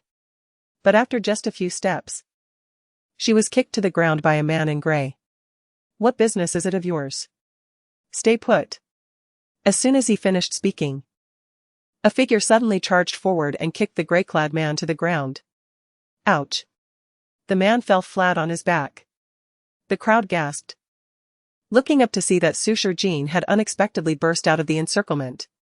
Looking ahead, the 40 to 50 villagers had all fallen to the ground in an instant. Some lay in pain, others had succumbed to eternal rest. The ground was awash in blood, a stark and shocking sight. And amidst it all stood Chu Junche, expressionless under the sunlight, seemingly unfazed. His gaze swept over the crowd, and the sword in his hand dripped blood drop by drop. The scene was magnificent, leaving the crowd in stunned silence. Meanwhile, Sushar Jean gently helped Ailing to her feet. I heard everything you said. She untied Ailing's bindings and helped Xiaoqi and the others one by one. Tenderly, she freed them from their restraints. It's all right now, I will take you away. As the ropes fell, Xiaoqi immediately threw herself into Sushar Jean's embrace. So wonderful. You're safe. So wonderful. Ailing and the others were moved to tears, instinctively shielding her behind them. Before them, the villagers, a dark mass, quickly surrounded them in a tight circle. The village chief, looking ferocious, exclaimed, "Ah! So you truly are skilled in the ways of the world. You are indeed remarkable. Killing so many of our villagers. Do you intend to slaughter our village?" Ailing trembled as she spoke. "Village chief, they are already injured, can you let them go? Must we all suffer?" Xiaoqi turned back as well, saying, "As long as the village chief is willing to let them go, we will stay. They are our saviors and do not deserve such a fate." "You too, shut your mouths," the village chief shouted angrily. "Either come over here now, or the one who should truly be silent is you." Chu Junche, who had remained silent until now, finally spoke. His voice was cold. "Step back now, and I may spare your lives." As his words echoed, laughter erupted from the crowd, with one voice mocking, "This prince? He truly thinks of himself as a nobleman." One claimed to be from the Prime Minister's residence, another claimed to be a prince. Did they not see their own wretched state? Such highborn figures would never fall to such depths. Hilarious, look at their injuries. They probably realized they could not hold on any longer and began to play tricks. When they were told to leave before, they refused. Now they wish to depart. It's too late. Having harmed so many of our villagers, we cannot let them go. The crowd was incensed, as if in the next moment, everyone would rush toward them. Just as Sushar Jean was about to act again, a cry rang out from behind. "Stop. Everyone, cease." It sounded like Ling Er's voice. The crowd turned to see Ling Er hurrying toward them, followed by a long line of people. "The county magistrate is here. Everyone, quickly stop." Ling Er, dressed as a man, ran breathlessly. She stared blankly at the scene before her, clearly not understanding the situation. Until 30 or so soldiers approached, then a middle-aged man resembling a county magistrate jumped down from his horse. "I heard there were bandits in your village. I rushed here. Am I late?" Gazing at the bloody scene, the magistrate pinched his nose, exclaiming, "What has happened here? Such chaos, did the bandits do this? Where are the bandits?" The crowd quieted somewhat. Before Sushar Jean could speak, the village chief greeted the magistrate with a smile. "Sir Magistrate, you have finally arrived. Please make a decision for the villagers." With that, he pointed sharply at Chu Junche. "He is the bandit who invaded our village. So many of our fellow villagers have already been slain." Sushar Jean exclaimed in exasperation. Just as she was about to step forward, Chu Junche interposed his hand to halt her. With his other hand, he retrieved a token from his bosom and raised it high. With this royal decree in hand, who dares to act recklessly? Chapter 56, May you meet a grievous end. The sun illuminated the gleaming insignia, radiating a brilliance akin to that of resplendent gold, instantly captivating the attention of all present. Most individuals wore expressions of bewilderment, having lived in rural areas. They were familiar with the concept of such insignia but had never encountered one in reality. Even the village chief gazed intently at the object in Chu Junche's hand, secretly calculating its considerable worth. However, the county magistrate, quick on his feet, seized the insignia from Chu Junche. "This prince? Which lord do you claim to be?" he inquired, wiping the insignia with his sleeve and scrutinizing it for a while before muttering, "Li Wang." A flicker of murderous intent flashed in Chu Junche's eyes. Yet he understood that the county magistrate was merely a frog at the bottom of a well, having encountered few formidable figures in his lifetime. Such ignorance and audacity were, regrettably, to be expected. After the magistrate finished his examination, Chu Junche reclaimed the insignia, asserting, "Indeed, it belongs to this prince." The magistrate frowned, stating that the insignia of the prince was not something just anyone could touch. If one wished to avoid death, it would be best to refrain. Who are you, a mere youth, to dare impersonate Li Wang? Before he could finish his tirade, the magistrate suddenly berated him. Chu Juanche's murderous aura surged forth. Do you wish to die? The overwhelming pressure caused the magistrate to retreat several steps, stammering, though I have never seen Li Wang, I am aware of his exalted status. He has fought on the battlefield and achieved victory, always accompanied by a retinue. For decades, I have never heard of him traveling alone, especially not to such remote mountains. The magistrate regarded Chu Juanche with disdain, assessing his disheveled appearance. Look at you in such a pitiful state, it is inconceivable that you could be the esteemed Li Wang. Although your insignia bears a resemblance to that of the prince's residence, do not assume that I have never seen Li Wang's insignia and cannot discern its authenticity. Your ragged attire reveals that you are merely impersonating His Highness. What punishment do you deserve for this? Chu Juanche clenched his fist. Who among the world would dare impersonate Li Wang? You are aware that no one in this realm would undertake such a perilous deception. Yet you dare to produce a counterfeit insignia. You deserve to die. As the magistrate spoke, he retreated, discreetly merging into the ranks of his soldiers. Suitors Jin, exasperated beyond words, exclaimed, have you never seen a pig run if you have not eaten one?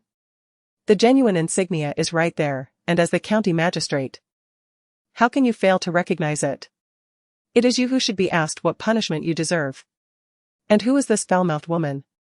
When gentlemen speak, do you think you have a place to interject? The magistrate shot her a glare and then turned to the village chief. Upon receiving reports, I rushed here. Yet I arrived too late, allowing so many villagers to suffer at the hands of bandits. I am filled with shame. The village chief's eyes sparkled with greed. The county magistrate's prompt arrival demonstrated his commitment. Alas, the bandits were too ferocious, and it was the villagers' own incapacity that led to their plight. Fortunately, the magistrate had ultimately arrived. Now that both of them are injured, seize them and throw them into the dungeon, he declared, adding with a significant tone. That man is audacious enough to impersonate Li Wang. No wonder he dares to kill so many, he likely believes that with a counterfeit insignia, he can act with impunity. We must confiscate that false insignia. Upon hearing this, the magistrate's eyes lit up. Indeed, indeed. Observing the two of them in their exchange, Suitors Jin realized the full extent of their collusion. It appeared that these two were indeed in league with one another. The murderous intent in Chu Juanche's eyes could no longer be concealed. As a county magistrate, how could he consort with evildoers, especially beneath the emperor's rule? What audacity they possessed. Suddenly, a voice called out from behind, County Magistrate, it is not as it seems. They are not the true bandits, they are our saviors. Little Seven chimed in eagerly, yes. A group of bandits came to our village to abduct innocent women, and these two brave heroes came to our rescue, allowing us to see the light of day once more. They are not bandits, they are the great heroes who vanquished the bandits. The other women echoed this sentiment, yes. The real bandits are all the men in our village, they are in cahoots with the bandits. Indeed. The village chief is in league with those bandits. All the men in the village conspire with the bandits. Linger, who had just returned and was still trying to grasp the situation, was quickly pulled into the fray as the other women recounted everything that had transpired. In no time, she joined in, fervently defending Suitors Jin and Chu Juanche.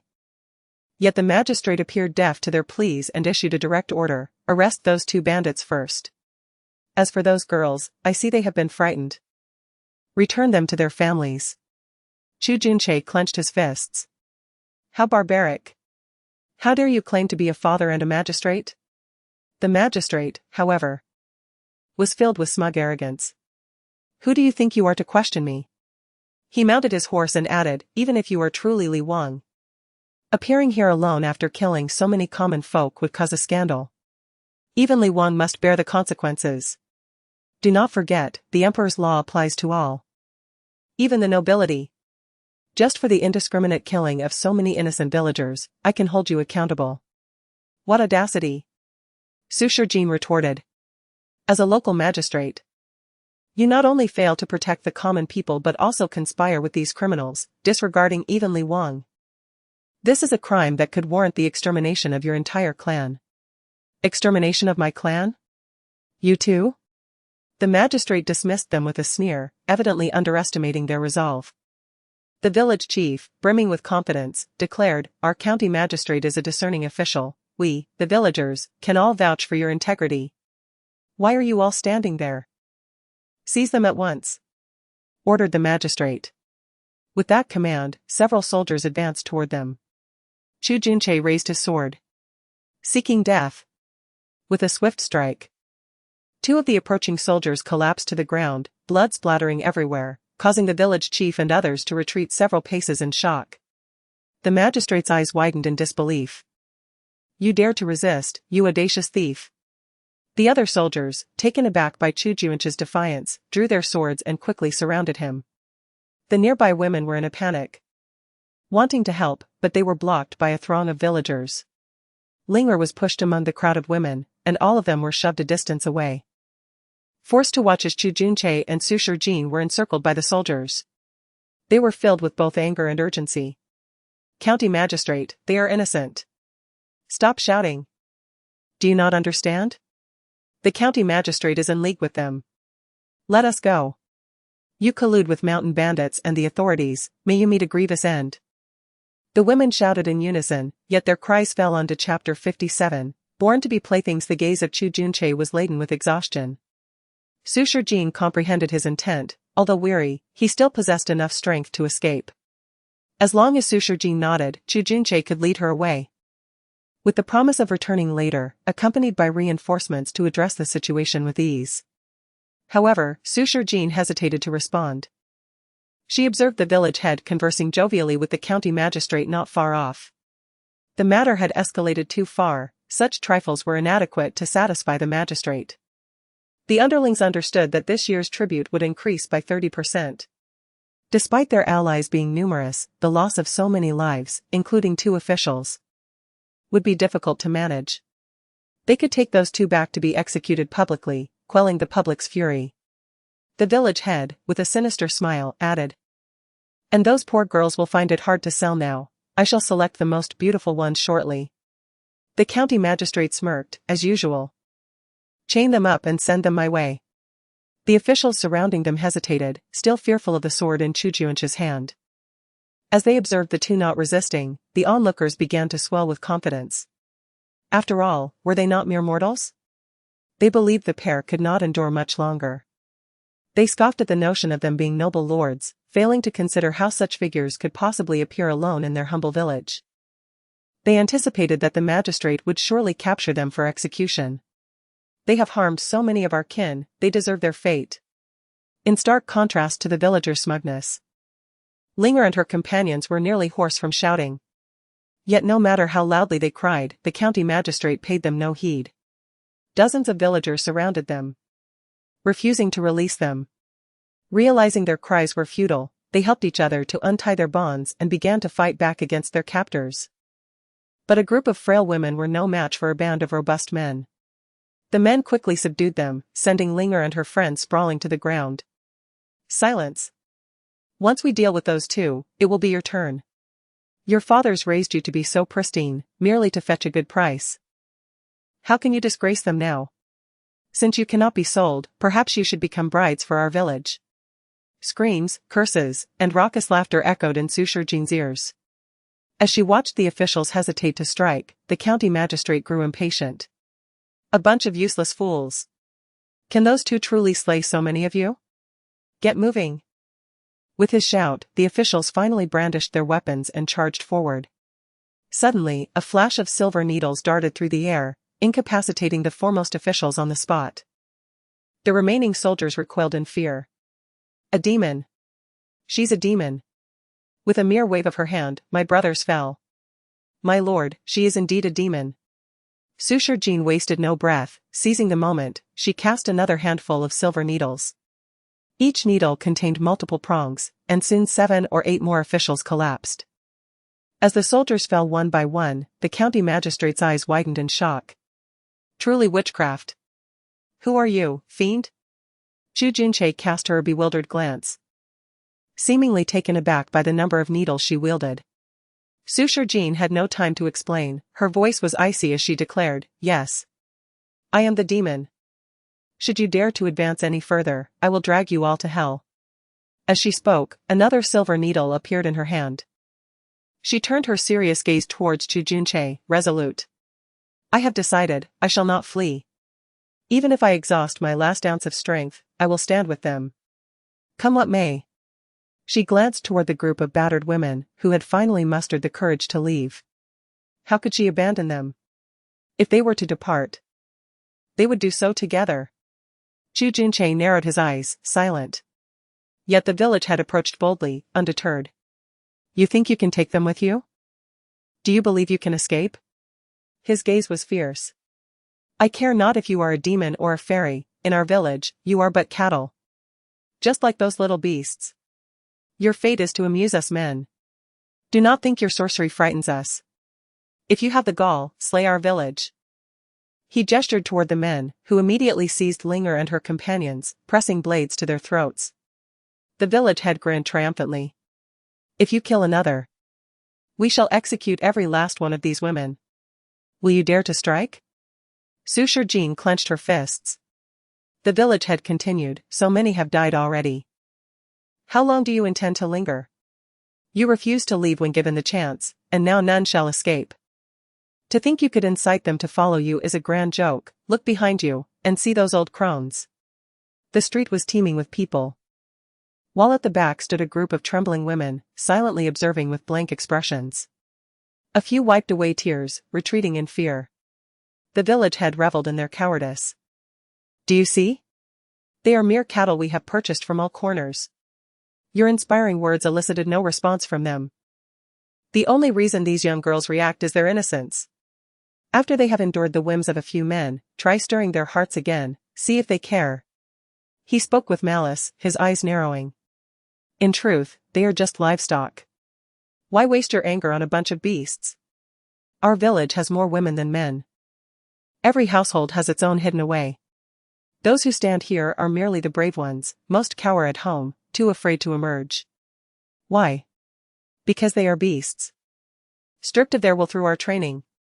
They are destined to live this way, needing no savior. He spoke as if recounting a noble deed, his gaze fervent. Looking at Sushar Jean, his eyes brimmed with disdain. You exhaust yourselves, believing yourselves to be saviors?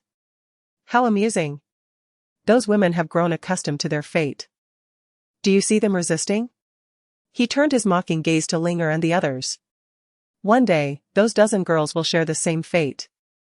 That is the destiny of all women. Women are born to be our playthings, meant to be tethered like livestock, trained to serve. And you? He suddenly glared at Sushar Jean. You, young girl, lack any training. But that is fortunate, our guests relish in breaking spirited women like you. Otherwise, we would not have pretended to be civilized while raising those women. If they were born without a spark of defiance, they would fetch no good price. Chapter 58. Women are not commodities. The village chief spoke with disdain, each word piercing Sushar Jean's heart like a sharp blade. Inflicting pain not only on her but also on every woman present. Meanwhile, the men stood proudly, undeterred even as numerous villagers lay fallen around them. Some of them glared at Sushar Jean and Chu Junche with palpable hatred, as if ready to pounce at the slightest sign of weakness. Linger and the others found knives pressed against their throats, powerless to resist, their faces streaked with tears, embodying a profound sorrow. Along the street, every window seemed to conceal a shadow. Some women dared to peek out while others hid behind the curtains, silently observing without revealing any emotion. As the village chief had said, there were more women than men in this village. Yet, true to his words, these women lacked the courage to step outside. Remaining at the windows for an indeterminate length of time. A melancholic atmosphere enveloped the village, causing Sushar Jean to question whether she should stay or urge Chu Junche to hold on. Under normal circumstances, they would have faced hundreds of villagers without fear. But now, both of them were utterly exhausted. Suddenly, Chu Junche tightened his grip on her hand and declared, "Then let us take them with us." Sushar Jean was taken aback. "You?"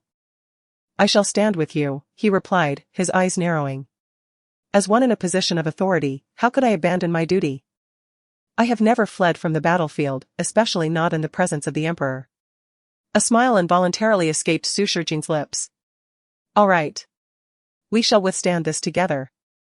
Even if it leads to mutual destruction, I can heal your wounds, and when we truly cannot endure any longer, we shall retreat." As she spoke, she glanced towards Linger and the others in the distance. "I will leave them to you." "Understood." Seeing their resolve not to give up, the village chief barked in anger. "Do you truly wish for blood to flow like rivers in Qishong village?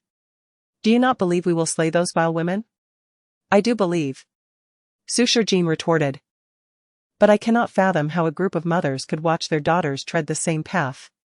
With her hands raised, ready to strike, Sushar Jin caught a glimpse of June, trembling and hiding at the alley's entrance for far too long. Her gaze hardened, and behind her stood a group of determined shadows.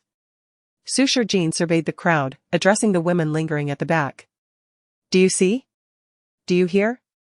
You have come from distant lands, and perhaps most of your childhoods were filled with sorrow. Perhaps you have always regarded men as your world. But I refuse to believe that none of you has ever known happiness. Surely, some of you have had parents and family that loved you.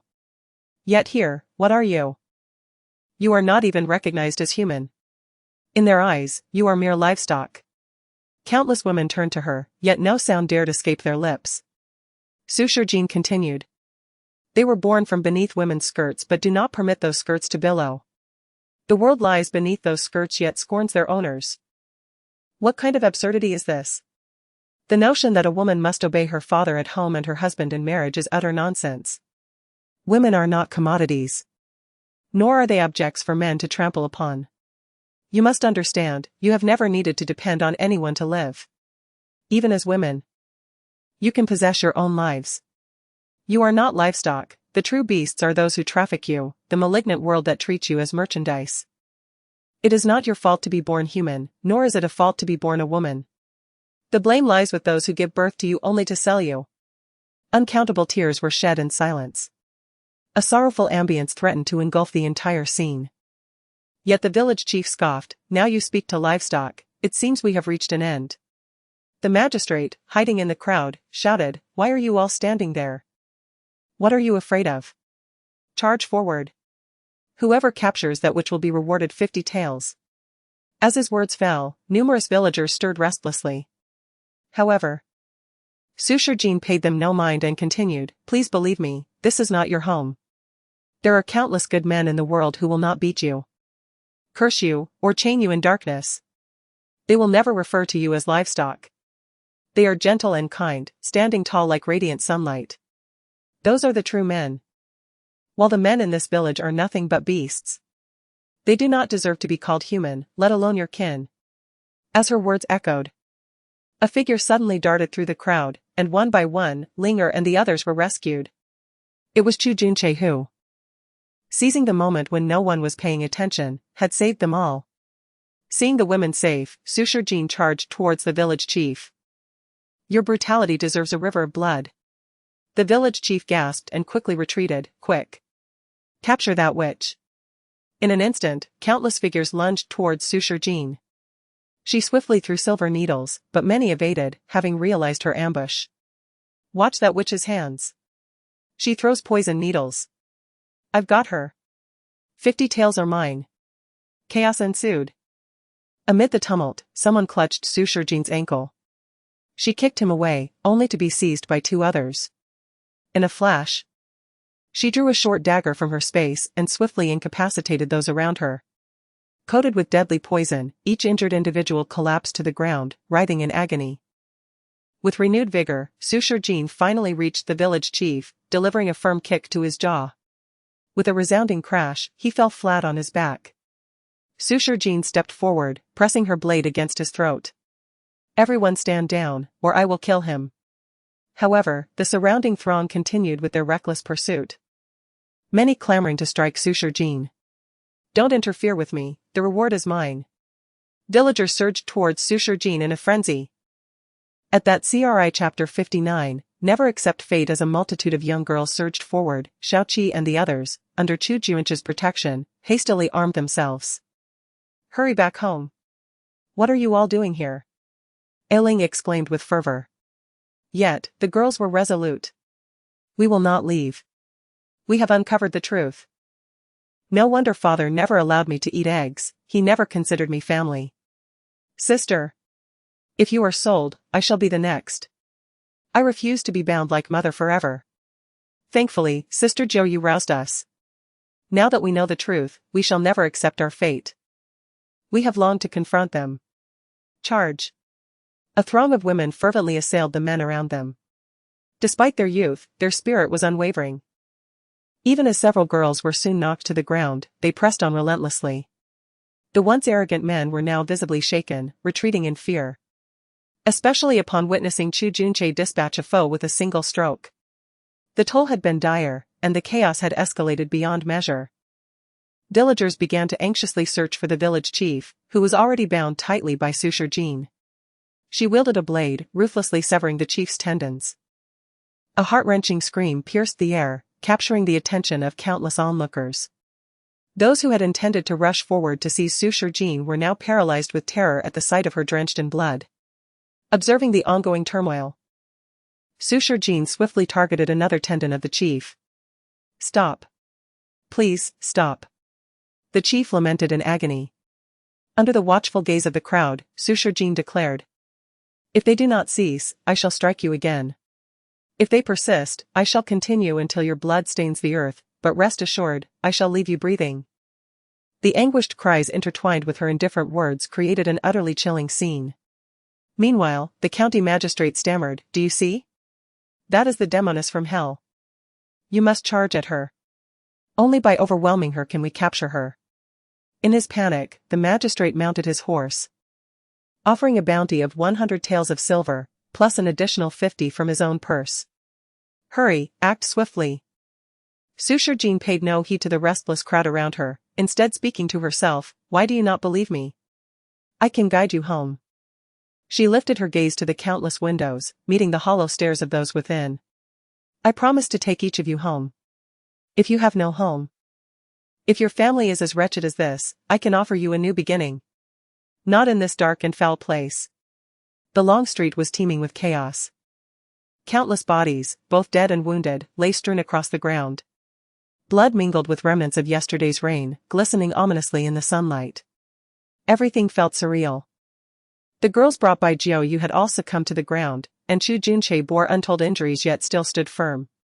Ailing and Shaoqi attempted to assist him but were swiftly knocked down by several men. The scene was one of turmoil, noise, and carnage. Suture Jean found it difficult to discern day from night, her head spun, threatening to lull her into unconsciousness. Mother! Someone seemed to cry out. The voices grew louder, Help! Mother! Mother, let us escape together. Aunt, let us flee. The cries of the girls rang out, filled with despair.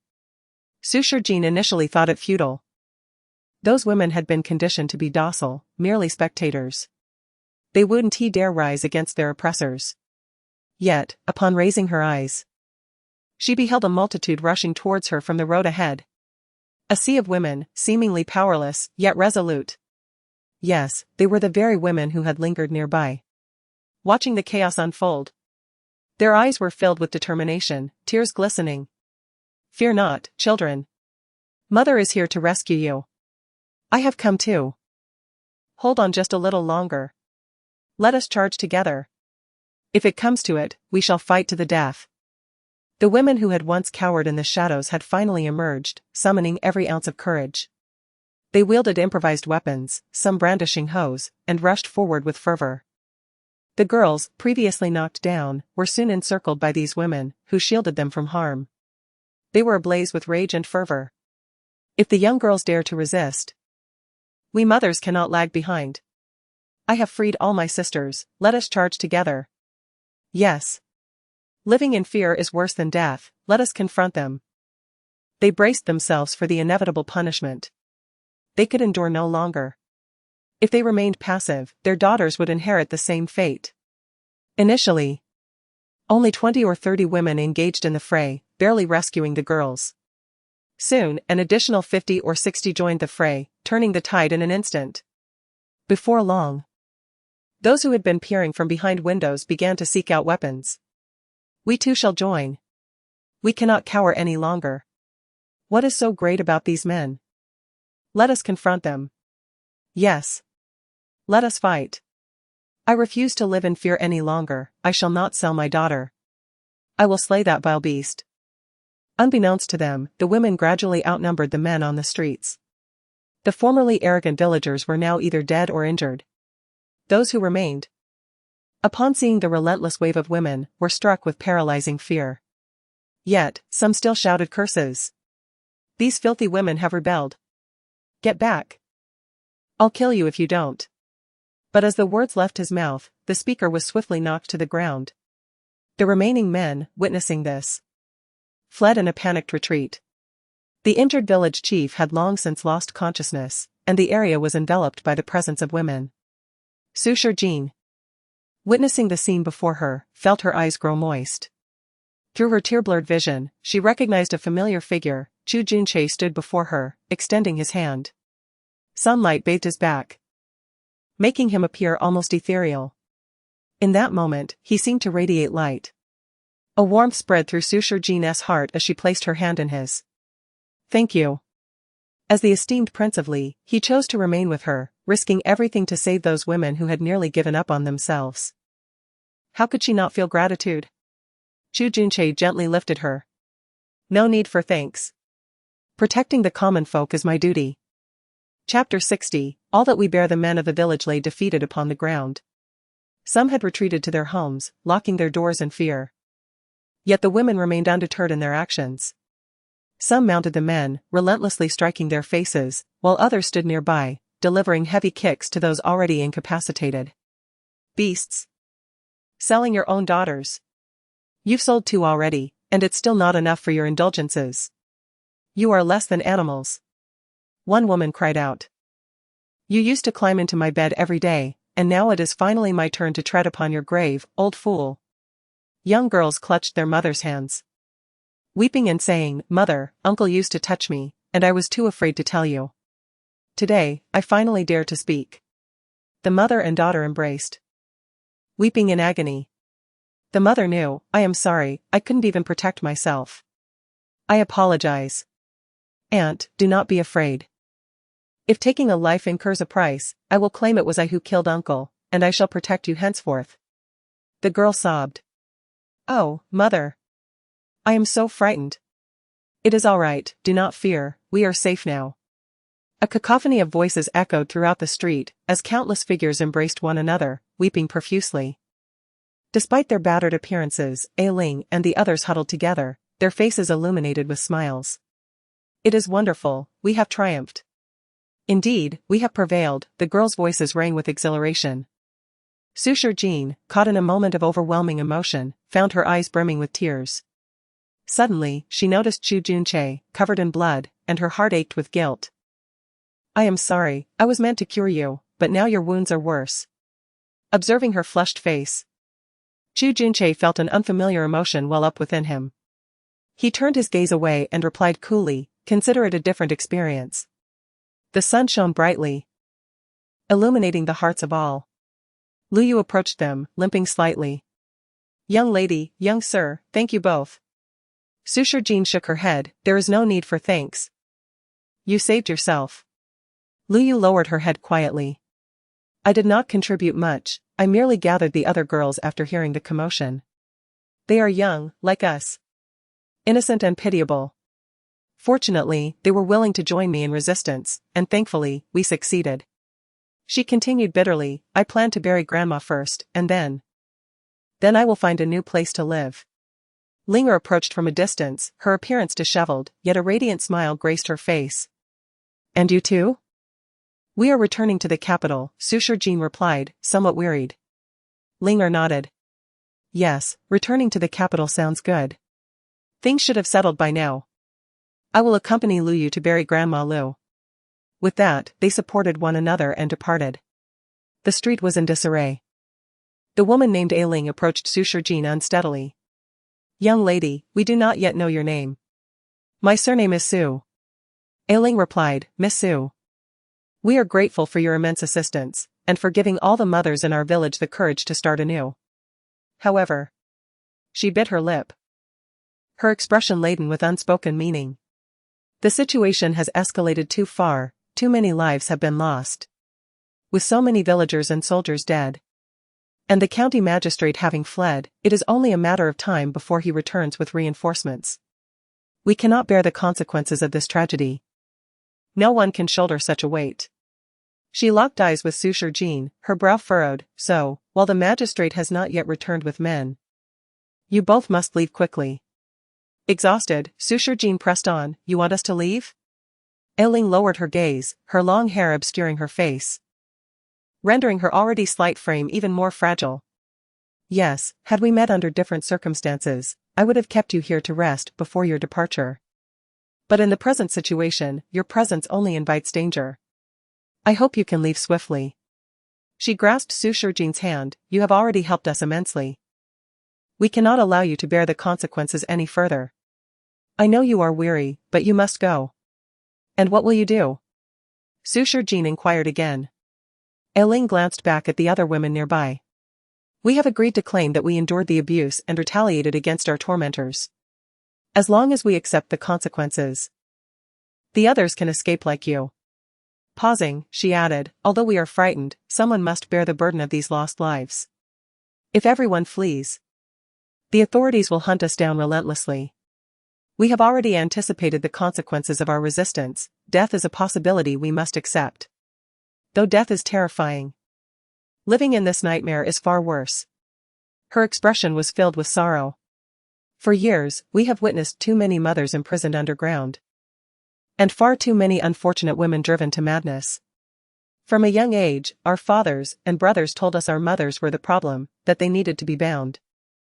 We were told they had been sold by their own families, which is such a tragedy. We believed we would be exceptions, that despite our poverty, our families loved us. Yet now, with the veil lifted, we realize we are merely a cruel joke. It was all evident, yet familial bonds instilled in us a fear of the truth. Shaking her head, she said, let us not speak of this anymore. You both must leave. If fate allows, we shall express our gratitude upon our next encounter. Indeed, you must depart, we shall handle the rest. Little Seven approached, weary yet determined. Taller and slender, she took Eiling's other hand. It is time to ensure everyone leaves quickly. If we wait for the magistrate to return, escape will be impossible. Eiling released Suture Jean's hand. Little Seven is right.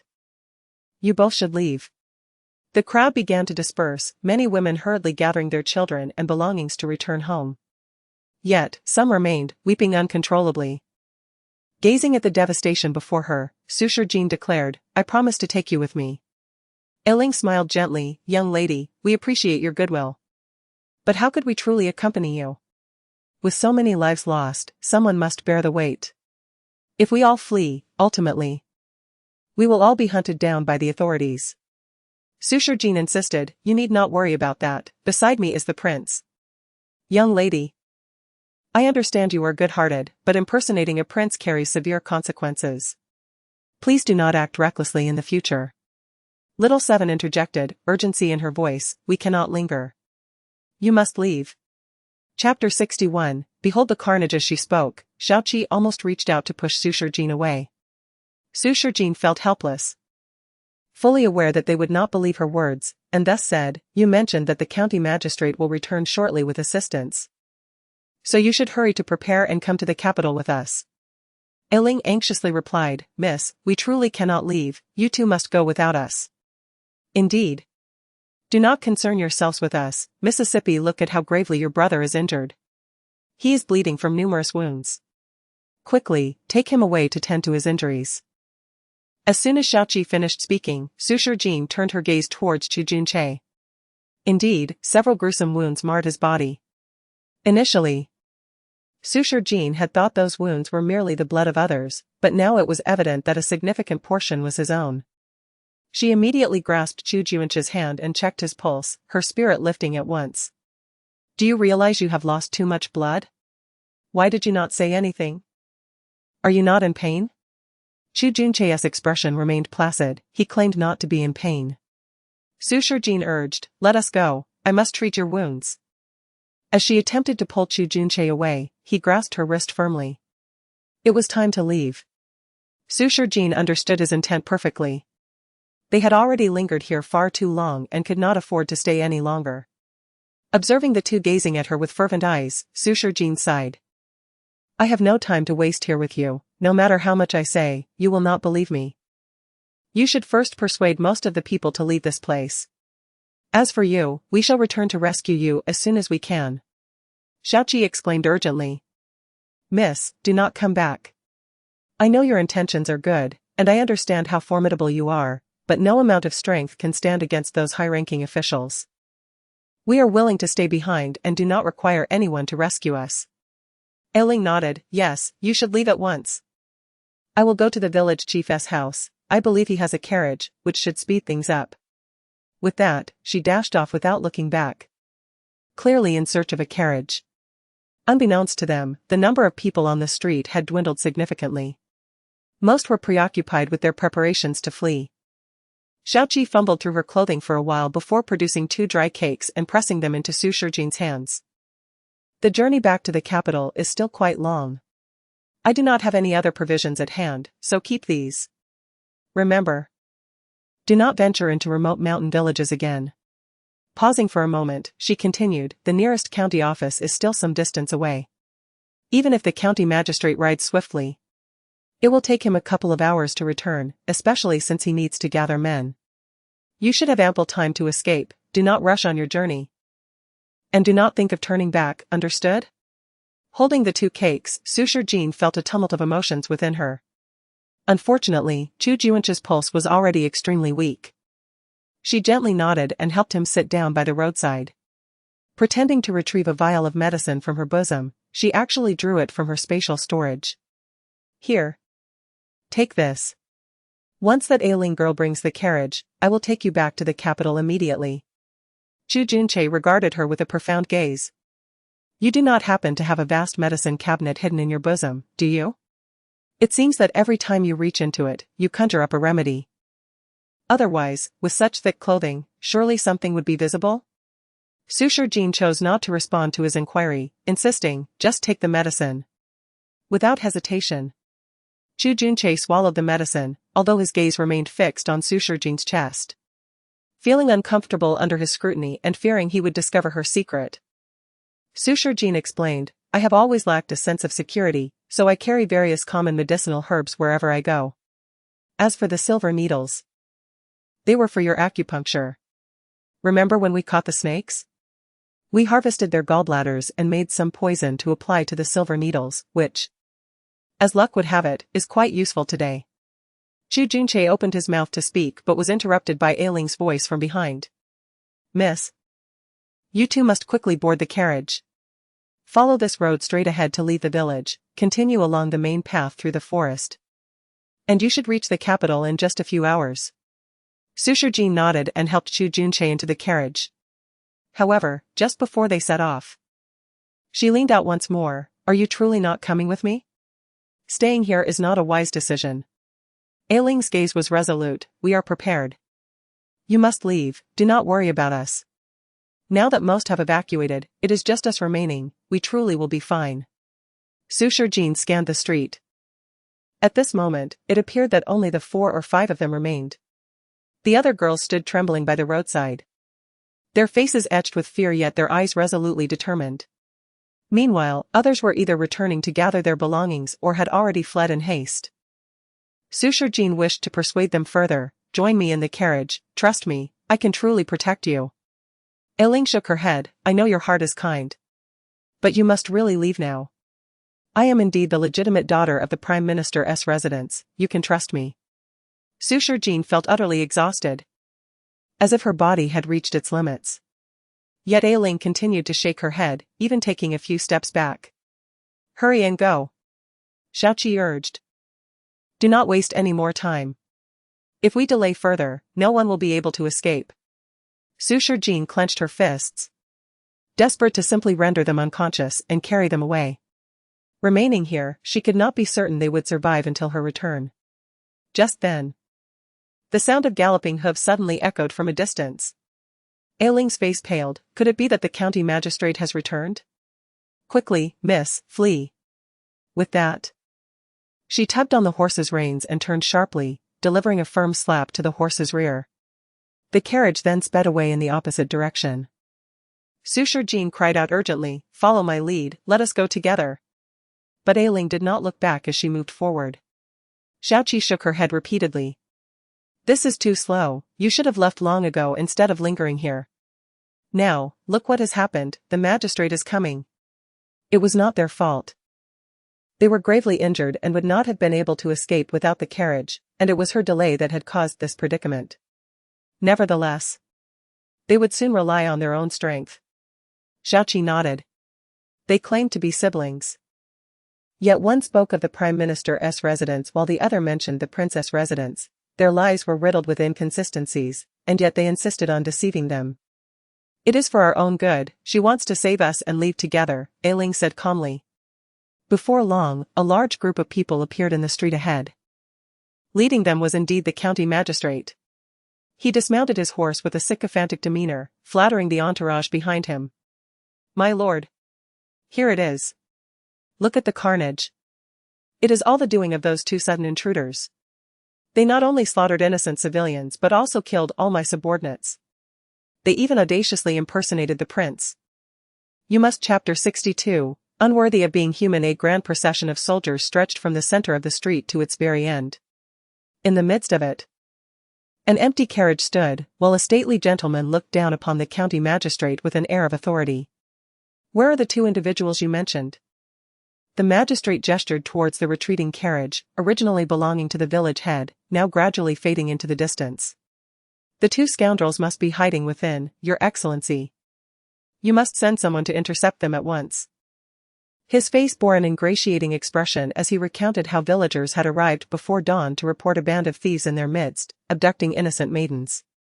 Upon hearing this, he hastily dispatched dozens of men, expecting to deal with a mere band of common robbers.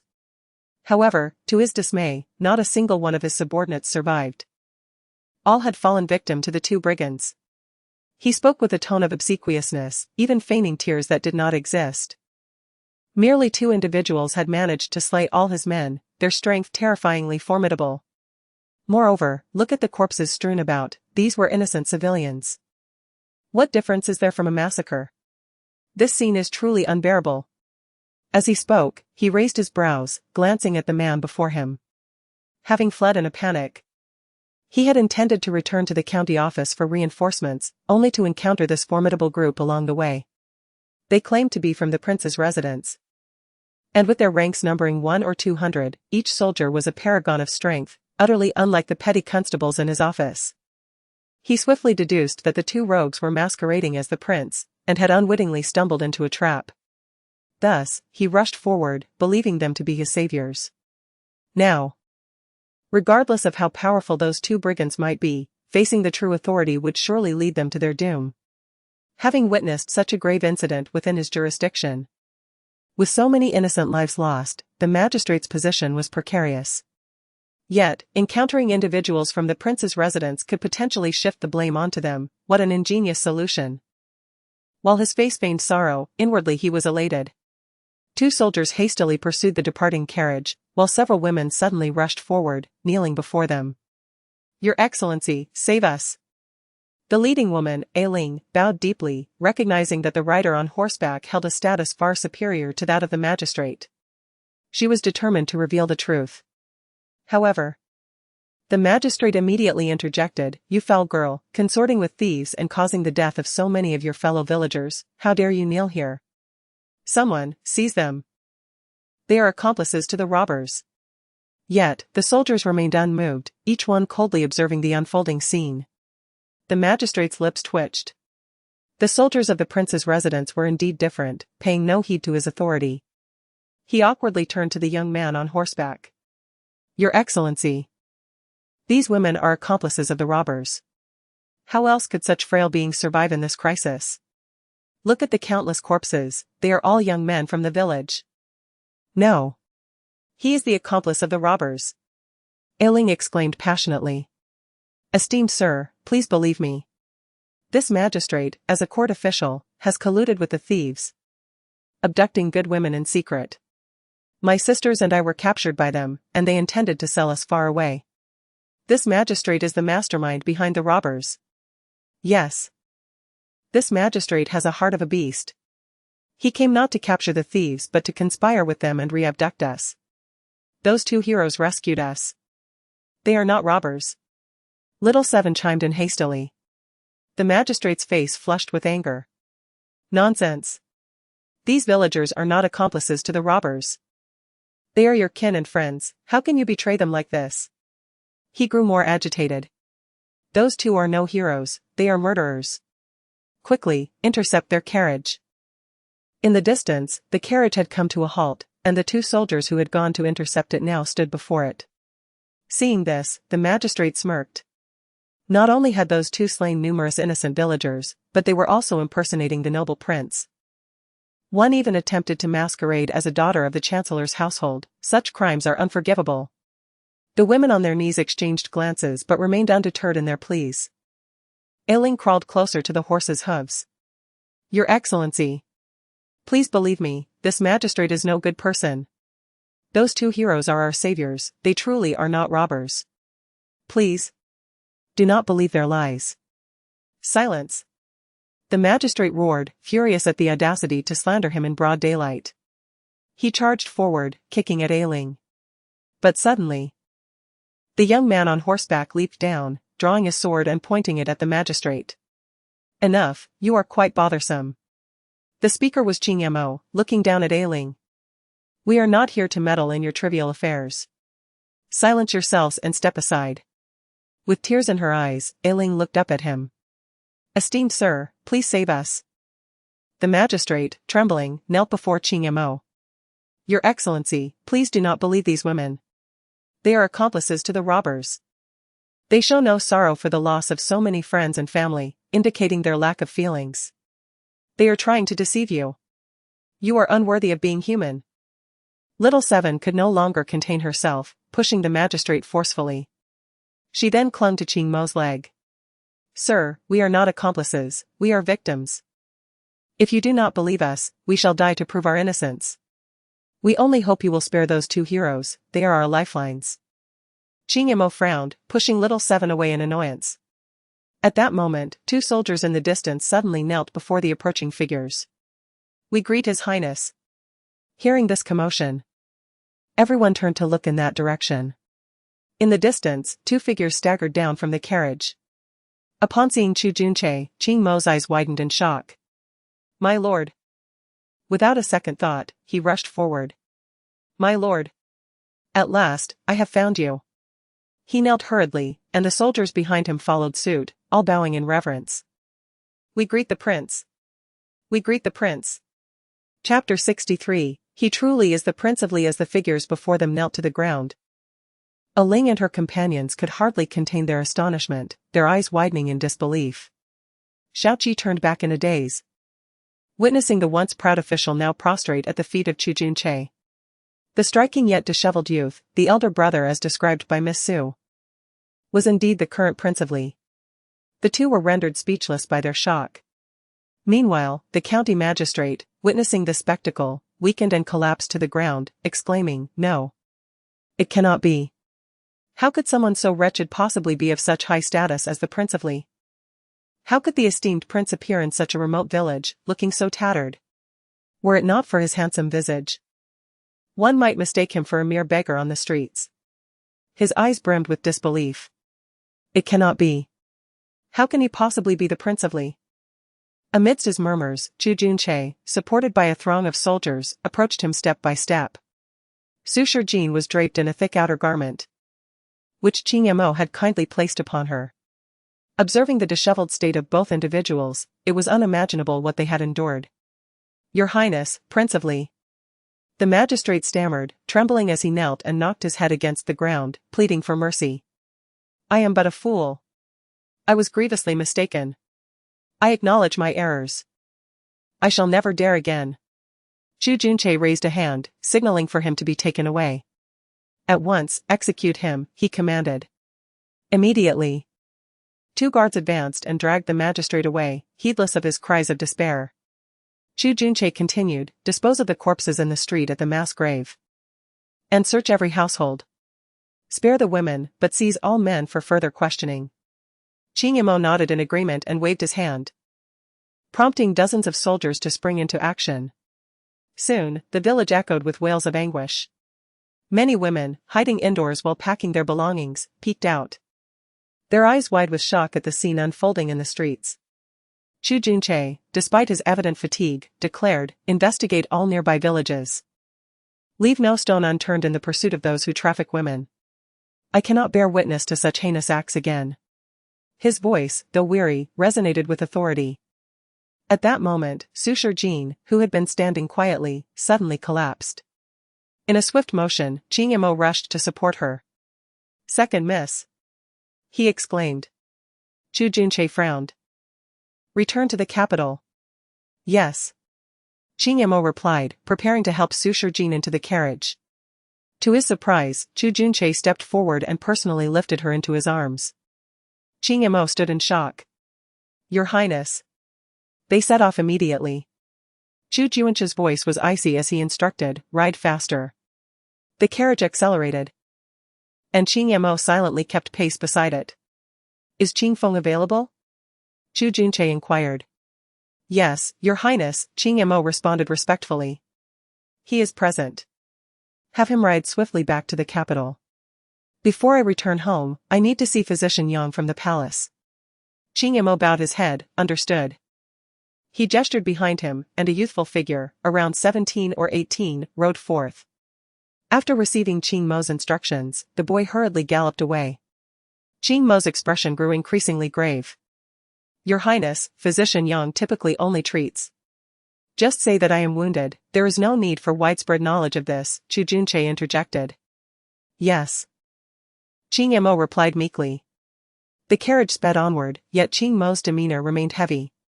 "Your Highness, it seems you have sustained considerable injuries as well." "Last night. With the sudden downpour and raging storms, I was unable to remain by your side. I feel utterly guilty." He paused before continuing. "When I was being followed yesterday, my first instinct was to apprehend the pursuer. However, he possessed exceptional agility, and I lost track of him. By the time I turned back, several of our hidden guards had already suffered casualties. I realized too late that it was a diversion. When I finally sought you out, you were nowhere to be found. Along the way, I encountered numerous challenges and dispatched various assailants. Those attackers were of the same ilk as those on the snowy mountain that day. Regrettably, the ones we captured have all taken their lives, leaving us unable to uncover the mastermind behind this." Upon noticing the silence within the carriage, he continued, "There were countless obstacles in my search for you, with mountains standing in my way.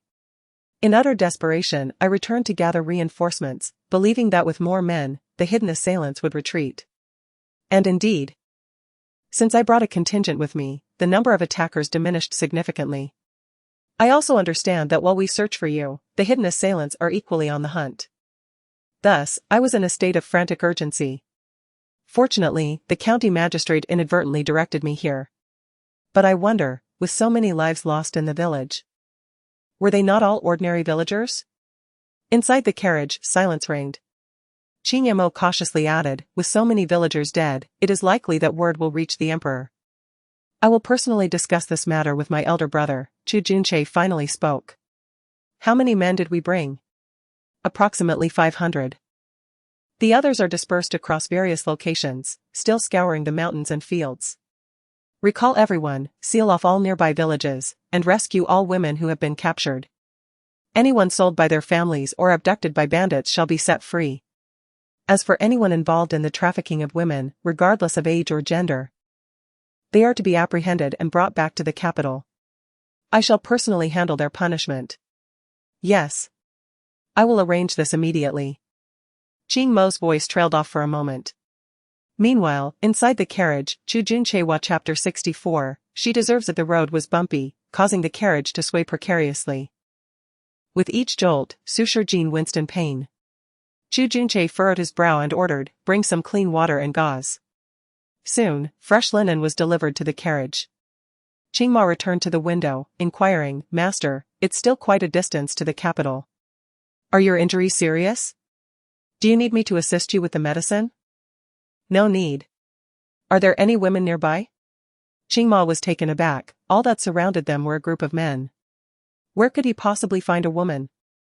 Even if there were, they were far removed from them now. It was unthinkable to return to the village at this point.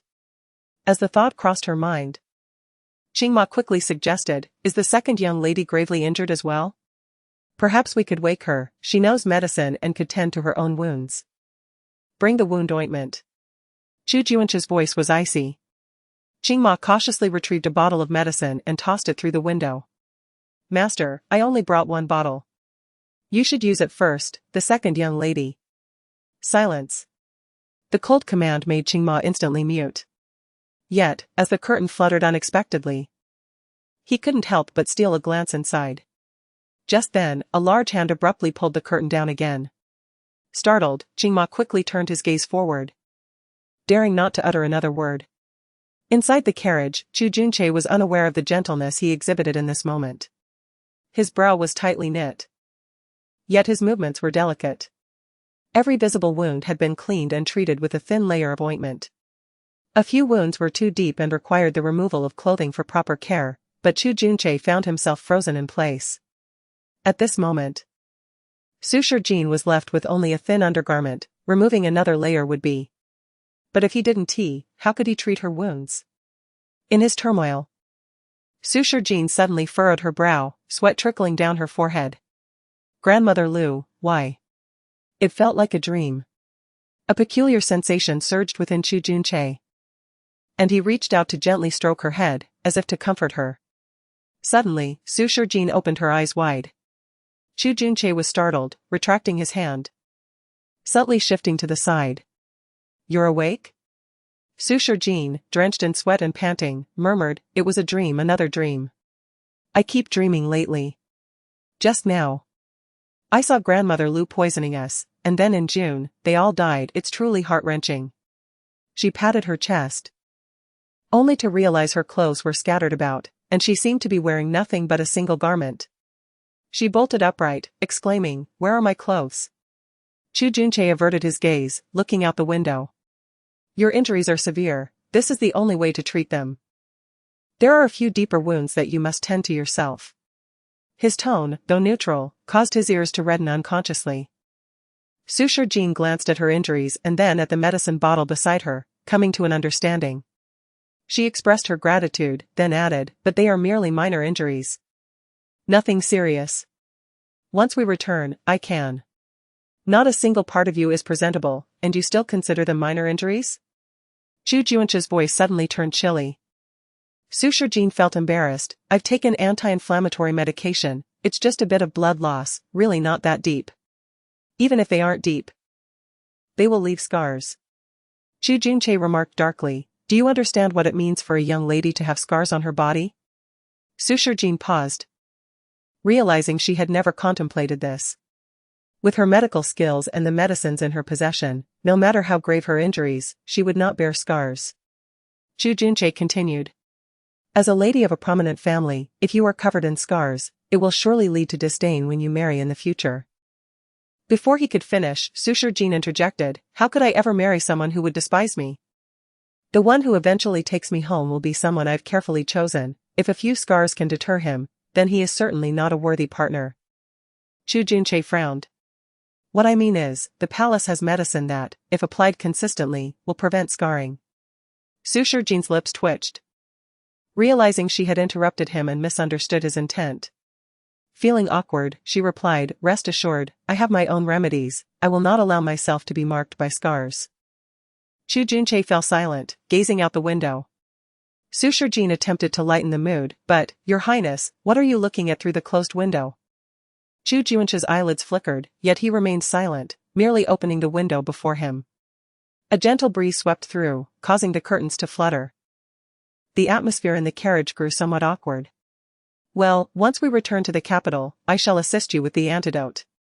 No need to rush, you should rest first. We can discuss it tomorrow."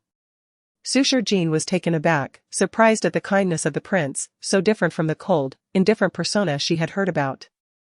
Feeling genuinely fatigued, she chose not to feign strength and quietly expressed her thanks. Silence enveloped them for a while.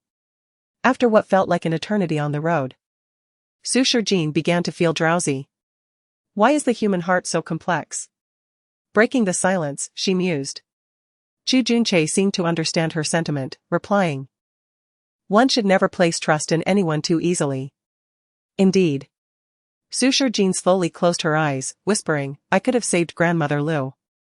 Chu Junchae was momentarily stunned. Then realized the weight of her unspoken thoughts.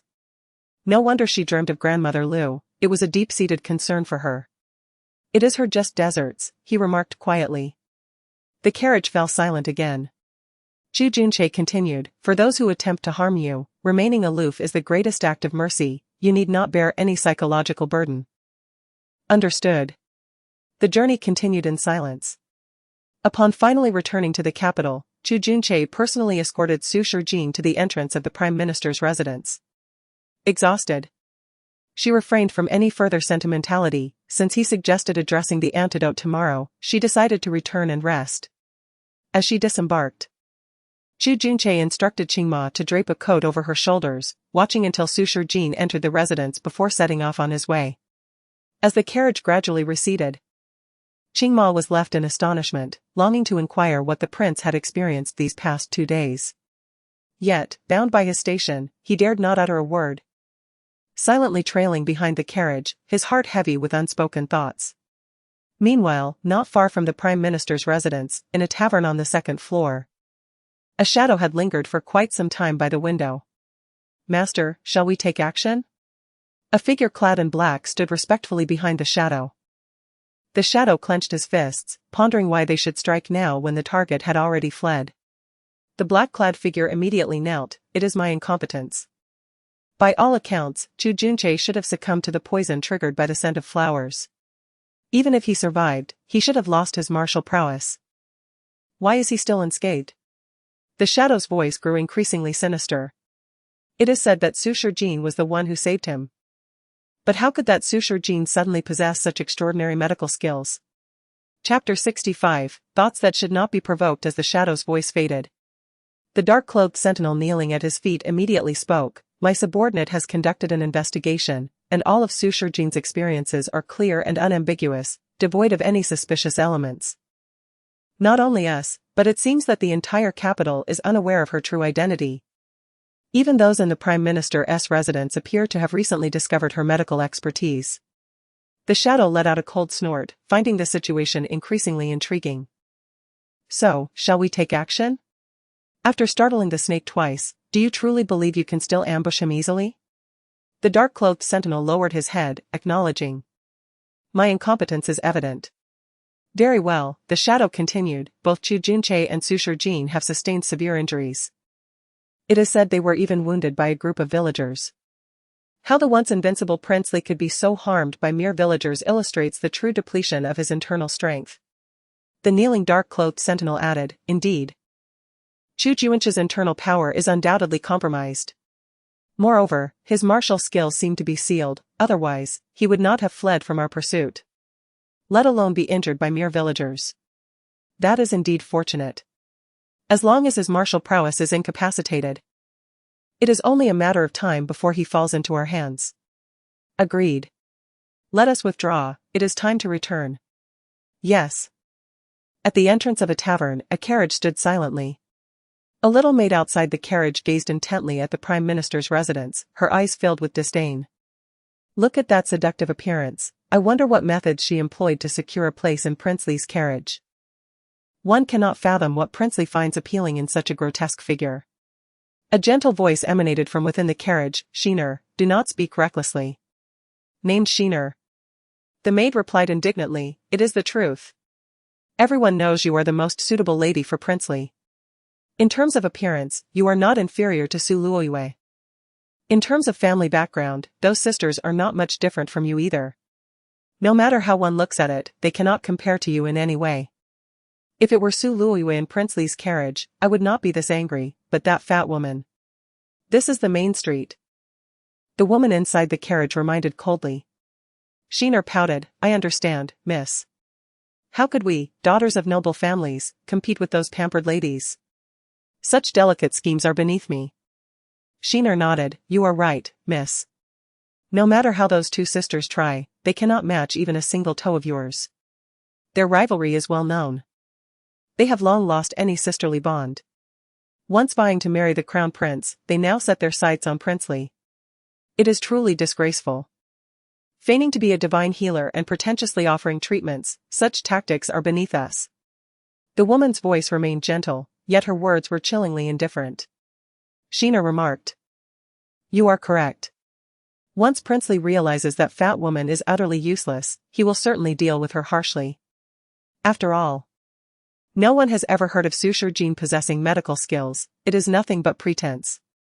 Meanwhile, upon returning to her residence, Suture Jean headed straight to her courtyard. However, halfway there, a figure blocked her path. Suliran wore a grim expression. So you finally decided to come back? Furrowing her brows, Suture Jean pondered why her brief absence warranted such a remark. Wishing to evade him, she attempted to walk around, but Suliran suddenly seized her wrist. Whose clothes are you wearing? Princely's. What of it? Upon hearing this, Suliran's eyes widened in shock. Princely? How could that be? You wished to inquire where I was last night, correct? I was taken by those from the prince's residence to treat him. After a series of events, I ended up staying there. If you do not believe me, you may ask Princely. I am tired and wish to rest now. With that, she pushed his hand away. Yet, Suliran grasped her wrist again, urgency etched on his face. Do you understand what you are saying? As a woman, is it a trivial matter to not return home at night? I merely went to treat someone, how is that a significant issue? Do others not know? As your elder brother, how could I be unaware? Suliran gritted his teeth. Have you ever read a medical book in your life? Even if you have, it was merely to treat the crown prince's leg, you have hardly studied medicine at all. How can you possibly treat Princely? If Princely misunderstands you as a divine healer, you must clarify. Considering you once saved his life in the snow-capped mountains, he will likely not hold it against you. But if you deceive him with your supposed medical skills, the truth will eventually surface, and your life will be in jeopardy. Suture Jean was exasperated, wishing to avoid further conversation. However, he continued, I do not know why you returned draped in Princely's garments, but you must be self-aware. Your medical skills are fabricated. Your looks are average, your talents in arts and literature do not compare to your third sister, and your temperament is utterly dreadful. Princely is merely ignorant. Once he learns the truth, your fate. Enough. Suture Jean interjected, so you stop me just to lecture me? I merely wish to prevent a repeat of the crown prince's situation. Suliran's expression grew heavy. Chapter 66, All for your own good. Suture Jean finally turned her gaze directly towards him. How did you deduce that I entertained thoughts that were inappropriate? Is it merely because I wear the garb of the Prince of Departure? It is truly laughable. The reason I received these garments was due to my grievous injuries. They feared that my battered appearance would be seen by others. It is far from the sordid implications you suggest. Suliran's face darkened with frustration. Yet before he could utter a word, Suture Jean continued, I understand your insinuations. In your eyes, I am foolish, malicious, grotesque, and utterly disgraceful. You believe that a person like me, whom even the crown prince scorns, could never attract the attention of the Prince of Departure. To you, I am already irredeemably wretched. Hence your self-righteous concern for my well-being is merely a desire for me to feel inferior and cowardly, to cower in the courtyard as I once did. You instruct me to go east, and I dare not venture west. You command me to kneel before the ancestral shrine. And I would kneel there for a day and a night, is that not so? Suliran's expression grew grim. You need not belittle yourself so. Suture Jean laughed. Where do you see me belittling myself? I am merely articulating the sordid thoughts that dwell in your heart, they do not reflect my own beliefs. As she spoke, she scrutinized Suliran from head to toe. Moreover, have you taken a good look at yourself? If I am ugly, what does that make you? Look at those dark circles under your eyes, resembling a panda. And you dare to criticize my appearance? I may be a bit plump, but you are as thin as a reed, so frail that a gust of wind could send you tumbling. Suliran's eyes widened in shock, nearly popping from their sockets. Yet Suture Jean, undaunted, continued, if it weren't for the thickness of your clothing, you would resemble a mere skeleton, with only your face fit to be seen. What woman in her right mind would be drawn to you? TSK, not even a blind woman would take notice, especially with a sister like me. Who would be so cruel as to entrust their own daughter to you? No wonder you remain unmarried for so long. And let me remind you, dear brother, you ought to be content. How can you compare yourself to those strapping young men outside?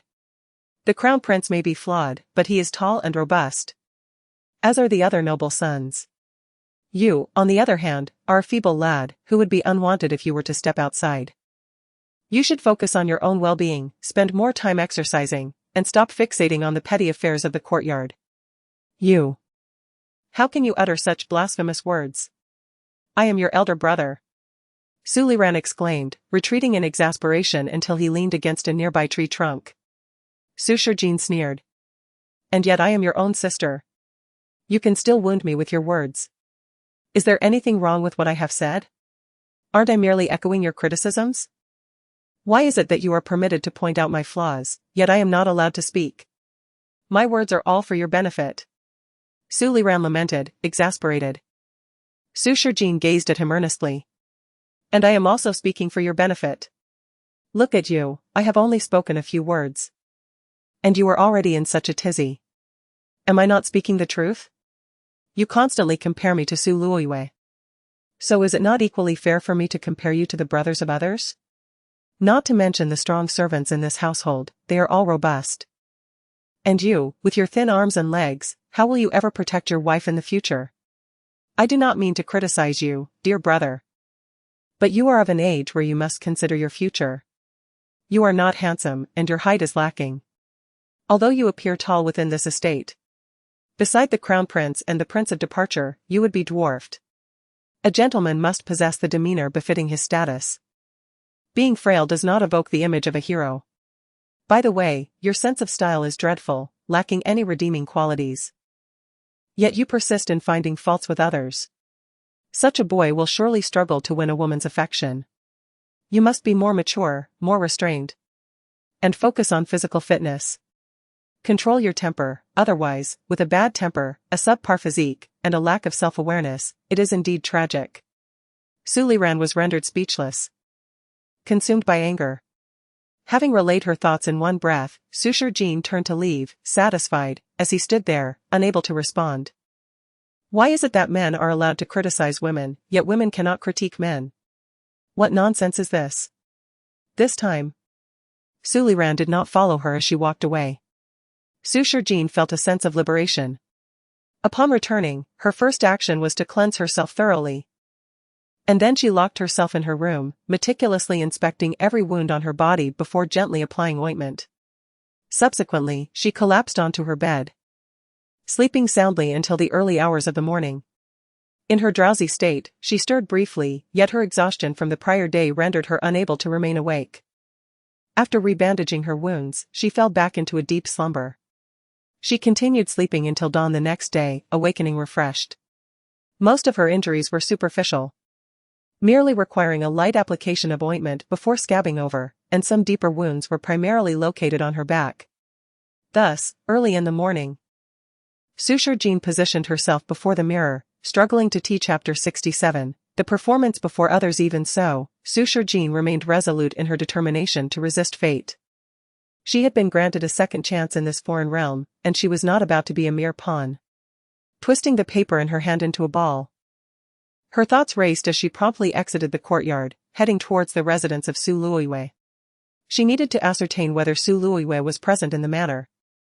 Not long after, she collided with Su Luoyue. Why was her sister in such a hurry? Sushurjin furrowed her brow, puzzled. What was going on? She was still in the manor. Did this mean that Dongara's abduction had nothing to do with her? Observing Su Luoyue's beaming smile, Sushurjin could only scoff coldly, "Where I go is none of your concern." With that, she circumvented Su Luoyue and departed. Su Luoyue raised an eyebrow. Having heard that her sister had reprimanded their elder brother the day before, showing a blatant lack of decorum. What does that have to do with you? Sushurjin retorted, "Of course, it has nothing to do with me. I merely wish to inform you that elder brother is quite heartbroken. He must be utterly disappointed in you." Su Luoyue's tone was indifferent as she continued, "As sisters, there is no need for us to grow so estranged. I know you have recently allied yourself with the Prince of Li and your status has elevated, but if you possess such prowess, why not display it before the Crown Prince and elder brother? The act of performing for others must be exhausting. Suitor Jean granted her no opportunity for further banter and, after her retort, made her way out. Su Luoyue called after her, Suitor Jean, did you poison me? Ignoring her, Suitor Jean continued on her path.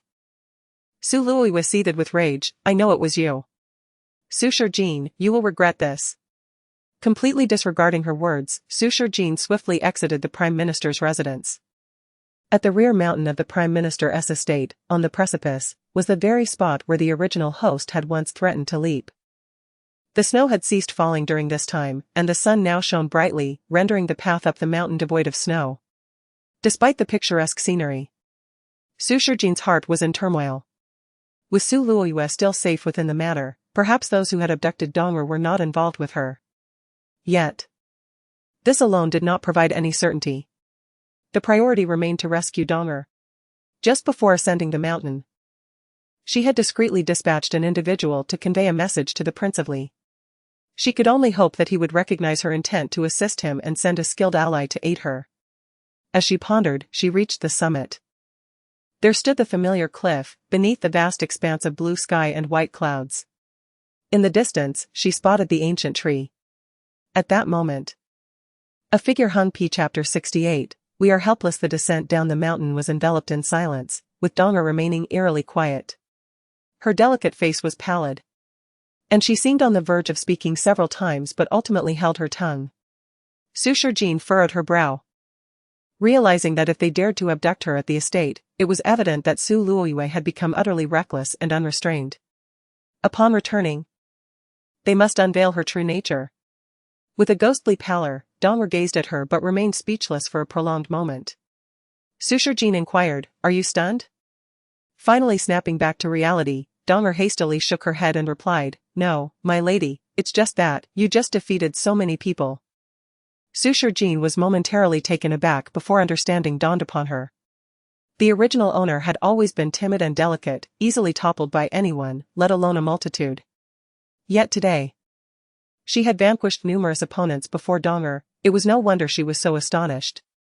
Reflecting on this, Suitor Jean gently explained, In truth, I have been secretly practicing martial arts whenever you were not by my side. I simply wished to keep this from too many people, which is why I never mentioned it to you. Dong'er stared at her, utterly astonished, but most of the time, I am right beside you. Ah. Suddenly, she erupted into a fit of coughs. Suitor Jean quickly patted her back, Do not speak for now. You've already caught a chill and have been exposed for a day and night. Let us return first. Dong'er nodded softly, I understand, but... After a couple more coughs, she continued, We cannot reveal the true face of the third miss to anyone. In this vast Prime Minister's residence, no one would believe us. Moreover, I was quietly abducted in my sleep, without a sound, and the third miss has concealed herself so perfectly. As long as she does not admit to it, we are utterly powerless. As she spoke, her eyes grew increasingly red. Originally, she believed the third miss to possess a heart that was not so malevolent. Perhaps merely employing some trifling feminine tactics. Who could have anticipated that she would seek your life? Cough, it is fortunate that you have secretly acquired some martial skills, otherwise. This time, the consequences would have been dire. Suitor Jean sighed, Enough talking, let us return. My lady, you have already returned the crown prince to her. Why does she still persist in pursuing you? You truly talk too much. Dong'er pressed her lips together, finally falling silent. Meanwhile, within the Prime Minister's residence, in the cherry blossom courtyard, Su Luoyue sat before a bronze mirror, her expression dark as she gazed intently at her reflection. Behind her, Chunmei was carefully styling her hair. She must be gone by now. My poor sister has likely been cast off the cliff, she mused. Indeed, that wretched fat woman is inherently timid. Though she has grown bolder recently, her fundamental cowardice remains unchanged. The slightest hint of urgency sends her into a frenzy, as evidenced by her earlier hasty departure. Su Luoyue smirked, I thought she appeared quite formidable, it turns out she is merely a paper tiger. Chunmei chuckled, what could she possibly discover? We are perfectly safe here in the residence. Could she truly pin the blame on us? If that were the case, it would work in our favor. As the Prime Minister is returning soon, and he shall witness how that wretched woman has bullied you. Just as she spoke, she inadvertently tugged at a strand of hair, lowering her head in haste. Yet Su Luiwei felt no discomfort, only relishing her own beauty in the mirror. This so-called wig was rather impressive. It looked more lifelike than real hair, glossy and lustrous, making her face appear considerably smaller. Chunmei immediately complimented. My lady's features are already exquisite. With this hairpiece, your beauty is truly unparalleled. You certainly know how to flatter, Su Luiwei replied, satisfied. It is fortunate to have you here, otherwise, this situation. As she spoke, a glint of malice flickered in her eyes. Chunmei quickly added. It is all the fault of that wretched fat woman. I cannot fathom where she procured such poison to turn you into a bald head. It is utterly unforgivable. Merely casting her off the cliff is too lenient. Su Luiwei clenched her fists. Indeed, it is too lenient. She deserves to be torn to shreds. Chunmei laughed. Letting her be shattered into pieces is no different. Chapter 69. The servant spoke no lies. Su Shijin cast a disdainful glance, her face a canvas of exasperation. Yet Chu Mukin wore a triumphant expression, as if he had long since unraveled Su Shijin's thoughts, and proclaimed, not long ago. I declared my intention to visit the Prime Minister's residence, and upon disembarking, you were the first person I laid eyes on. You have remained consistent. Whenever I am to arrive, you are here waiting. He paused momentarily, then continued with a hint of contempt. Had I known this would be the case, why bother with the pretense? Now, I have resolved to marry Yuer, and you. Your Highness, is it not a touch narcissistic? Su Shijin interrupted. This is the entrance to my home. It is entirely natural for me to come and go. How can you assume I wait solely for you? Su Shijin could no longer endure his words and interjected. However, Winter, standing nearby, immediately knelt before the prince. I pay my respects to your highness. The surrounding crowd followed suit, bowing deeply at the sight of the prince. Aware of the distinction in their ranks, Su Shijin too knelt without hesitation. Once the formalities were completed, she assisted Winter to rise and prepared to leave. Yet Winter, with fervent eyes, implored, Your Highness, please grant justice for me and for my lady. Chu Mukin scoffed, seeming to see through the entire charade. I anticipated this performance. Su Shijin tugged at Winter, urging her to depart. Are you foolish? Do you think he will believe you? There is no need to squander time here. We must return and tend to your wounds. Winter replied, Miss, do you not understand? The people in this residence are the ones who will truly doubt our words. But His Highness harbors feelings for you. The moment he arrived, you were the first he saw. If we speak earnestly, I am certain he will grant us justice. With that, Winter knelt once more. Your Highness. Yesterday I was abducted and taken to the high mountains. The one who kidnapped me was none other than the 3rd Mississippi. She not only left me hanging on the cliff for an entire night but also used me to lure my lady up the mountain, deploying over a dozen men to ambush her, intending to cast my lady off the cliff and fabricate the appearance of her suicide. She paused, tears welling in her eyes. Fortunately, my lady ultimately rescued me from the brink of death, and after a harrowing escape, I returned here. I am acutely aware of my lady's challenging situation within the estate. Even if I were to report this to the Prime Minister, none would believe her. Therefore, I beseech your Highness to uphold justice for my lady. Please, I implore you. After delivering her lengthy plea, Winter bowed her head deeply. Su Shijin was utterly speechless, wishing she could drag this foolish girl back to the courtyard. Unexpectedly, Chu Mukin's icy voice broke through. Are you slandering Yuer again? Su Shijin. Is this how you instruct your maid to speak? Su Shijin remained calm, clearly having anticipated his reaction. Yet Winter insisted, No, Your Highness. My lady has not slandered the 3rd Miss. Every word I speak is the truth. She truly seeks to harm my lady. She. Enough. Chu Mukin's voice thundered, his gaze fixed fiercely on Su Shijin. Control your servant.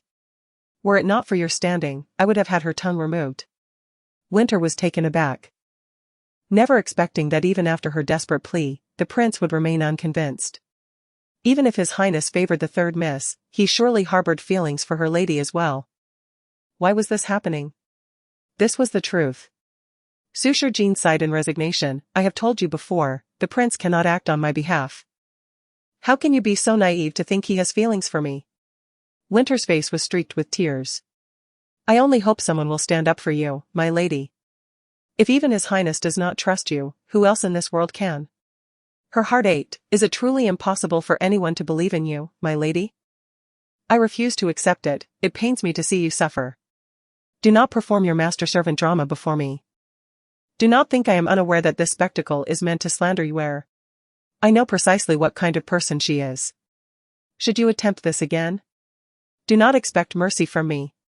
Chu Mukin's voice was cold as he stepped through the gates of the Prime Minister's residence. Not far off, Suliran appeared, bowing respectfully as he acknowledged the prince's arrival.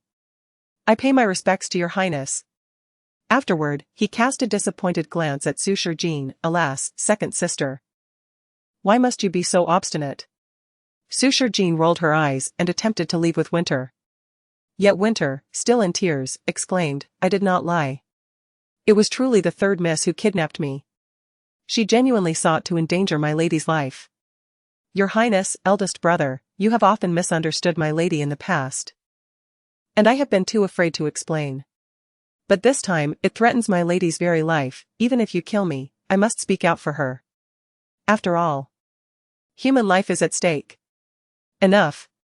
Chu Mukin's voice boomed again. Suture Jean, manage your people. Be wary, for I may have her silenced. With that fierce outburst, Winter finally fell silent. Chu Mukin's expression was one of anger and fatigue, his eyes shadowed as if he had not rested all night. Suliran quickly interjected, second sister. Cease this obstinacy. We all know what sort of person the third sister is. It was one thing to accuse her in jest. But how can you incite your servant to slander her? If she were not your servant, not even the prince would spare her. Chu Mukin snorted. Look at how much we value her, and yet she speaks of our supposed mistreatment. She fails to consider how indulgently we have treated her, enabling her servants to dare challenge Yue. Have you two finished your speech? Have I said anything at all? Suture Jean could no longer contain her frustration. She did not wish to engage with them any longer, yet they insisted on approaching her, which left her utterly speechless. It was also Winter's fault for clinging to them. Pulling Winter along, she attempted to depart. But Chu Mukin called after her, Suture Jean, enough is enough. You clearly wish to capture my attention but insist on this farce. Is it truly entertaining? One day, I shall uncover who is truly performing. Without turning back, Suture Jean hurried away, supporting Winter as she sought to help her recover. She failed to notice the furious flush on Chu Mukin's face. You seek my assistance? Huh. You must be dreaming. Chapter 70, The Resurgence of Poison. Seeing the Crown Prince's anger, Suliran hastily interjected, Your Highness, please do not take it to heart. My second sister may have recently faced some setbacks, which has led her to speak so indiscreetly. This is not the first time she has spoken without restraint. If she wishes to attract my attention, she is sorely mistaken. Such behavior will only evoke my disdain. She had best not regret it later. Though Chu Mukin wore a smug expression, his heart simmered with fury. Suliran continued, Your Highness, you are aware that my second sister's temperament has drastically changed of late. Likely due to considerable distress. She has never behaved like this before. I implore you not to take it to heart. Humph? Distressed? The one truly distressed should be Yue, is it not? She has harmed Yue not once but several times, yet have we seen Yue undergo such a drastic transformation? As if on the brink of death? I believe she merely assumes she has won favor with my royal uncle, which has inflated her ego. At the mention of the royal uncle, Chu Mukin's countenance darkened further. Did she not consider who the 11th royal uncle truly was? Just because he protected her once. Does that mean he will always do so? This arrogance will surely fade when he no longer pays her any mind. At this point, he suddenly felt a sharp pain in his arm, and his expression soured slightly. Enough about her, what of Yue? Suliran lowered her gaze. My third sister is gentle and usually remains in her own courtyard. Chu Mukin scoffed, if only she possessed half the qualities of Yuer, I would not be so incensed. With that, he strode forward, recalling how Yuer had mistakenly taken the wrong medicine last time, leading to his prolonged suffering. Today, he had taken the opportunity to personally retrieve it and had some matters to discuss with her. Su Liran followed closely behind. Your Highness refers to the silver pill. Does Yuer still have some? Upon hearing this, Su Liran instantly understood. Yes, she should still have some. Ever since my third sister returned from the divine physician, she enjoys experimenting with those vials and jars. While the silver pill may appear precious to others, Yuer possesses an entire bottle. Moreover, she has countless valuable medicinal herbs. I am certain she can provide whatever you require. Chu Mukin felt a surge of pride. Indeed, Yuer is the one who can elevate my status. No wonder the people of Qianming Pavilion have personally invited her. Speaking of which, I have yet to find the time to take my third sister to meet Elder Yang. As they spoke, the two gradually approached the cherry blossom courtyard. Chu Mukin led the way, remarking, I have complete faith in Yuer's abilities. It is my subordinates who lack competence, allowing them to fetch the wrong medicine, resulting in my arm enduring such pain. I am in dire need of the silver pill to alleviate the remaining poison. At that moment, they finally entered the cherry blossom courtyard. Su Luoyue had evidently been waiting for some time and rushed to greet them. Big brother, Crown Prince, you have arrived. I just sent Chunmei to brew a pot of tea. Please, sit down and try the cherry blossom cake I made. As she spoke, she affectionately pulled Su Liran to sit at the stone table in the center of the courtyard. The delicacies on the table were exquisitely crafted. Yet Chu Mukin had no interest in admiring them. Instead, he said, Yuer, do you still have that silver pill? Hurry and bring me one. Su Luoyue was taken aback. Crown Prince, what is the matter? Did you not just take one last time? The last one was ineffective, it must have been fetched incorrectly. My arm is now throbbing. The physician claims the residual poison has not yet cleared, which is why I have been unable to recover. I suspect that taking only one silver pill last time was insufficient to cleanse the poison. Please, bring me one quickly to ease the pain. With that, he settled beside Su Liran. Su Liran, her expression filled with concern, asked, Your Highness, may I see your injury? Chu Mukin, not one to feign modesty, swiftly rolled up his sleeves. His arm was bound in white bandages, stained with fresh blood, clearly indicating that the wound had yet to heal. Su Liran gasped in shock, realizing that such a minor injury had tormented the crown prince for so long. Third sister, quickly bring the medicine. Su Luoyue nodded and hurriedly returned from her room with a silver pill. However, she was perplexed. She had personally retrieved the medicine that day and doubted it could have been wrong. If the crown prince had taken the medicine but found no relief. As she pondered, Chu Mukin eagerly swallowed the pill. Perhaps it was psychological comfort, but after consuming it, he relaxed back into his seat. Thank goodness for Yuer. Even the palace physicians could do nothing about this poison. Had it not been for Yuer's quick thinking that day, I do not know if I could have endured until now. Su Luoyue blushed as she sat beside him. Crown Prince, you flatter me. I am simply happy to be of assistance. Chu Mukin sighed, you are so understanding, yet your sister continues to slander you day after day. Even claiming you wish to harm them. It is utterly outrageous. I cannot imagine how difficult life must be for you under her watch.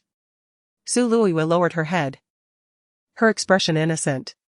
Su Liran quickly interjected, Your Highness has misunderstood. With me around, no one dares to bully my third sister, not even my second sister. Chu Mukin nodded reassuringly, it is precisely because you are here that I can feel somewhat at ease. After a moment, he added, in the future, when Yuer marries me, I will be able to protect you personally. Su Luoyue's expression flushed deeper. Meanwhile, Chu Mukin appeared somewhat uncomfortable. Recalling the Empress's words, his heart was filled with conflicting emotions. His primary purpose for visiting today was to discuss a certain matter with them.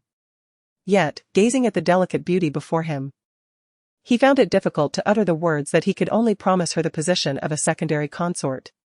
Yet, the wedding date loomed ever closer. He would have to address it sooner or later. Your Highness, do you have something to say? Suliran seemed to sense something and prompted him. Chu Mukin's expression was conflicted. Just as he was about to speak, a sudden wave of excruciating pain shot through his arm. The intense agony caused him to break out in a cold sweat. Su Luoyue was the first to react, grabbing his hand. "Crown Prince, what is wrong? Why does your face suddenly look so pale?" Chu Mukin gritted his teeth, clutching the wounded area of his arm with his other hand. Suliran immediately asked, "Is the wound still painful?" A flicker of panic crossed Su Luoyue's eyes, but she quickly concealed it. In a flurry, she began to unwrap the bandages from Chu Mukin's arm, revealing a gruesome sight. She gasped, "Crown Prince, your wound has become infected." Chapter 71, The Efficacy of Silver Dan Pills. Upon hearing these words, the individuals present were momentarily stunned. Suliran and Chu Mukin immediately turned their attention to the injury. And indeed, they beheld a wound that was profusely bleeding, accompanied by a foul stench of decay as they drew closer. With terror in his eyes, Chu Mukin exclaimed, "Quickly summon a physician for His Highness." Suliran, filled with urgency, responded, "Your Highness, there is no physician available here." In a state of desperation, Chu Mukin declared, "We must return to the palace at once." He began to stride away, but then halted abruptly, recalling something. He turned sharply to Su Luoyue and said, "No, the palace physicians have already stated that they are powerless against this poison. Only you possess the means to remedy it. Quickly ascertain whether you have made an error in administering the medicine. Last time, upon taking the medicine, the condition improved instantly. Why, then, have 2 pills been consumed this time with no improvement?" Suliran, equally concerned, furrowed his brow and echoed, "Indeed, the previous remedy was effective immediately, yet now, after such a duration, the wound appears to have worsened. Third sister, please examine it closely to ensure no mistake has been made." Su Luoyue was already overwhelmed with anxiety, perplexed as to why her medicine had lost its efficacy. Meanwhile, Chunmei, who had been silently observing, softly interjected, "Young master and His Highness, please trust my young lady. She has a remarkable sensitivity to medicinal properties and is well versed in the art of healing. It is impossible for her to have erred." Suliran quickly affirmed, "We certainly believe in our third sister." Chu Mukin added, "Luoyue, please examine my wound and discern what has transpired." Su Luoyue scrutinized the gory injury, which appeared to have rotted to the bone, and the sight was indeed horrifying. She hesitated to touch it, stating, "The flesh is decayed, even with the antidote. Recovery is impossible unless the necrotic tissue is excised. Only then can the remedy take effect." Her words struck a chord, and Chu Mukin's complexion changed drastically. "What?" Suliran, equally taken aback, implored, "Third sister, surely you must be mistaken?" Su Luoyue shook her head resolutely. "Elder brother, trust me, my mentor has treated similar cases. He has stated that when the flesh has rotted, no treatment can restore it." Chapter 72, The Crown Prince's Peril. Meanwhile, within the Peach Blossom courtyard. Upon returning to the residence, Sushar Jean remained by Dong'er's side, first assisting her in lying down and then personally tending to her wounds. Having been bound to a tree for a day and night, her body was marked with crimson indentations. Coupled with the chill of the night air, she was now burning with fever once more. "Miss, I am but a mere servant, there is no need for you to attend to me. I can endure this." "You should rest," she said, her eyes red and filled with guilt. "It is my fault for causing you trouble, leading both His Highness the Crown Prince and the eldest young master to blame you. However, I always believed the Crown Prince held you dear. Your safety is paramount, and I could not restrain myself. Please do not think me presumptuous. Under ordinary circumstances, I would not dare to speak so. Do not speak any further." "I am fully aware," Sushar Jean replied, administering a fever-reducing pill to her. "They have said this to me before, and I do not grow angry each time. Miss, I know you are in distress. The third miss is even plotting to harm your life. No one would believe it if it were spoken of. I feel wronged for you." As she spoke, tears streamed down Dong'er's cheeks. "The third miss has always bullied you, albeit covertly until now. She now seeks to end your life. Yet, the Crown Prince still does not believe it. This is a matter of life and death, and if she fails this time, who is to say she won't try again? Do not dwell on it too much, you need not worry. Just take care of yourself, Sushurjin reassured her. Dong'er weakly replied, I long to be by your side always, perhaps then I would not fall into their traps. Yet, if they intend to use me against you, my presence would only bring more trouble. I do not wish to burden you, Mississippi. What should I do? This is something you cannot avoid. Su Luoyue will use you against me, and next time, she will use someone else. The issue lies not with you, but with her. As Sushurjin spoke, she had already adjusted Dong'er's clothing. Fortunately, there were no other injuries. And all that remained was to wait for the fever to subside and for her to rest a few days to recover. Dong'er lay on the bed, her eyes hazy with tears. Miss, I have held you back, I am sorry. We grew up together, there is no need for such words. Sushurjin said lightly. Yet, Dong'er cried even louder. I truly apologize. Your demeanor has changed greatly, I even suspected you might not be the real Mississippi. But you have always remembered our childhood, how could I be so ungrateful? How could I entertain such thoughts? I truly deserve punishment. She wiped her tears and added, if you are in pain, miss, you may cry it out. We cannot always be defeated. One day we shall expose the true nature of the third Mississippi. Please do not let the crown princess troubles weigh upon you. After all, he too has merely been deceived by her. Sushurjin frowned slightly. This girl truly was the original owner's devoted maid, having even entertained doubts about her loyalty. However, as she listened to Dong'er's subsequent words, her heart remained untroubled. Do not cry, I assure you, I have not taken it to heart. After all, the crown prince does not hold affection for me, it is not worth my anger. Besides, he will inevitably return to seek my aid. It was not mere fanciful thinking on Sushurjin's part. Just moments ago, the crown princess' countenance had been exceedingly grim. And merely observing him revealed that something was amiss. Moreover, his arm was trembling slightly, suggesting a resurgence of his old affliction. Though she had managed to control the poison within him with silver needles, residual toxins still required further acupuncture. He had mistakenly believed Su Luoyue to be his savior. And she had no desire to contradict him. Now, after so many days, the residual poison had resurfaced. Though it would not claim his life in the short term, the pain would be intolerable for him. It was likely he had come seeking Su Luoyue's assistance to detoxify him once more.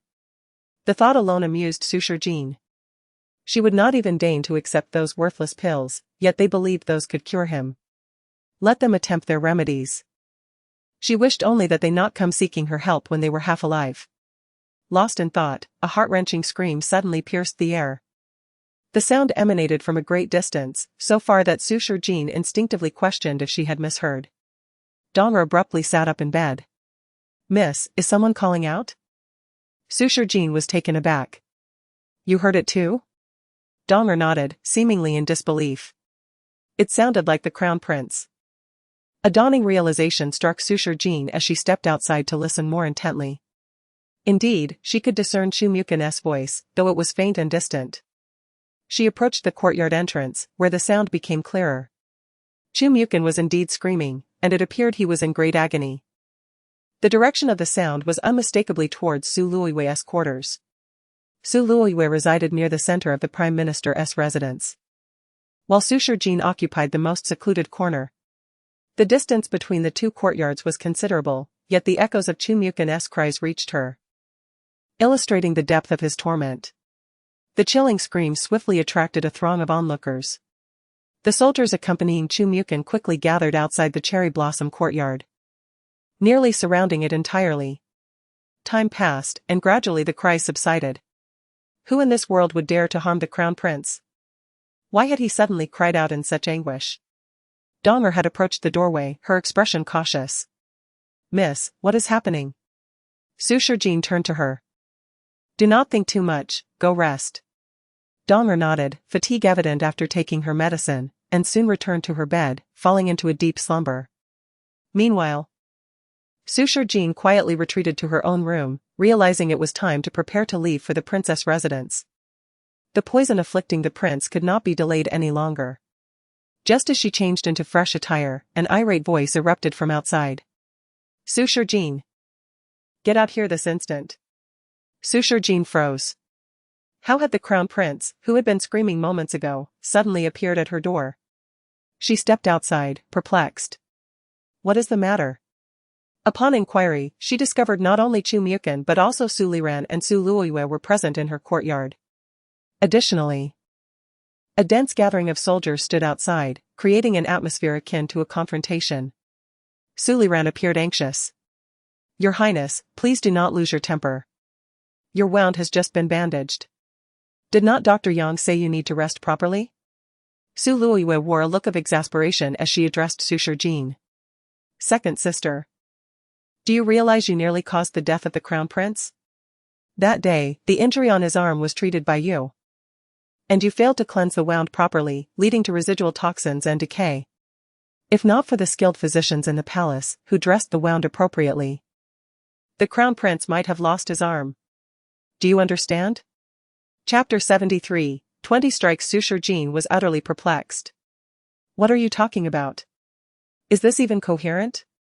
She couldn't make sense of it at all. Su Liran, frustrated, said, Second sister, the crown prince has suffered greatly because of you. Why don't you quickly kneel and confess your wrongdoings to him? As he spoke, he deliberately positioned himself in front of Chu Myukin, signaling to Su Jin with his eyes while saying, originally, the crown prince would have recovered from the medicine given by our third sister if the wound had been treated properly. It was your reckless acupuncture and haphazard bandaging that caused the wound to fester and left residual poison. Now, even the medicine from our third sister cannot cure him. Do you realize how serious the consequences are? While saying this, he winked at her, as if to say, hurry up and apologize, your elder brother will protect you. However, Su Luoyue interjected, Second sister, I genuinely want to speak on your behalf, but the crown prince has truly endured too much suffering. You are gravely mistaken. Do you not understand? A festering wound is excruciatingly painful. Even the palace's imperial physician was at a loss, and thankfully, third sister suggested removing the necrotic tissue and administering antidotes. The palace's physician endorsed her method, otherwise, the crown prince could have lost an arm. Su Jin. Why are you still standing there? Hurry and kneel. Chu Myukin, filled with fury, tightly grasped Su Luoyue's hand. There is no need to waste words on her. You heard what Physician Yang said, the only solution is to amputate the crown prince's arm. Fortunately, your suggestion to remove the necrotic tissue saved him, otherwise, thanks to those incompetent palace physicians, I would have already lost an arm. When he looked at Su Luoyue, his eyes were filled with tenderness. You saved my arm. When we return to the palace, I will certainly report to my mother and ensure you are richly rewarded. Su Luoyue's cheeks flushed. Crown Prince, please. No need for such words. I studied medicine solely for your sake, being able to assist you, even in a minor way, is my honor. There is no need for thanks. While they spoke, Su Liran had hastily approached Su Jin and whispered, Do you not realize how grave the situation is? The crown prince's arm was nearly amputated, and even now he is in excruciating pain.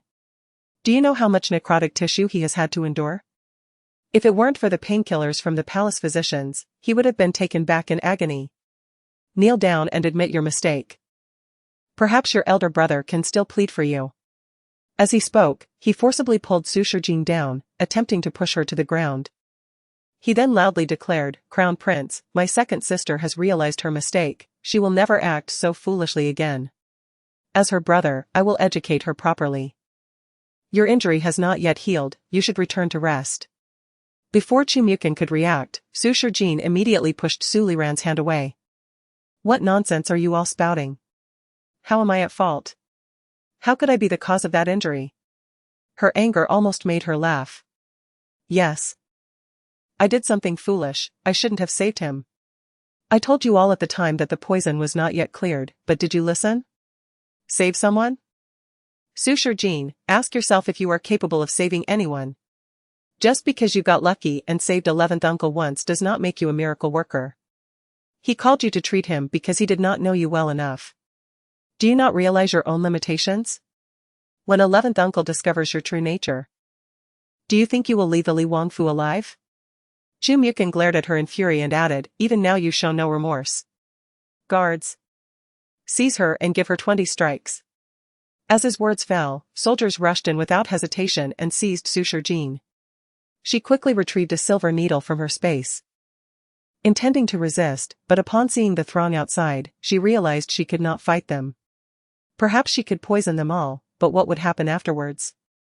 If they rushed in, she would still be outnumbered. Moreover, resistance might worsen her situation. With Dong arresting inside, if she were captured, she too would struggle to survive. Contemplating these thoughts, Suture Jean ultimately suppressed her impulse to resist. Crown Prince, whether you believe me or not, I must say that when you were poisoned and fainted, it was I who treated you with acupuncture to relieve the poison. It was my intervention that allowed you to survive. It was not some ridiculous elixir that saved you. I told you then that the residual poison was still present and required another acupuncture session for safety. You did not trust me. You all insisted it was Su Luoyue's merit. Very well, I will not dispute it.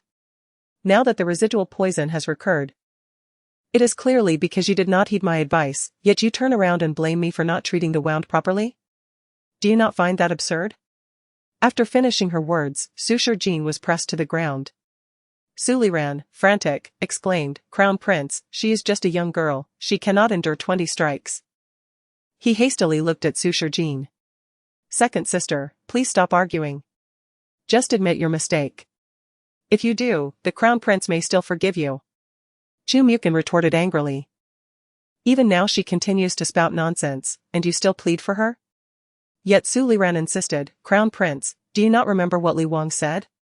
Although my second sister caused you great suffering, she is now under Li Wang's command. How can you use 11th Uncle to pressure me? Suture Jean nearly caused my death. That is a crime punishable by annihilation of 9 clans. I am merely administering a few strikes. Do you think 11th Uncle will hold this against me? Chu Mukin, filled with rage, demanded, what are you all waiting for? Strike her. As his command echoed, heavy strikes fell upon Suture Jean with such speed that she had no opportunity to defend herself. In excruciating pain, she gritted her teeth and remained silent. Su Liran, in a state of panic, rushed forward to push away the Crown Prince's subordinates. Second sister, just relent. This matter is your fault. How can you expect the Crown Prince to show you mercy with such an attitude? At this moment, Suture Jean was driven to her limits. Engaging in conversation with these people was a complete waste of breath. What need had she to explain herself? Were her status not so lowly, she would have considered directly poisoning these individuals. Seeing her silence, Su Liran urged, Second sister, what time is it? Can you not temper your temper? The Crown Prince has been injured because of you, an apology is only right. Since you all believe it is my fault, then strike me if you wish, kill me if you desire. She gritted her teeth, glaring fiercely at Chu Mukin. I only hope the Crown Prince does not come to regret this. When the time comes.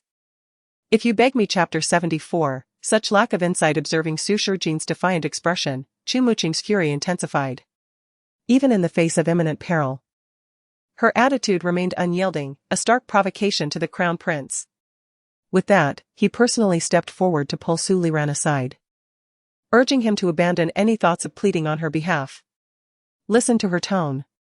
We've all been too lenient with her, allowing her to act with such audacity, even daring to challenge me repeatedly. If she is so obstinate, let her bear the consequences. With a heavy thud, the punishment was administered once more. Suture Jean remained silent, enduring the 20 lashes without uttering a sound throughout the ordeal. Su Liran clenched his fists, his heart racing with concern as she struggled to rise. Chu Muqing glared at her fiercely. Suture Jean, do you not realize your errors? Just admit your fault, and I shall provide you with the finest remedy. What fault do I possess? It is you, your highness, who misjudges character, placing the blame solely on a mere woman like me. What choices do I have but to acquiesce? After all, you are the exalted Crown Prince. I only hope that in the future, you shall not seek my assistance. Suture Jean spoke lightly, her pallid lips betraying her weakness. Su Liran hurried to support her. At this moment, can you not relent? You were never like this before. His expression was one of pain and frustration. Do you not understand that the Crown Prince has shown mercy? If it were anyone else facing such repercussions. Brother. If you cannot speak wisely, perhaps you should remain silent? You constantly claim that I have harmed the Crown Prince. Do you possess any evidence?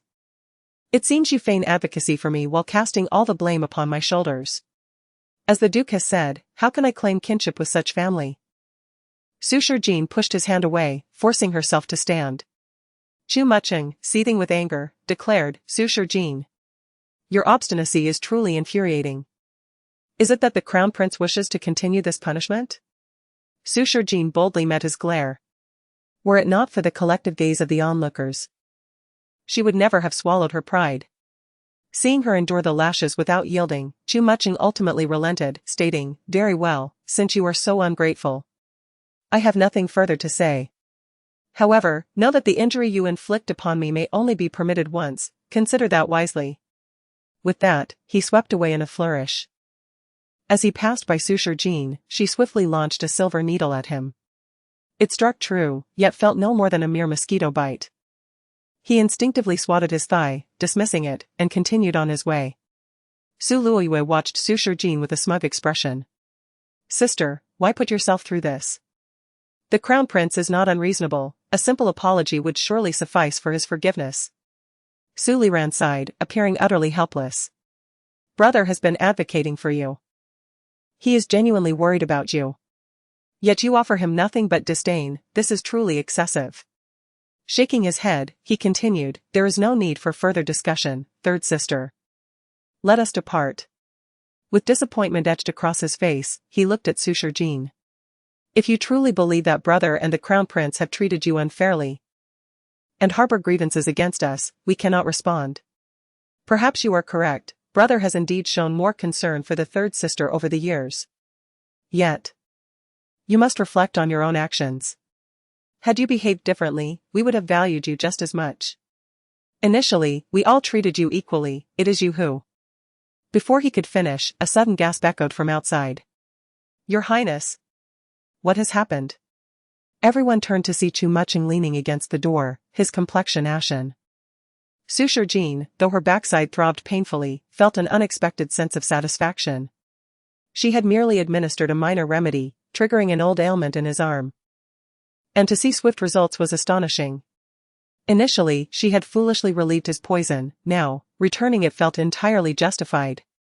Su Luoyue and Su Liran rushed forward, each supporting Chu Muching on either side. Crown Prince, what is wrong? Why do you lean here? Su Liran urgently called, Someone fetch Physician Yang, he should not be far. Furrowing his brow, Chu Muching gently pushed Su Luoyue's hand away. Do not touch me. My arm, it feels as though it is being torn apart. Su Luoyue's gaze darted to his arm. How can this be? We removed the necrotic flesh, logically, it should not hurt any longer.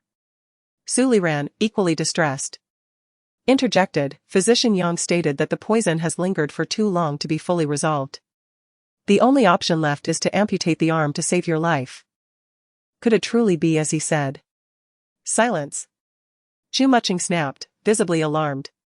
Su Luoyue, trembling, replied, But Crown Prince, you just took pain relief medication. The effects should still be present. You should not experience pain, this indicates the agony has surpassed the medication's efficacy, what shall we do? Chu Muching gazed at her in disbelief. You cannot assist me, Yuer? Su Luoyue's eyes widened in panic. I have brought forth the finest detoxification pills. If even the silver pills cannot cure this poison, She continued, her voice tinged with regret, It is my fault, I rushed back to see you, not mastering my medical skills. If only I had studied longer with my master. Chu Muching was already drenched in sweat, the sight alone revealing the depth of his pain. Your master is a reclusive divine doctor, should we manage to summon him, my arm may yet be saved. Yang Lao, the capital's most renowned physician. How could I have forgotten him? Your Highness, since the palace physicians are at a loss, perhaps we should personally seek out Yang Lao. Suddenly, Su Liran spoke up. I maintain a favorable relationship with Yang Lao, I can surely summon him at once. Previously, I promised to take the third sister to join his Qianming pavilion. Before he could finish, Chu Muching interjected, "No need to summon him, we shall go ourselves." His brow furrowed, clearly at his limit. "I must preserve this arm. As the crown prince, losing an arm would jeopardize my position. With my father in good health, I cannot afford to suffer such a blow." With these thoughts racing through his mind, he swiftly strode outside. Su Luoyue, feeling indignant, cast a glance back. "Brother, do you not see how grievously injured the crown prince is? Even now, he cannot bear to harm you. Despite your obstinacy, he has merely given you a few lashes, showing you ample leniency. You now present yourself as a pitiful victim, as if the crown prince has wronged you. Do you truly merit his kindness?" Taking a deep breath, she continued, "You should pray for the crown prince's well-being. Should his arm become useless, even he cannot shield you from harm." With that, tears glimmering in her eyes, she hurried to follow Chu Muching, her demeanor resembling that of an injured party, expertly feigning her role. Chapter 75. The arm cannot be saved. Su Li Ran gazed at Su Shijin for a long while. If His Highness the Crown Prince's arm is truly beyond salvation, do you comprehend the gravity of the consequences? You refuse to seize the opportunity, and should this matter reach the Emperor, your apologies will be futile. With that, he shook his head and turned away. Su Shijin was rendered speechless, her body aching intensely, so she retreated to her room and slammed the door shut. It appeared that she would not be able to visit the prince's residence today. She lay back on her bed and hastily applied some medicine to herself. Moments later, a grand procession arrived at the entrance of Qianming Pavilion. As usual, the place was bustling with people. However, with the crown prince among them, their prominence was unmistakable. And they swiftly bypassed the crowd, ascending directly to the second floor of Qianming Pavilion. There, luxurious rooms were designated for the affluent, with each room accompanied by a dedicated physician. The entire 3 floors of Qianming Pavilion housed patients, all of whom were exceptionally wealthy. This was merely one of the many pharmacies, with at least 2 or 3 branches in the capital alone. After being escorted to the most opulent room, Su Luoyu and Su Li Ran helped Chu Muching settle onto a nearby bed. "Your Highness, please wait here while I urge Old Yang to hurry." With that, Su Li Ran hurriedly exited. In the vast room, only Su Luoyu and Chu Muching remained, with 2 attendants stationed at the door. Su Luoyu looked at Chu Muching with great concern. "I am so sorry, brother prince. It is my failure to care for you. Had I known my sister would harm you, I would have sent someone for medicine. Alas, I left for just a moment, and you fell victim to her schemes." As she spoke, tears streamed down her face. She could not fathom how her sister had become so cruel. Had love turned to hatred? How could she, who once adored you, bring you such harm? Chu Mucheng's eyes blazed with anger. I was a fool to believe she had a kind heart, thinking her jealousy was merely mild. Little did I know. He winced, unable to finish his thought due to the pain. Su Luoyu gasped in horror. "Brother prince, your wound is bleeding. How can this be? Did we not administer the hemostatic medicine?" Chu Muching glanced at his blood-soaked clothing, his face paling in fright. "Damn it, it seems cutting away the necrotic tissue was futile." Su Luoyu wept profusely. "It's all my fault. I should not have suggested such a thing, leading you to suffer so greatly. Do not blame yourself, you merely wished to save my arm." Chu Mucheng's brow furrowed. "I only lament that I underestimated Su Shijin, never anticipating her utter lack of sense. Indeed, my sister is utterly foolish. She possesses no medical knowledge yet insists on feigning understanding, causing you immense suffering. If your condition does not improve, I shall cast aside sisterly affection and ensure she pays for her actions." Su Luoyu's shoulders trembled with her sobs. Chu Muching interjected. "There is no need for her life to be forfeit, a lesson would suffice." Su Luoyu paused, a fierce sense of injustice swelling within her. "You care for her so deeply, yet she is so ungrateful. It is truly a misplaced affection." At that moment, the door swung open, and Su Li Ran returned with Old Yang. Upon seeing Chu Mucheng's condition, Yang rushed to the bedside, foregoing pleasantries, and instructed him to remove his outer garments. After examining the wound, Yang's forehead was soon drenched in sweat. How could this be? The injury is far too severe. Breathless, Yang exclaimed, "Noble Crown Prince, have you been assassinated? What kind of fiend could so ruthlessly strip you of flesh? Such cruelty is unheard of. Please lie still, I will redress your wound immediately. He ordered the nearby apothecary to fetch silver needles. As the needles were applied, Chu Muchen finally felt a modicum of relief. Yang wiped the sweat from his brow. Your Highness, the area surrounding your wound is riddled with venomous blood. Regardless of the cost, we must save your arm. Chu Muchen gritted his teeth. Forcing the words out, we must preserve my arm at all costs. Yang, drenched in perspiration, replied, though I have encountered this toxin before, even with immediate assistance. It could take at least a month to neutralize. The poison in your body has clearly been there for some time. And to cure it will require 1.5 years at the very least. Only through continuous acupuncture over time can we hope for recovery. Pausing, he added, Your Highness's wound is extensive, and the swift spread of toxicity means that even 1.5 years may not suffice to cleanse it completely. The gravity of Yang's words left the room in stunned silence. They understood each word, yet their meanings eluded them when combined. Su Luoyu felt a chill of sweat on her brow and quickly interjected, Old Yang, you are renowned as a venerable physician. All in the capital seek your expertise for their ailments. How can you be so mistaken? The palace doctors stated that the only way to save the crown prince's arm is to amputate it entirely. There is no antidote. My suggestion to remove the necrotic flesh was only to save his arm. If you truly are a master physician, you should recognize that the flesh was removed to protect him. Upon hearing her lengthy explanation, Yang's eyes widened in Dis Chapter 76, this poison can only be treated with acupuncture as Yang Cheng's voice fell. The 3 individuals in the room simultaneously widened their eyes in disbelief. Su Luoyue took a step back, her expression paling drastically. How could this be? I am learning from my master. Although she was unaware of the young lady's teacher, it was clear that her master lacked medical expertise, otherwise her skills would not be so rudimentary. To act recklessly without understanding could cost the life of His Highness the Crown Prince. Yang Qing spoke bluntly, already beginning the acupuncture procedure without hesitation. Chu Muchen furrowed his brow, his gaze filled with complexity. Did this mean that all the suffering he had just endured was unnecessary? Could it be that he could have preserved his arm, but now, due to this chaos, it was irreparably damaged? His emotions surged like a tidal wave, leaving him utterly speechless.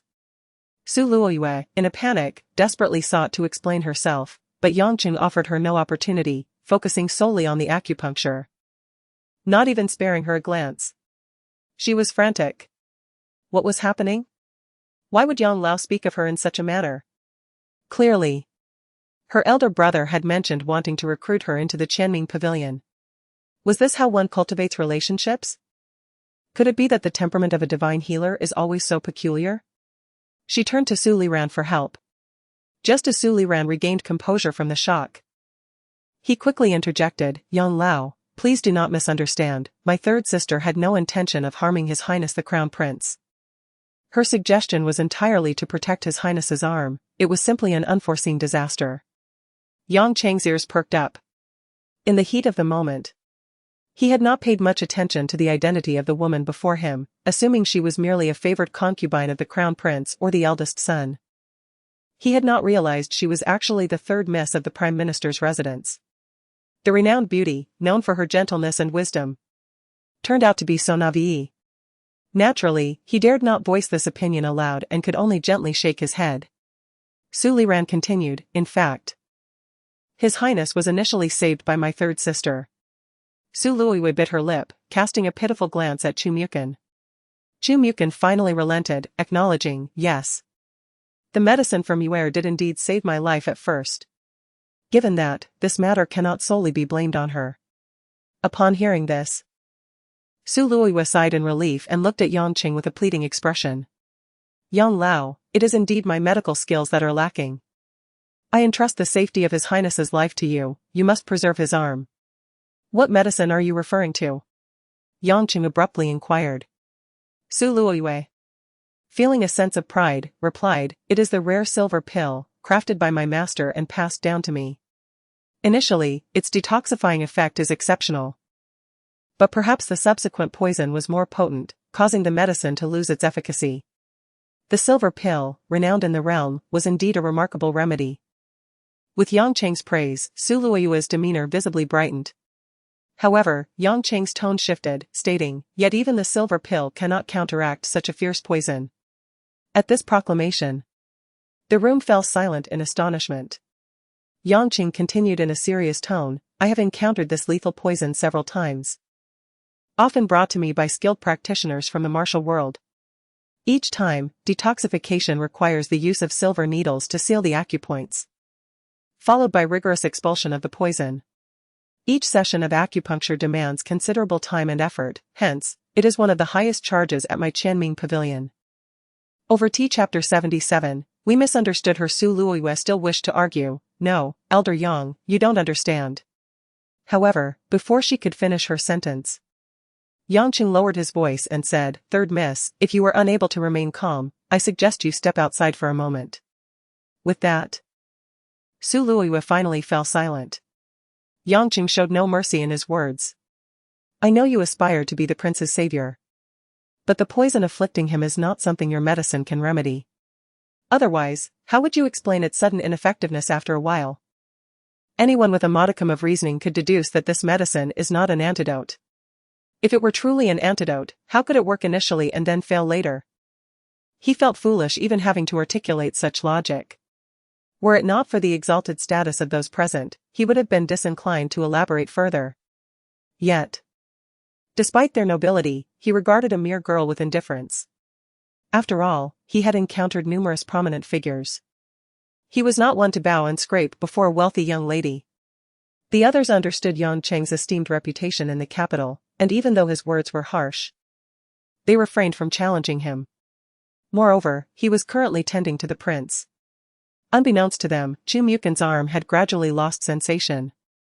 Yang Cheng, drenched in sweat, retracted his silver needles, stating, "I have temporarily suppressed the poison, but the wound is extensive. It will take time to begin detoxification. We must first attend to the wound before we can address the poison." Su Liran, trembling, asked, "Elder Yang, is it possible to save His Highness's arm?" Yang Cheng, now soaked with perspiration, replied, "It is indeed possible, but the prince will have to endure considerable pain. However, if we can find the miraculous physician who initially saved the prince, perhaps he could suffer less." Su Liran, seemingly unwilling to give up, insisted, "The medicine that initially saved His Highness in his time of peril was indeed my third sister's pill. Perhaps Elder Yang could examine it more closely? In the past, no one knew this medicine could detoxify, but that was then, perhaps things have changed now. Young master, you are an astute individual, you know my character. Would I speak recklessly on matters of which I have no certainty?" Yang Cheng looked at him with fatigue. "You just mentioned that it was your second sister who performed acupuncture on the prince, correct?" Yang Cheng inquired earnestly. "Yes, but my second sister has never studied medicine. She was merely improvising. The prince's poison was not resolved by her." Yang Cheng sighed and shook his head repeatedly. Su Liran cautiously suggested, "Elder Yang, feel free to speak your mind. It seems your second sister cannot be your biological sister, otherwise, your distrust would not be so profound, even questioning my words." With that, Yang Cheng silently put away the acupuncture needles. Su Liran quickly interjected, "No, Elder Yang, you speak too harshly. My second sister is indeed my biological sister. It is merely her stubborn nature and eccentric temperament that make it hard for others to trust her. In truth, I regard both of my sisters equally." After a pause, he continued, "I have utmost faith in your medical skills, which is why I brought His Highness here. However, if she was the only one who treated the prince, then it is indeed certain she saved him. I would stake the reputation of my Qianming Pavilion on it, for I have encountered this poison before, and its ferocity is far more terrifying than you can imagine." At this juncture, Yang Cheng glanced at the unconscious Chu Mukin and added, "In fact, had she not acted promptly to control the poison that afflicted the prince, he might have succumbed to it back then." With such words spoken, Su Liran could no longer feign ignorance. He slumped weakly into a nearby chair, his face etched with astonishment. How could this be? She administered acupuncture? How could this be? Suluoyua's eyes darted anxiously, her emotions tumultuous. The prince was indeed saved by that wretched woman. How could she possess such skill? Shouldn't it have been her medicine that saved the prince? Absolutely impossible. This was inconceivable. She yearned to refute Yang Cheng's assertions. But such vehement outbursts would not suit her demeanor. Unfortunately, Chun Mei remained outside, leaving her without an ally to voice her protests. Desperation consumed Su Luoyue. Meanwhile, Chu Mukin was still in a daze. She saved the prince? How could this be? In truth, even now, he could hardly believe it. Yet, Yang Cheng's medical prowess was indisputable. After his acupuncture, the pain in his arm had entirely vanished. His skills were acknowledged throughout the capital, thus, his words bore considerable weight. It was truly she who saved the prince. Chu Mukin murmured, as if in a trance, completely devoid of spirit. Unable to restrain herself, Su Luoyue grasped Su Liran's hand. Brother, perhaps we were all mistaken. The prince was indeed saved by my second sister. Su Liran slowly interjected, cutting off Su Luoyue's words. Perhaps he glimpsed guilt in her eyes, igniting her fury, which she struggled to contain. Brother, do you truly believe Elder Yang's words? Su Luoyue pressed again. At last, Su Liran turned to her, speaking in a daze. Elder Yang has no need to lie, and his reasoning is sound. Your medicine may have worked initially, but it indeed lost its efficacy afterward. If it were a true antidote, this would not be the case. Thus, perhaps it was my second sister who saved the prince. She did not lie, her words were truthful. She genuinely saved the prince. Yet we rebuked her for her supposed recklessness. She warned us from the start that the residual poison within the prince had not been cleared. It was our disbelief in her abilities that led us to dismiss her words. At this point, Su Liran's demeanor had grown increasingly grave. His tone softened, laced with self-reproach. Yang Cheng's words were indeed reasonable, thus, his second sister was right. Had she not acted swiftly to administer acupuncture, the prince might have perished. It was she who preserved His Highness's life, but by then she had already completed the acupuncture, and the prince had coincidentally consumed her medicine, resulting in the misunderstanding. Su Luoyue shook her head repeatedly, unwilling to accept this reality. Yet, Su Liran fixed his gaze upon her and spoke each word with conviction. Third sister. We have all misunderstood her. Chapter 78, No need for excessive self-blame. Su Liran's gaze was sincere, and as he spoke these words, the entire room succumbed to silence. Yang Cheng, unaware of the specifics of the situation, departed with his attendant after the acupuncture session, claiming he needed to procure some healing medicine for the crown prince. The atmosphere in the room was tranquil. Chu Mukin lay on the bed, his gaze vacantly fixed on the ceiling, lost in thought. At this moment, it was evident to all that both of them were engulfed in remorse. Su Luoyue initially contemplated defending herself, even considering to slander Yang Lao by suggesting he had a relationship with Su Shijin. Yet, after much contemplation, all her schemes proved futile. The truth had already become apparent. The two men before her had begun to wallow in regret and self-reproach. No. She would not permit this. The more Su Luoyue pondered, the more infuriated she became. Were it not for the three of them being present, she might have already lost control and shattered everything in the room. Yet, she could not afford to reveal even a hint of her fury. Observing the abnormal expressions on their faces, she quickly squeezed out a few tears and, with a pitiful tone, uttered, Elder brother's analysis is astute. It seems that what Yang Lao mentioned may indeed hold some truth. But if it was truly my sister who saved the crown prince, then have we all not misunderstood her? As she spoke, she scrutinized their reactions, implying that she had overshadowed her sister's accomplishments, having believed all along that it was her medicine that had saved the crown prince. This misconception had delayed his recovery, almost costing him an arm today. She felt utterly wronged and despicable, sobbing uncontrollably. Her tears flowed freely, yet the two men, who would typically rush to comfort her upon seeing her cry, remained still and silent. Only when her sobs grew slightly louder did Su Liran finally speak. Indeed, we have all misjudged her. Just moments ago, His Highness ordered someone to strike her. How deeply must she feel aggrieved? He lowered his gaze. Reflecting on how she had repeatedly explained herself, yet they had remained obstinately deaf to her words. He realized that while he appeared concerned for her, he had relentlessly pressured her to confess. She was right, as her elder brother, he had never been worthy of the title, failing even to extend her the most basic trust. Suluoyua's lips quivered. What she desired was not Suliran's penance. Her face was already streaked with tears. And how could Suliran still?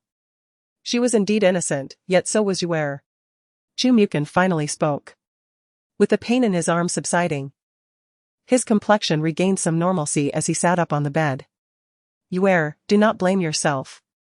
You did not intentionally usurp her credit. The Fault Lies Solal Chapter 79, Not the Sister. After a brief explanation, Yangqing handed the medicine to Chumukin's attendant. He then turned his attention to Suliran, his gentle gaze starkly contrasting with the previous moment. Standing nearby, Suluoyua straightened her posture, secretly contemplating that Yang Lao should now take the initiative to invite her. Having suffered considerable embarrassment today, she was eager to regain her dignity. However, Yangqing instead inquired, "Young master, is your sister not present?" Suliran was taken aback. Glancing blankly at Suluoyua before responding earnestly, "Yang Lao is jesting. My sister has always been here, as I promised you earlier.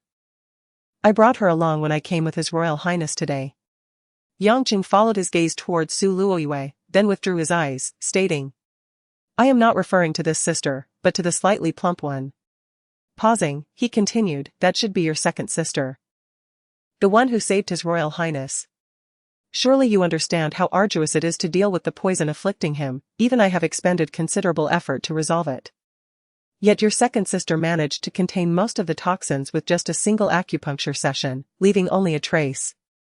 Surely, young master, you comprehend the significance of this?" Suliran's eyelids twitched. Yang Lao's words were unmistakably clear. He understood that Yangqing was implying that Su Shijin could resolve the poison with merely 2 acupuncture treatments, while he himself required much more time. Yangqing's praises of Su Shijin nearly suggested that her medical skills surpassed his own. Suliran was left speechless in shock. Yangqing then remarked, "It seems you are quite negligent as an elder brother. There was an occasion when your second sister saved a dying person in the street. Her technique was remarkable, and everyone witnessed her skills. With a bit of effort, you could have easily learned that I was speaking of your second sister." Meanwhile, Suluoyua clenched her hands into her flesh. Her eyes widened with indignation, nearly overflowing with resentment. Yet, before those present, she had to feign indifference and even act as if she admired Su Shijin, lest she appear envious.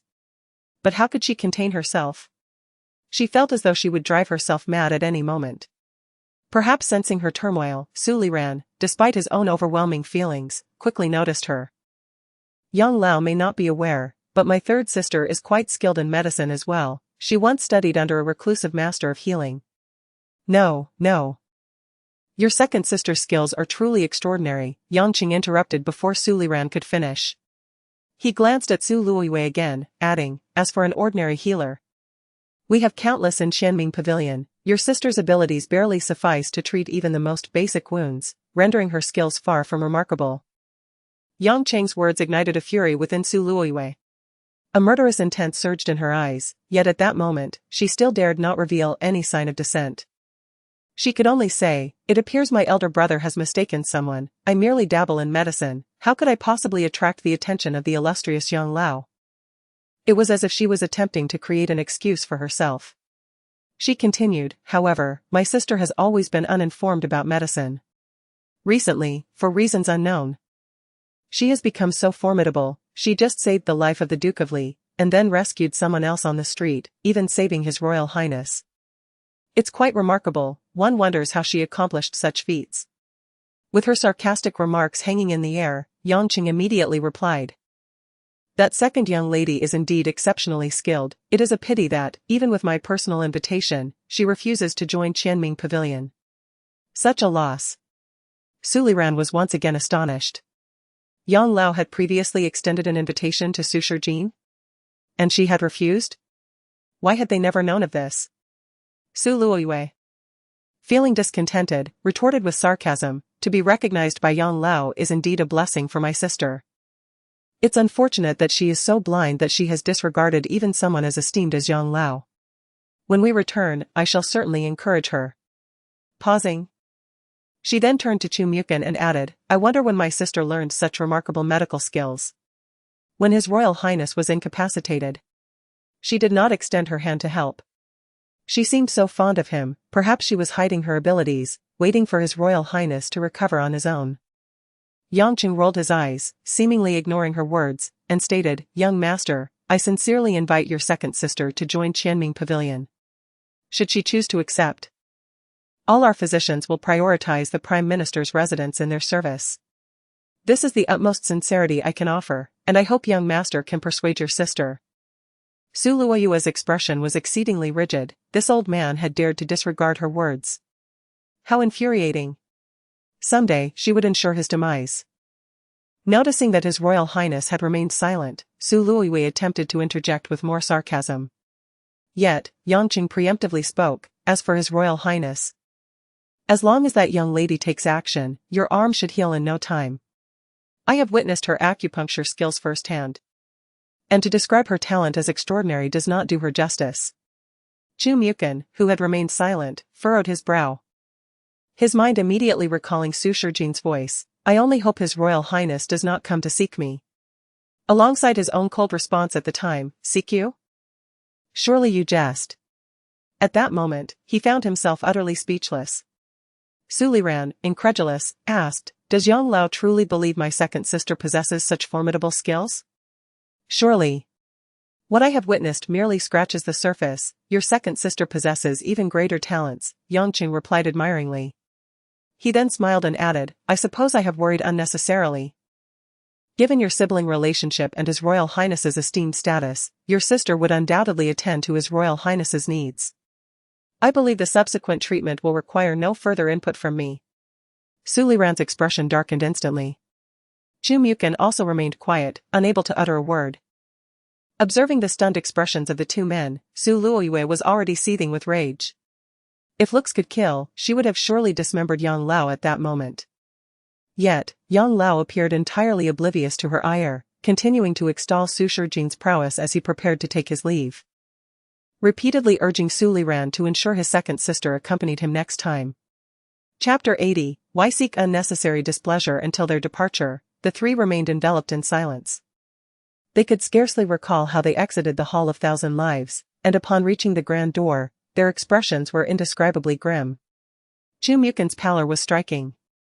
His lips parted slightly as he pondered, so it was true, Su Shijin had indeed performed acupuncture on the Crown Prince, and it was she who had neutralized the poison. Despite grasping the truth, he found it difficult to accept. Reflecting on the recent past when he had ordered her to be beaten, he recalled the resolute gaze she had cast at that moment.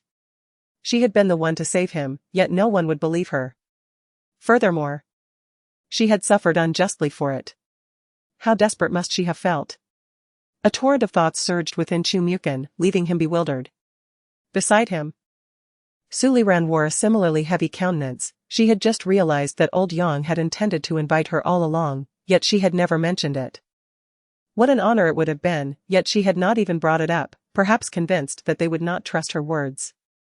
Indeed, had she revealed from the outset that old Yang wished to invite her, her immediate reaction would surely have been to dismiss it as madness. The roots of her distrust had run deep. Upon this realization, Su Liran gently shook her head, lamenting how they had misjudged her so gravely. It was utterly inexcusable.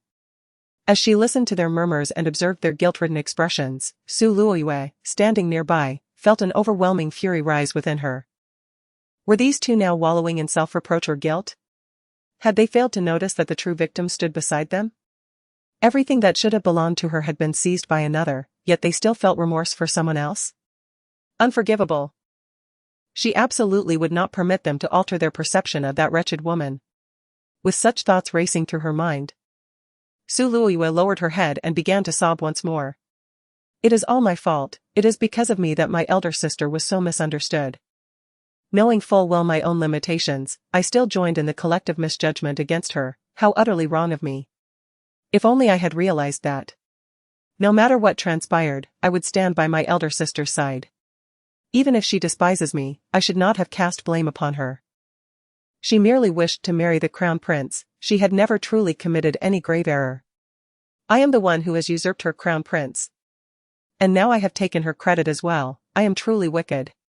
Hearing her weep, Chu Mukin snapped back to attention. You err. We have already stated that this is not your fault, you need not blame yourself. Su Luoyue's tears painted a heartbreaking picture. No, it is indeed my fault. I adored the crown prince too much and refused to let go, which led to the rift between him and my elder sister. Had it not been for me, the crown prince would never have harbored disdain for her. If I had not existed, perhaps they would have always been a perfect match. My heart has always belonged to you. Please do not utter such words again. Chu Mukin's brow furrowed as he continued, it is my will to marry you. She is inherently jealous and insists on competing with you, even going so far as to thwart our union. While it is true that she has saved me this time, no amount of merit can absolve her past transgressions. Su Luoyue's lips involuntarily curled into a slight smile, her hands covering her tear-streaked face. Su Liran, unable to bear the sight, interjected, Sister, do not be so distressed. The one who owes an apology to our second sister is us. It has nothing to do with you. I misinterpreted old Yang's intentions, and you did not impersonate him in any way. I mistakenly believed your medicine had saved His Highness. But you never sought to claim her credit. In this entire sequence of events, you are blameless and need not feel so guilty. As she witnessed the two of them comforting her, Su Luoyue's spirits lifted somewhat. This had been long overdue. Even if Su Shijin had saved the crown prince, she would never allow him to alter his view of her. At that moment, a guard approached.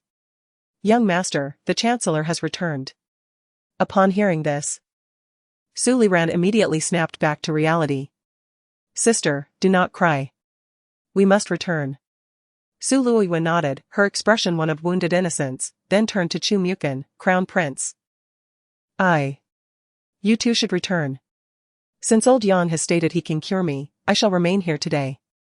However, we must suppress the news of my poisoning as much as possible. Upon your return, ensure the household is instructed not to spread it. Chu Mukin's expression had returned to its usual calm. Su Liran nodded, Your Highness, rest assured, we understand the weight of the matter. Yet Su Luoyue interjected, Crown Prince. Are you not returning with us? A flicker of discomfort crossed Chu Mukin's face. Su Luoyue continued meaningfully, perhaps we should all return to apologize to our second sister. I, the Crown Prince, have no reason to apologize to her. Chu Mukin retorted immediately, his pride evident. This was entirely within Su Luoyue's expectations. The firstborn prince, accustomed to being the center of admiration, had been showered with flattery since childhood, even as the Crown Prince, throngs of admirers flocked to him. He had only ever bowed to the Emperor and Empress, and even among those he respected, aside from a few court officials, only his imperial uncle held any significance. But who was Su Shijin? Though she was the legitimate daughter of the Su family, she was still merely a young girl in his eyes. Matters concerning women had never held great importance to him, even if he had committed a grave error, he would likely never bow to her. Moreover, Su Shijin was rather corpulent. The Crown Prince favored slender figures and held no regard for those who were overweight. A woman who could not even catch his eye could hardly win his heart. Hence, Su Luoyue was certain the Crown Prince would never lower himself before Su Shijin. Even if he recognized his error, even if guilt tugged at his conscience, he would never humiliate himself by apologizing. Perhaps he lacked the courage to face Su Shijin at all. After all, how many men could confront their own failures and mistakes? Just as she was lost in thought, Su Liran spoke up, Sister is right, Crown Prince, why not return with us? If, as old Yang suggests, our second sister has indeed gained remarkable abilities, she would surely have no trouble curing you. Seeking her help for an antidote? I might as well consult old Yang directly. You heard her words earlier. Even if I were to plead with her, she would refuse to assist. If that is the case, why should I seek unnecessary humiliation? Chu Mukin averted his gaze, his pride unyielding. Su Liran recognized his discomfort and responded, Indeed, our second sister's words were spoken in anger. After all, we have misjudged her. And it is only natural for her to react with fury. Are you suggesting I must apologize to her? Chu Mukin's expression darkened considerably. Suliran awkwardly shook her head. No, that is unnecessary. Your Highness, your esteemed presence need not bow to her. A simple acknowledgement of the misunderstanding would suffice, she is but a young girl. And once the matter is clarified, she will not take it to heart. Chapter 81, The return of the Prime Minister. Su Luoyue's expression was exceedingly grim. Her brother was undeniably garrulous, despite the fact that the others had departed, he insisted on calling out. Was it truly necessary to have Su Shijin provide the prince with an antidote? Was he intent on creating opportunities for them to develop feelings over time? Fueled by indignation, Su Luoyue said, Elder brother is correct, the prince need not apologize to second sister. However, we have indeed erred. And it is only proper that we soften our stance towards her. This remark struck a nerve with Chu Mukin, who was filled with arrogance. Softening our stance? You may do so yourselves. It was not my intention to misunderstand her, and this misunderstanding was instigated by you, the elder brother. You should be the one to smooth things over with her. After all, the innocent bear no guilt, both you and I are blameless. Furthermore, as her elder brother, she should not turn cold towards you over such trifles. As for me, a prince of high standing, she has no right to be upset with me. Perhaps time will heal this rift, given enough time, all will be forgotten.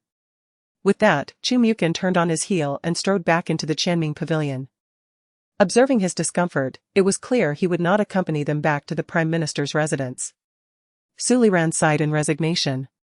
Very well, third sister. Let us return on our own. Su Luoyue nodded, her demeanor delicate yet resolute. It must be so. Once seated in the carriage, Su Luoyue thoughtfully remarked. In truth, the prince has a point. If we dissect the matter, it is not of great significance, merely a minor misunderstanding. Once we return and clarify with second sister, I am certain she will forgive us.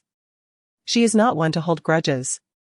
With those simple words, she transformed the entire situation into a mere misunderstanding. Suliran regarded her with a knowing glance and sighed softly. Su Luoyue continued, Elder brother, I hope you do not blame yourself too harshly. I understand your intentions, but on this occasion, you were indeed in the wrong. Su Luoyue's eyelids fluttered. No, elder brother, consider this, for years. You have devoted yourself to our well-being, you are our dear brother, and would never wish us harm. Every action you take is rooted in your desire to protect us. Even if you have erred, it is entirely forgivable. If second sister were to reproach you over this matter, it would merely demonstrate her lack of understanding. Moreover, misunderstandings are commonplace. This particular one was partly her fault, as our closest kin, she never mentioned her acupuncture studies to us. So how could we be blamed for misunderstanding her? Had she informed us sooner, this miscommunication could have been avoided, no? Suliran sighed once more, as if genuinely swayed by her words. Perhaps. In the Rose Courtyard, a considerable amount of time had passed since the prince's departure. Su Shijin had exerted great effort to apply medicine to her wound, and by the time she donned her attire and the pain subsided, Donger had awakened. Initially perplexed by the events, after fetching some food and overhearing the ridicule from other maids, she quickly grasped the situation and collapsed beside Su Shijin's bed, sobbing uncontrollably. Miss, your fate is so tragic. You selflessly sought to save the prince, yet he dares to strike you. Your suffering is unbearable. Su Shijin, overwhelmed by the incessant weeping, interjected, Enough, please stop crying. Wah. I am just so heartbroken for you. The third miss torments you. While they perceive her as gentle and kind, whereas you, the truly gentle and kind one, must endure such trials. I was truly blind to think the prince was suitable for you. Thank goodness you successfully annulled the engagement. Her cries were drenched with tears. We cannot provoke them, we must keep our distance in the future. Though Donger wept pitifully, Su Shijin lacked the strength to console her. She felt utterly exhausted. It seemed she could lose weight without even exerting herself. Lying in bed, she felt as though her stomach had flattened. Yet, she had no desire to undergo this weight loss process ever again. In her time here, she had come to understand that in order to thrive in this world, power and one's own abilities must take precedence. Until her skills and authority were enhanced, she had to endure in silence. Just like this instance. The prince acted on a whim. Had she possessed sufficient power, there would have been no need for her to resist secretly. While Dong'er continued to sob, she could no longer hold back her embrace around Su Shijin's waist. Wah! Miss, you have lost so much weight. You must have suffered greatly during this time.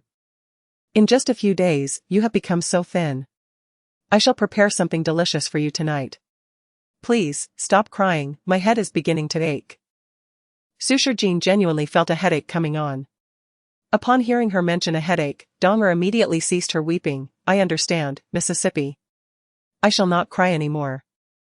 Su Shijin felt melancholic. She had originally intended to visit the Li Wangfu, but now that was impossible. Would he be upset with her for failing to deliver the antidote? Upon hearing the mention of the Li Wang, Dong'er perked up. Miss, did not the Li Wang say you were one of his subordinates? Now that the prince has struck you and the third miss has wronged you, perhaps you should ask the Li Wang to intervene on your behalf? Su Shijin shot her a disapproving glance. Just because I am considered one of his subordinates does not mean he is obliged to act on my behalf. Dong'er looked bewildered. Su Shijin continued, regardless, he is still a relative by blood, how could he possibly confront the prince for my sake? Dong'er lowered her head in silence. Indeed. I merely thought the Li Wang seemed quite decent. He is indeed commendable, Su Shijin replied instinctively, her thoughts drifting to the cold demeanor of Chu Junche.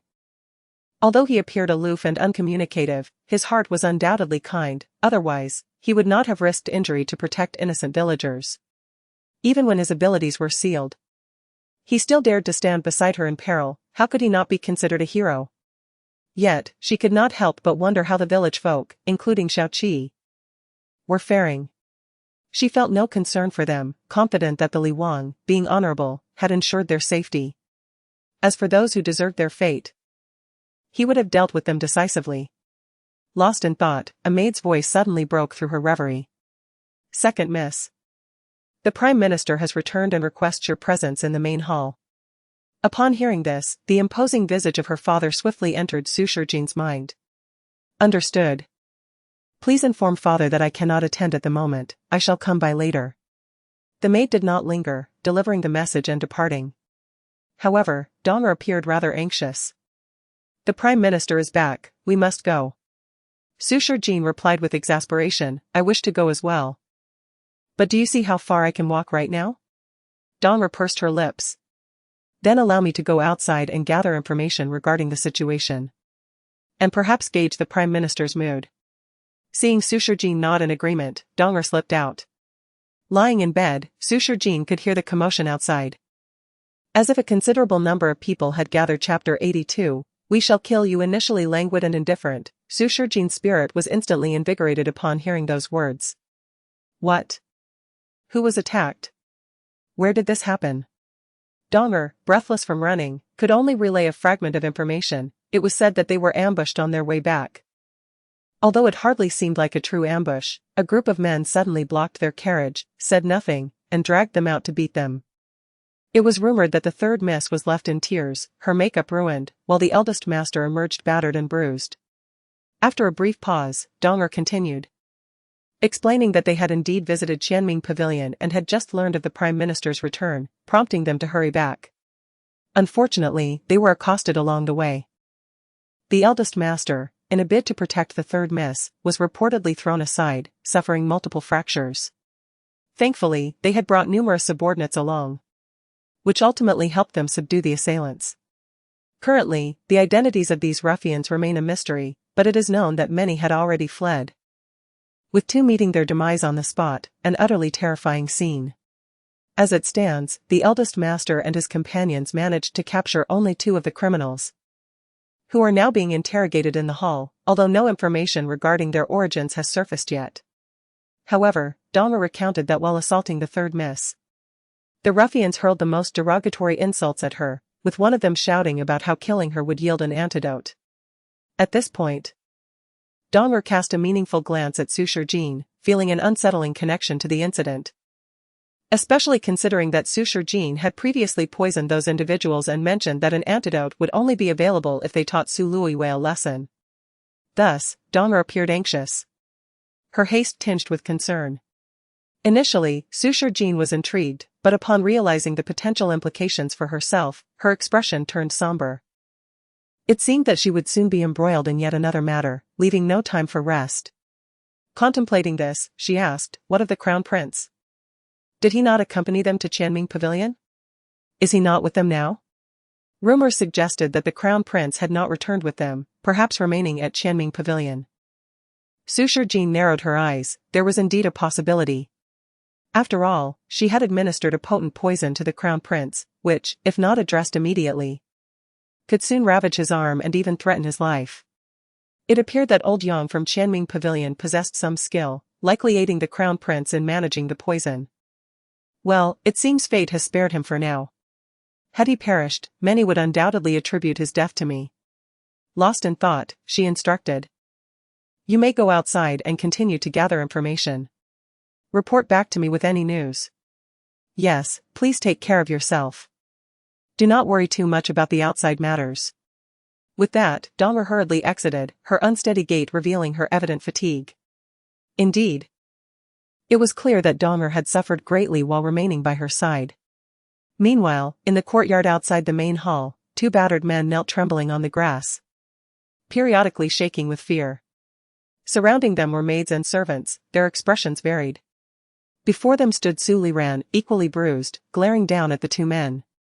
"Who sent you? Speak."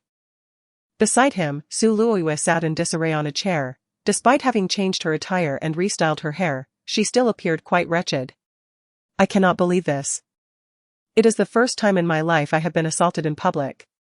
Brother, I cannot bear to show my face again."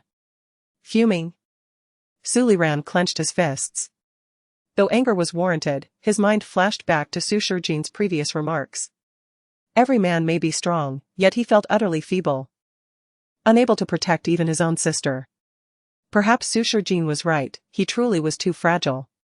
Resolutely, he ordered the two men to be bound.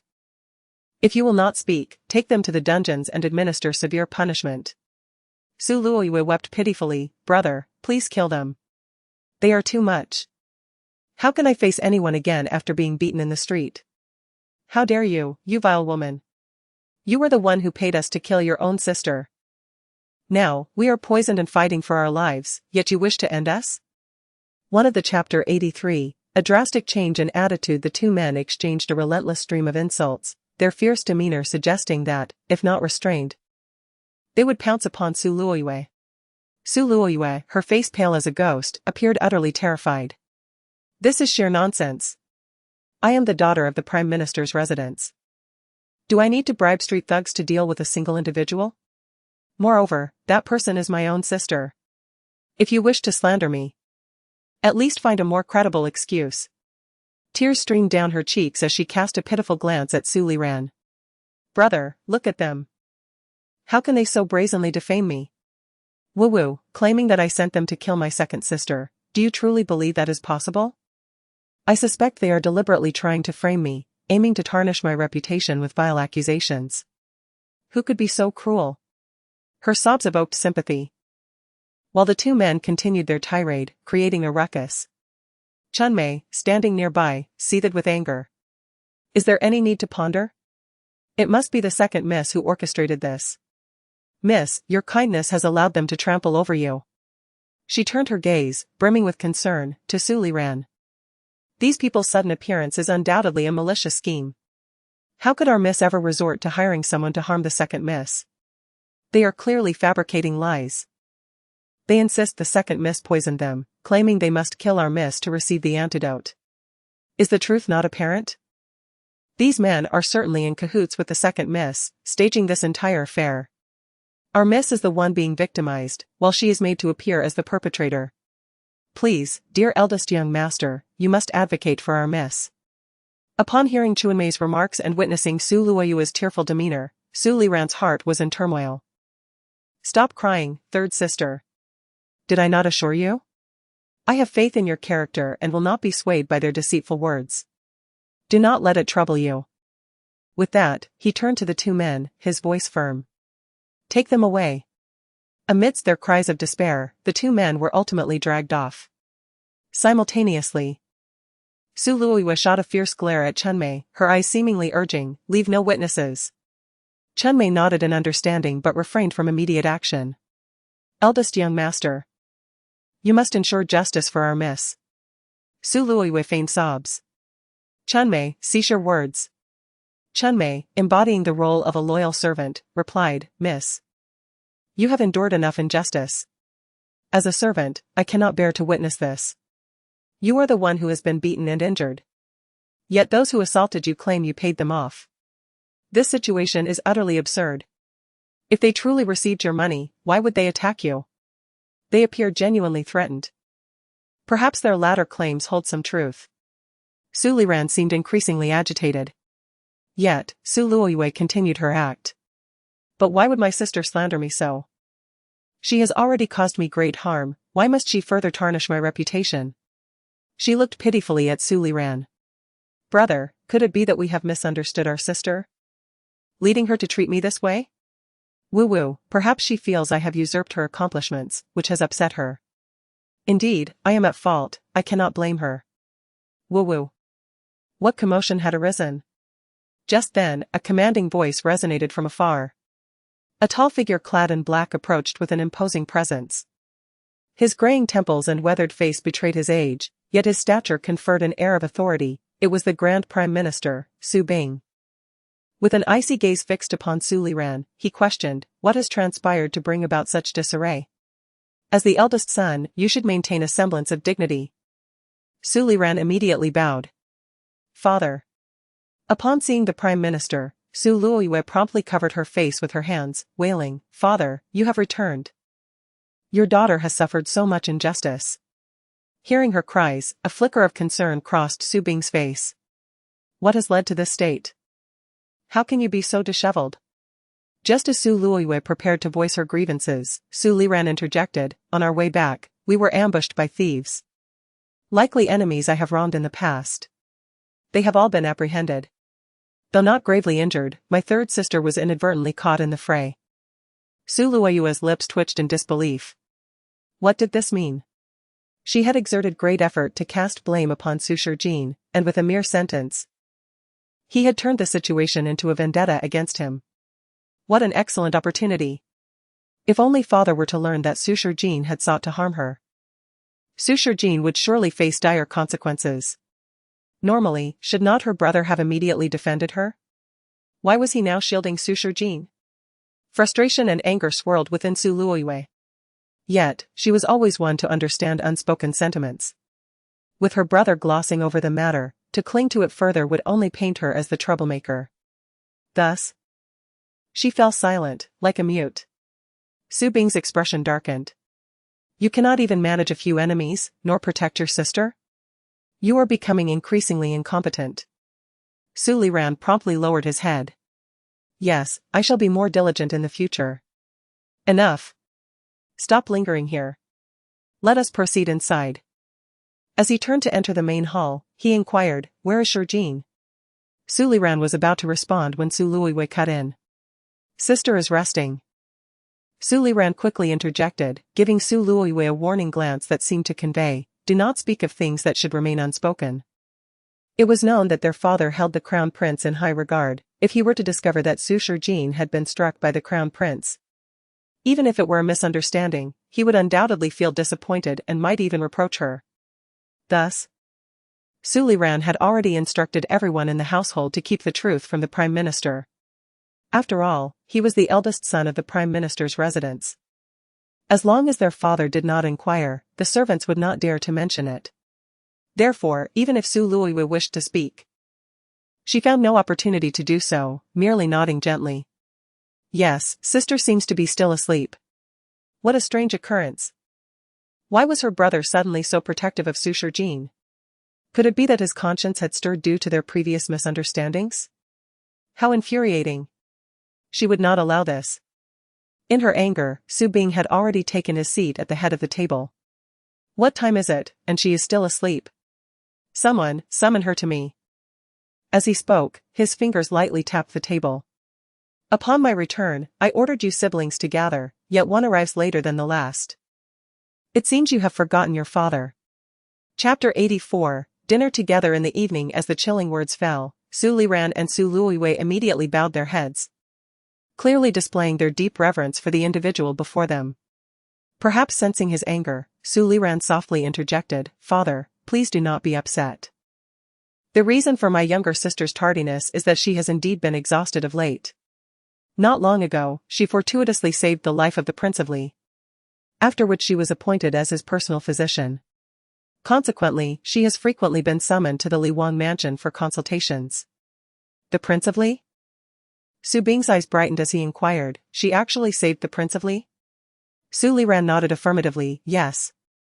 The Prince of Li now holds my younger sister in high regard. He even personally visited our residence to present her with numerous gifts of gratitude. Moreover, the Crown Prince has already proposed to our third sister." At this point, he meaningfully fell silent. Su Bing's expression shifted unpredictably. "I have indeed heard whispers of the Crown Prince's proposal. I learned that Shurjin was rejected, and the Crown Prince has shifted his affections to Yuer. I initially intended to have her discuss this matter with me, but it seems she has proven herself quite capable, managing to curry favor with the Prince of Li." Pausing briefly, he turned to Su Luiwei, "Yuer, the Crown Prince has proposed to you. It seems the choice for the future Crown Princess has been set, has it not?" Su Luiwei obediently nodded. "It is entirely due to the Crown Prince's profound affection that my sister has been slighted. I feel a deep sense of guilt. If it were possible, I would willingly relinquish the position of Crown Princess to my sister." "That is unnecessary," Su Bing replied. "I have returned specifically to address this matter. Since the Crown Prince's heart truly lies with you, being the Crown Princess is certainly preferable to Shurjin. Among the future harem, you stand out most magnificently, and only you can truly capture the Crown Prince's heart. As for Shurjin, since she has already been discarded by the Crown Prince, that is simply her fate." He paused again before continuing, "My intention was to speak with her. For being rejected by the Crown Prince leaves her with little hope of marriage. Therefore, the best course is for her to marry the Crown Prince as a concubine. You two sisters can reside together in the Eastern Palace. Whether one becomes the Crown Princess and the other a concubine is of no consequence to me as your father. I merely wish for you to love and support one another." Su Luiwei lowered her head demurely, understanding her father's good intentions. "Yes, I comprehend your heartfelt concern, father. However, why has no one mentioned the matter of Shurjin saving the Prince of Li to me?" Su Liran's eyelids twitched slightly. "Father's duties are demanding. And I have taken care of the household's minor affairs," he replied after a pause. "Moreover, my younger sister has been rejected by the Crown Prince, and she would likely not wish to serve as his concubine. Nevertheless, she is now valued by the Prince of Li, who has explicitly stated that she is to be his from this day forth. I believe my younger sister holds great promise." Listening to his words, Su Bing nodded in appreciation, his displeasure noticeably diminishing. Yet, Su Luiwei displayed unmistakable anger. "What is wrong with you today, elder brother? Why do you repeatedly speak in defense of that wretched woman? Is it not you who usually speaks ill of her?" Fists clenched tightly, Su Luiwei could only remain silent. No, she absolutely cannot allow father to perceive any worth in Su Shurjin. In this household, the only valuable person must be myself. The center of attention can only be me. "Elder brother, your clothes are dreadfully dirty. Perhaps you should change before joining us," she suggested sweetly. Su Liran glanced at his disheveled attire and ultimately nodded. "Sister is right. Father, I shall take my leave." Su Bing waved his hand dismissively. "We shall dine together tonight, and bring along Shurjin." "Understood." After respectfully bowing, Su Liran withdrew. Su Bing then turned his gaze lightly towards Su Luiwei. "Speak your mind." It was apparent that he understood Su Liran had been deliberately sidetracked.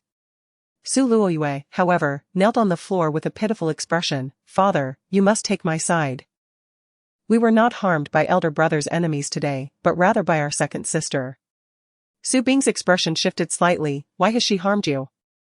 What evidence do you have?" With a sorrowful shake of her head, Su Luiwei replied, "There is no evidence, which is why I must seek your support, father. It is not entirely her fault, we misunderstood her intentions, and she retaliated." She sniffled, continuing, "In truth, my sister did not come because she was too exhausted to rest, but rather because she was beaten by the crown prince. Su Bing's expression changed once more. You say the crown prince struck her? Yes, the crown prince mistakenly believed that my sister had harmed him and had her punished with 20 lashes. This is why she has been bedridden, and while the crown prince has come to realize his mistake, he shows no inclination to apologize. It seems he truly bears a grudge against her. As Su Luiwe spoke, she keenly observed Su Bing's expression. She noted a flicker of disappointment in his eyes. Previously, she had advised her to eat less and be more active, yet she refused to listen. Now, her weight gain was likely a source of disappointment for the crown prince. It seemed that even as a concubine, she would not be able to attain that status. The future glory of the prime minister's household would fall solely upon you, heir. Su Luiwe quickly shook her head. No. I do not possess such abilities. I merely share a mutual affection with the crown prince. Enough. What you have said has already been noted by your father. However, since she has gained recognition from the Prince of Li, she is not entirely without merit.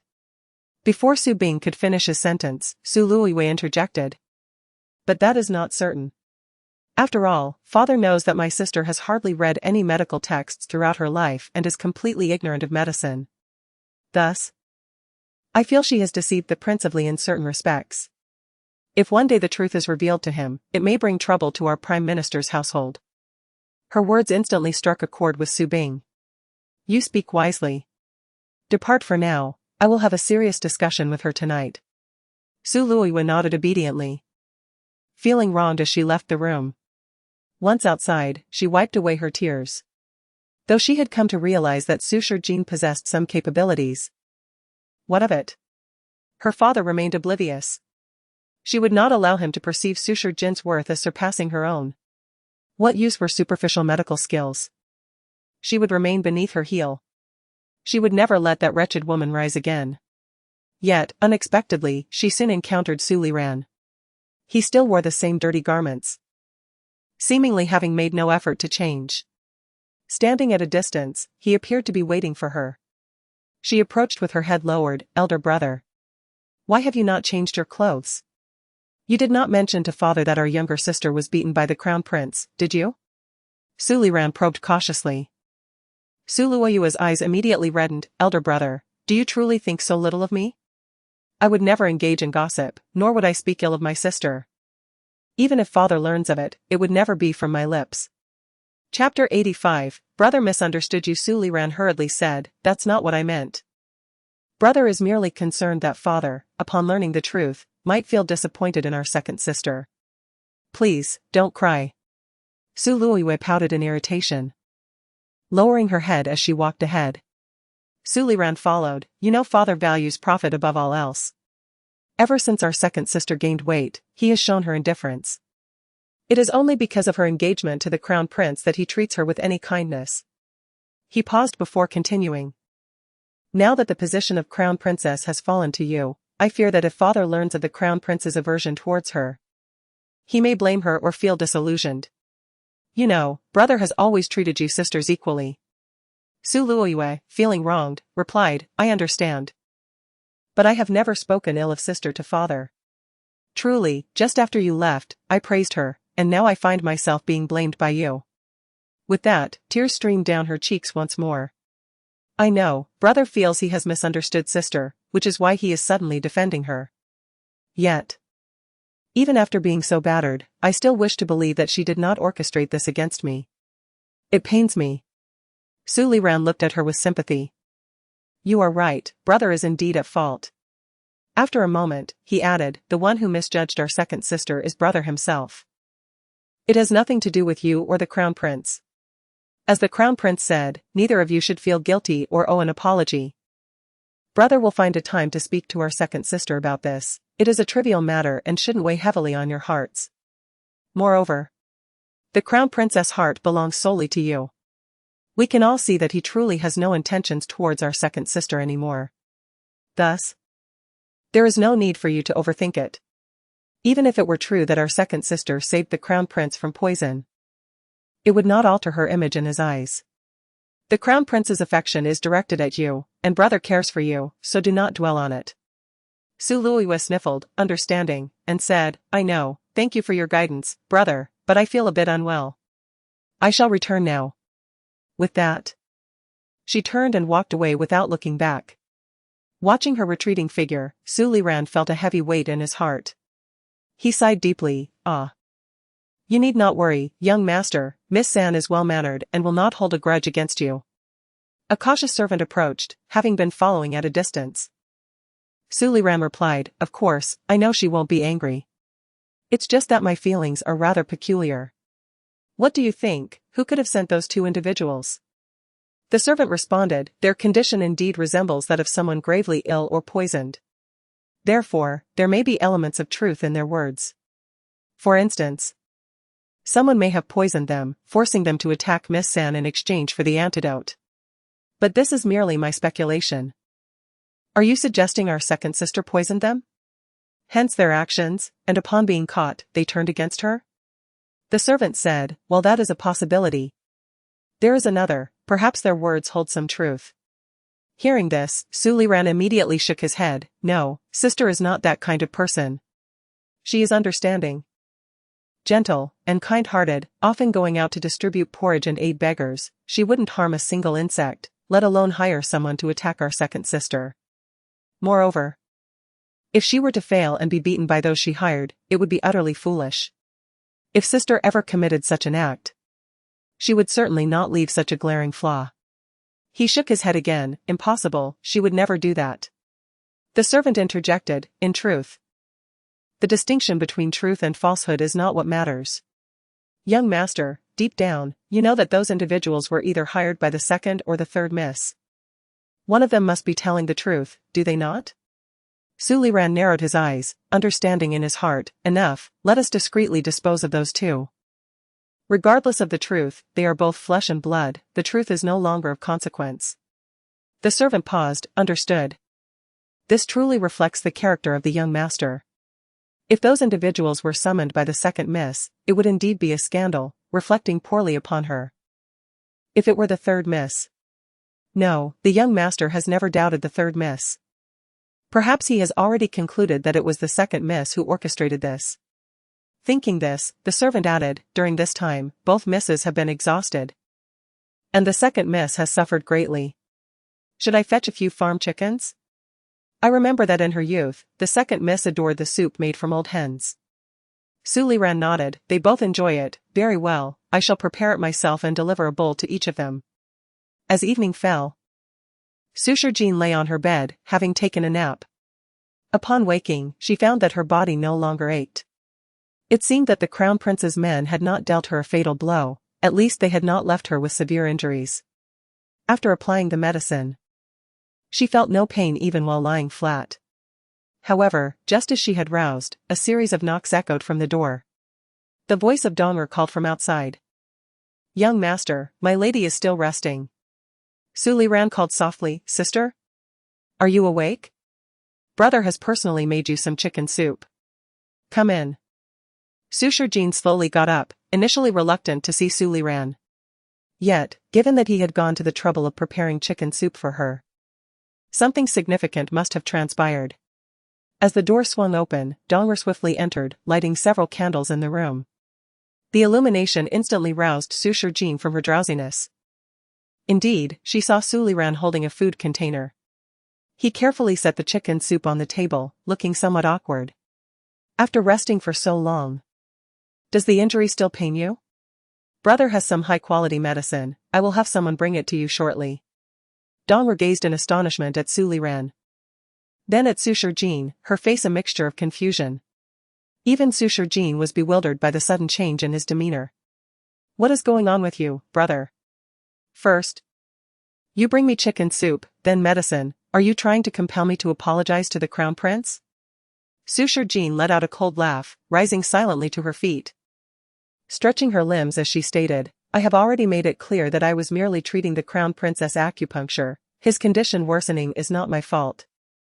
If you have come here to coerce me into an apology, I kindly ask you to leave. Seeing her able to stand and move so quickly surprised Su Liran. Though he quickly concealed his astonishment with embarrassment. In truth, brother already knows the reality, he has indeed misunderstood you. Chapter 86, The elder brother comes to apologize. Suitor Jean was taken aback. What was happening? Had this person truly experienced a pang of conscience? Su Liran awkwardly stated. We visited Qianming Pavilion, and it was Elder Yang who informed us that the poison prince had suffered from could not be cured by mere pills. Only acupuncture could save his life. Therefore, we misjudged you. It was indeed you who saved the prince at that time. He lowered his head in embarrassment, continuing. Ultimately, it is my fault, as I was the one who misunderstood you first, leading both the prince and our third sister to misinterpret your actions. Suitor Jean's lips twitched. It seemed this person had genuinely come to apologize. Just as she found it unbelievable, Su Liran continued, fortunately, the prince's attendants were careful, seeing you now able to stand. It is clear they held back their strength during the assault. Thankfully, no grave mistake was made, or I would feel even more guilty. Suitor Jean thought to herself, indeed. He was still the same person, unchanged. This was truly the kind of talk one would expect from Su Liran. She dismissed him with disdain, saying, If you're here to utter such nonsense, you may as well leave. Su Liran's expression shifted slightly. Second sister, I have genuinely come to apologize. Apologize? Suitor Jean scoffed. Is your so-called apology merely relief that I wasn't beaten too severely? Do you imply that only if I had been left battered and bruised would you feel remorse? How absurd. If you wish to witness my disheveled state, I suggest you take your leave. I shall not grant you that satisfaction. Hearing her tone laced with hostility, a surge of anger welled up within Su Liran. Yet, recalling his purpose of apology, he suppressed his ire. Second sister, I have truly come to realize my mistakes. Which is why I sought you out personally. Must you be so confrontational? He sighed. Elder brother knows that you have endured much indignity these past days. You saved the prince's life, yet due to my negligence, everyone misunderstood you, leading to your unjust punishment of 20 lashes. I genuinely feel remorse. Hence I personally prepared chicken soup for you. I'm afraid I do not care for chicken soup, Suitor Jean replied coldly. Su Liran appeared helpless. Do not jest. Second sister. I know you have always loved chicken soup. You have said it is sweet and delicious, yet you do not enjoy the chicken itself, so. Strike me once and then offer me a candy. Truly, elder brother knows how to play his cards, Suitor Jean muttered to herself. Su Liran felt a twinge of shame from her remarks. I acknowledge that misunderstanding you was indeed my fault. I sincerely apologize, we are siblings. So please do not hold a grudge against me. This statement bore much more sincerity. Suitor Jean regarded him with a smirk, asking. Does elder brother genuinely come to apologize? Yes. Then surely you must recognize just how outrageous your mistakes were. Su Liran furrowed his brow, conceding, indeed. I did not place enough trust in you after you saved the prince. I refer not merely to that incident, Suitor Jean said. Her gaze piercing into Su Liran. You have misjudged me on numerous occasions. A flicker of helplessness crossed Su Liran's eyes. Second sister, why must you be so unforgiving? I have sincerely come to apologize. If it were genuine, would you utter such words? If you truly recognized your errors, how could you remain unaware of where you went wrong? Elder brother, your true fault lies not merely in misunderstanding me or in assuming I harmed the prince, nor in allowing Su Luoyue to overshadow my contributions. Your real mistake is your inability to discern character. You have consistently attributed all blame to me, despite the fact that it was Su Luoyue who instigated everything. Your errors are not confined to this single incident, but span every moment from our youth. You perceive my demeanor as hostile, yet have you ever contemplated how you have treated me throughout the years? Each time Su Luoyue wept. Were you not the one to chastise me? Punish me? But did I truly err? When Su Luoyue fell, you struck me. When she cried, you rebuked me. When she evaded her betrothal, you, as the elder brother, not only commanded me to take her place but also berated me daily for losing her. Deep down, you are not foolish. You understand that should the prince have truly become incapacitated, Su Luoyue's life would be irrevocably ruined. Yet, with the marriage imminent, you could comfortably allow me to marry him. Ask yourself, have you truly regarded me as your real sister? I was the one who accompanied the prince through his gradual recovery, and I was also there when he ascended to the throne. How is it that Su Luoyue returned at such a fortuitous moment? Ha! If I had committed such acts, I cannot fathom how you and father would have condemned me. Yet, when Su Luoyue perpetrated this, you readily believed her every word without uttering a word against her, instead blaming me for her absence. Has your conscience been devoured by dogs? Now, Su Luoyue has achieved her goal of becoming the prince's consort, obtaining all she desired. While I am left with nothing but the burden of your ridicule. And now you come to tell me you were wrong, that your only mistake was misunderstanding me? Over these years, how many times have you misjudged me? Having vented her pent-up fury, Su Shijin fixed her gaze on Su Liran, stating, "Do you know? She kidnapped Donger and took her to the cliff, intending to force me to leap to my death under the guise of suicide. Why would I return with Donger through the front gate? I merely wished for you to recall how weak and miserable she was that day. And when the truth is finally revealed, I eagerly anticipate the look on your faces." Su Liran stood there, stunned. "Second sister, I had no idea you harbored such grievances. But was elder brother truly unaware or merely pretending not to see? Just days ago, you forced me to kneel in the ancestral hall. Did you even heed a word of what I said then?" Su Shijin regarded him with disdain. "If you have nothing more to discuss, then be on your way and take your chicken soup with you." Su Liran gritted his teeth. "Second sister, I understand your grievances, but you only acknowledge your own suffering. From childhood, you have accused our third sister, yet she has never once blamed you. How can one trust you? You claim Su Luoyue sought to harm you by kidnapping Donger. If you know I am skeptical, then cease your pointless chatter and leave." Su Shijin pointed towards the door, her eyes filled with disdain. Su Liran took a deep breath. "Initially, I could hardly believe it. But now it appears that the group which suddenly emerged today was indeed orchestrated by you, was it not?" Su Shijin chuckled coldly. "It seems I have been playing the lute to a cow for far too long." Su Liran sighed. "Second sister, if you feel wronged, you have already exacted your revenge. Both our third sister and I have borne our share of injuries. We indeed misjudged you and caused you to be punished, and now we have suffered as well. It is time for you to find peace. Regardless of the circumstances, I trust your heart is not wicked, you merely acted thoughtlessly in your moment of weakness. I bear you no malice and will not speak of this again." Listening to Su Liran's words, Su Shijin laughed in disbelief. "Will you leave or not?" Chapter 87. His soup disgusts me. Despite having long lost faith in familial affection, each time Su Shijin heard those suffocating words, she felt a tremor deep within her soul. She could hardly comprehend how her own brother could repeatedly humiliate her under the guise of concern for her well-being. It was truly revolting. "Second sister, I have come today to apologize, not to anger you. Let us speak calmly," he implored. "What is there to discuss? Is this how you express an apology? Those actions were clearly instigated by Su Luoyue, yet you cast the blame upon me without a word, all while pretending to have my best interests at heart. How is this any different from the previous misunderstandings?"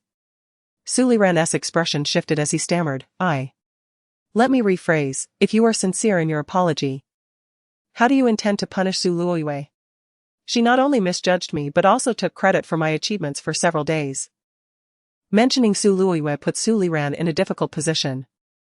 "It was a misunderstanding on my part, not the third sister's fault, nor that of the crown prince.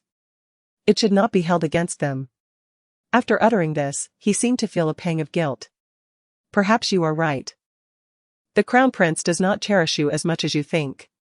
My father and I have indeed overlooked you in recent years. From now on, I will no longer impose penalties upon you and will strive to treat both of you equally. After all, you are sisters, and I hope you can coexist peacefully.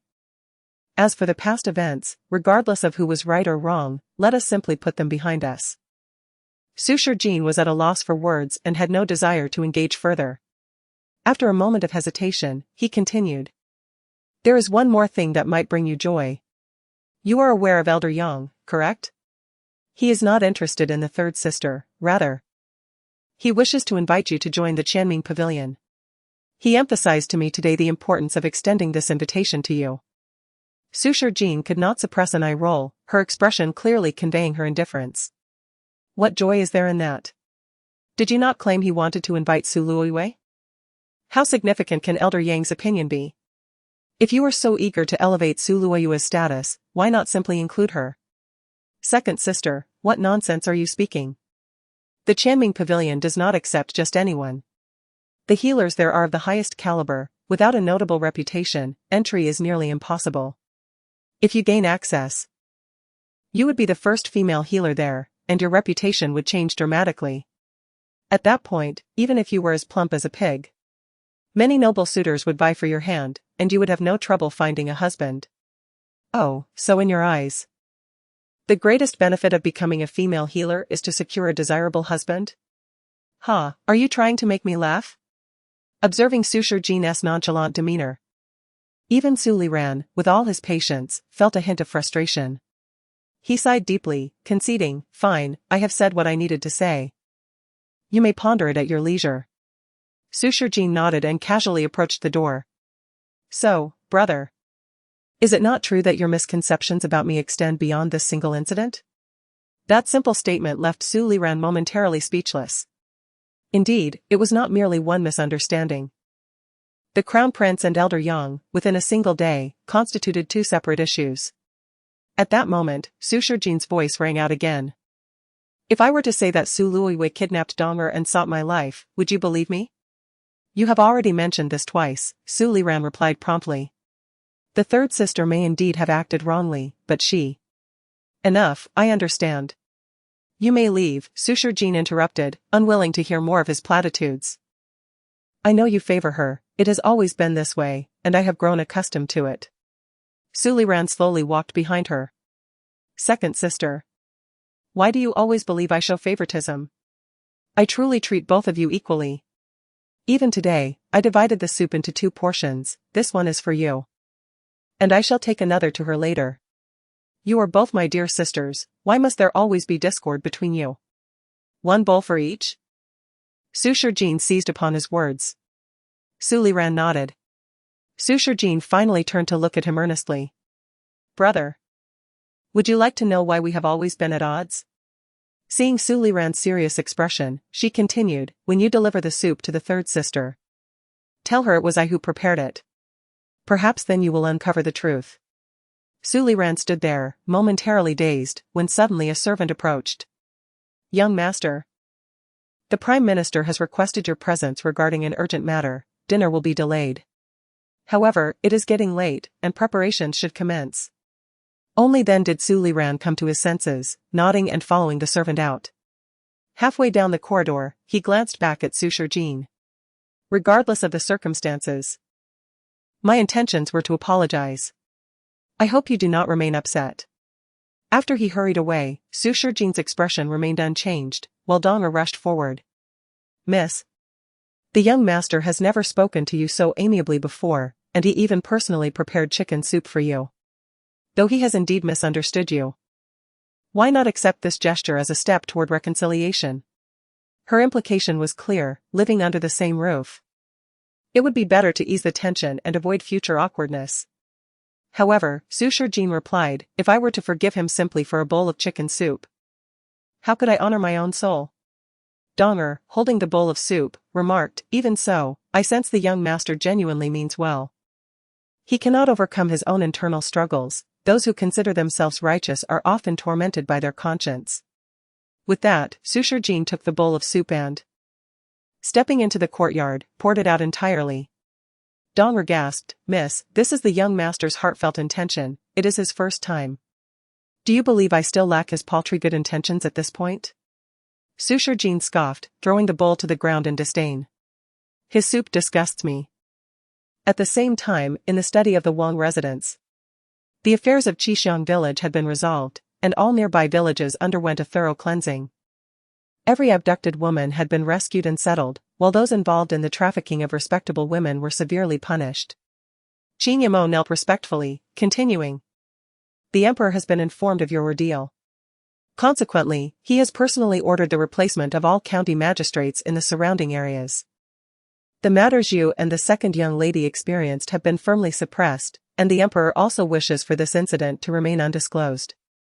Therefore, The village massacre will not be subject to any rumors. Rest assured, Qisheng village is remote enough that it will remain under the radar.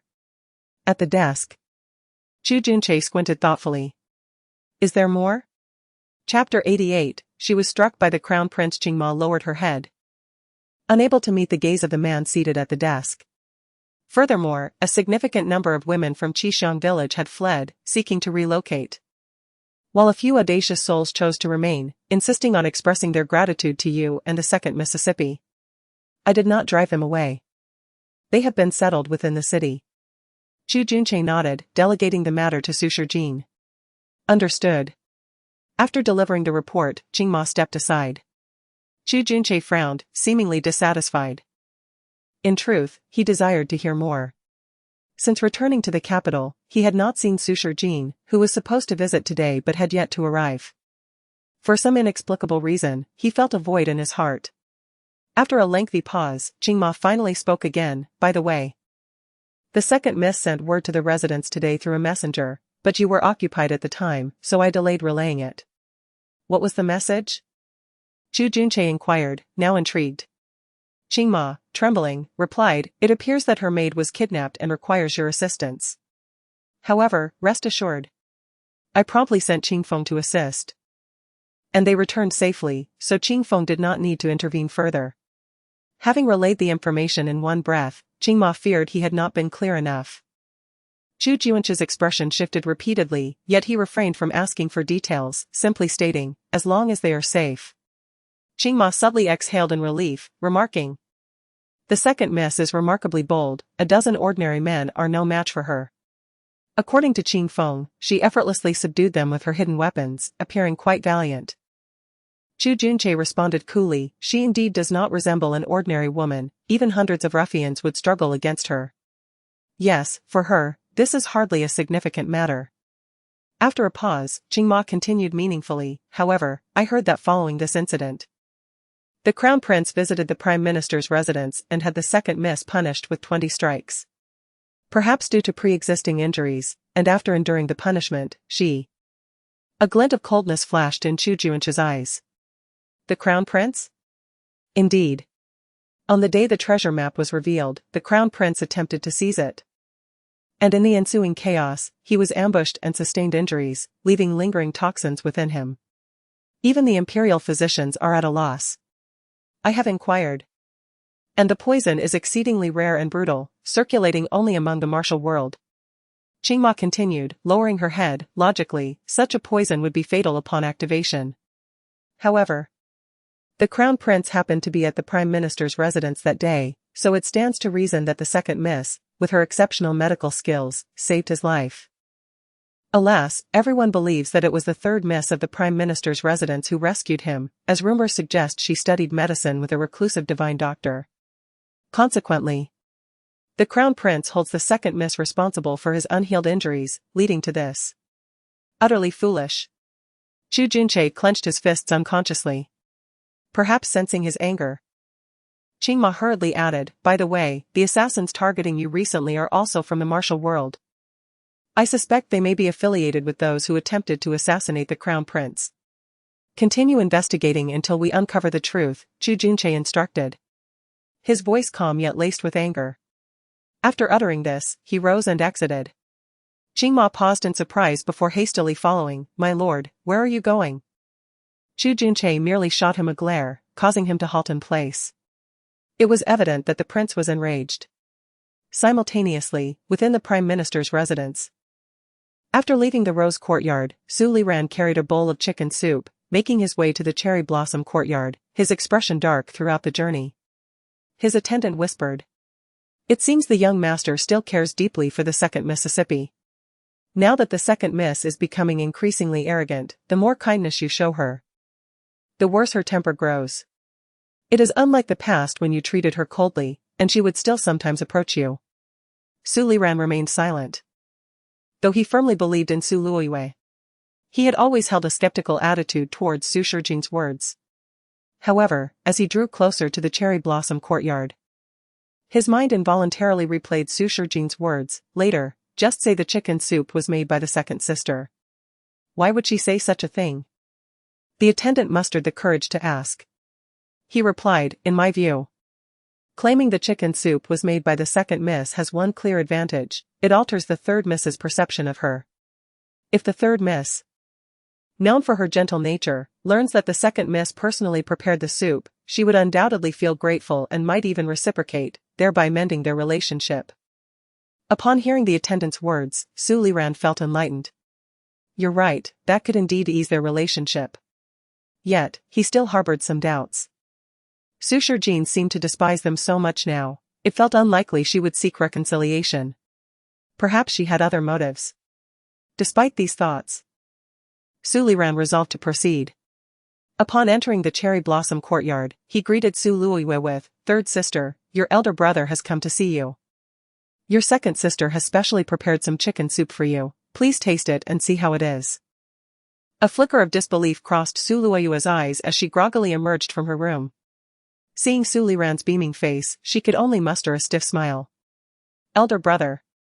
What are you saying?" Suliran placed the chicken soup on the table within the room.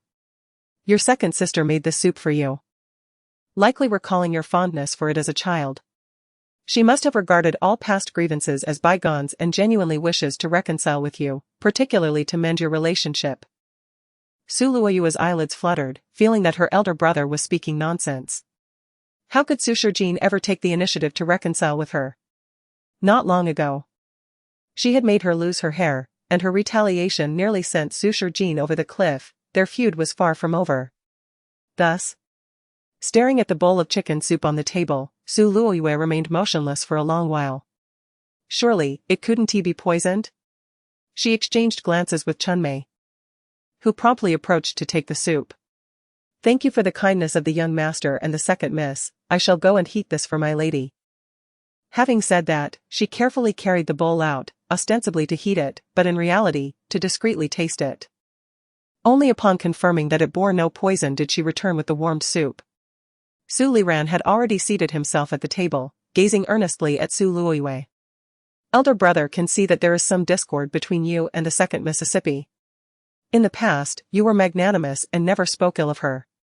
Recently, however, you have expressed many grievances, while the second miss, though she had her objections, rarely voiced them openly. Now, she does not conceal her feelings at all. I am genuinely concerned that, over time, your sisterly bond may completely dissipate. Hence, I sincerely hope you two can reconcile, just as you did in your childhood." Chapter 89. This bowl of soup is problematic at this point, Suliran sighed once more. Of course, his elder brother understood that mended relationships could not be hastily restored. However, the fact that his second sister had taken the initiative to prepare a bowl of soup for him today indicated her willingness to seek reconciliation. Su Luoyue's eyes flickered. The soup being returned meant there was nothing amiss with it. Yet, she dared not drink the concoction brewed by Suture Jean. Unable to reveal her trepidation in front of Suliran, she forced a smile and said, "Brother, I am truly delighted. This is the first time second sister has proactively made soup for me. Rest assured, I will drink it all. I shall also find an opportunity to present her with a gift. Regardless of how she perceives me, as long as she still harbors intentions for reconciliation, I shall make every effort to improve our relationship." Listening to her words, Suliran felt a great sense of comfort. "You are indeed thoughtful. As long as you two sisters can mend your ways, I shall be at ease." Su Luoyue nodded. "Isn't it nearly time for dinner? Father mentioned we should go and join him for a meal. There's no need to rush. Father has pressing matters today and may be delayed." "We can wait a little longer," Suliran replied calmly, casting another glance at the bowl of soup. "It should be just right now. Aren't you going to have a taste?" Su Luoyue's lips twitched. Taste? Even if it were not poisoned, how could she dare? They had already severed ties. And she truly did not believe Suture Jean had such good intentions. She feared that there was some ill-conceived plot brewing. Yet, under Suliran's eager gaze, she could not bring herself to refuse. It was indeed peculiar. Why was Suture Jean so eager for her to drink the soup? One might assume it was he who had prepared it. Thus, under his ardent gaze, Su Luoyue reluctantly took a small sip. She smiled gently. "This is quite delicious. I had no idea second sister possessed such culinary skills. The smile in Su Liran's eyes deepened. He had not expected that his rare attempt at making soup would yield such delightful results. Although he yearned to tell Su Luoyue that he was the one who had prepared the soup, he prioritized his hope for reconciliation between his two sisters over receiving her praise. After all, it would not be in vain for him to have exerted so much effort. Just as he was lost in thought, Su Luoyue had already taken several sips, exclaiming, "It truly is delicious. Brother, do you not want to try a bit?" "No need. I have already tasted it," Su Liran replied. Su Luoyue squinted her eyes. "Did second sister also serve a bowl to you? How curious of her to be so kind today." Su Liran chuckled awkwardly. "Yes, indeed." Su Luoyue narrowed her eyes. Has the sun risen from the west?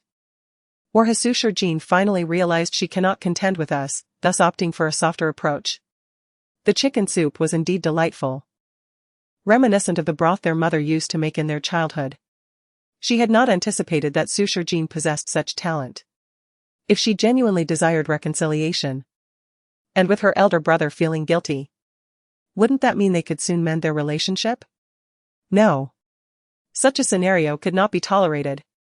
Suddenly, she clutched her stomach and exclaimed, "It hurts. My stomach is in excruciating pain." Su Liran's expression changed. "What is it, third sister? Why are you in pain?" Su Luoyue grimaced, clutching her stomach, her face paling. "I don't know, my stomach truly aches. Woo-woo, brother, please summon a doctor." Su Liran fell into a flurry, hurriedly instructing a servant outside to fetch a physician. Meanwhile, Chunmei rushed to support Su Luoyue. "What is wrong, miss?" But Su Luoyue was already drenched in sweat. "My stomach hurts so much. It truly aches." Seeing her in such agony, Chunmei quickly drank the remaining soup from the table. Su Liran, anxiously watching her, said, "How dare you? This soup is. Can't the young master see? My lady drank the soup and now has a stomachache. It's obvious that something is wrong with it. I must taste it myself. If I too feel pain, then it is undoubtedly the second miss's doing." "Chunmei, do not be rude," Su Luoyue said, her face ashen. She turned to Su Liran. "Brother, you should go to father for dinner. I am fine. Once the doctor arrives, I will simply need some medicine." As she spoke, tears streamed down her face from the pain, yet she tried to appear strong, evoking sympathy from all who beheld her. Su Liran anxiously said, "How could you suddenly have a stomachache? Did you eat something bad?" "Ah. My stomach. It suddenly hurts too." Chunmei squatted down, exclaiming in distress, "The soup must be problematic. It has to be." Their expressions grew increasingly grim. Su Luoyue, suffering, sat on the chair and firmly stated, "Do not speak nonsense. Second sister would never want to harm me." Chunmei, however, was in a frenzy. "It's so painful. How can you still speak up for her at a time like this? How can you endure such suffering?" She clutched her stomach. "When I stepped out earlier, I secretly had a spoonful, and nothing happened. This means the soup must be consumed in larger quantities to cause discomfort. My poor lady must be in agony after drinking so much." Su Luoyue was in so much pain that she could not utter another word and ultimately collapsed onto the table. Su Liran was frantic. How could this happen? How could it? As he stepped out, he recalled having taken a few sips himself without any adverse effects. He wanted to assist Su Luoyue, but the doctor had already arrived in haste, leaving him no choice but to step outside.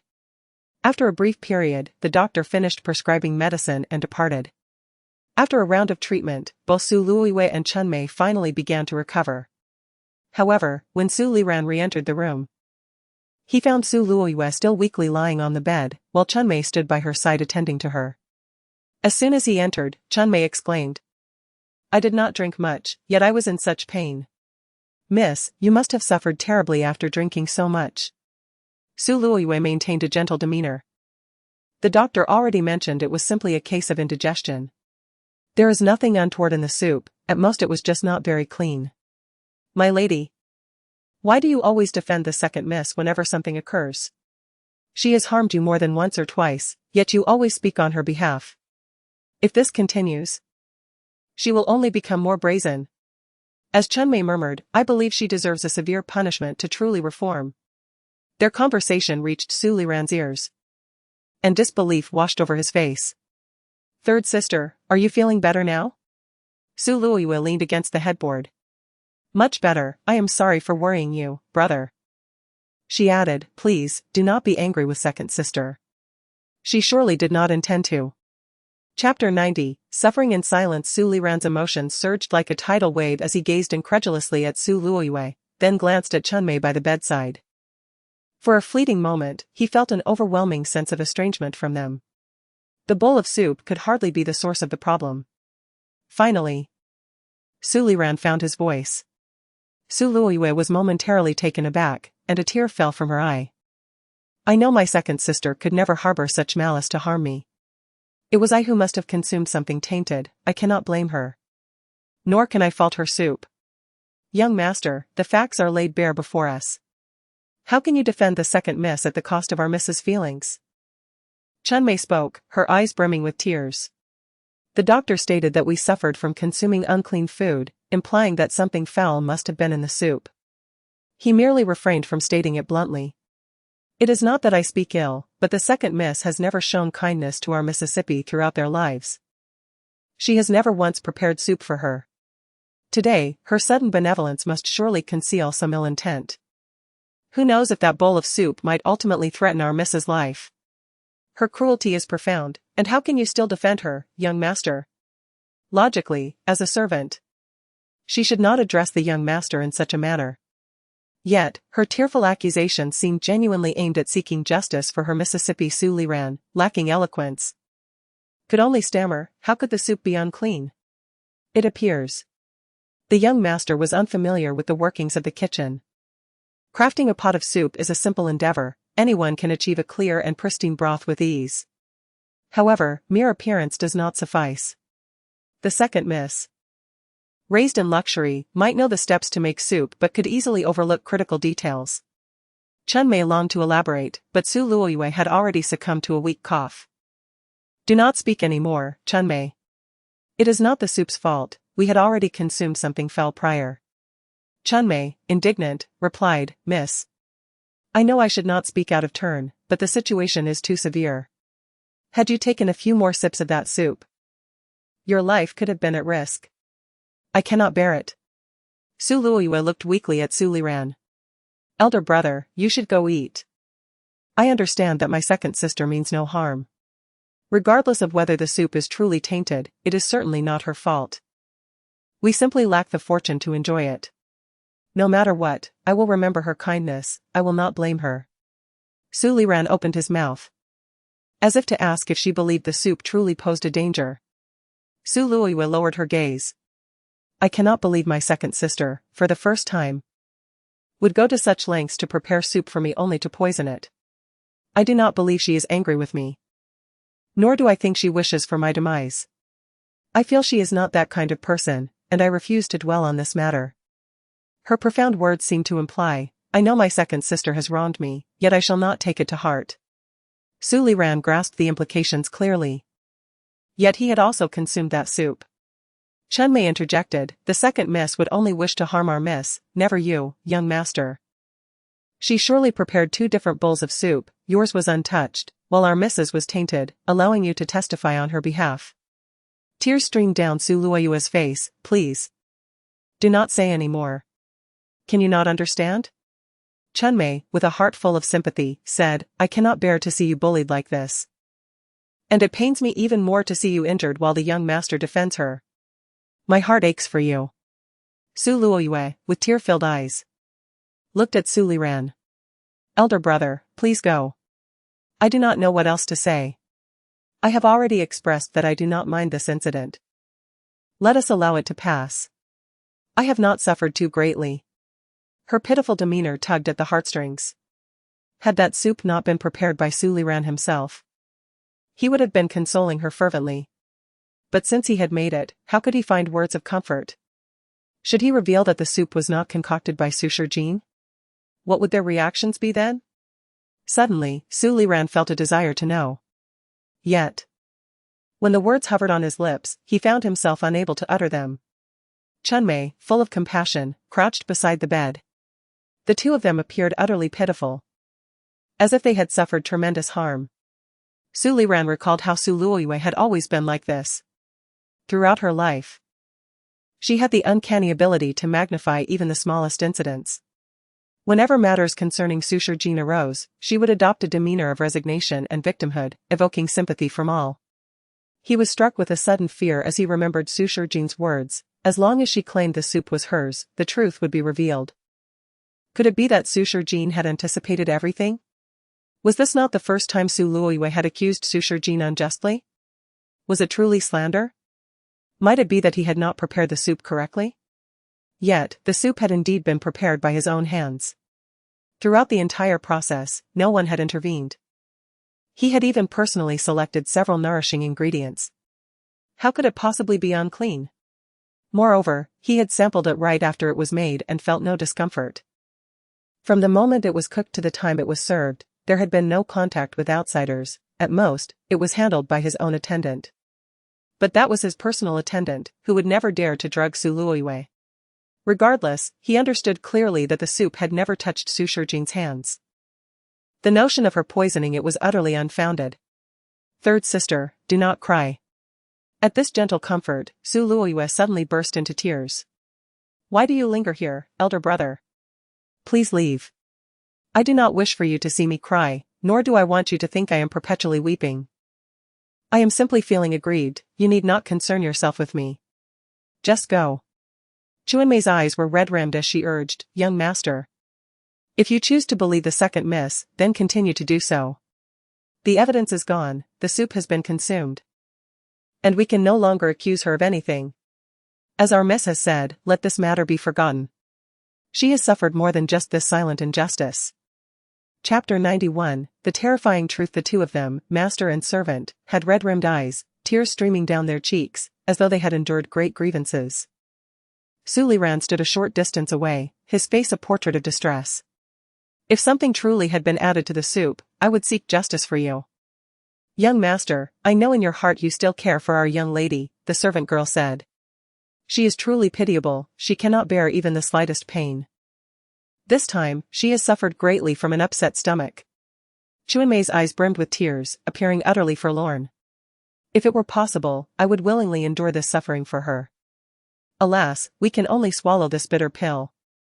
Su Luoyue weakly replied, elder brother, I no longer feel pain. Let us go to father for dinner and not mention this matter again. With a forlorn expression, she climbed out of bed. However, Su Liran said. You look exhausted, you should change your attire before we go. I shall leave first. With that, he turned and departed without a backward glance. This left Su Luoyue and Chunmei momentarily stunned. Chunmei, in bewilderment, remarked, why is the young master behaving so strangely? If such an incident had occurred, he should have rushed to find the second young lady by now. Su Luoyue clenched her hands tightly, realizing that the previous incident had caused him to feel guilty. What was there to feel guilty about? Was it merely a misunderstanding involving that plump woman? Chunmei was indignant.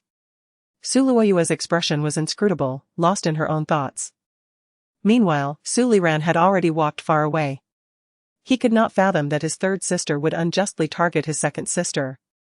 He found it inconceivable that she would slander her without cause. His mind was a tangled mess, filled with countless thoughts, and for a fleeting moment, he even questioned whether his soup had indeed been tainted. But that bowl of soup had never passed through anyone else's hands, he had meticulously prepared it himself. Each step had been thoroughly sanitized, so how could there be a problem? Moreover, he had sampled it several times and had not felt any discomfort until now. Was it possible that one merely needed to consume half a bowl to feel unwell? The very thought seemed implausible. After all, if that soup had truly been compromised, Su Shijin should be complaining of a stomachache as well. Yet, if the soup was indeed untainted, why did Su Luoyue and Chunmei both feel unwell? Throughout the entire ordeal, the two had remained silent. Surely they could not have conspired together. The more he pondered, the colder he felt.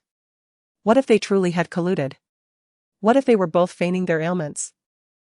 If that bowl of soup had genuinely been concocted by Suture Jean, what would the outcome be at this very moment? Presumably, Suture Jean would have already faced severe repercussions. As this realization dawned on him, Su Liran felt a chill run down his spine. He suddenly recalled that such occurrences had transpired countless times before.